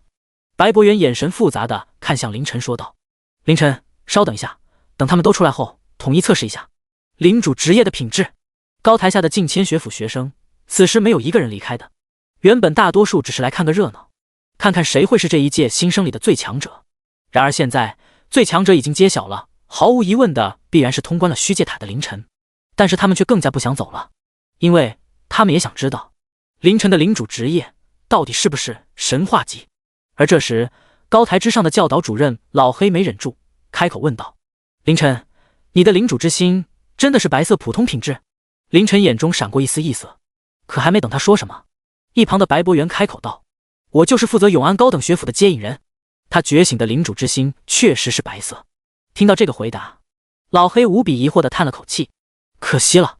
高台之下，学府学生在得到这个确定的答案后也是议论纷纷。不过凌晨却是不易察觉地挑了挑嘴角，要的就是这个效果。由于其他人还没出来，凌晨也就推到一旁的安心等待着。他看了看塔身上10多条不断上涨的线，心中不由得嘀咕道：元辰这家伙有些不给力啊。此时最高的夏星月达到了15层，而张元辰还在第10层徘徊。不过他之前好像说过，他的领主职业是偏向防御的，那斩杀塔怪的速度慢了一些，倒也正常。凌晨哥，叶浩不知何时凑到了凌晨边，脸上还残留着震惊。我也是永安高等职业学府的。凌晨点了点头说道：有事？陈哥，我们能不能加个虚网好友，交换一下联络方式？凌晨稍稍沉吟了一下后点头道：然而就在这时，虚界塔前出现一道光幕，齐建文逃命似的跑了出来，稍稍喘了一会后，有些兴奋的四下看了看。虽然知道自己排名不怎么样，但是自己也终于2阶了呀。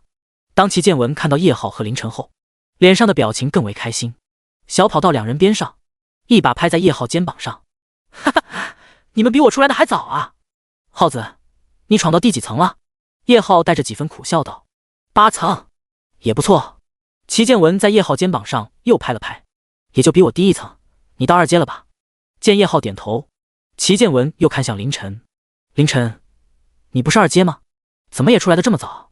齐建文也是在凌晨之前进去的，所以他并不知道他进去后发生了一些什么。怎么英雄不给力？凌晨看了看脸色有些小得瑟的齐建文，嘴角微微挑起道：是啊，不给力。齐建文脸上得瑟的小表情愈发明显了。然而他并没有发现，那聚集在高台之下原本热热闹闹的学长学姐们这会突然变得有些安静，而且他们的目光都盯着这边，表情也有些诡异。毕竟凌晨刚刚那句不给力着实有些不地道，都 TM 强大的召唤不出来，还将接引阵法装置都震碎了，还不给力。齐建文此时心中是很高兴的啊。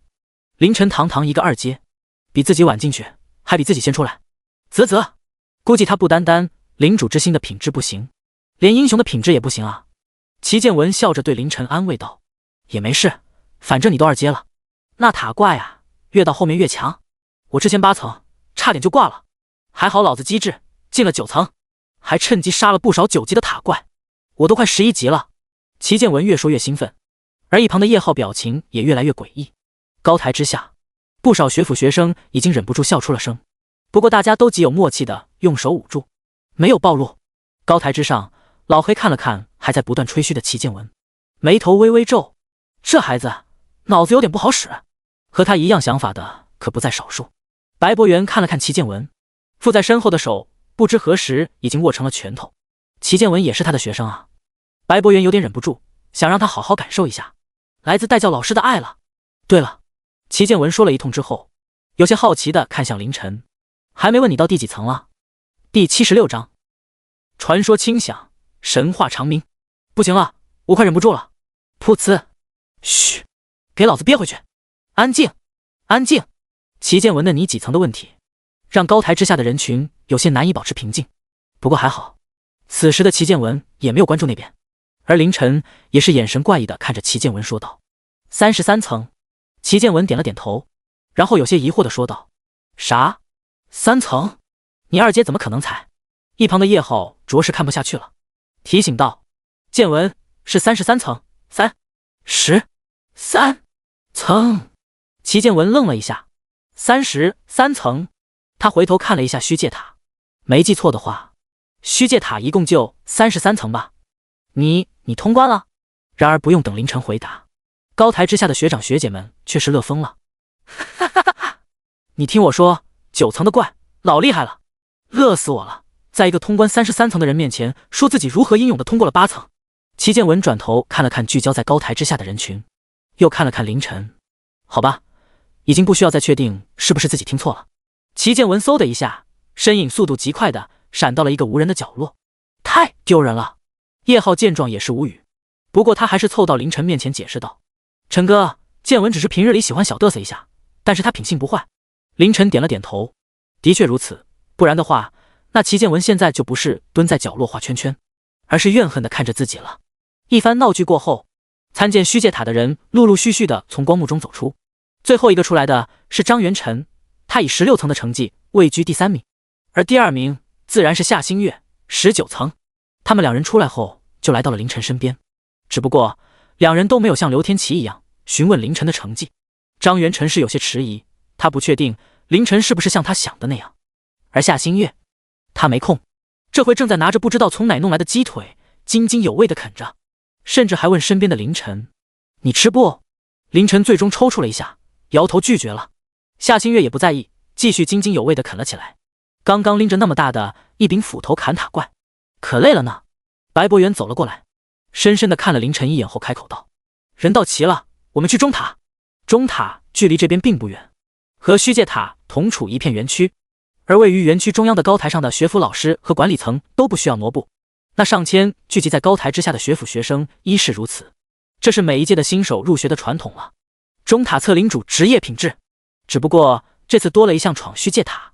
白博元带着凌晨他们来到中塔之下后，微微吸了口气说道：“夏星月，你上前将手按在中塔之上。”夏星月点了点头，朝前走去。中塔高约20米，塔身粗看之下似乎是石块堆砌而成，临近之后会发现那一条又一条的线条并不是石块的缝隙，而是仿佛刻上的玄妙纹路。中塔塔顶挂着一个古朴的巨大铜钟，只不过并没有钟锤。见夏星月上前，高台之下不少人嘀咕道：“为啥不让凌晨先去？”“对啊，我现在只想知道凌晨的领主职业到底是什么品质的。”“急啥？白老师估计是按学号顺序来。”“对啊，最重要的东西不应该放在最后吗？”“哼，你们有没有想过，中塔会不会像那接引阵法装置一样？”一个身材高大的3阶学长说出这句话后，引起不少人瞩目。他继续说道：“如果真像那样，那凌晨先来的话，其他人还测个屁啊！”不少人听到这话都是暗自点头。其实中塔前的白博元还真是这个想法，鬼知道凌晨会有多妖孽。以2阶的身份，不带英雄，不带士兵，孤身通关33层的虚界塔，这 TM 神话品质的领主职业也做不到吧？稳妥起见，白博元还是准备将凌晨留在最后。高台之上，老黑看向丁松云：“那玩意会坏不？”丁松云翻了个白眼：“坏个屁！传说轻响，神话长鸣。”老黑点了点头，继续看向中塔。恰逢此时，夏星月已经将手放在了中塔之上，一声清脆的钟鸣之声传遍四野。钟声意外的没有厚重感，而是轻快悦耳。钟响，传说线，传说领主之心，传说品质英雄还是2个，现在又是传说领主职业，夏星月有王者之姿啊！早有预料不是吗？堪称100年来天赋地壳，还是先看看凌晨吧。哼，就算凌晨是神话领主职业又如何？白色普通的领主之心注定了他的上限。高台之下的学生们虽然惊讶，但是却有限，毕竟夏星月本身就是天赋极强，现在确定为传说领主职业后，也只是锦上添花。加上之前被凌晨通关需界塔震惊妈了，让他们觉得不就是传说吗？而此时发出了一声清脆钟响的钟塔塔身之上，一道道金色的线条出现，勾画出了3个好似夏星月的字。之所以说好似，就是这个名字每个字都缺失了一半。而此时的白博元也开口道：“这钟塔是上古时期流传下来的一件古物，钟塔没有办法测试领主之心方面的东西，但是却可以测试你们本身的资质，也就是你们觉醒的领主职业。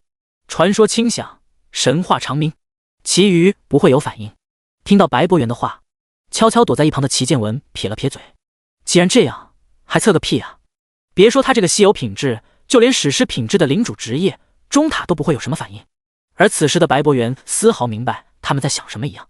每一个触碰中塔之身的人都会显露其名，若不是人族，便没有名字。白博元看了看收回手的夏星月，显露了半个名字的半人族血脉夏星月，传说之上，姓名永存。这样的人在陨落之时，中塔会根据他陨落时的位阶敲响丧钟。第77章，中塔长鸣，真名永存。凌晨看着中塔，眼中闪过一道黑芒。人族血脉才会显露姓名，而且这种手段必然是显露真名。看来这中塔检测天赋是其次，更重要的是测试学员是否是真的人族吧。刚刚那夏星月的名字只出现一半，他是混血，一般的人族血脉，夏王的子嗣，所以他的母亲并非人族。看来这个世界比自己想象的还要复杂。有夏星月的存在，并且还被领主学府接受，说明人族在这诸天万族中也不是孤军奋战啊。凌晨思索间，白博元又开口道：“张元辰，该你了。”张元辰点了点头，有些兴奋地走到了钟塔前，将手按了上去。随着一声清脆的钟声响起，一个金色线条汇聚的名字出现在塔身之上。这次的张元辰三个字就不像夏星月那边只有一半，而是完整的。一旁的穆飞看到这一幕，眼神有些黯淡。原本在永安职业学府的时候，觉醒了史诗天赋的自己，在那一刻成为了众人眼中的天之骄子，而到如今，自己这个紫色的天赋，连让钟塔响起来的资格都没有。又是传说，这一届的新生有点猛啊。确实猛，不过不是他们，而是那凌晨啊。为啥还不到凌晨？对啊，剩下的人有啥看头？聚集在高台之下的人群有些喧哗，然而白博元并没有理会，而是看向叶浩说道：“下一个，叶浩。”领主协会总部，7、8岁小男孩模样的协会会长佛童突然抬头。就在此时，一声清脆的钟声传到了此处。佛童开口道：“今天是领主学府钟塔测试的日子。”一旁的魏玉则点了点头：“佛爷，这钟声想必是夏星月引起的。虽然名为佛童，但是整个蓝星人族有几个人喊直呼其名，大多都是要么会长，要么佛爷，就是那夏王和那头神话白虎的女儿。”魏玉则嘴角抽搐了一下，点了点头：“可惜。”佛童叹息一声道：“血脉不纯。”魏玉则沉默，这话他可不好接。佛童双眼闪过一丝深意，终究不妥。然而就在此时，一个清脆的钟声再次传来。佛童眉头一挑，2个传说品质。魏玉则露出笑容道：“好事，看来我蓝星人族又出天骄了。”佛童点了点头：“难得出关一次，既然遇上了，我且去看看。”领主学府内，147期的新生们有序地开始触碰钟塔，可是除开一开始的夏星月和张元辰外，再无一人能引发钟响，也没有人能将真名永存于钟塔之上。直到除了凌晨以外的所有人都完成了测试之后，白博元看向凌晨，眼神凝重地说道：“凌晨，到你了。”凌晨点了点头，朝钟塔走去。高台之下，原本有些喧闹的人群，在这时也变得寂静无声。所有人都目光灼灼地看着凌晨，他觉醒的领主职业真的是神话品质吗？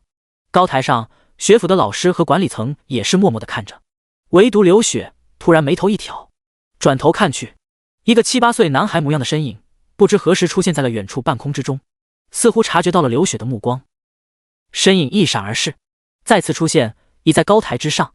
原本看向钟塔的学府老师和管理者一惊，好在都第一时间认出了这既有辨识度的外形，纷纷行礼：“见过佛爷，见过会长。”佛童挥了挥手，看着已经走到钟塔前的凌晨说道：“柳校长，不知刚刚是哪2位觉醒了传说职业？”“不重要。”刘雪清冷的声音让佛童一愣：“不重要？传说品质的职业不重要吗？”然而就在这时，一声沉闷而厚重的钟声响起，仿佛敲击在每个人的心中，和之前的清脆而短促不一样。这一次的钟鸣之声厚重而悠久。与此同时，原本安静耸立着的钟塔肉眼可见的轻微颤抖起来，一道又一道粗壮的黑色线条浮现，2个硕大的黑色文字出现在塔身上，将20米的塔身几乎沾满。凌晨。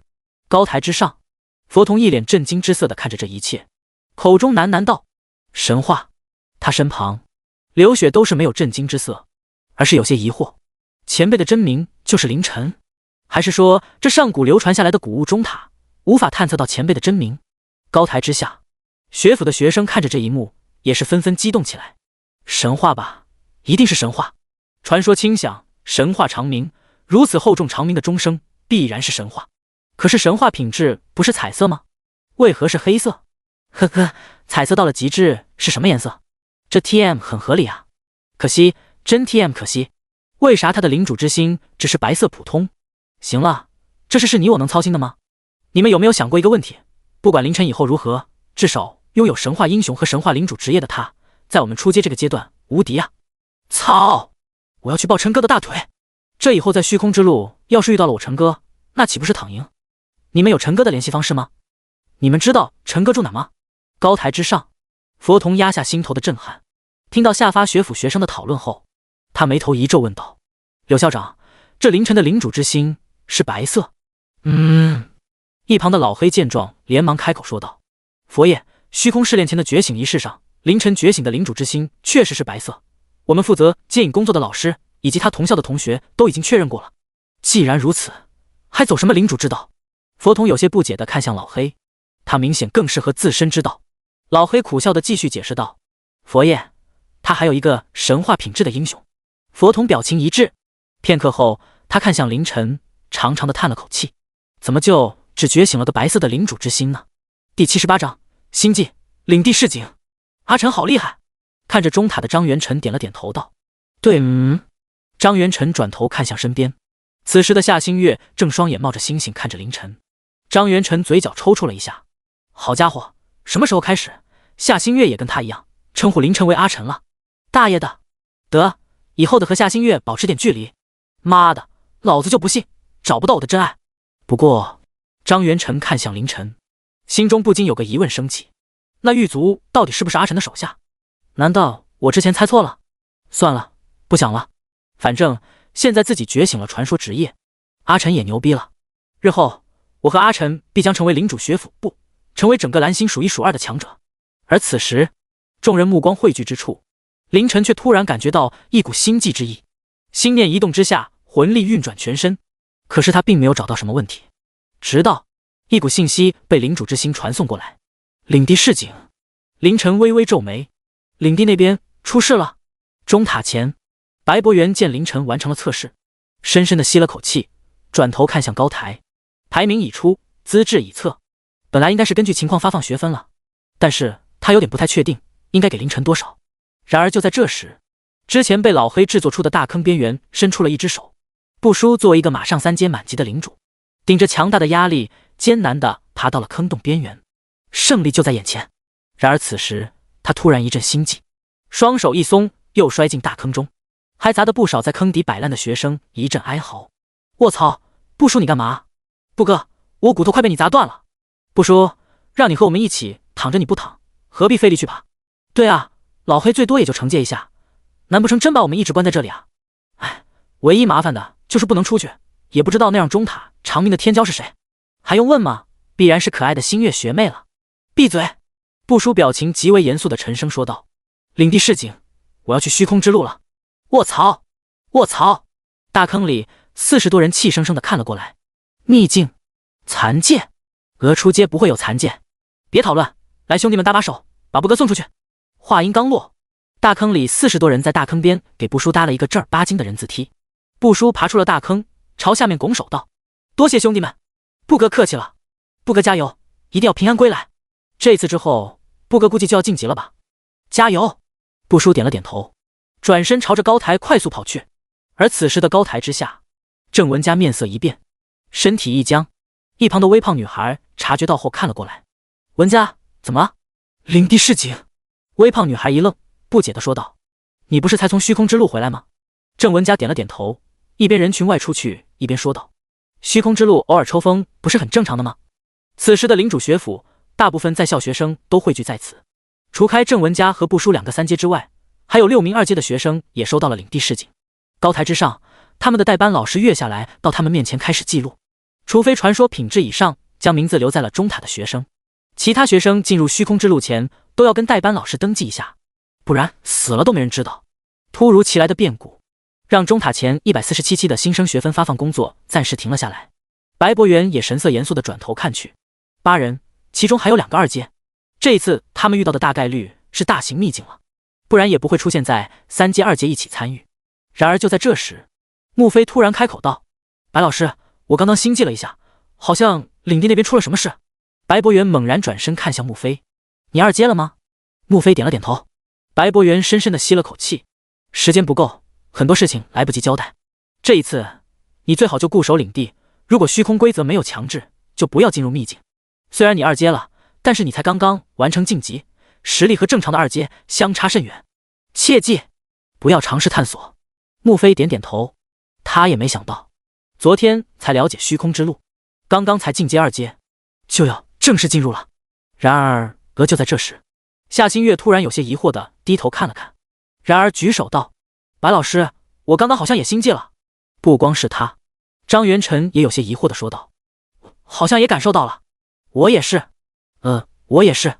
147期的新生全都在这时感受到了心悸，那是领地传来的示警，其中包括凌晨。凌晨眉头一皱，看了看张元晨他们，又看了看高台方向，这事情只怕没那么简单吧？因为此时的高台之下，聚集在那的近千学府学生，皆感受到了领地的示警。高台上，老黑和丁松云对视一眼，这是什么情况？而领主协会的会长佛童突然转头看向一个4阶的老师，开口问道：“你可有察觉到领地示警？”那个4阶的老师摇了摇头。佛童双眼一眯，沉吟片刻后说道：“看来虚空潜藏来了大家伙。”刘雪也是若有所思地说道：“如此大的规模，难道是什么大型秘境重启了？”佛童摇了摇头，虚空潜层里目前已知的所有秘境都不会引起如此大规模的领主汇聚，我估计是残界。老黑一愣，有些不敢相信地说道：“虚空潜层怎么会出现残界？”佛童目光微闪，很久以前出现过，只是那时候的我们没有实力参与。如今的话，佛童看向站在钟塔前的凌晨，倒是可以试一试了。刘雪心头一动说道：“你的意思是世界之心？”佛童点了点头，这种直接坠入虚空潜层的残界，世界核心应该还是完整的，这可是个好东西啊。第79章，世界级领主的信息，凌晨回归领地。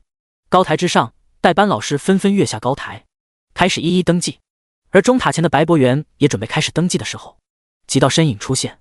老黑摆了摆手道：“白老师，你继续。”随即对丁松云说道：“把东西拿出来。”丁松云翻了个白眼，不过还是从取出一张泛着金色光芒的传说级建筑图纸和几样同样泛着金色光芒的传说级材料，递到了凌晨面前。“凌晨同学，这虚网建筑，等会你回领地后，记得第一时间建造起来。”随后，丁松云再次挥手，147期新生面前都出现一堆物资。时间有限，这次就先不发学分了，每人10枚虚空石和一些2阶材料，这些东西能让你们尽快提升实力。随后，丁松云朝夏新月和张元晨招了招手，等2人过来后说道：“英雄修炼室、士兵演武场，你们缺啥？”夏新月摇了摇头，这些东西之前会庄园后训。张元晨一听，双眼放光的说道：“都缺。”丁松云嘴角抽搐了一下，甩手扔给了他2张泛着紫光的建筑图纸，然后说道：“张元晨，你一定要成功活着回来。”张元晨有些感动的点头道：“谢谢老师。”“不用谢，这2张建筑图纸是提前预支给你了，你要是死了，就没人还钱了。”张元晨，都安静。老黑轻咳了一声，继续说道：“这次不出意外的，应该是残界，对于你们来说也是好事。届时等领地进入残界后，你们最好不要去探索，就安心的在领地等待残界崩塌解体后重回虚空。回到虚空后，你们便可以通过锚定返回蓝星。对了，记住留1枚虚空石。”老黑语气严肃地强调道：“切记，残界不是你们这些刚刚达到2阶的菜鸟可以探索的，再大的机遇，再好的宝物，你们的实力也不足以让你们得到。白老师，你尽快给他们补充一下。”白博元点了点头，开始教147期的菜鸟们如何在残界中控制领地，如何辨别敌人，如何尽可能的躲避危机。而凌晨此时确实在另一边，他看着眼前7、8岁大小的男孩，眼中露出几分疑惑。能和刘雪一起过来，还是并排站的这小男孩。这时候刘雪开口道：“凌晨，这位是领主协会会长佛会长。”佛童此时也开口道：“时间有限，别介绍了。凌晨，对于你的同学来说，这是一场危机，但是对于你来说，却是一场机缘。”他刚刚已经从老黑嘴中知晓了凌晨通关了33层的虚界塔，而且还是单枪匹马通关的。这份战力，再加上他那没有召唤成功的英雄和领地里的士兵，凌晨如今的实力，必然是初阶领主范畴里最为拔尖的一批了。以你的资质，也有资格了解一些事情了。佛童抬手递给了凌晨一枚玉简，而此时，高台之下已经有不少人化作了光点，传送回了领地。等你回领地后再看，完整的世界核心极为罕见，如果你能得到，将是一场泼天的造化。加油吧，若你真成了世界级领主。佛童微微顿了一下，极为认真地说道，那么你将会得到整个蓝星人族所有资源的倾斜。凌晨听到这话，郑重地点了点头。而此时的刘雪抬手一招，一柄锈迹斑斑的古剑出现在他手中。刘雪将凝气古剑递到凌晨前面，若是用的还顺手，就带上吧。凌晨深深地看了一眼刘雪，抬手接过，随后通过领主之心选择了回归领地。看着化作光点消失的凌晨，佛童微微叹了口气，时间太仓促了，若是晚上1年半载的。刘雪嘴角微挑道，说不定哦，我觉得他能拿到那世界之心。开玩笑，在剑斩王者的凌晨前辈面前，那些出阶的领主和蝼蚁有什么区别？佛童看了看他，笑道，那就借你吉言，愿我蓝星出一位绝代天骄。佛童身影消失，唯独刘雪看着凌晨消散的方向愣愣出神。前辈应该是拿到那个西甲族长老甲巫用来伪装的东西了吧？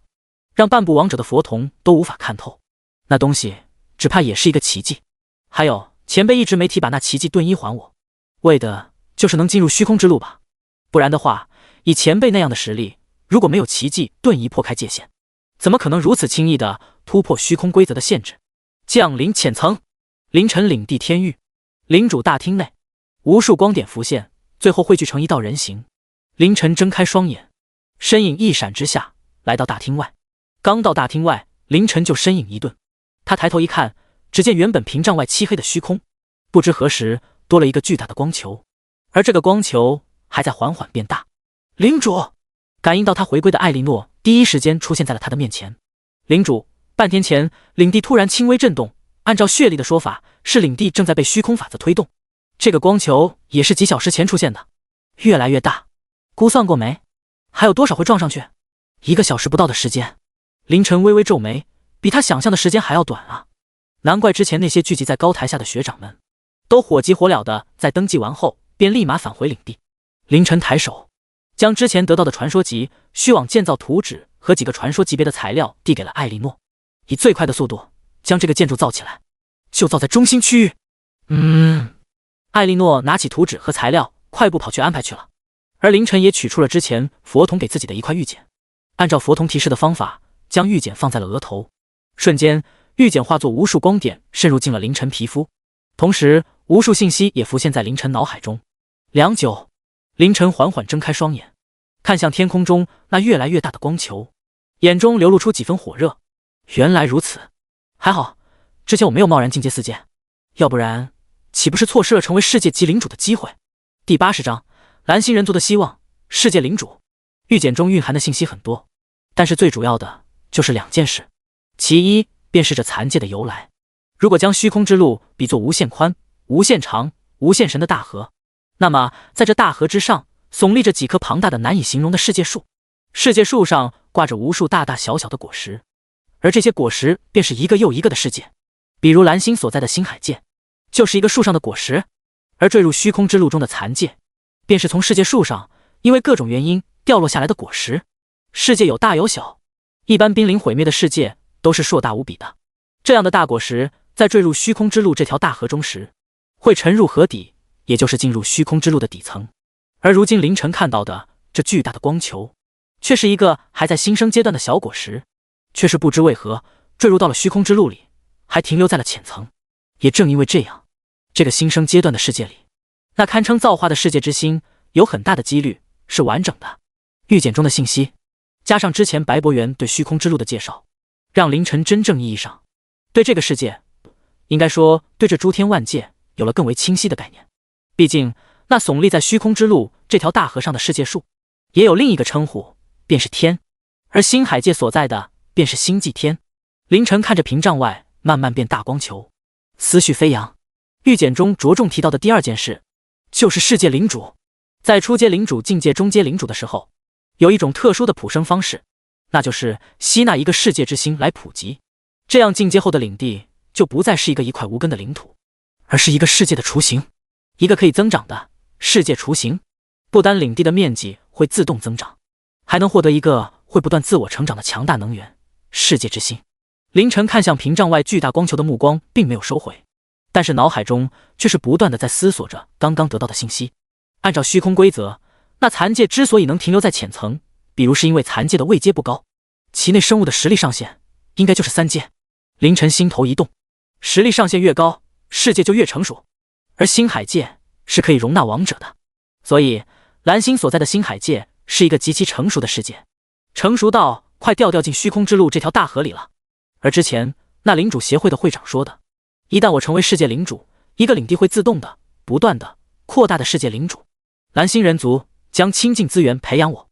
凌晨眉头一挑，他得出了一个结论，现在蓝星所在的星海界只怕是快要坠入虚空之路这条大河里了。正常的领主领地根本无法容纳下蓝星上人族，唯有世界级领主的领地。不过凌晨眉头微松，应该好在，毕竟如果星海界马上就要毁灭了的话，能自由在虚空中行走的顶级领主们早就开始谋划搬家了吧。一趟走不掉，多走几趟就不完了。凌晨深深地吸了口气，将一些杂乱的信息暂时的放在一边，毕竟这些都是以后的事了。现在最重要的是马上要进入的这个残界。蓝星龙城虚空商行里，化作7色猫形态的幻凝正百般无聊的舔着粉嘟嘟的猫掌。陈弟个小负心汉，试炼都结束几天了，也不来看姐姐我。而且今天那领主学府不都已经中塔测试完了吗？哼！幻宁有些生气的换了个猫掌继续舔。而就在这时，一个白须老者走了进来，老者正是虚空商行蓝星分行的负责人幻魁。幻宁，老者神色有些凝重的对7色猫形态的幻宁说道：“你口中那个凌晨，真的是永安高等职业学府出生的凌晨？”幻宁放下猫掌，有些不耐的说道：“自然是了，今日引起中塔长鸣的就是凌晨，神话品质的领主职业啊！”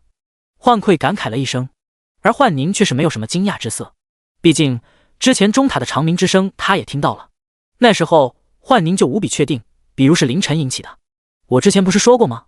凌晨的天赋绝对值得投资，你不信而已。哈哈，现在信了。如果那凌晨能活着出来，记你大功一件。幻宁猛地抬头看向幻魁，不解地问道：“活着出来？”幻魁神色有些凝重地说道：“有残界坠入浅层，大量浅层的领主都被虚空规则推进了残界。蓝星领主学府的大部分学生都回了虚空之路，那凌晨也是如此。”7色猫从趴着的姿态变成端坐，那彩色的异瞳中充满凝重。残界浅层，幻宁的异瞳猛地收缩，没有破碎的世界之心。幻魁点了点头，却是不知道这万年难得一遇的初阶世界之心会落入谁手中。好了，出了这么一档子事，我得离开蓝星一趟。商行这边你照看着。说完，幻魁的身影消失，幻宁也在一声长长的叹息声中趴在了沙发上。陈弟啊，你可要活着回来啊！就算是幻宁对凌晨再有信心，也没有想过刚刚通过虚空试炼的凌晨有资格竞争那世界之星。毕竟他并不知道凌晨通关了虚界塔的消息。领地内，凌晨神色凝重地看着前方，原本还能看到轮廓的光球，此刻已经充斥满了整个领地上空。领地已经被虚空规则推到了残界外，随着一阵剧烈的摇晃，凌晨眼前一亮，巨大的光芒让他短暂的失去了视觉。等他恢复后，领地也停止了摇晃，而出现在凌晨眼中的是一片极为庞大的大陆。方圆1000米的领土在这片大陆面前显得微不足道。而与此同时，凌晨也看到了距离自己领地相隔并不算遥远的地方，同样有一片漂浮的领土，只不过那领土比自己的要小上许多，方圆500米，2阶领地。咦，在如今破3维属性的加持下，凌晨的目力极佳，他好像看到了几道不易察觉的黑影在虚空中游戏。心念一动，魂力运转至眼部，得到了加持之后，凌晨总算看清了那几道黑影，是一种浑身长满尖刺的巨兽。凌晨双眼一缩，想起之前预检中提到的虚兽。第81章，那些都是真正的天骄。之前预检传递给凌晨的消息中，包含了很多散碎但却很实用的知识，其中就包括凌晨刚刚看到的虚兽。这是一种存在于虚空中的生物，会攻击他所看到的任何领地。只不过这种生物平时很少会遇到，一般只会在秘境开启，亦或者现在这种残界坠入时才会出现。而且虚兽虽然外形千奇八怪，但是他们都存心一个原则：个头越大，实力越强。由于距离相隔有些远，凌晨不太好估算那虚兽的个头，不过看那样子，似乎是3阶的。艾莉诺，在。虚网还有多久建好？半小时，做好防御准备。艾莉诺表情一凝，点头道：“是。”随后便去召集队伍了。不一会，2支队伍便来到了中心区域的广场前。一边是断罪修女的队伍，150名10级的，加上20名21级的；另一边则是20名3阶狱卒，带着一群被收编的稀奇古怪的囚犯们。剩下的狱卒还需要在天牢看管。凌晨又让黑旗将3角羊手短暂的放在天牢之中封印后，也赶了过来。有斩魂刀的狱卒黑旗，将是凌晨这次对敌的最重要的一员大将。毕竟被狱卒黑旗用斩魂刀斩杀的生物，是可以直接摄取魂能的。凌晨扫了扫如今领地上的队伍，满意的点了点头。凌晨判断了一下方向：艾莉诺，你带领断罪修女；血莉，你带领狱卒和收编队。在实力允许的情况下，之后的所有战斗，你们以活捉为主。其次，无法活捉的话，就让狱卒黑旗斩杀。当然，如果敌人数量太多，亦或者实力算了实力应该不会强到哪去。艾莉诺和血莉应诺。是。凌晨闭上眼睛，将心神沉入领主之心，消耗掉1枚虚空石作为燃料后，控制着领地朝着虚兽所在的位置冲了过去。原本在虚空之路上无法控制其移动的领地，到了残界内操纵起来倒是极为得心应手。残界里的那片大陆离得还远，赶过去的路上不如先试一试这虚兽的情况。毕竟玉简也提到了，这种坠入虚空之路的残界内将会有数不尽的虚兽存在。领主、残界生物、虚兽，这3方都是相互敌对的。当然，最关键的是领主一方也会因为种族的不同而发生争斗。虽然虚兽只有几只，但是这是在虚空之路上的第一次战斗，为了以防万一，凌晨还是极为谨慎的。然而，那几只虚兽并没有朝着凌晨而来，反而是冲着另一旁小一些的领地而去。凌晨微微皱眉，但却是没有派出队伍追赶，而是操纵着领地朝那边靠近。领地移动的速度自然是赶不上虚兽。等凌晨的领地靠近后，那小1号的领地后，虚兽已经远遁而去了。2号，你先去看看。2号狱卒领命，狠狠一跺脚，朝着已经近在咫尺的小型领地而去。片刻后，2号拎着一具尸体返回。凌晨看了看这一具背生双翼的异族，领地上还有活的吗？2号摇了摇头。凌晨眼中黑芒一闪，算了，虽然不知那虚兽为何离去，不过既然如此，我们就动身前往那片大陆吧。天域领地再次朝着残界中心的大陆而去。这一路上，凌晨又遇到了不少虚兽，不过那些虚兽仿佛有灵智一般，见到凌晨的领地后便远遁而去。半个小时后，凌晨看着不远处若有所思，那是一片和自己领地差不多大小的3阶领地，而不远处的虚兽在见到那领地后同样也是远遁而去。这些虚兽有意识的只攻击2阶领地。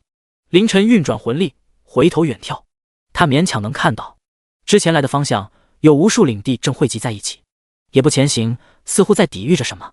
深深的吐了口气，凌晨不再犹豫，再次消耗掉几块虚实石化作动力，推动领地快速的朝着大陆而去。残界边缘，近100块领地汇聚在起来，张元辰的领地就在其中。他运气不错，遇到了一个3阶的学长，2人的领地并在了一起。布哥，接下来怎么办？不急。布叔看着不远处激烈的展开，沉稳的开口。虽然我也是第一次进残界，但是也学过，和秘境不同，入残界的第一波并不是残界内的生物，而是这些虚兽。只有战胜了这些虚兽，才能继续前进。不过，布叔回头看了一眼张元辰，学弟你一个2阶就别前进了，留在这里还是比较安全的。张元辰四下看了看，布哥，这附近都是异族啊。布叔笑道，这种情况没有人会傻到内讧，而且到时候选择留在原地的几乎都是选择了放弃机缘的弱者。但凡有点实力的，与其花精力攻击你们，还不如去那片大陆上夺取资源。听到布叔这么说，张元辰也明白了，也是。不过布哥，学府那么多人，就我们俩。布叔笑着摇了摇头，比起残界，我们的领地才多大啊，不是只有我们这点人，而是太远了，你看不到。张元辰又指了指大陆的方向，那边好像有领地已经前往了，他们不会被虚兽攻击吗？布叔随着张元辰手指的方向看去，随后说道，那些都是真正的天骄，虚兽这种虚空生物极有原则。原则？布叔点了点头，他们丝毫是虚空规则捏造的，极为遵循规则。在浅层，实力只是初阶的虚兽，只会对初阶的下手；对于那些实力超出了初阶的领地，便只会远遁逃命。张元辰张了张嘴，这 TM 是有原则，这不是有眼力见。不过他看了看领地外悍不畏死的虚兽，突然也觉得布叔说的有道理。咦？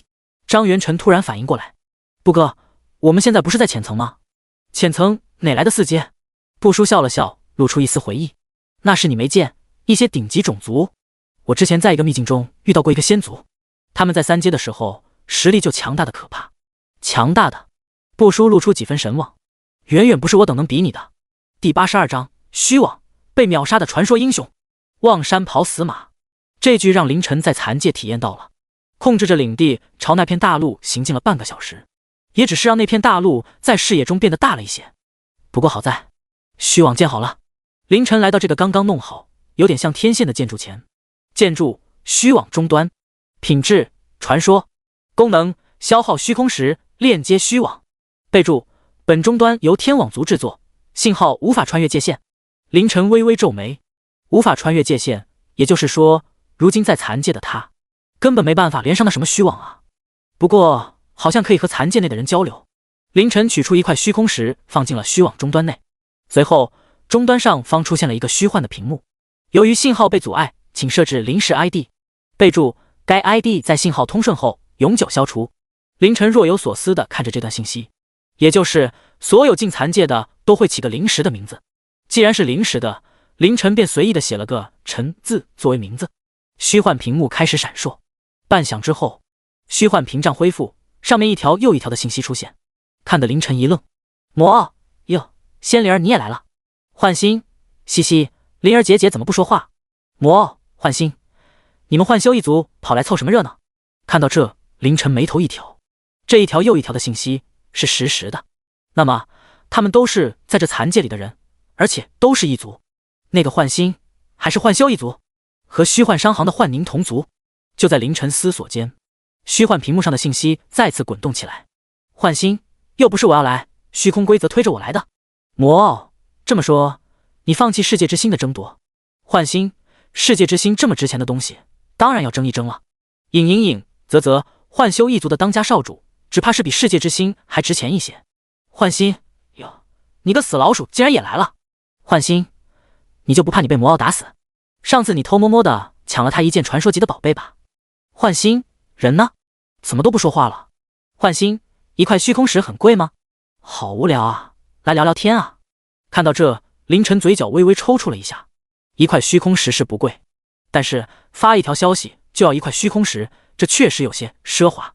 不过想到刚刚看到的消息，那个叫幻星的，如果真是幻修一族的当家少主，那他还真不缺钱。毕竟虚空商行可是出了名的有钱。然而就在这时，虚幻屏幕闪出一条消息，和之前的不同，这条信息是一条私聊的消息。神川，你谁啊？之前虚网也不开，离老子远点。凌晨看到这条消息，眉头一皱，抬头看去，不远处有一片同样是方圆1000米的领地，也正朝着残界中心而去。这种信息一般是距离很近才能发送。神川？神族吗？预检中的信息提到过的顶级种族。凌晨抬手叫来血力，你知道神族吗？血力点了点头。神川呢？血力思索了一下后说道，典狱长，小的未曾听闻什么神川。凌晨思量了片刻后突然一笑，开口道，艾莉诺，备战。艾莉诺极为凝重地回道，是，领主。凌晨看着不远处的那片领地，再次取出2块虚空石，控制着自己的领地加速朝那领地冲去。看似鲁莽，实在却是凌晨左右衡量之下做出的决定。既然自己的目标是这个残界唯一的世界之心，那么这些人将都是自己的敌人。加上虚网上看到的对话，让凌晨想明白了一件事：第一，这种虚网终端价值必然不菲，所以拥有终端的大概率是各族的天骄，实力不差。第二，虚网上的那些信息可以看出，不管是那个魔奥还是那个幻星，他们都认识。这也佐证了第一点，各族有名的天骄相互认识却也正常。那么在这种情况下，自己一个突然冒出来的家伙，说不得会被他们针对。世界之心只有一个，和几个认识的联手清场后再争夺，这种可能性极高。凌晨眼神闪烁，与其到时候以一人之力强行对抗各族天骄，不如加入他们。凌晨抬手摸了摸还带上脸色的面具，一瞬间他便变成了一个相貌普通的中年男人。有奇迹假面在，把那个 ID 叫神川的抓了，再伪装成他不就好了？这个陈到底是谁？神川四郎看着正逐渐靠近自己的领地，表情有些难看，不回话，直接冲我来。神川四郎冷哼一声，既然你找死，那就别怪我了。这个陈不是他认识的那些家伙，若是魔仙妖那几个变态，说不得他还忌惮一二。神川四郎冷眼看着逐渐贴近的领地，对自己英雄吩咐道：天狗，灭杀他们！一个背生双翼头戴双角面具的英雄挥动着双翼，朝着对面的领地飞去。与此同时，300名和英雄形象类似的士兵同样也是振翅起飞。神川四郎极为满意的看着自己这支队伍，传说品质的英雄天狗和英雄自带的传说品质的兵种双翼鸟，战斗力强悍不说，最关键但是他们拥有飞行的能力，这在没有原力无法腾空的出阶中，飞行能力可是有着无比强大的压制能力的。神川四郎眼神冷冰的看着对面的领地，以他的目力已经能看到对面领地有部队正在集结，而且似乎还有一道身影直直的朝着自己英雄天狗而去。呵，不自量力！天狗可是3阶满级的传说英雄，我倒要看看你拿什么！话还没说完，神川四郎身影一僵，他的眼瞳里映照的是一道急速倒飞的身影，正是他的英雄天狗。怎么可能？自己的英雄天狗可以是3阶满级的传说英雄啊！一个照面就败了。神川四郎看着击飞自己英雄的身影，突然瞳孔一缩，因为那身影正脚踏虚空，急速朝这边来。第83章，你到底是谁？浅层怎么会出现如此强者？神川四郎觉得一定是哪里出了什么问题，自己的3阶满级传说英雄被那个浑身冒着紫色光芒的家伙一个照面打了回来，如今正躺在坑洞里生死不知。而300个传说品质的士兵双翼鸟也被那家伙冲杀的七零八落的。嘿，黑魂族！神川四郎有点想不通，从领主之心反馈的信息，那冒着紫色光芒的家伙是黑魂族，但是黑魂族这种小族什么时候出了一个如此强大的天骄？3阶就掌控元力，就算是在顶级种族里也是极其罕见的。妈的，有元力又如何？3阶的你又能有多少元力？你必然是走的强化自身的极限流，老子围死你！神川四郎见300双翼鸟拿不下那黑魂族的家伙，挥了挥手，领地里最后200名传说品质的盾卫朝着对方领地进军。双翼鸟围住你，盾卫直接横退了你的领地。哼，魔奥老子都不怕，怕你一个黑魂族的垃圾。然而盾卫还没进入对面的领地，就遭遇到了抵抗。准确的说，不叫抵抗，反而像是在被屠戮。一个身着黑衣手持镰刀的女子随手一挥，数名传说盾卫的盾牌直接断裂。随后一个身穿盔甲手持双手古剑的身影上前，将没有了依仗的数名盾卫一一斩杀。两人的速度极快，眨眼间便有数十名盾卫丧命。而那两人之后，一群同样手持镰刀的黑袍修女也和盾卫直接站到了一起。然而让神川四郎想不通的是，1对1的情况下，自己传说品质的盾卫竟然不是那黑袍修女的对手。怎么可能？神川四郎看了看天上，又看了看正在屠戮盾卫的2道身影。元力2个英雄，这个黑魂族是4阶？不可能，浅层怎么会出现4阶？然而就在神川四郎难以置信的时候，一个淡然的声音响起，他之前是4阶，现在只是3阶而已。神川四郎身体一僵，脚步连点挪出一段距离，转头看去，却发现是一个相貌普通的中年男人。你是谁？人族？通过奇迹假面伪装了一下相貌的凌晨没有回答，反而是看向天空中说道：血力，天上的那些就不抓了，斩了吧。是。血力身影一停，看着围堵着自己的无数双翼鸟，眼眶中的紫瞳露出几分戏谑。要不是典狱长大人有令尽量抓活的，你们这群蝼蚁早就被我杀干净了。血力握住了凌晨特意交给他的凝气古剑，元力激荡之下，一道庞大的紫色剑气横扫半空，无数双翼鸟被剑气直接搅成碎块，从天空中掉落下来。神川四郎看着这一幕，第一次感觉到了前所未有的恐惧。身边这个无声无息出现人，竟然能命令天上那个拥有元力的强者，那身边这个人将有多可怕？他转头看向凌晨，你到底是谁？人族？神川四郎似乎想起了什么，开口说道：我是神族神川四郎，我们是交好的呀，人族的朋友。神川四郎挤出笑脸说道：“我族神子与你族天骄连婚在即，我们是盟友啊。”哦，凌晨挑了挑眉，看向神川四郎：“你说的我族天骄是谁？”这我就不知道了。神川四郎一边说着，一边缓缓的后退，随后似乎觉得距离够了，神川四郎眼中闪过一丝异色，一双黑色的羽翼突然出现在他身后，羽翼一震，神川四郎速度极快的朝外飞去。哼，小子，我们走着。话还没说完，神川四郎便感觉到一股巨力从背上传来，身体不受控制的朝地面砸去。砰！地面上出现一个大坑，凌晨的身影也出现在大坑边上，看着正在坑洞里吐血的神川四郎，开口说道：“你叫什么？”此时的神川四郎浑身颤抖，身上的疼痛还在其次，主要是心中的震撼难以言喻。我刚刚使用的可是天赋神通，就算是一般的四阶也追不上啊！可这个人族，刚刚那宛如瞬移一般的速度，他到底是谁？在浅层，怎么可能有如此强悍的人出现？凌晨的身影从坑洞边来到了神川四郎身边，抬脚踩在神川四郎身上。凌晨冷声道：“我问你叫什么？”神川四郎哆嗦的看着凌晨恳请道：“饶我一条命，我足愿意付出赎金。”凌晨点了点头：“告诉我你的名字，我不杀你。”神川四郎心头一松，如此强者应该不会对他这种蝼蚁说谎。这位大人，小的神族神川四郎。凌晨点了点头，抬手拂过面容，随后在神川四郎惊恐的目光中，凌晨的外貌和身形都开始了变化，变得和神川四郎一模一样，甚至于凌晨的背后还出现了一双黑色的羽翼。这原本稍稍松了口气的神川四郎又开始哆嗦起来了。这位大佬是要做什么？就在这时，一道泛着紫光的身影从天而降，血力来到凌晨面前，恭敬地说道：“大人，天上的已经解决了，在有外人在的时候，血力自然称呼凌晨为典狱长大人这种容易泄露信息的称呼，将他带回去，单独一见。对了，他的英雄要是还没死的话，也一同带回去。”是。血力领命，一把将神川四郎拎起朝远处走去。此时外面的战斗已经接近尾声，在三阶狱卒和三阶的断罪修女在艾莉诺和黑崎的带领下，几乎碾压了那200传说盾位，活捉了100左右。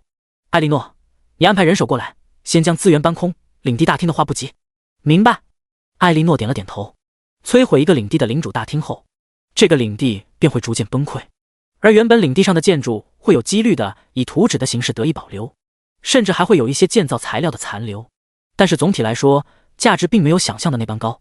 这也是为何在虚空之路，除非遭遇到杀戮规则的秘境，一般情况下很少殊死相拼，划不来。正常情况下，就算你能灭了一个领地，但是你消耗的兵力可不在少数，而得到的收获又很有限。就算运气好大爆，得到了价值较高的建筑图纸和材料，但是你消耗的兵力一时半会也补不回来，会影响到之后的战斗。毕竟不是所有领主都能像凌晨这样碾压式的胜利。当然，这并不适用于凌晨，因为对于凌晨来说，最大的收获是正在被押送回天牢的神川四郎以及他的英雄士兵。第84章，待神子出关，流血自然会回来的。原来如此。天牢里，凌晨看着化作光点消散的传说盾位，眼中闪过一丝明悟。领地的士兵和英雄会随着领地的崩塌而消散，这种消散竟然也能提供魂能。而之前在天牢中斩杀神川四郎的英雄天狗，也让凌晨基本已经确定了一个事：若是不出意外的话，被黑崎斩魂刀所杀的英雄，以及死在我天牢中的英雄，应该是无法复活了。英雄死亡后可以通过祭坛复活，但是复活有限制，正常情况下是10次。当然，还有一些特殊的消耗道具可以增加次数。然而之前佛统给的预检中特意提到了这个，尽量的减少或者不要让英雄死亡，因为英雄的每一次复活都会消耗英雄的灵魂，次数多了之后，英雄将无法进阶，甚至神智也会受到影响。而灵魂魂能不出意外的话，指的应该就是灵魂能量。神川四郎的英雄天狗死亡，给凌晨一次性的提供了高达2000点的魂能，比起虚实试炼里的怪物多了太多太多，加上100多传说盾位，这一次凌晨光魂能就获得了3000多点。这里还没算神川四郎这个天牢的新囚犯后续能提供的魂能呢。看来掠夺领地给我带来的提升很可观啊。凌晨笑了笑，转头朝残界入口的方向看了看。现在距离太远了，已经看不到那边的情况了，但是之前凌晨可是看到过，在那汇聚了上百块大大小小的领地，那可是一笔巨大的财富啊！摇了摇头，凌晨将这个想法压下。他不是一个嗜杀的人，加上如今有更重要的世界之星等着他呢。凌晨并不准备现在掉头去大杀一顿。随着神川四郎的领地开始崩塌，凌晨的领地也再次朝着残界大陆前进。接过艾莉诺带来的神川四郎的领地崩塌而出现的东西，开始清点起来。建筑图纸一共3张：史诗级建筑士兵演武场，稀有级建筑探查之眼，普通级建筑养殖场。材料倒是有10来件，不多，都是一些普通和稀有品质的2、3阶材料。这也算大爆了。这次不但出了史诗的士兵演武场，还出了一个极有用的功能性建筑探查之眼。正常情况下，能有个稀有级建筑就不错了。不过预检的信息里提过一句，等到了中阶和高阶后，领地崩溃爆的东西价值会提升不少，所以对应中阶领主的深层和高阶领主的底层，各族领主之间的战斗也会频繁很多。艾莉诺，凌晨将史诗级建筑士兵演武场递了过去，再弄一个演武场，加快断罪修女培养速度。明白。之前和神川四郎的战斗虽然是碾压式的胜利，但是也让凌晨察觉到了一些问题。如果没有血力，而自己又不出手的话，这一战虽然也能胜，但是必如会有不小的伤亡。所以若是敌方数量上去后，自己和血力一旦被别人的人海战术拖住，那就不妙了。终究还是发育的时间太短了。凌晨微微皱眉，比起神川四郎这样的3阶领主，自己在士兵方面甚至略逊一筹，狱卒和断罪修女的实力也必须提升上去。其实凌晨并不知晓，神川四郎不是一个简简单单的3阶，而是会让虚兽绕行的堪比4阶的领主。双传说兵种、传说英雄的配置，不是一般初阶领主能拥有的。凌晨起身朝天牢走去，天牢里的囚犯也需要好好的更新换代一下了，特别是收编的囚犯。之前收编的那些失联怪物已经明显跟不上凌晨的脚步了，别人领地的士兵和英雄无法收押，但是凌晨站在天牢门口，抬头看向屏障外那残界中心的大陆，这残界内的原住民应该是可以收押的。对了，还有虚兽，3阶的虚兽战斗力应该不低。不哥，这虚兽也太多了吧？张元辰有些皱眉。作为领主，他并没有参与这次和虚兽之间的战斗，觉醒的金色传说品质的领主职业也没派上什么用场，反而是他领地的士兵死伤惨重。正常，估计得3天。3天？张元辰苦着脸说道。还不是还有2天？我的兵都快死完了，死了再招募就是了。布叔拍了拍张元辰的肩膀，虚兽的经验可不低，这可是个难得的练级机会。听到这话，张元辰表情才稍稍好点。那倒也是，1天时间我都升2级了。布叔抬头看了看残界中心那片大陆，2天后我就要出发前往核心区域了，到时候你就得靠自己了。张元辰表情凝重的点了点头。虚空之路外，靠近那浅层残界坠入的地方，这是常人无法踏足的区域，没有达到8阶领主，根本无法脱离虚空之路。然而此时却是出现了几道身影，有3日了吧？以他们的速度，应该接近核心了。五位，区区一颗世界之星，你们魔族竟然如此重视？体型魁梧、双瞳血红的五位不屑地说道。哼，不重视？你们跑来干嘛？一群喜欢拐弯抹角的老家伙！仙族、大日族、影族，连人族都跑来了。五位看向一个白发白袍的老者说道。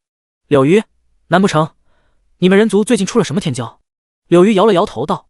碰巧在附近，过来看看。虚空之中陷入沉默，当然这只是表面上的沉默。一个背生双翼的身影看向柳鱼传音道。柳鱼，听说刘雪跑到星海界去了，怎么，你们人族是打算反悔吗？柳鱼回望，微微躬身，传音回复道。杨毅尊者，刘雪只是回星海界散散心，贵族神子不是还在闭关吗？待神子出关，刘雪自然会回来的。三岛杨一目光微闪，不再理会，而是转头看向一道阴影传音道。尹老怪，东西已经给你们了，事情可别出了岔子。哈哈，杨毅尊者放下，我影族的信誉还是有的。之前我已交代过金三水，这次他必将全力以赴，助你神族那神川四郎夺得世界之星。只不过事成之后，我神族还会赖账不成？阴影不再传音，不过却是不易察觉的撇了撇嘴。神族？哼，大日族就大日族，非得标榜自己是什么神族？第85章，各族天骄齐聚，原力的波动。你言而无信。天牢收押室里，神川四郎一脸悲愤地看着凌晨，凌晨则是有些奇怪地说道：我并没有违背我之前的承诺呀。你这不是没死吗？神川四郎身体一颤，无比怨毒地看了凌晨一眼后，闭上了双眼，一副任你宰割的模样。凌晨妈撒了一下下巴说道：要不你归顺于我。神川四郎没有动静，只不过微微抖动的眼皮表示他内心的不平静。半晌后似乎挣扎了许久，神川四郎睁开双眼看向凌晨说道：若是我不从，是不是会死？那倒不会，直接继续关着你。神川四郎脸上肉眼可见的露出挣扎的表情，良久他重重的叹了口气道：我从。凌晨挑了挑嘴角，朝一旁的狱卒示意。狱卒上前抬手放在神川四郎头顶，片刻后狱卒转身说道：典狱长大人，失败。呵，凌晨笑着摇了摇头，别的不说，你的演技还是可以的。既然如此，血力。收押室外，血力没有瞳孔的眼眶里，一双紫色的树瞳出现。他来到凌晨面前，恭敬地说道：典狱长大人，他就交给你了，尽快让他能接受狱卒的招募。说完，凌晨转身就走。刚到收押室门口，似乎想起来了什么，凌晨回头嘱咐道：别把他弄死了，我可是承诺过饶他一条命的。明白，典狱长大人。听到身后传来的哀嚎，正朝天牢最深处走的凌晨突然自嘲的一笑：呵，也许我从来就不是什么好人，更何况一卒而已。穿过天牢最底层长长的走廊，凌晨来到了奇迹天狱之前，看着静静漂浮的漆黑圆球，凌晨拱手道：前辈，李前辈，李生良前辈。漆黑圆球没有任何动静，凌晨叹了口气，转身离去。进入残界已经3天了，凌晨每天都会来一趟这里，尝试呼喊一下那位自称天狱狱卒的李生良，可是全部都无功而返。一边朝外走着，凌晨一边思索，玉化的触发条件到底是什么？难道只能是自己的英雄才能触发？凌晨再次查看了一下玉化的属性：领地特性天域，属性4玉化，天域将持续侵蚀有潜力的对象，侵蚀成功后将提升其潜能，并永远忠于天域之主。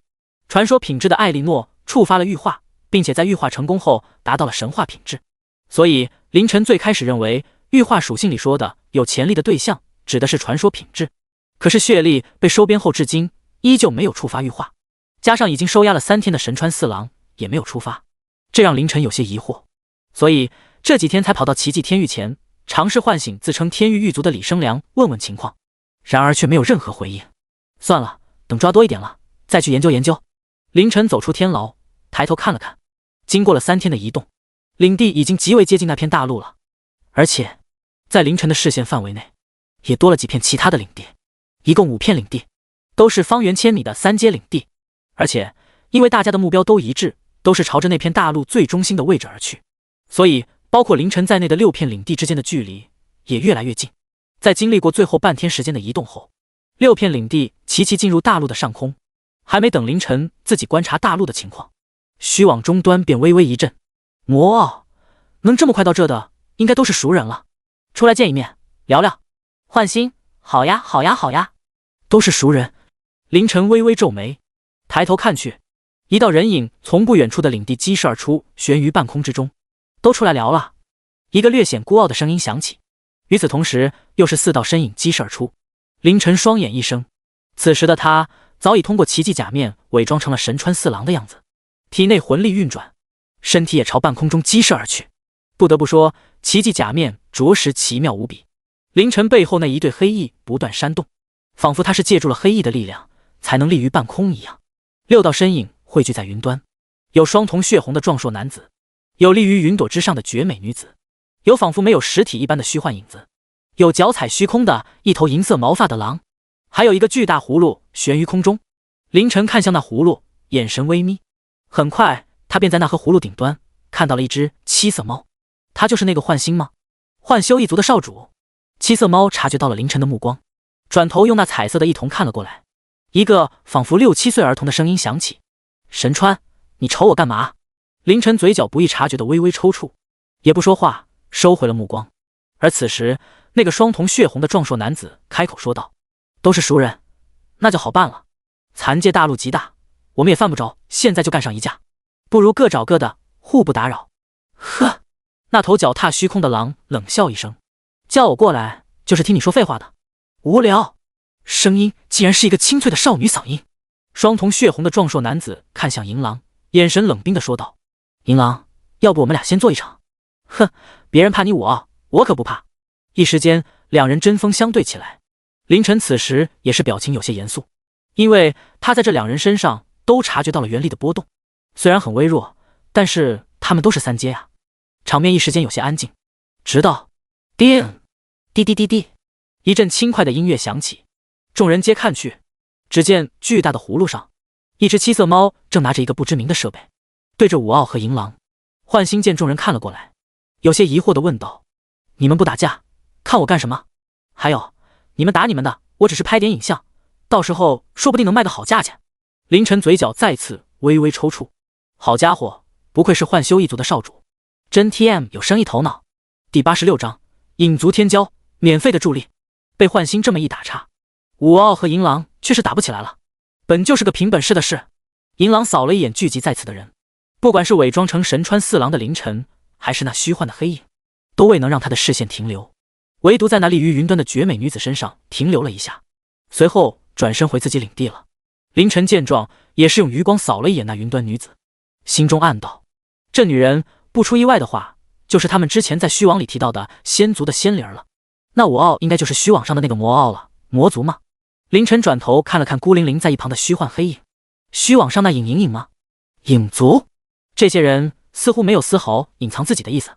而就在这时，凌晨耳边响起一个极其细微的声音：神川兄，族内长老已经交代过了，这次我必将全力以赴帮神川兄拿到这残界的世界之心。凌晨听到这话，心头一动，默默朝那个黑影的方向看了看。帮我？哦不，帮神川四郎抢世界之心，而且传音又是一个有元力的家伙，呵呵，有意思。不过凌晨并没有回话，神川四郎是没有元力，他贸然用元力传音，容易露馅。再说了，影族那货叫啥名他都还不知道。而此时因为银狼的离去，武傲似乎有些不悦，他看向端坐在葫芦上的幻星说道：你们幻修一族什么时候也来参与这种争端了？幻星见打不起来了，一抬猫爪将机器收了起来。彩色的一瞳看向武傲说道：我也不想来，虚空规则强行推我过来的。放心，你们争你们的，我玩我的。若是彩色一瞳流露出几分戏谑，若还是我得到，只要你出的价格合适，我又不是不会买。听到这话，武傲没有再说什么，而是看向凌晨：神川，若是你愿意助我，事成之后我必有好处给你。凌晨没有说话，反倒是看了看那道虚幻的黑影，心念一动之下，背后被奇迹假面幻化出来的双翼震动，身形朝着领地而去。然而凌晨的这个行为似乎激怒了武傲。神川，我让你走了吗？武傲血红的双瞳中好似有火焰正在燃烧。之前银狼不屑一顾的走了，现在你神川四郎竟然也一声不吭就走，真以为你那双翼鸟的传说兵种能挡得住我？凌晨的速度很快，他回到领地边缘后并没有再深入，而是就这么站在领地边缘，淡然地看着武傲，那样子似乎在说：你过来啊。作为魔族天骄，心高气傲的武傲如何能忍？体内元力激荡之下，就要朝凌晨冲去。然而一道虚幻的黑影挡住了他前进的方向。金三水，你作甚？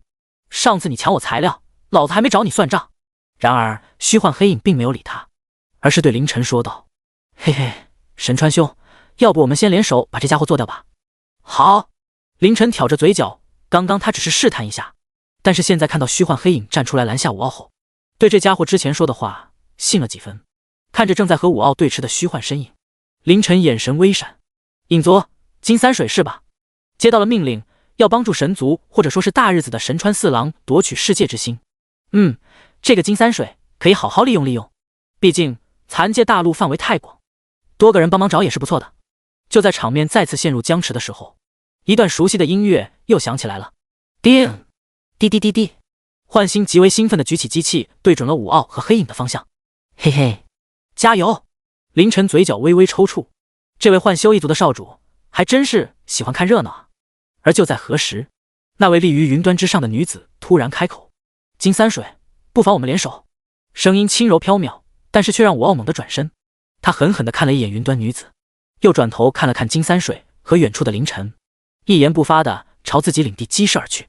幻星放下机器，吧唧了一下嘴巴，看向女子说道：灵儿姐姐，他们差一点就打起来。哼，你们是不是把残界想得太简单了？李灵儿看向虚幻黑影说道。金三水，不如联手一共探索，先找到世界之心再说。金三水摇了摇头，仙族手段通玄，何须与我等联手？说完便化作一道黑影，朝凌晨的领地而去。灵儿姐姐，我和你一起。幻星举起猫掌，拼命的挥舞。李灵儿沉吟了一下后，点头道：也好。凌晨站着领地边缘，看来出现在自己身边的虚幻黑影，微微吸了口气。TM 的，这送上门来的囚犯还是一个3阶就掌握了元力的异族天骄。忍住，忍住，不急于一时，别人还要帮我找世界之心呢。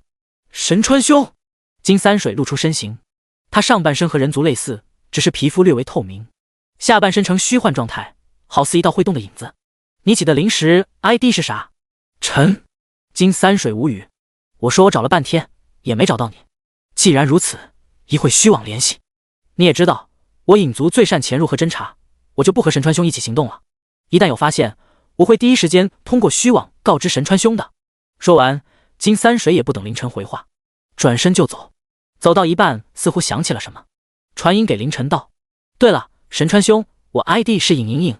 看着化作一道黑影快速离去的金三水，凌晨缓缓地吐了口气，笑着说道：还真是意外收获呀。残界。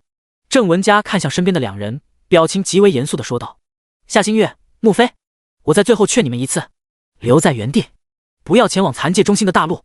夏星月摇了摇头：没事，佳佳姐，我能照顾好我自己。一旁的穆飞也是眼神坚定地说道：多谢佳姐的这2天的照顾，既然选择了这条路，就不能畏手畏脚。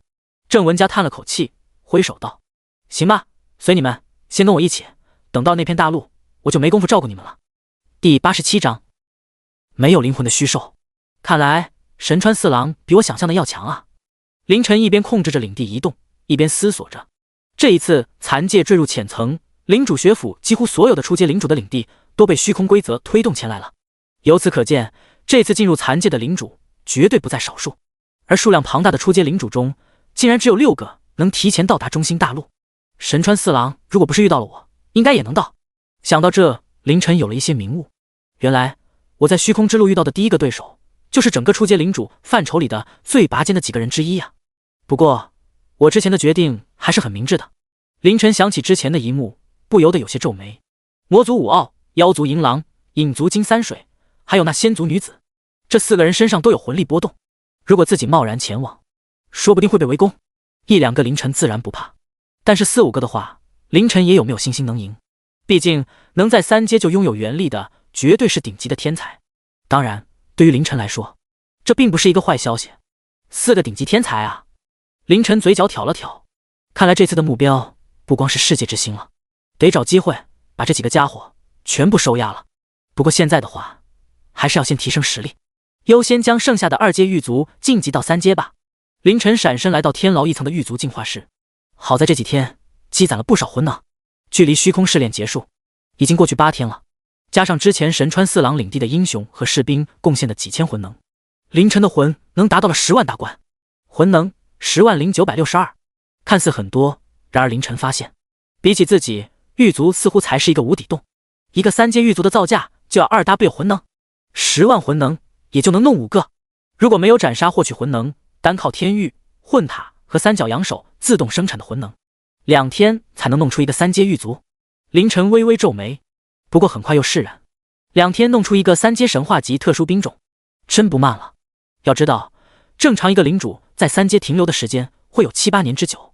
先弄吧，毕竟狱卒的进阶是良性循环。2阶狱卒进阶3阶后，属性提升是一方面，另一方面是招募技能，能多一个名额。如今凌晨就在残界中，虚兽的情况他摸不清楚，但是凌晨敢断言，残界内的那些原住民必然能够收押，更别说还有其他领主。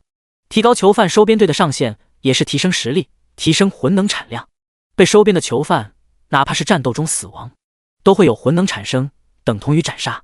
凌晨一边思索着，一边指挥着狱卒进入狱卒进化室。不一会，4个崭新的3阶狱卒出现在他面前。凌晨的魂能也只剩下了2万，魂塔和士兵演武场以及领地的移动都需要消耗虚空石，2W 魂能换200块虚空石，短时间应该够用了。凌晨起身前往化晶室，等凌晨刚凝聚完虚空石的时候，艾莉诺急匆匆地跑了过来。领主，下面有虚兽，而且在见到我们后，并没有逃离。凌晨目光一闪，随着艾莉诺朝领地边缘掠去。只见领地下面聚集着上百只虚兽，然而这些虚兽并没有之前那样，远远的见到后就立马逃遁，反而聚集在那，龇牙咧嘴的警惕的着，那模样好似野狗护食。血莉，去抓一只上来。是，典狱长大人。血莉空洞的眼眶中出现一双紫瞳，化作一道残影朝地面而去。三阶的虚兽在拥有元力的血莉面前，没有任何抵抗力。血莉的所化的残影什么都没有任何停歇，划过一道弧线后就回到了领地。一只3米多高、体表满是尖刺，好似地狱犬一样的虚兽就被血莉狠狠地砸在了领地上。随后，血莉出现在虚兽身边，一手按在虚兽身上，紫色的元力涌动。3米多高的虚兽顿时动弹不得。凌晨走到虚兽面前，领地内的探查之眼闪过一丝光芒，扫在了虚兽身上。和在虚空试炼的时候不同，虚实试炼时，也许是新手领主的福利，任何进入领地的生物或者试炼怪物，领主都能查看到信息。但是登上虚空之路后，再想要查看信息，要么使用探查类的技能，要么使用类似探查之眼这种建筑。名称：虚兽，28级，3阶，力量29，体质31，精神20，技能1，虚能外壳，抵御大部分精神攻击。这属性可不算低了。凌晨看着这属性有些惊讶，28级就有这种属性，已经堪比传说兵种了。而且最关键的是，虚兽的数量极其可怕。但是之前在残界入口处遇到的，似乎并没有这么强悍。黑旗用斩魂刀杀了这虚兽，一旁的黑旗樱诺从胸口拔出双手古剑，狠狠地朝虚兽头颅斩下。之前的6号狱卒转职成黑旗之后，属性暴涨，对付一个虚兽还是极为轻松的。斩魂刀轻松地将虚兽硕大的头颅斩下，随后庞大的虚兽身体化作无数光点消散。黑旗有些诧异的抬手感受了一下后，转身恭敬地对凌晨说道：“典狱长大人，斩杀虚兽没有魂能产生。”凌晨点了点头，意料之中。如今的他已经大致了解魂能就是灵魂能量了，而虚兽这种依靠本能被虚空规则驱使的虚空造物，没有灵魂也正常。黑旗顿了顿后继续说道：“典狱长大人，我获得了2000点经验。”凌晨一愣，这倒是意外收获。这样吗？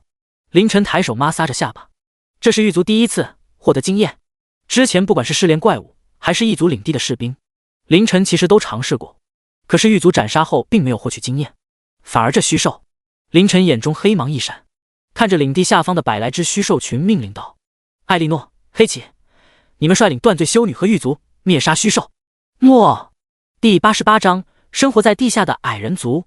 妈的，这除了虚兽，怎么一个活的都没有？吴傲面色阴沉地看着领地下方，他控制领地四下寻了不少地方，除了虚兽，一个活着的都没看到。领主，要不要清理一下虚兽？吴傲身边一个头生双脚的恶魔开口建议道：“上百虚兽扎堆在一起，必有蹊跷。”吴傲看着下方上百头虚兽，表情有些难看。接近满级的3阶虚兽，还是上百头，就算他解决起来也很麻烦，估计要折损不少士兵。